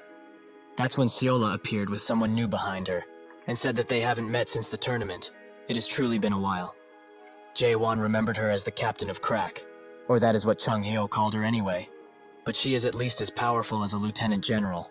He slowly pulled out his weapon while asking what she did, but Seola told him to relax, as she only deployed a simple barrier because she wanted to talk about something with him, privately. The boy behind her said that they are going against the Soul King here, so the barrier wouldn't last for long. She should hurry it up, or they would be in danger. Seolha explained that they have been watching what he has been doing for a while now. Every single exploit was recorded. However, they did not expect him to get involved with the Soul King and the slaughter of the monarchs. Jae-won told her to just cut to the chase already, as he doesn't have time to chit-chat. So Seolha does just that. She asks him to join Crack. As previously, they left him alone because they shared a goal. Even if it was kind of different from theirs, the direction was the same. But they changed their minds because of a technique that he used recently. They do not know how he got it, or where he got it from, but the brain link slash he used is known as Link Disconnect, and can only be used by the captain rank or above in their organization. Jae-won was surprised to find out that there were more people who could use the same technique as him, and he asked if what she's trying to say is that the technique can only be used by her and her people. Seola said that specific technique is very dangerous, as it can destroy a soul eternally, without any way to recover. Only them at Crack can be allowed, and should be allowed to use it. Jae-won got the gist of it. She wants him to join them, but if he doesn't, he dies. If that is the case, he refuses. His eye glistened with power, and she asked if he thought she was joking. Can he really handle her with that body? That is on the verge of death? The boy behind her said that she shouldn't fight him right now, as the barrier is about to be dispelled, and if they also get hit with the Link Disconnect, they are trapped in here with no means to escape. Seolha got mad at him, as it seemed like he said that she was going to lose. But she reluctantly sheathed her weapon, and said that he will come to regret that offer, while walking away. Jae-won is surprised that she just left like this, but it's good for him too, as his body is too weakened for a fight. However, he lost a lot of time because of them, as the entrance to the abyss is closed. It seemed like the others got on the other side safely, but now he wondered how he would get there.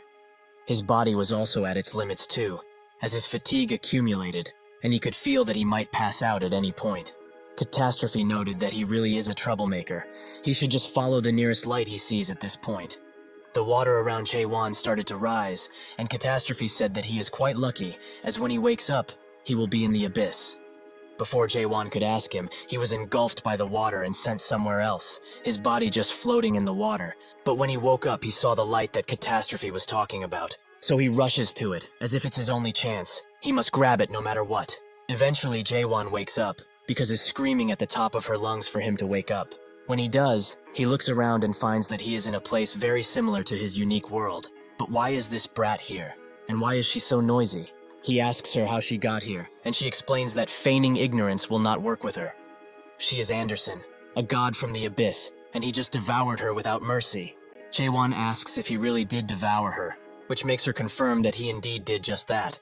So now he must take full responsibility. He asks how he's supposed to do that, which makes her grab his shoulders and ask to save her one and only loyal follower. While running away from the shadowy people while also carrying Haewon, Runard thinks that these people are the same ones that were watching them in the forest. They suddenly appeared and demanded for him to hand over this strange man no matter what. That happened just as he lost connection to the goddess. Just what is going on here? Eventually, Runard runs himself to a cliff, and one of the shadowy men pulls out a weapon while saying that he told him countless times to give them the guy he is carrying, yet he seems to wish for death. Runard now recognized their appearance. That's Belkane's scythe, the god of scythes, the middle-rank god named Belkane. He is known to take in people with evil and vile storylines, but it would make sense that they are here, considering there was a rumor about them moving their base of operation to Caspian rather recently. However, for them to be right here at the wrong time, what rotten unluck. Still trying to get out of the situation, Runard explains that this man is simply his goddess.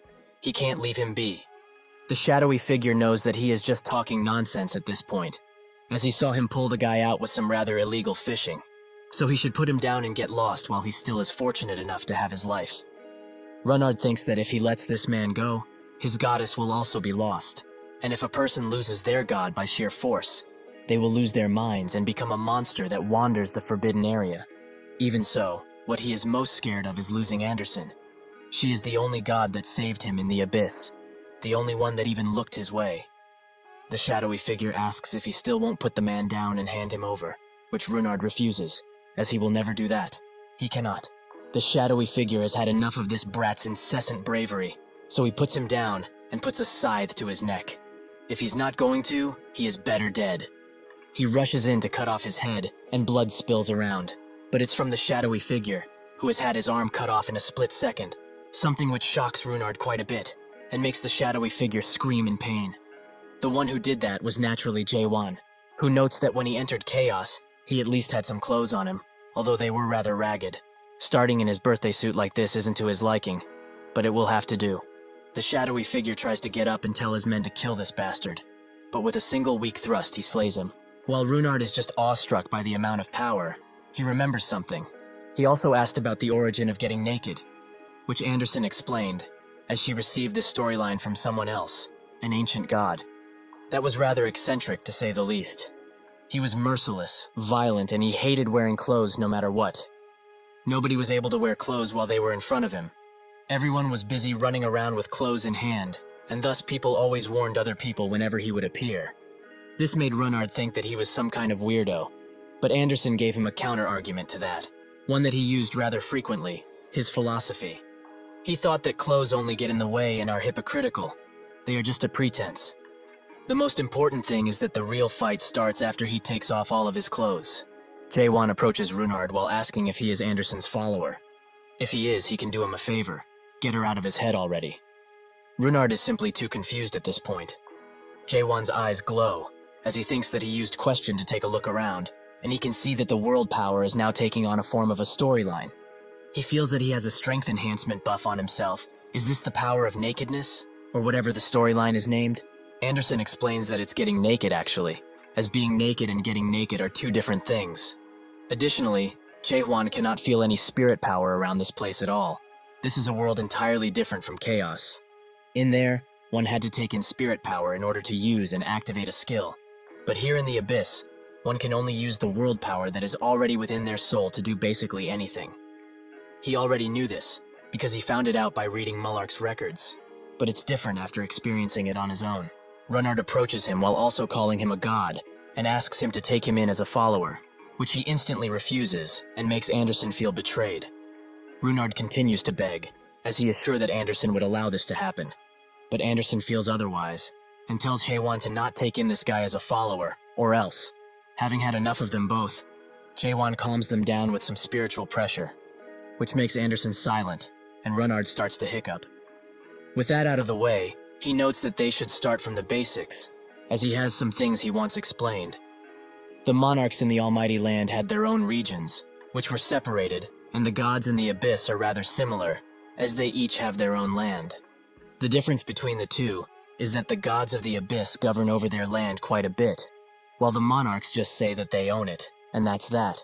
These gods call their lands sites, and there are gigantic ones, which the highest-ranked gods rule over, and smaller sites, which are the size of a village, where middle or low-ranked gods rule over. Jaewon asks if these sites are the same concept as land, and Runard notes that they are rather similar, but at the same time quite different.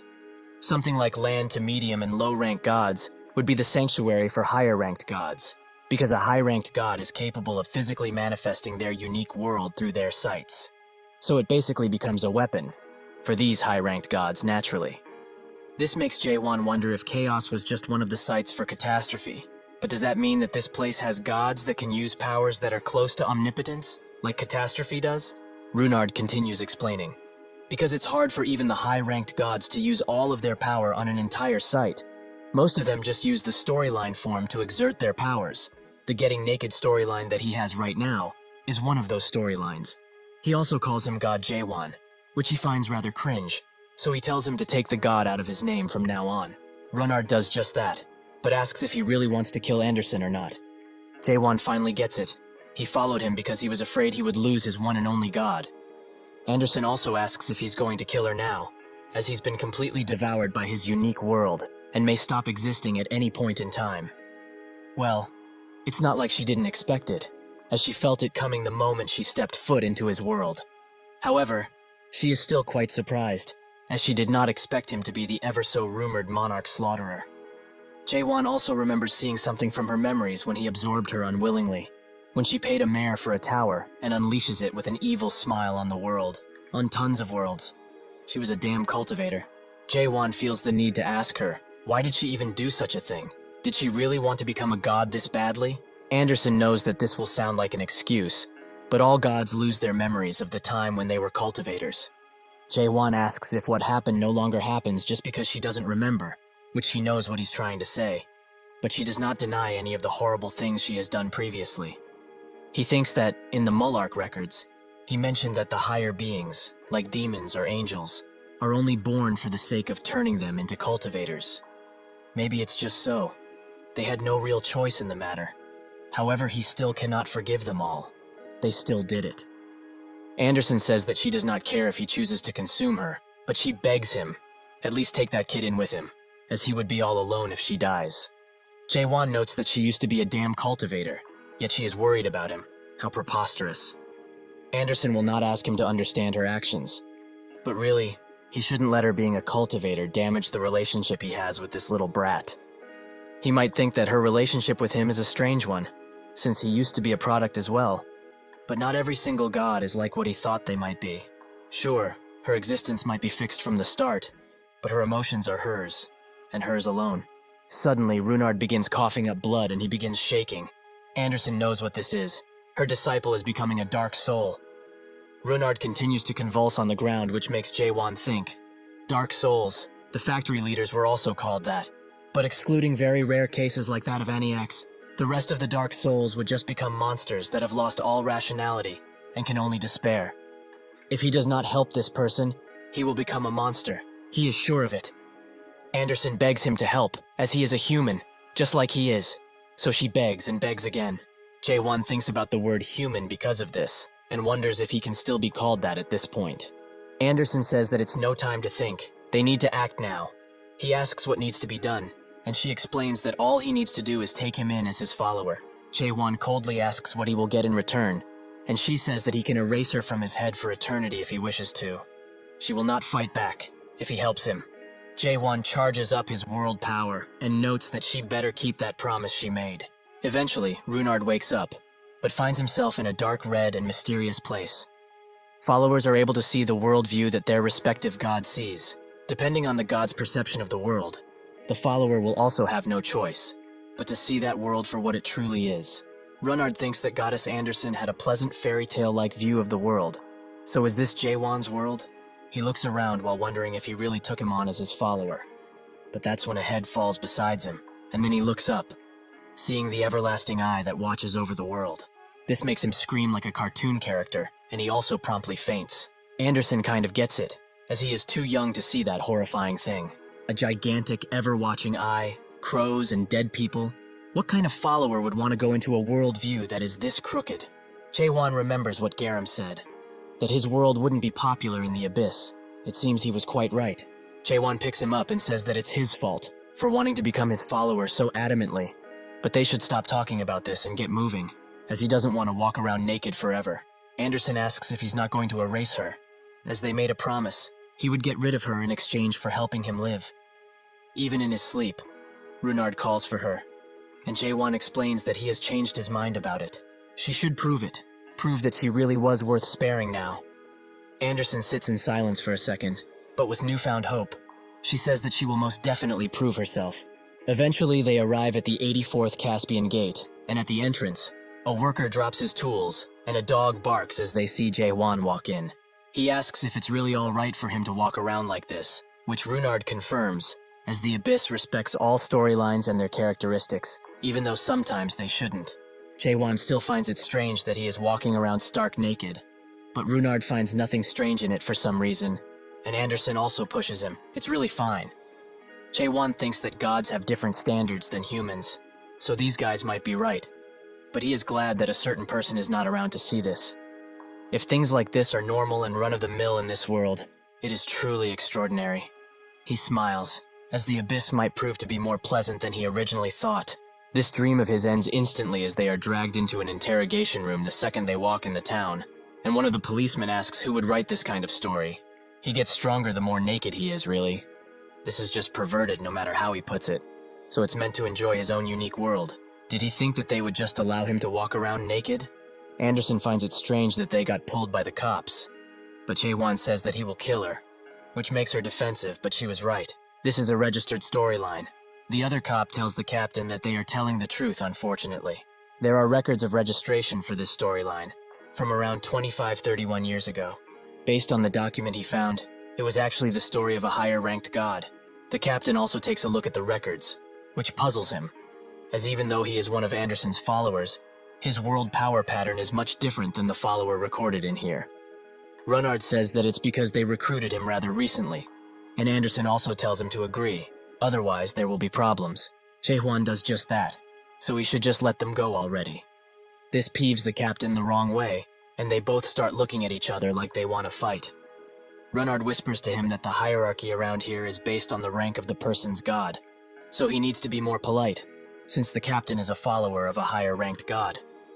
Jaewon does not give flying fuck about things like that, but Runard begs him to stay still, as he will work everything out. He promises.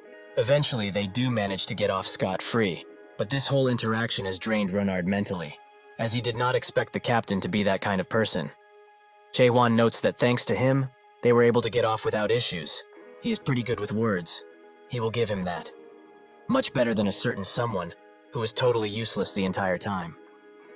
Anderson feels that this was directed at her, but notes that it's because of her they got in. And if he was really alone, he would have been locked up, as he is an illegal god. Jaewon asks her to explain, and she begins doing so. The term refers to the gods who are not recorded in the Big Brother's Akashic records, like him. Usually once someone becomes a god, they are registered automatically. But the Big Brother factions will never acknowledge him as a god no matter what. While Jaewon thinks that this world truly is troublesome, he spots that in front of him, there are a bunch of people herding others to the market, as they are to be chosen by different gods, or be sold to the slave market if they are too slow.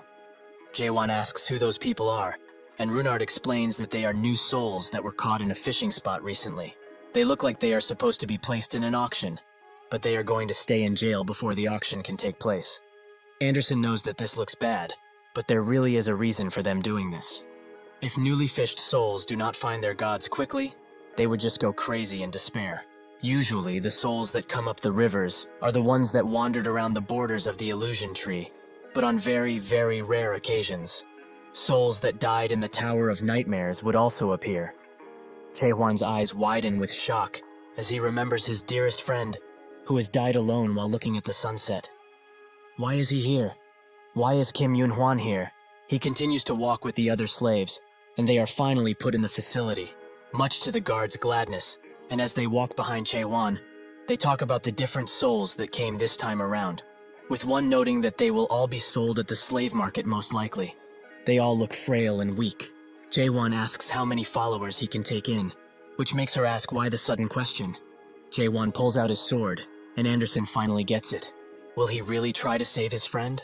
Inside of the cells where the souls are kept, some of them scream out as they think they have been captured by their respective enemies. But a guard there explains that this place is not the Murim, nor the Central Plains, so they should shut up and sit if they don't want to really die. This is a confinement facility that is dark and humid. Yoon-hwan came up with a simple thought. Just how did he turn out in this place? It's been a week since he appeared in this place, and he tried desperately to find out what happened, but he couldn't remember a single thing, no matter how long he looked. Just what is he doing in a place like this? Was the world not destroyed, like he remembers? Suddenly, a single name breaks his vision of the world as he knows it. Jaewon. He does not know why he remembers that name, or who that person even is, as the coldness that enveloped him ever since he has entered the abyss is now even colder, and it prevents Yoon-hwan from remembering anything whenever he tries to. He also feels an uneasiness in the air that feels like it's going to break and collapse at any point. A lowly sheep that has entered the abyss where the water pressure is high. Their whole existences are like those of insects, waiting to explode by being squished. Without even knowing why, he keeps calling out this name, Jaewon, as if he was calling out to the true name of a god. Eventually, a guard calls him over, as a god is looking for him, and for someone else too, a woman who seems just as confused as Yoon-hwan. He reluctantly gets up, and the god appears, asking if this person really came from a tower of a master. The guard explains that they are certain that these two are, since the mayors of the association had guaranteed this as a fact. The woman only went to the 76th floor, which is not much, but she is very beautiful. The man also failed to clear the tower, but he was able to climb to the 99th floor. He must say, this would not be a purchase he would regret. The god notes that he expected more people from the tower, but the guard notes that unfortunately, they were made to give the rest of them to the Mayor Association. The only people on whom the memory shroud did not work that well were only these two. With that, the guard leaves the god to his new toys and he calls out Yoon-hwan first, as he wants him to follow from now on. Jaewon wants to go in, but he is stopped by Anderson's loud screaming.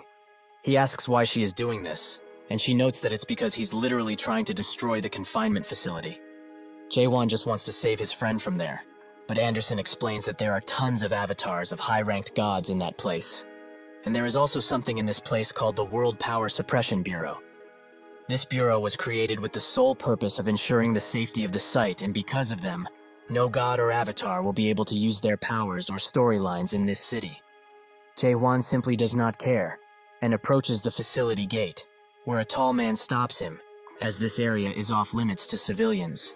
Jaewon says that he only wants to meet his friend, which makes the guard more aggressive, as he already told him this is a prohibited area, so he should scram.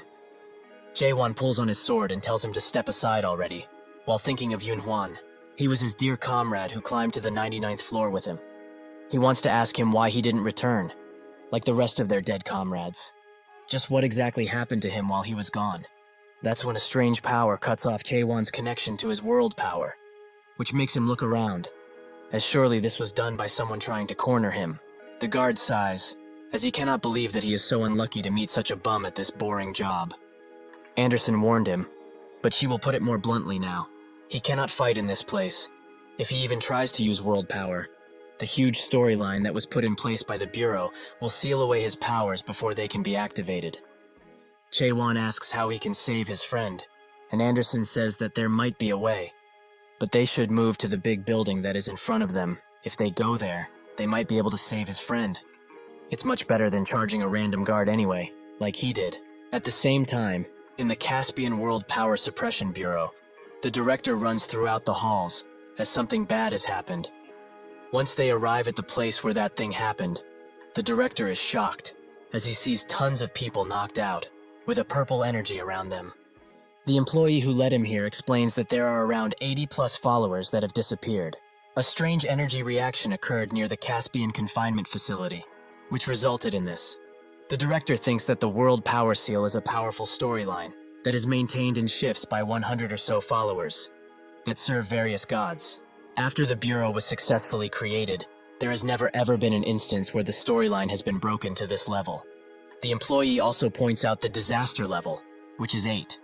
The director thinks that a month ago, half of the followers fainted. That was the result of a fierce battle between the avatars of higher-ranked gods. But even that wasn't to this level. He tells the employee to request for reinforcements. A battalion full of at least grade 3 world power people. They should also request these people from the higher-ranked gods. This should be considered a citywide security risk. Eventually, Jae-won arrives right in front of the spheric building, and Anderson explains that it is an auction house, so there will be a rather high chance that his friend will be in that place, waiting to be sold. Jae-won wonders if that's true, and notes that they are all going in, which Anderson is ready for, as she keeps explaining things to him. After they enter, Runard is doing his utmost in order to recruit new followers. He even puts on a cute voice and urges people to look at his god's worldview. While he does that, Jae-hwan is slumped near a wall and wonders if he should have really followed her lead. Anderson apologizes profusely, as she had forgotten that her ID had expired, and gods without an ID cannot enter. However, they can get a temporary ID if they have at least 5 followers, and Runard is now giving it his hardest. Jae-won tells her to shut up, as these are just excuses to be thrown out. But he can't deny that Runard is doing pretty well in his recruiting. He certainly has a knack for this kind of thing. One man, curious about his god's worldview, asks if it's new, and Runard explains that it is. If he joins them right now, he may enjoy various benefits. The man is not interested, and is more curious about what kind of worldview it is, and what the story setting is, and also asks why his avatar is standing naked in the street without a care in the world. Runard becomes flustered because of these questions, and asks Jae-won to help him with his beady eyes, and so he gets in front of the man and offers him a hand, as he will be able to show him the worldview. Once the man grabs his hand, the whole world is engulfed in a red mist, and he is dragged in his worldview entirely. Due to the amount of shock he has received from this, the man faints on the spot, which makes Anderson say that it would be impossible, or take forever to recruit followers like this. Jae-won just thinks that he could have just solved everything with his thrusting, but Anderson disagrees, as all he needs to do is change his worldview, as most people in the Abyss live their lives day by day without thinking of much. Naturally, his worldview is extremely dark and gloomy for them. So for people that already have a hard life, why would they want to become one with his worldview?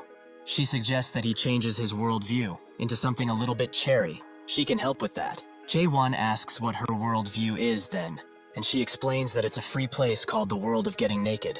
It is a rather amazing place where all of the followers can run around naked. The only downside to this rather nice world is that some old men that are creepy join every now and again, but it's all considered legal, although barely.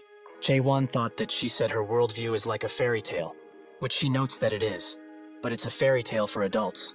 Does he really not want to change his worldview though? She will not be forcing him in any way, but he will never be able to recruit any followers if this continues. Even so, Jae-won will not change it, as he will observe the situation a bit more, and if nothing works, he will just charge in like he always does. Anderson is rather spooked by his constant need of violence. He should just paint some happy little trees in his world, maybe a little mountain. Even if he messes up, it would just be a happy accident. That's when 2 people walk out of the auction, and the man talks about all of the souls, as every single one was gone. Just where did they all go? There was nothing good at the auction without them. The woman explains that this week is Metabus week, so the souls from the public fishing spots are most likely taken by the Metabus. This catches Jae-won's attention, so he grabs the man's shoulder and politely asks where he said the souls are going, but the man is too shocked by him being fully naked.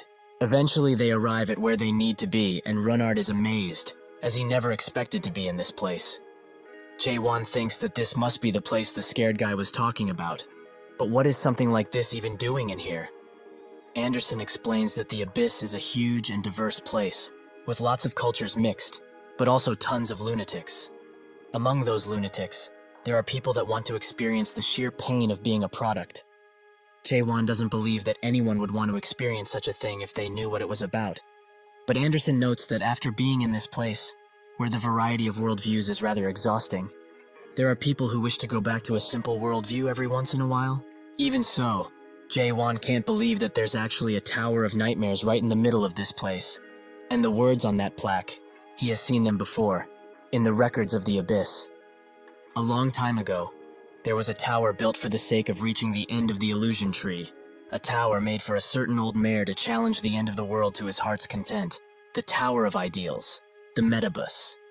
If that is to be the case, the tower should be considered the Metabus.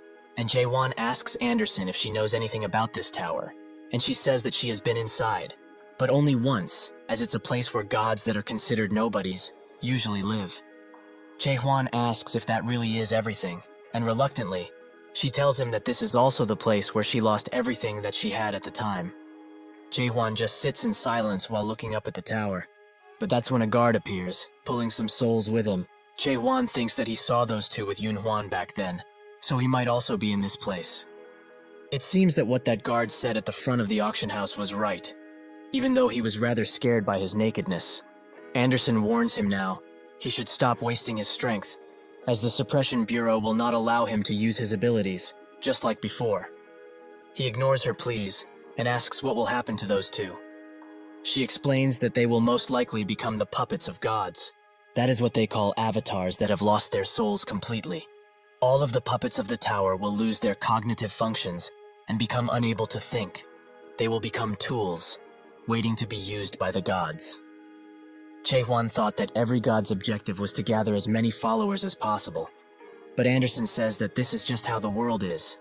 There are tons of lunatics in here, bored out of their minds, and the gods that live in the tower specifically, they hate followers. Jae-won asks her how he can rescue his friend, which makes her think that he wants to go in, so she refuses. Jae-won urges her to tell him right now, by pulling out his sword slowly, and she calms him down, as she will tell him now. If he really wants to rescue his friend that much, he needs to officially participate in the Metabus event and reach the 7th floor. The puppet auction will be held there, but it's extremely dangerous, so why not think of something else? Renard pushes him to do it, as he notes that the normal entrance is that way. He also needs to buy the ticket from the center over there. Jae-won says that it could be rather dangerous, but Renard tells him that he would have visited the place eventually, so why not do it now? Because his goddess was involved with this place previously, but he knows about that already. When they get to the ticketing center, the man there explains that a one-day ticket is 50 trust. If he wants to buy a one-week ticket, he can give him a deal on it, only 250 trust. Jae-won wonders what trust is, and Anderson explains that it is the currency they use in this place. If he were to put it into words, it's the materialized faith of the followers. Anderson refuses to give in to them, but Jae-won just picks it up, only 200. Jae-won asks for 2-day tickets for 2, which the ticketer warns them about, as he hopes they have read the warning before that if the period of paid admission expires, and they do not renew it with trust, they will become a puppet of the Metabus, the thing that Anderson talked about. The ticketer tells them to go through the normal pass entry, as they will both get struck by lightning if they go through the high pass entrance. While they walk to the entrance, Renard is excited to see what it is like, as this is his first time as Anderson stopped him when he wanted to go in. A strangely familiar person walks past Jae-won, and he looks behind as he too finds him similar, and Anderson notes that reality must be hitting him pretty hard now. He will be competing against all kinds of monsters inside of that place, and the gods are also dangerous. He should just leave even though he bought the tickets already. Jae-won refuses her offer, as he wants to go in despite everything, but he knows that she does not want to go in. Anderson gets flustered, but Jae-won thinks that Anderson is or was a cultivator that once worked in the Tower of Nightmares. He does not know why, but she hates the tower with a passion. If that's true, he knows what to do. He notes that if she lost everything in the tower, they should just go and take it back. Back at the slave prison, the bureau director arrives as his men lead him to this place, since it's where the world power was unleashed. Even though it is rather faint, they are getting signals that there was a storyline used around here. But it's strange, as they should have felt much more since the world power was at level 8. There are no physical traces around here, but they do have an eyewitness who was in the area when that thing occurred. They pull the guard that was on duty at the time, who explains that he did not see any fighting in front of this place, but some naked dude just appeared and tried to cause some ruckus. The director asks if someone died, but the guard says that nothing of the sort happened. He was just holding his sword menacingly. One of the employees is mad at him for reporting such a trivial matter to such an important investigation, but the director shuts him up and asks what exactly happened. Does he happen to have recorded that encounter? The guard says that he has, as he used the storyline auction cam to record it. He gives them the recording, and the director notices something shocking, that it happened the exact same time as the incident happened. They all think that it's impossible, as how can a level 8 alert be shown because somebody just held his sword menacingly? The director thinks so too. It would be impossible. But the Abyss is a place where there are people strong enough to defy all rules, so he can't just think that and be done with it. Just a month ago, there was a kid awakened who took out the followers of high-ranked gods and disappeared without a single trace left of him.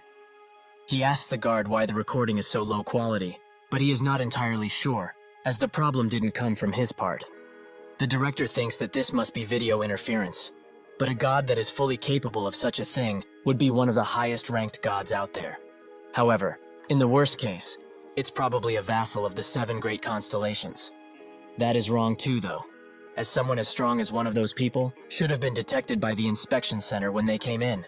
He tells his man to gather all of the inspection captains who have had any strange experiences over the past few days, and they immediately get to it. Eventually, one turns up with a captain of a gate, who explains that he ran into a unique naked avatar who kept talking about worldviews. But he was only a newbie and a follower of a rather forgotten god, so he didn't suspect him of much and let him through. The director has become suspicious, as not only was the guy naked, but the situation also involved a worldview. He asked the captain if the god that he was serving was Anderson, which he confirms. But how did he know that?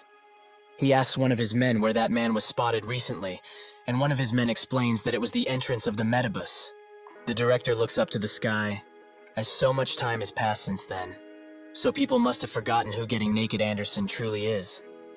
If her avatar truly is here, a mighty disaster will occur in Caspian soon enough.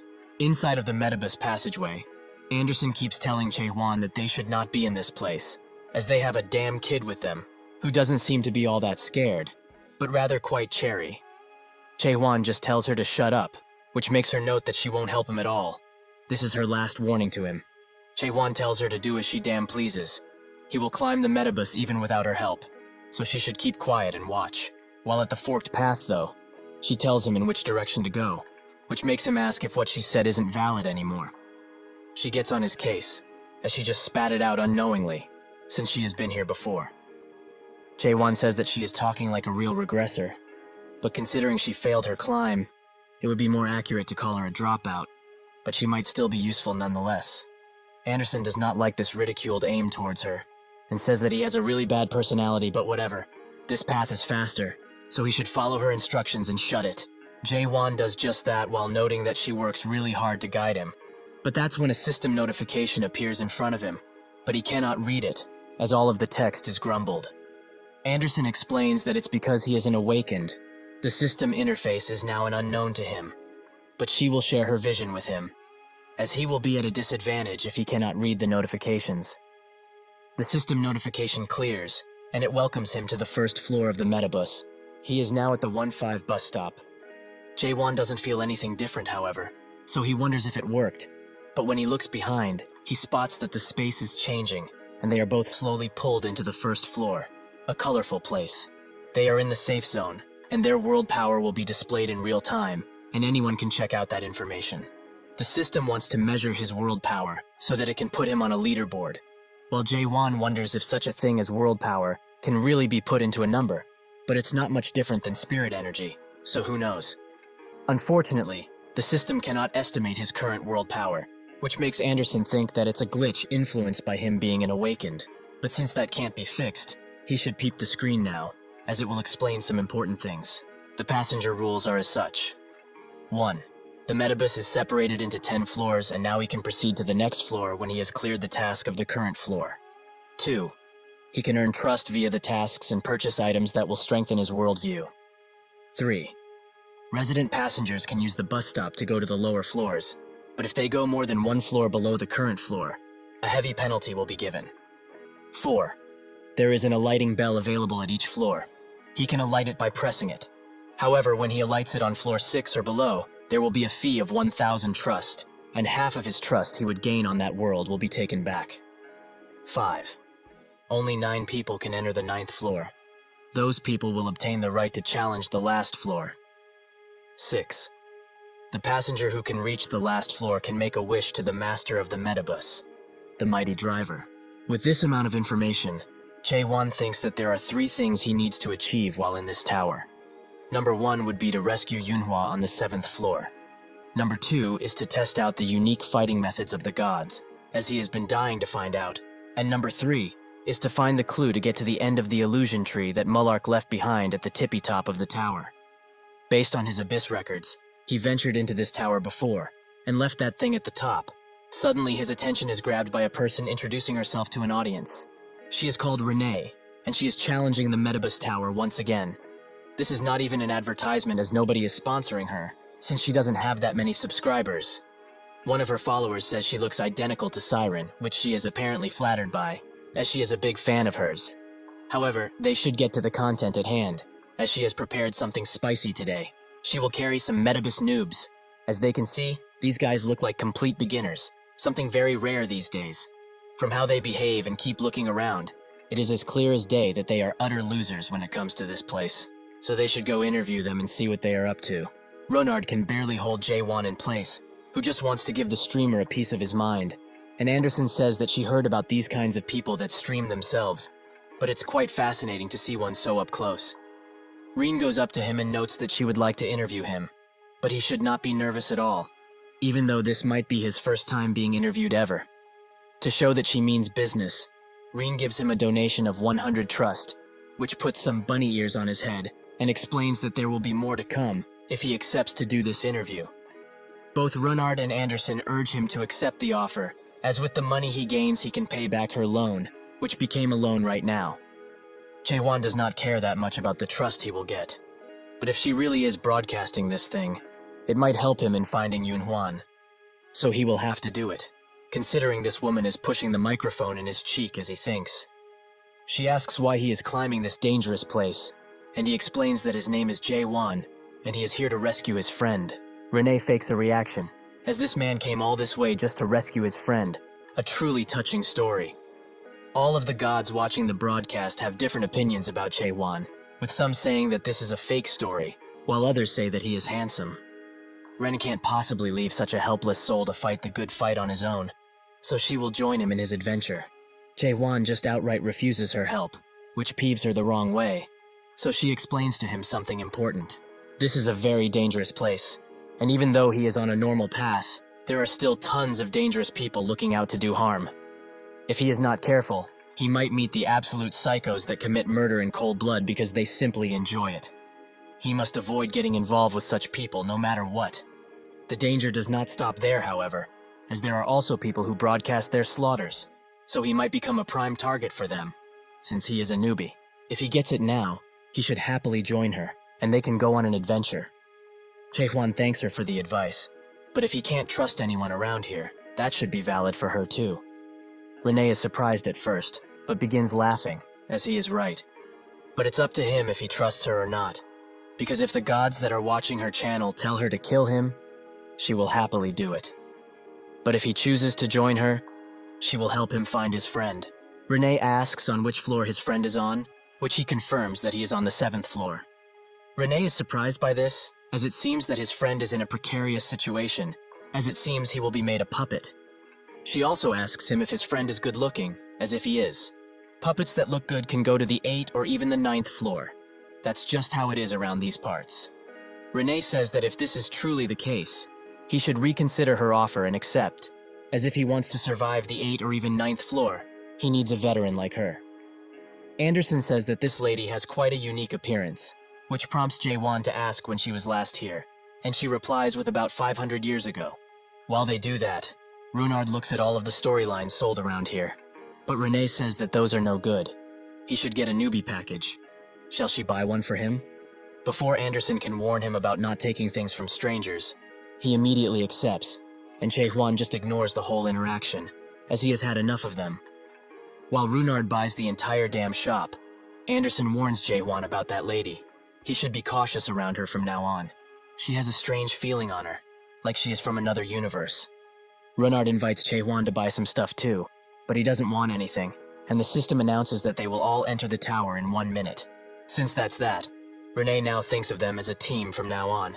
But Jaehwan still doesn't allow her to talk casually to him, which she finds mean as he is already talking as he pleases.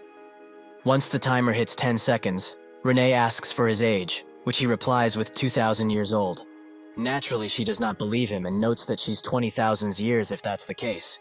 But obviously that should be a lie, right? Once they all arrive on the 1st floor of the Metabus, Renee explains that this is called Change, a planet that's on the outside. A lot of mayors come to this place because they like it. She has also been here, but it just feels strange.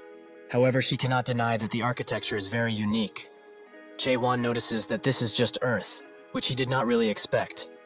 Runard says that he has seen this place before, although it was only briefly, as he was visiting an alleyway forge and was looking at other worldviews. This is a world where one becomes a hunter and kills monsters for a living. Jae-won notes that this is not that kind of place, but he remembers briefly that Yoon-hwan said something about hunters in the past, but he didn't pay much attention because he didn't care. Renee says that he is quite lucky for his first time, as a worldview like hunting means they need to subjugate monsters, so it can be cleared quite easily. Naturally, the difficulty is dependent on what he is fighting in the first place, but most monsters around here are weak, so things should be easy. The other people there spot that their first enemies are goblins, so they charge in, as they think it will be a piece of cake, and sure enough it is, as the goblins barely put up any resistance. Since the first achievement has been made, everyone gains 2 tokens, and Runard says that they should also do something. Renee asks him why he is waiting, as the rest of the people have left for the hunt. Jae-won notes that the reason for why he is still here is the same as hers. She smiles, as he is truly quick to catch on, and as a veteran her advice is that he must not move swiftly before the task of the floor has been announced. The first floor's top hunters are announced, which makes everyone go into a frenzy, as they want to be in first place. But that's when a special timed event also appears from the higher floor's alliance. They will give anyone 3,000 trust if they are able to show them new ways of torturing goblins. With that announcement, the shameless torturing of the goblins begins, and one could wonder who are the beasts here. Jae-won asks why they are so adamant on going so far, but Renee explains that goblins are a menace hated by everyone, so the gods will applaud a person for killing a goblin that was just minding his business. The trust also doesn't hurt, but she doesn't like to earn trust this way. The first mission appears, to obtain 10 tokens after 10 minutes. These tokens drop from goblins, and the reward for completing is second floor access, and 500 trust. Seeing that the mission requires everyone to have 10 tokens, they decide to go their separate ways to hunt, with Runard being quite scared of just a dead goblin. But Anderson says that he is good at running away, so it's fine. Jae-won is not worried, as he must find goblins as quickly as possible, since there are not a lot of goblins left. He is also presented with a new item by the system, but since they have no trust left, Jae-won uses questions combined with understanding to see all of the people and goblins running around. But he was only looking for one thing. Anderson thinks that he has some real nice cheat skills. Eventually, the first man to complete the quest called Aim Beast appears, and he brags around, as they need to hurry up if they don't want to be left in the dust. That's when a goblin that has 10 tokens appears, but strangely enough, everyone looks at the beast, as there is something above his head. When he looks in the mirror to see what it is, he spots that he is marked as a goblin, which he becomes extremely scared of. But the people come to him with evil grins. As for them, he is now just a lowly goblin to be hunted. The gods are now cheering for this new goblin hunt. Aim Beast continues to run from the other people, as they are all thirsty for the coins that he has. Jae-won just watches as this happens, seemingly not interested in the new goblin hunt, something which would disappoint the gods, but they are too focused on other things. Eventually, Aim Beast is driven into a corner, and one of the people pulls out his sword while noting that they should end this chase for good, as he doesn't want to waste any more energy on him. Aim Beast pleads with them, as if they kill him, they will also become goblins, and the tables will turn on their heads. Do they really want that? The man isn't fazed by his threat, as he can easily last for 20 minutes, while another prepares his weapon, saying that they will just slay him and get going. Seeing that he cannot get out of the situation anymore, Aim Beast throws the coins that he has gathered all around the area, as this will make him not be targeted anymore. Sure enough, everyone starts to grab as many coins as they can, but again, Jae-won isn't interested in the slightest, which makes Anderson ask if they shouldn't grab coins while they still can. Runard is also there, and he grabs Jae-won's attention by noting that he collected 9 tokens already. He should also go ahead and grab as many as he can. That's when he is also being targeted as a goblin, but this doesn't happen only to him, as everyone who has tokens is transformed. Starting from the lowest token holder to the highest, they do not know what is going on, but Jae-won just coldly analyzes and finds out that one does not need 10 tokens in order to become a goblin. If he thinks about it now, The system didn't mention a single thing about how many coins one would need to become a goblin. Additionally, given that the mission on the first floor is to hunt goblins and gather tokens, it seems that it was crafted in such a way that would make the different passengers fight each other fruitlessly. Everyone wonders what to do now, as they are all goblins, so they could just attack each other, but they decide to do something which humans have done since their existence: bully the weak. A group of 12 people forms, and they tell Runard to hand over his tokens, or else. He is reluctant to do so, but seeing the situation, Jaewon finally steps up to protect him with his sword ready to be unleashed on these fools. They check to see if he has any tokens, which he has not, making the others think that he's weak. But what god does he serve in the first place? Jaewon does not respond. Instead, he analyzes their numbers and thinks that this is great, as now he can test his powers in this place and see if they work just as well. That's when Anderson stops him, as she feels that something is amiss. Out of the dark alleys behind the group, a tentacle appears and snags the group leader. After he is pulled in fully, only screams and blood can be heard, making even more tentacles appear out of the alley and grab the remaining people of the group. Even if they plead, there is nothing that can save them from their fate. As the perpetrators slowly reveal themselves, Runard recognizes them, as they are the same guys that were after him before, when he was carrying his unconscious body. As Jaewon looks at the perpetrators, he remembers Renee's warning, that around this place, there are absolute psychos who enjoy committing murder quite a lot, so he should avoid getting involved with them, no matter what, because there is a very high chance that they all serve a god that has at least one sight. Anderson recognizes their attire. They are the Apostles of Belkin, much stronger than followers, but weaker than avatars. Still dangerous, though. One of the Apostles analyzes both Runard and Jaewon with a token scanner, explaining to his leader that the kid has 9 tokens, while the naked guy that's in front has 0. His command? The leader orders him to get rid of that useless bum in front and bring the kid in, as he will be useful. As he finishes speaking, the Apostle jumps in on Jaewon and strikes his blade with great force, thinking that this guy is done with already. The normal scythes of Belkane aren't able to do this, but Apostles can use melting, which melts other weapons that the scythe touches. This bum will be without a weapon soon enough. Unfortunately for him, he has underestimated Jaewon's blade, as it's not melting at all, and it's actually stuck in place. Try as he might, he cannot pull his scythe out. Sensing a nice meal, Jaewon's sword comes to life, and it swallows the scythe whole, as it hasn't eaten in quite a long time, which Jaewon apologizes for. Seeing what happened, one of the Apostles starts checking Jaewon's world power amount, under the command of another. But again, the system gives an error as his world power cannot be estimated. They think that the device they are using is just broken, which makes Jaewon wonder why everyone thinks that way. One of the Apostles tells their leader, who is an avatar, that he knows who that guy is, as there were some low-rank followers at the fishing spot a while back, and that naked guy is one of them, surely, as his appearance is visually striking to say the least. The avatar slowly takes off his robes, and explains that if he dared to mess with his people like this, then he will need to face the consequences of his actions. Anderson explains that an avatar like him is on a completely other level than normal followers. Jaewon uses his eyes to look directly at the god of scythes, Belkane, who notices what he's doing and he is not that happy with him, to say the least. Jaewon thinks that his energy detection must have gotten weaker, as he cannot tell how strong this guy is. But Anderson explains that a main avatar like that guy is able to use around 90% of their god's powers. And since there is a huge difference between low-rank and middle-rank gods, he needs to avoid fighting them, if possible. Even if she is saying this, Jaewon feels that she wants to say something else, but he thought that she wanted to see him fight, as they talked about previously. Anderson says that it is true. She does want to see the people who dared to bully Runard beaten up. But what she is very curious about is to see how strong the Awakened that she chose truly is. Additionally, if the rumors of him being the Monarch Slaughterer are true, and also, maybe if he's strong, he will have a chance to take revenge on the tower, on her behalf. If that is what she truly wants, Jaewon shares his vision with her, and she can see particles around the avatar, along with a little brother message, but Jaewon gets ready to attack before she can explore any further. Seeing as he does not want to talk things through, the avatar orders his men to slaughter him, and they all jump in at once, ready to take his life at all times. Renee just watches from above as this happens, noting that it feels like a scenario, but some gods don't know what she's talking about, so she changes the subject by saying that she recognizes that person. He is Belkane's avatar. Diners. People around here call him the promotion avatar.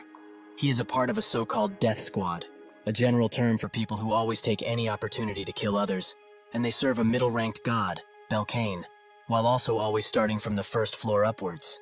Honestly, she hates running into these bullies. But that's when one of the gods, the god of flame, Ignis, says that Jae-won has been hiding his strength up until now, to be able to resist so much. Renee thinks that such a thing is impossible, and it's true that spirit weapons are amazing, but such replica weapons are everywhere these days, with most gods agreeing with her. They are also constantly surrounding him, so if he's really hiding his strength, then she also is doing just that. It's just that easy to say but not prove. Anyhow, she feels that now it's the perfect opportunity to go and help him. But when she gets up, Jae-won unleashes a small amount of energy and lets it all out in the ground, causing Renee to fall down and stop in a nearby half wall. She wonders what happened. But when she looks, her eyes widen, as that guy was really hiding his strength all along. As Jae-won stands triumphant before the pile of bodies he amassed, the challenge timer ticks down to 10 minutes, and Diners is awestruck. Just who the hell is that guy? Some gods are also paying close attention to what is happening on this floor, but Diners doesn't pay it any mind, as he thinks that all 5 of the people who attacked him are the apostles of Belcane, who is a middle-ranked god. So how was he able to knock all of them down with only a single thrust? Jae-won notes that a middle-ranked god seems to be able to withstand his normal thrust at least, while some gods just cannot believe that he is winning, and even more gods join to watch the battle. Diners thinks that he didn't want to use any strength on the first floor, but if he decides to retreat here, Belcane will never forgive him, as he is already mad because his underlings were weak, or so he thinks.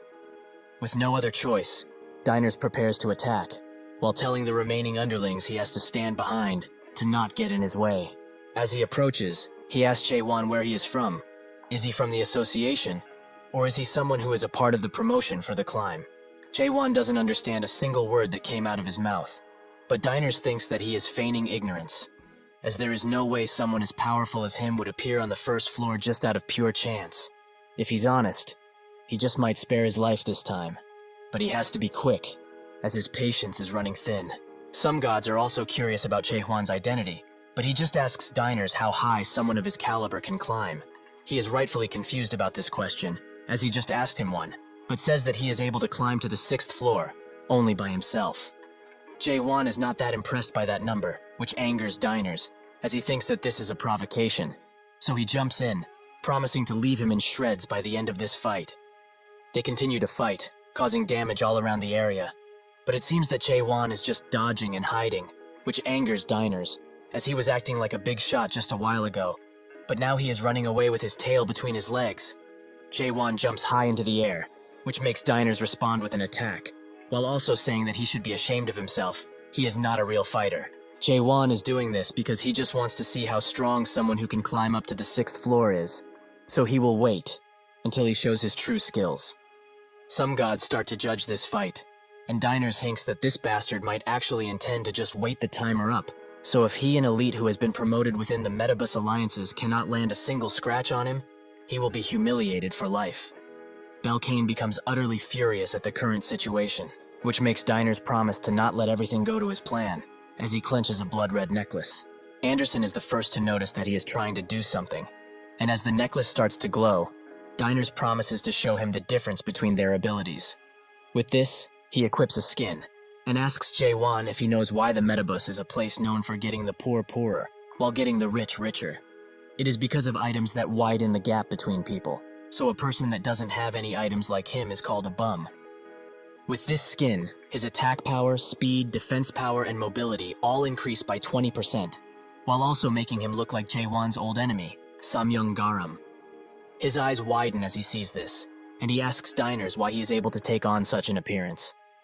Diners is glad that he recognizes this as a skin, but he probably also knows that now, there's not a single chance of him winning this. As Diners hits him with an attack, Belcane starts to support him further, and their synchronization increases even further. Anderson explains that with this synchronization, he will be in real danger, so he should stop being so thick in the head and use her powers already. Diners rushes in once again and tells him that his ride is over. Time to die. He uses Belcane's storyline, Sever, which cuts the entire building behind Jae-won in half, and energy starts to fly around from the sheer force of the attack. Diners lands down and says that he could have avoided all of this if he just gave them his coins and walked away. But now, his grave has been dug. May he rest in peace. The apostles think that their leader is truly amazing to take down a monster of that caliber. With that, diners think that it's over, as nobody could survive such an attack coming from a person buffed by a skin. He got way too agitated, however, and wasted tons of strength on the first floor. How unlucky. Suddenly, Jae-won asks if this really is all that he has. As he removes the rubble from himself, he notes that now, he knows what kind of place this Metabus is. Thanks to his efforts, he now knows how tough the 6th floor is. But he will say this now. All of them are much weaker than the Monarchs. Diners is horrified. Just how did this bastard get up again? Just what the hell is he? As Jae-won prepares to attack, he explains that the major generals of the almighty land managed to block this attack 4 times, so he wonders if they can beat their record. Diners almost freezes in place as he sees that attack, but comes back to his senses and orders everyone to connect their world power together, as they should be able to deploy a sanctuary with Belkane's help. They all charge in while unleashing as much world power as possible, but it's too late, as Jae-won has already prepared the attack. Instead of using it on them, however, he aims it at the sky, which eventually breaks it. He literally breaks the sky. Belkane becomes shocked, furious, and fearful, and after taking a lot of damage from this, he falls asleep. All kinds of gods assess the situation, with some being very interested in Jae-won, while others judging him for his reckless actions. Before the timer can fully deplete, Jae-won picks up all of the coins that he needs, but Anderson doesn't even notice as she is too shocked because of what just happened. Something like that shouldn't even be possible in the first place. Just how did he do it? Jae-won doesn't really find any issue of what happened here, as he can't just slowly deal with everyone that tries to come after him on his way to the 7th floor. That would be just too wasteful. If this tower is a type of world, like he found out now, it can be destroyed like he just did. That is why he pierces through it all, even killing his enemies along the way. Renee, who is still somehow above, thought that Jae-won was just a noob, with a very foolish bravado, but who would have thought that he could actually damage the Metabus in such a way? He is more fascinating than she initially thought. How curious. From the rubble, Runard also appears, which makes Jae-won think that he forgot about him. But he didn't get swept away in the attack, so it's fine. Anderson notes that he told him previously, if he's good at something, it's running away. Jae-won looks up and notices that he only broke through up to the 5th floor, as he feels something blocked his attack on the 6th. So knowing this, there is someone on the 6th floor and above who is able to block his thrust. Suddenly the sky begins to create a strange spiral as it glows with an oceanic blue, but it suddenly descends right next to Jae-won at high speeds. This is an elevator, and the guide on the 1st floor of the Metabus has called for Jae-won to enter. Jae-won does just that, and Runard hops along too. They are both transported across worlds, as they see the 1st floor of another tower, where people seem to be also killing each other in some form. Jae-won thinks that it's just like Siren or Mullark. The mayor who made this specific tower must have a certain motive for its creation, and since the 1st floor is where everyone became a goblin, incentivizing slaughter between people, maybe he needed human sacrifices in order to complete something regarding the tower. He also remembers that someone said that there are people here who wanted to experience the pain from the products that have gathered here. If that's the case, the souls of the Abyss have either not climbed the Tower of Nightmares at all, or failed while trying. So the gods of the Abyss were those who forgot their memories of being cultivators.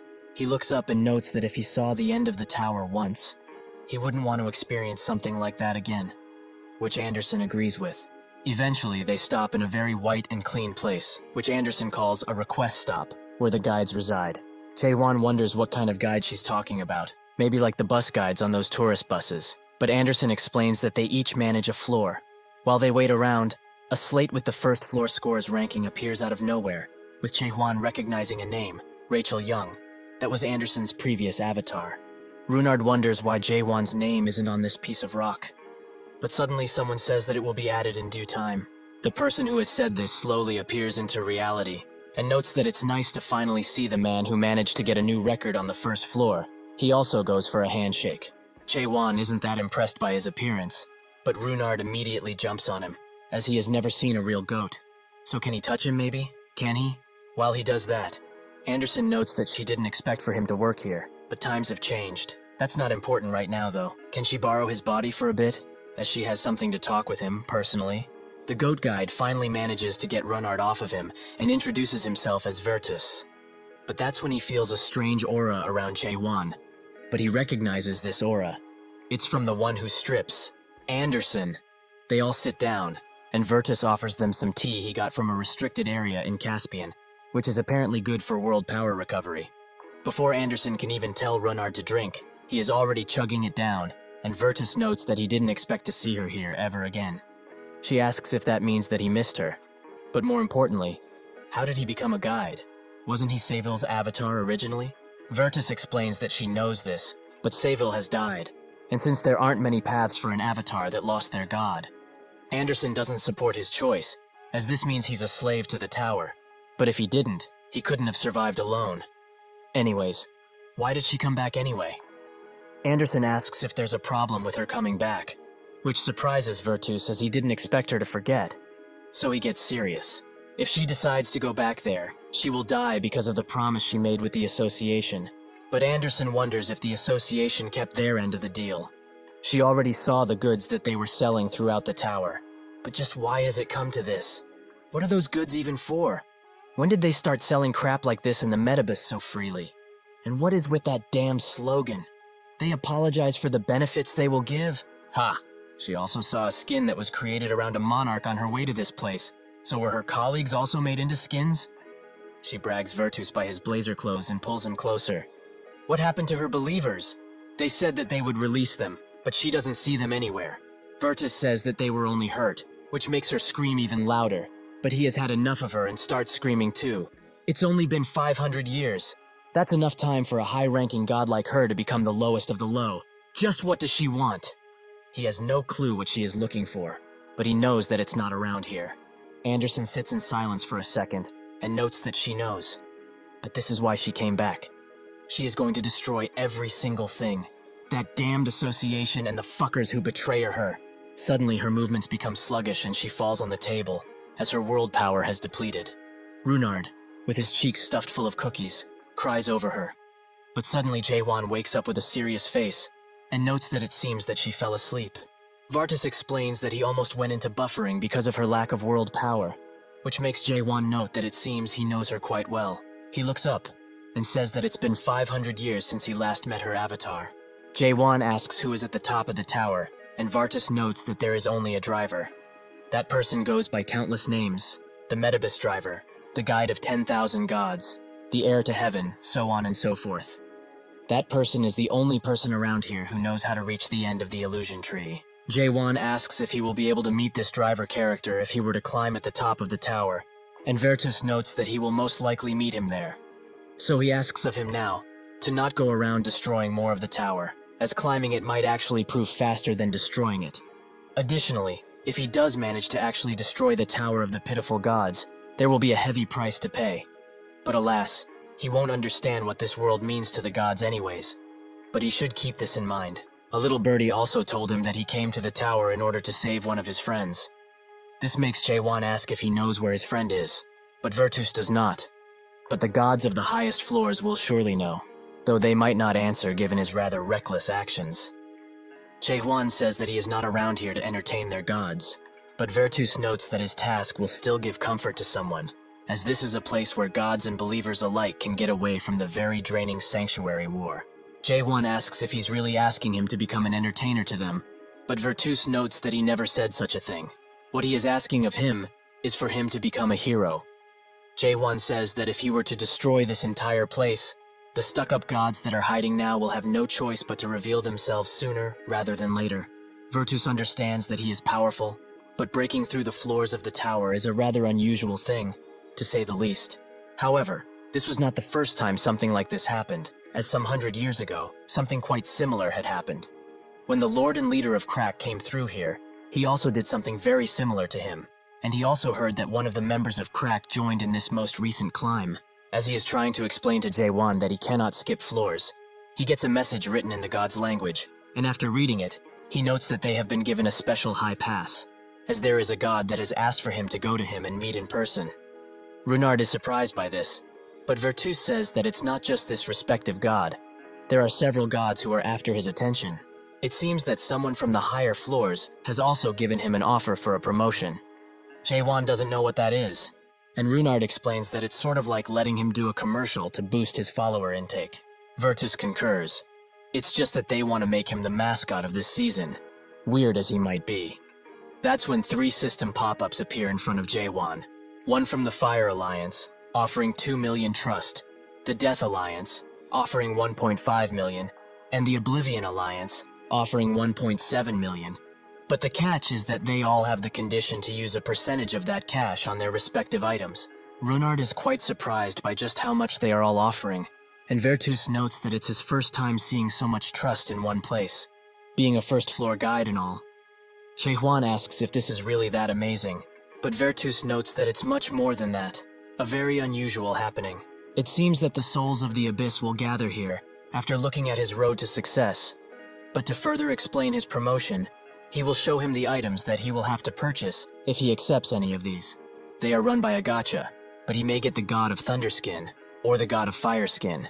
He is sure that he already knows, but with a skin, his outer appearance would change while he gets a stat boost, and he is also able to use skin-related skills. The most popular skin as of now is this one, the Ugliest King, Kim Dokya, which will give him 40% increased movement and attack speed. Jae-won finds his name strange, but Runard is excited and encourages him to choose one. Jae-won asks why the gods would want him to buy skin, and Virtus explains that it's to promote it, since other gods will see him use it, and they will be pushed to buy it. Jae-won thinks that this is unfair. He thought that the tower was the most fair place, but Virtus notes that that is not something he should concern himself with. He has other matters to attend to. Anderson also decides to wake up, apparently having woken up for quite a while, so she has heard the talk about promotions, which makes talk Jae-won's ear out as a result. She will not let him pick a sponsor, no matter what. Virtus asks if he will really leave all of these offers, which Jae-won confirms. The gods of the Fire Alliance find his choice rather amusing, while the gods of the Death Alliance are speechless. Virtus knows what he's doing. He's going to increase his worth by not picking any sponsor. How wise. But no matter what happens, as he asked him before, he should not destroy the tower. Jae-won thinks that nothing will come out of antagonizing the gods like this, so he will let this matter go for now. Virtus says that even though he declined the sponsorships, he hopes he likes this reward, which is given to the highest scorer of the first floor. Jae-won is suddenly equipped slowly with a combat outfit cape set, which has a few nice functions, since it is an exclusive item. Runard also gets one of these outfits, and Virtus notes that an additional reward has been given to him, so he should check to see if it was sent. Sure enough, he gains 2,000 trust and a ticket to the 6th floor.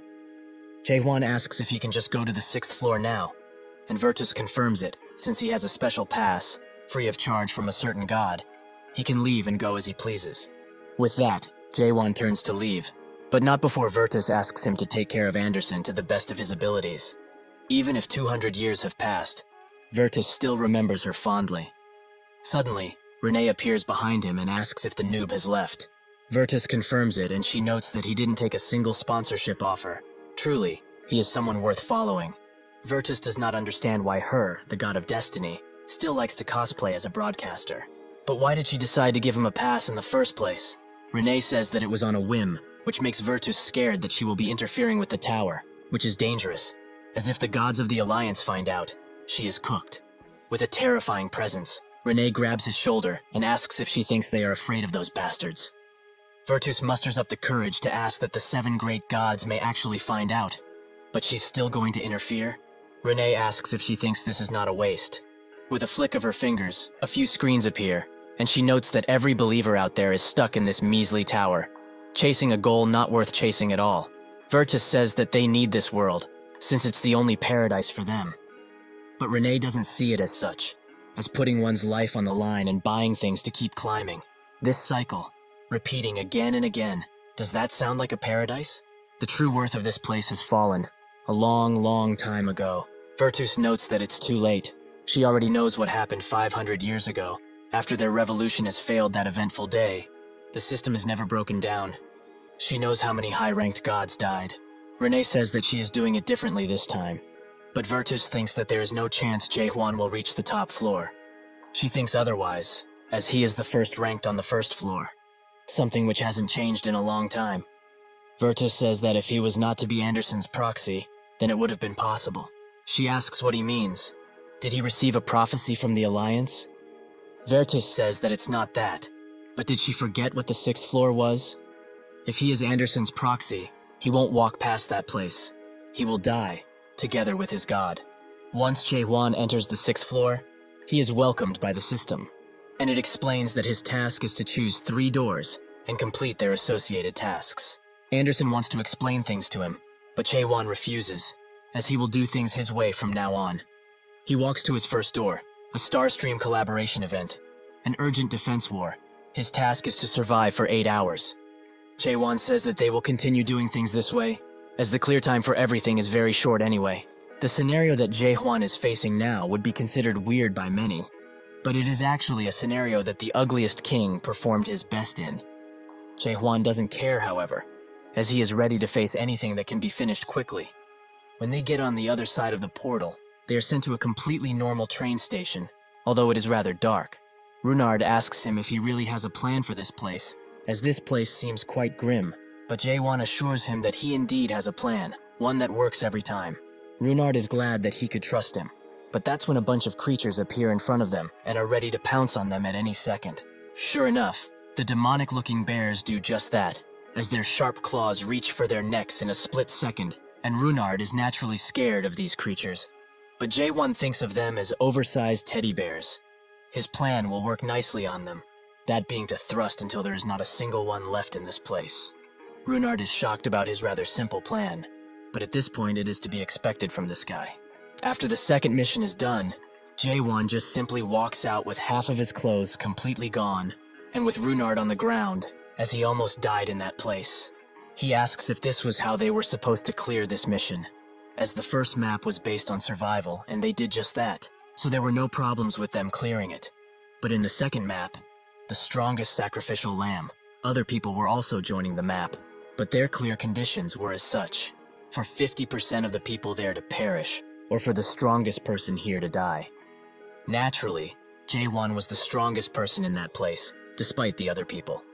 So he came up with the genius idea of destroying the world that appears in this mission, like he did on the first floor. The other people immediately charged him, as they need to kill only him in order for this mission to be completed. A much more human option, considering their other one is to kill 50% of the people here. Jae-hwan pays them little to no mind, but as he unleashes the attack, it also hits at least 50% of the other passengers, ending the mission instantly. He was not aiming for that, but it turned out that way, so it's whatever. Runard likes that he ends things quickly, but he's curious as to how the ugliest king managed to complete this mission, since it seems to be tied to him in some way. A few gods start expressing their feelings for Jae-hwan. The god of illusion flames is furious at him. The god of emotions also hates him, with the gods of floods not thinking much differently. The only god that liked what he did is the god of flames, Ignis, with Runard guessing that now they are expressing their feelings because they were a part of this previous mission. The system congratulates Jae-hwan for clearing the strongest sacrificial lamb and thus rewards him with 300,000 coins as reward, with the possibility of exchanging those coins into trust. Jae-hwan does just that, and Runard holds the money very greedily, as now that they have this much trust, they can renew their entrance tickets as much as they want to. Ignis is quite curious as to which mission they would like to choose next, making Anderson wonder if this could be the Ignis that she knew, but it's highly unlikely. Jae-hwan asks if she knew that god previously, and she confirms it, but that goes for every god in the Abyss, as Ignis is a famous god. However, it is most likely a fake, as there is no way that Ignis would actually watch this type of broadcast. Jae-hwan tries to use the messenger inside of the system, but it's not working that well, with Anderson explaining that her little brother's account level is too low for this feature to work. Jae-hwan finds it odd, as that Renee woman has no problems using it at all, as he saw her use it before. Anderson finds this insulting, so she starts pouting and tells him to go with her if that's the case, as it seems he only likes women with message capabilities. Jae-hwan notices that she is upset by this, so as to calm her down, he lets her choose the next door that they're going to go through. The system notifies them that they completed 2 missions, so now they have to choose their last. But all of the event maps that have not been cleared are blocked, as stated by Runard. Jae-hwan wonders if they will be forced to choose a normal map for this last mission, as all of the event maps are closed. Anderson closely analyzes the versions of the unlocked missions, and Jae-won thinks that the version they were previously in was 9.61. These are very old versions, so old that even version 1.54 is in here. Anderson explains that this is simply the nature of the 6th floor, as when a large update occurs, the previous version would disappear and be transferred to the 6th floor. This place is basically a museum of what the Metabus once was. Runard notices that most of the versions here are old, classics of the olden times. Anderson notes that is how they gather a lot of passengers to this place, as the early days of this place were very fair, and one could get tons of rewards as long as they worked hard for them. Runard is surprised that he can hear her now, even though he cannot see her. She guesses that Jae-won's world power increases a little when he cleared the 1st floor. While it's only for a little while, they can talk. That's when she cuts off, and Runard cannot hear her anymore, something which annoys her. Runard keeps looking at room reviews and notes that he wants to find one with spectacular ones, but there's not a single place with more than 2 review points in this whole place, so he doesn't know if they will actually find one he likes. Anderson says that most people think like that at first, which is quite naive, as reviews are extremely subjective. But that's when Runard gets the idea to go to the 1st version of the tower, the true Blue Classic, as that should be the fairest and funnest to do. When he gets to the place he wants to go in, it is unfortunately out of order, as it is being repaired. Runard's face drops, and he falls to the ground while sobbing. Jae-won continues to walk, thinking that it seems that the gods are having fun in these pathetic towers. And Anderson also finds it strange, as this place was not like this 500 years ago. It used to feel like anyone could reach the end of this world, if they worked hard enough. Jae-won asks her if she came all of the way here because she wanted to play these dumb games. But Anderson denies it completely, as she came here for similar reasons to his, to rescue a friend. She tells him to choose this door, which is the 3.12 version, but has a 0.7 review score, which Runard warns Jae-won about, but he simply just doesn't care about that. Runard starts to think about it, and says that since it will probably be a harder map, then they should get a much better reward, right? Without much hesitation, Jae-won pulls the door handle, and they are sent to version 3.12 of the Metabus, a dark and freezing place that Anderson never expected to come back to. After walking for a while, Jae-won notices something interesting. A crater, created by the thrust that he shot up from the 1st floor. It seems that it pierces through this world too, but the sky is clear of any damage. So the person who managed to stop his attack must be in this place. The system explains that the world view of this entire floor is 500 years ago, the age of the Great Revolution. They get their objective, but it is riddled with question marks, as it seems that not even the system knows what they have to do, or it's just withholding that information for some odd reason. Anderson notes that this place never changes, and the revolution wasn't great to begin with. Why are they even naming it as such? Haewon thinks about their objective, to destroy something, which makes Anderson wonder what they will even have to destroy, considering that this place is already a destroyed world. Jae-won asks what if she knows anything about this place, and she explains that this floor is similar in appearance to the one that was on the 8th floor of the Metabus, that she challenged previously, but passengers there would either die or run away in fear to another floor. Eventually they spot some lights, meaning that there is a village there, so since they don't have any clue as to what they need to do, Jae-won thinks that it would be wise to head over there. Runard is hesitant, as the review on this place told them to not go to the village. Will they really be okay? Jae-won looks at him and says that they will find out, once they arrive there. When they get close to the village gates, a guard that is stationed there and is shirtless in this frozen wasteland for some reason notices them and immediately points his spear in their direction, demanding identification. Naturally, Jae-won pulls out his sword while telling him to step aside, as communication isn't his strong suit. But that's when he starts to feel strange, and his hand starts to shake, as Anderson uses her influence to slowly take over his body.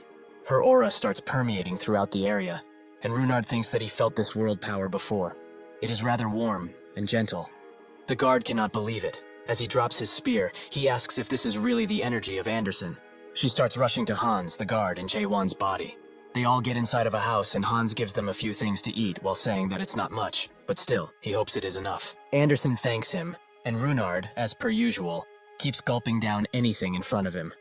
Hans pats his head and asks if he is the new follower that Anderson got, and also asks if this new body she descended upon is her new avatar. Anderson confirms both, while Jae-hwan says no, but nobody can hear him at this point, only Anderson. Hans finds it hard to believe that she returned to the tower once again, as she was banned from it last he heard. She asks him what he is doing in such a place, but he explains that he has just been living here, and as they can all see, he doesn't have much. But this is plenty for him, and he's happy with what he has. Anderson repeats his own words, living happily, which makes the atmosphere turn strange for a second, with even Runard noticing. Hans notes that the others will also come back soon enough, making her ask who else is here. Hans tells her that it's Christian and Marianne, with some of the others also being around here. They are all out working, since it's midnight now, but they should be back soon enough. Anderson finds it strange. Just who would make them work like this? Hans tells her to not get the wrong idea about this, as they are actually volunteering to do it, in order to maintain what remains of this world. Anyways, like he said, they are about to come back, so they should go outside and meet them. They do just that, and Hans was right, as they are very near. Anderson asks what they are carrying with them, and Hans notes that it's ores that they found in the ruins, or from the corpses of the hunted monsters that are nearby. She also asks why they would be carrying such a thing. But that's when a portal appears right in front of them, and two people come out. One curses this place, as he didn't want to come back here again, but the other one says that they have no other choice, as there are no other sane people among the survivors of 500 years, and they also need to come here to meet their quote anyway, so it's like killing two birds with one stone. Anderson asks who these two people are, as that type of gate can only be purchased in the store, meaning that they are from the 7th floor or above. So what are they doing in a place like this, anyway? Hans probably can't even hear her, as he sprints in their direction with great worry. The two people ask the others who came back from gathering if they have what is needed for today's quota. The workers call these two the harvesters, but they become frightened and start to shake, as they say that what they are carrying is all that they got. One of the harvesters kicks one of the workers to the ground as he hears this, as this submission that they have for them now won't even be enough to make 5 strengthening stones. Is this a joke to them? The other harvester warns him to not mess with these guys too much, as if something goes wrong it will be his ass that will pay for it. He doesn't pay the warning any mind, however, as he doesn't see that lunatic around here anyway, so they can play with these guys as much as they want to. Hans arrives at their side and apologizes profusely for the misunderstanding, but they got only these many stones because monsters have not been appearing around this place as of late. The harvester turns around and notes that if it's so, then the situation cannot be helped, but they will need to meet the quote with something else. He tells 2 of the workers to come here as they are coming with them, even if they like it or not. The workers are naturally fearful of this, and the other harvester warns him that they can't just take people from this place like this. The mad harvester doesn't care, however, as they are all idiots. Who would care if 1 or 2 were to just disappear? Hans begs them to stop it, as if they continue, things will just not turn out well for anyone. The harvester notes that he must have been hit in the head to think like this. He must think that they are pushovers if they are being a little nice, but what can godless bums like them can even do? The harvester does not like how his face looks just now, so he summons his flame powers and starts burning his shoulder, asking if he has any complaints they need to file. As Hans takes the attack, he pleads with him to not hurt the others. The harvester finds it funny that he still has some pride, but they will see now just how long that will last for. They are nothing but vermin that couldn't protect their god. Does he really think that anything would change if he protects their pride right now? Before the attack can continue further, Anderson grabs the harvester's arm tightly, and she tells Jae-hwan that she will be using his body from now on. As she grips even tighter, the harvester feels that the bastard in front of him is very strong. He backs away while asking who he is, but Anderson also has a few questions. Are they the minions of the Alliance, maybe? That's when the god of fire, Flamers, notice her existence. This makes her even madder, as how dare a household god like that mess around with her people? Out of fear, the harvester attacks while asking the other one to help, as they have no choice but to deploy the sanctuary, so they should unleash everything. The sanctuary deployment is based on Mullark's records of the Abyss, part of a god, and their unique worldview. That worldview uses the faith of the followers to manifest physically, and the avatars of the god within those manifested worldviews would have absolute power over it. Powerful gods would use these worldviews to gain the advantage in a fight, and that is known as the sanctuary deployment technique. The harvesters successfully deploy their sanctuary, with Runard, who is outside of it, screaming for Anderson and Jae-hwan. The harvester asks them what will they be doing now, as it's too late for them to regret anything, so they should die already. With one hand movement, He unleashes a mighty attack straight at Anderson, which Hans immediately gets in front of, taking the brunt of it fully. The Harvester can only laugh, as this means nothing. They will both be burned to a crisp soon enough. Anderson has had enough and explains to Jae-won that she is taking everything off and she will also use some trust. As she consumes the trust, she also takes off every piece of clothing and starts singing a melody. A very, very long time ago, it is said that a naked god lived. She hated all clothes, and so she strutted around everywhere naked, not caring for others and their opinions. This song allows Anderson to get rid of the flames and use all of her powers. She is able to do all of this because this world is already her own sanctuary. She grabs the Harvester's head and says only one word: strip. When she does that, the Harvester's skin starts to rotate in all kinds of ways, and he bleeds out from the sheer force of the attack. The other Harvester can only scream as Anderson looks at him with a vengeful look.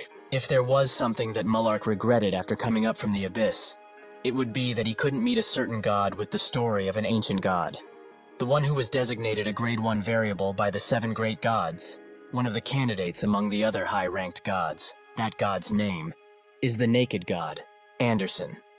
The Harvester begs and begs for his life, and Anderson tells him to pass on this message to the Alliance, that Anderson is officially back and not going anywhere. With those words said, the Harvester bolts out of there and the workers behind her start to fall to their knees. As their goddess really returned, she has not forgotten them. She calls out their names, Christian, Marianne, and the others.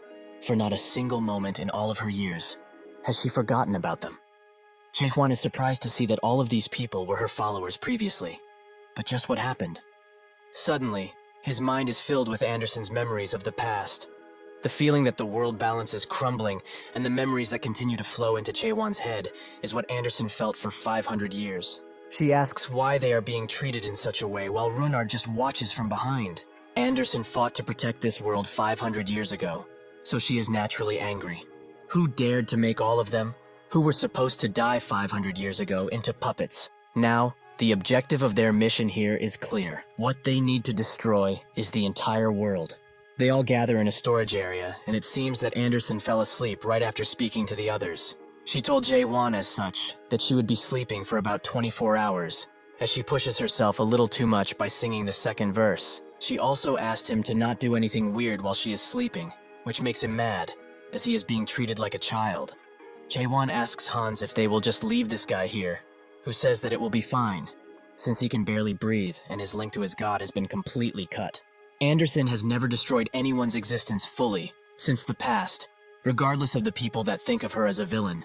They also can't kill the Harvesters of the Alliance whenever they want, so the punishment for what this person did will be decided by that person. Jae-won wonders who that could be, but Hans notes that he must be tired, so he will bring him to the place that he will be staying at for his stay in this world. As they walk the snowy streets, Jae-won thinks that this place is certainly unique if nothing else, as there are modern street lamps, but the outside of the houses looks quite medieval. He also remembers that the person who stopped his thrust from going further is around here.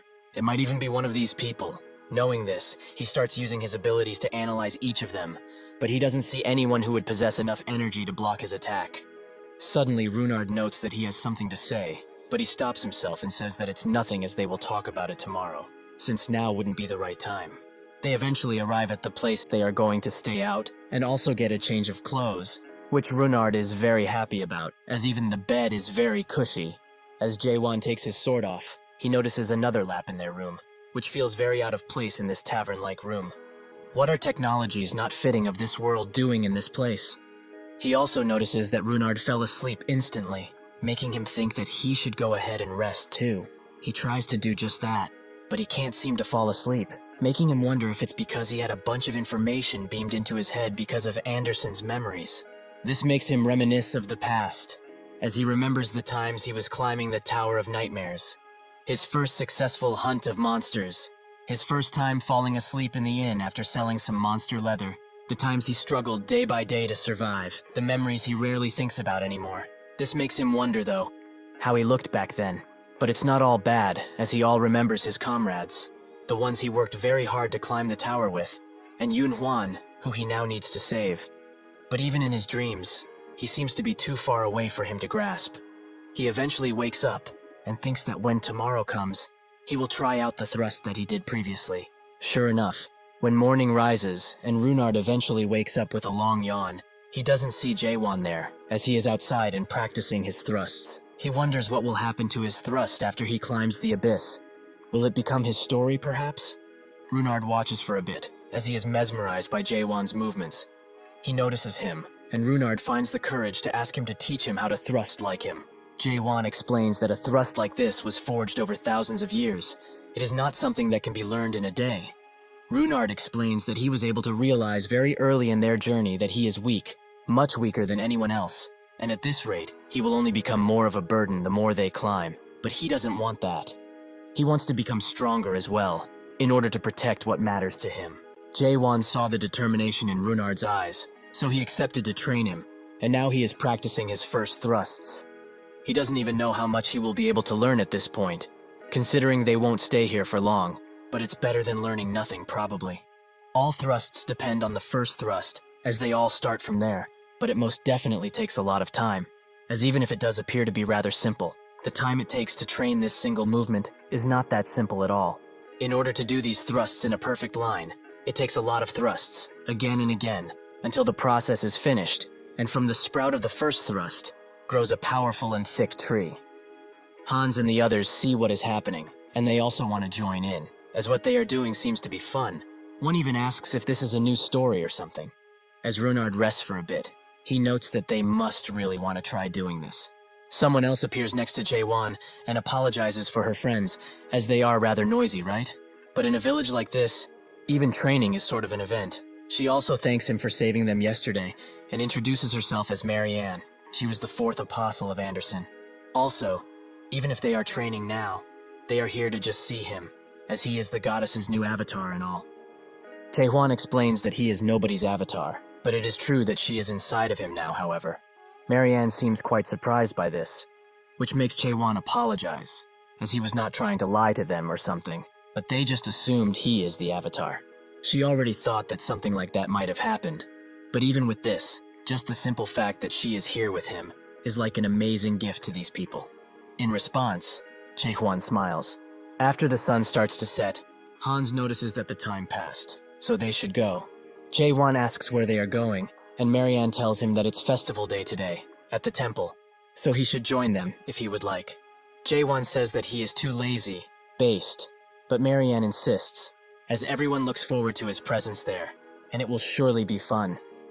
Runard, who barely crawls to Jaewon's leg to exhaustion, says that he wants to go too, even though he looks like he's about to pass any second now. Jaewon has been remembering tons of memories from a long time ago, but he does not know why. Maybe because the Metabus is also a tower of nightmares? If Yunhwan or Seo Yul were here, they would tease him, as he does not know how to say no most of the time. As they walk to the temple, Jaewon notes that the worldview of this place is rather unique, and Marianne agrees, as Anderson was also a very unique god, as even though she was a god, who stood above others, she also had a more human side to her. She also called her fellow gods friends, and it was one of those gods who built this entire village.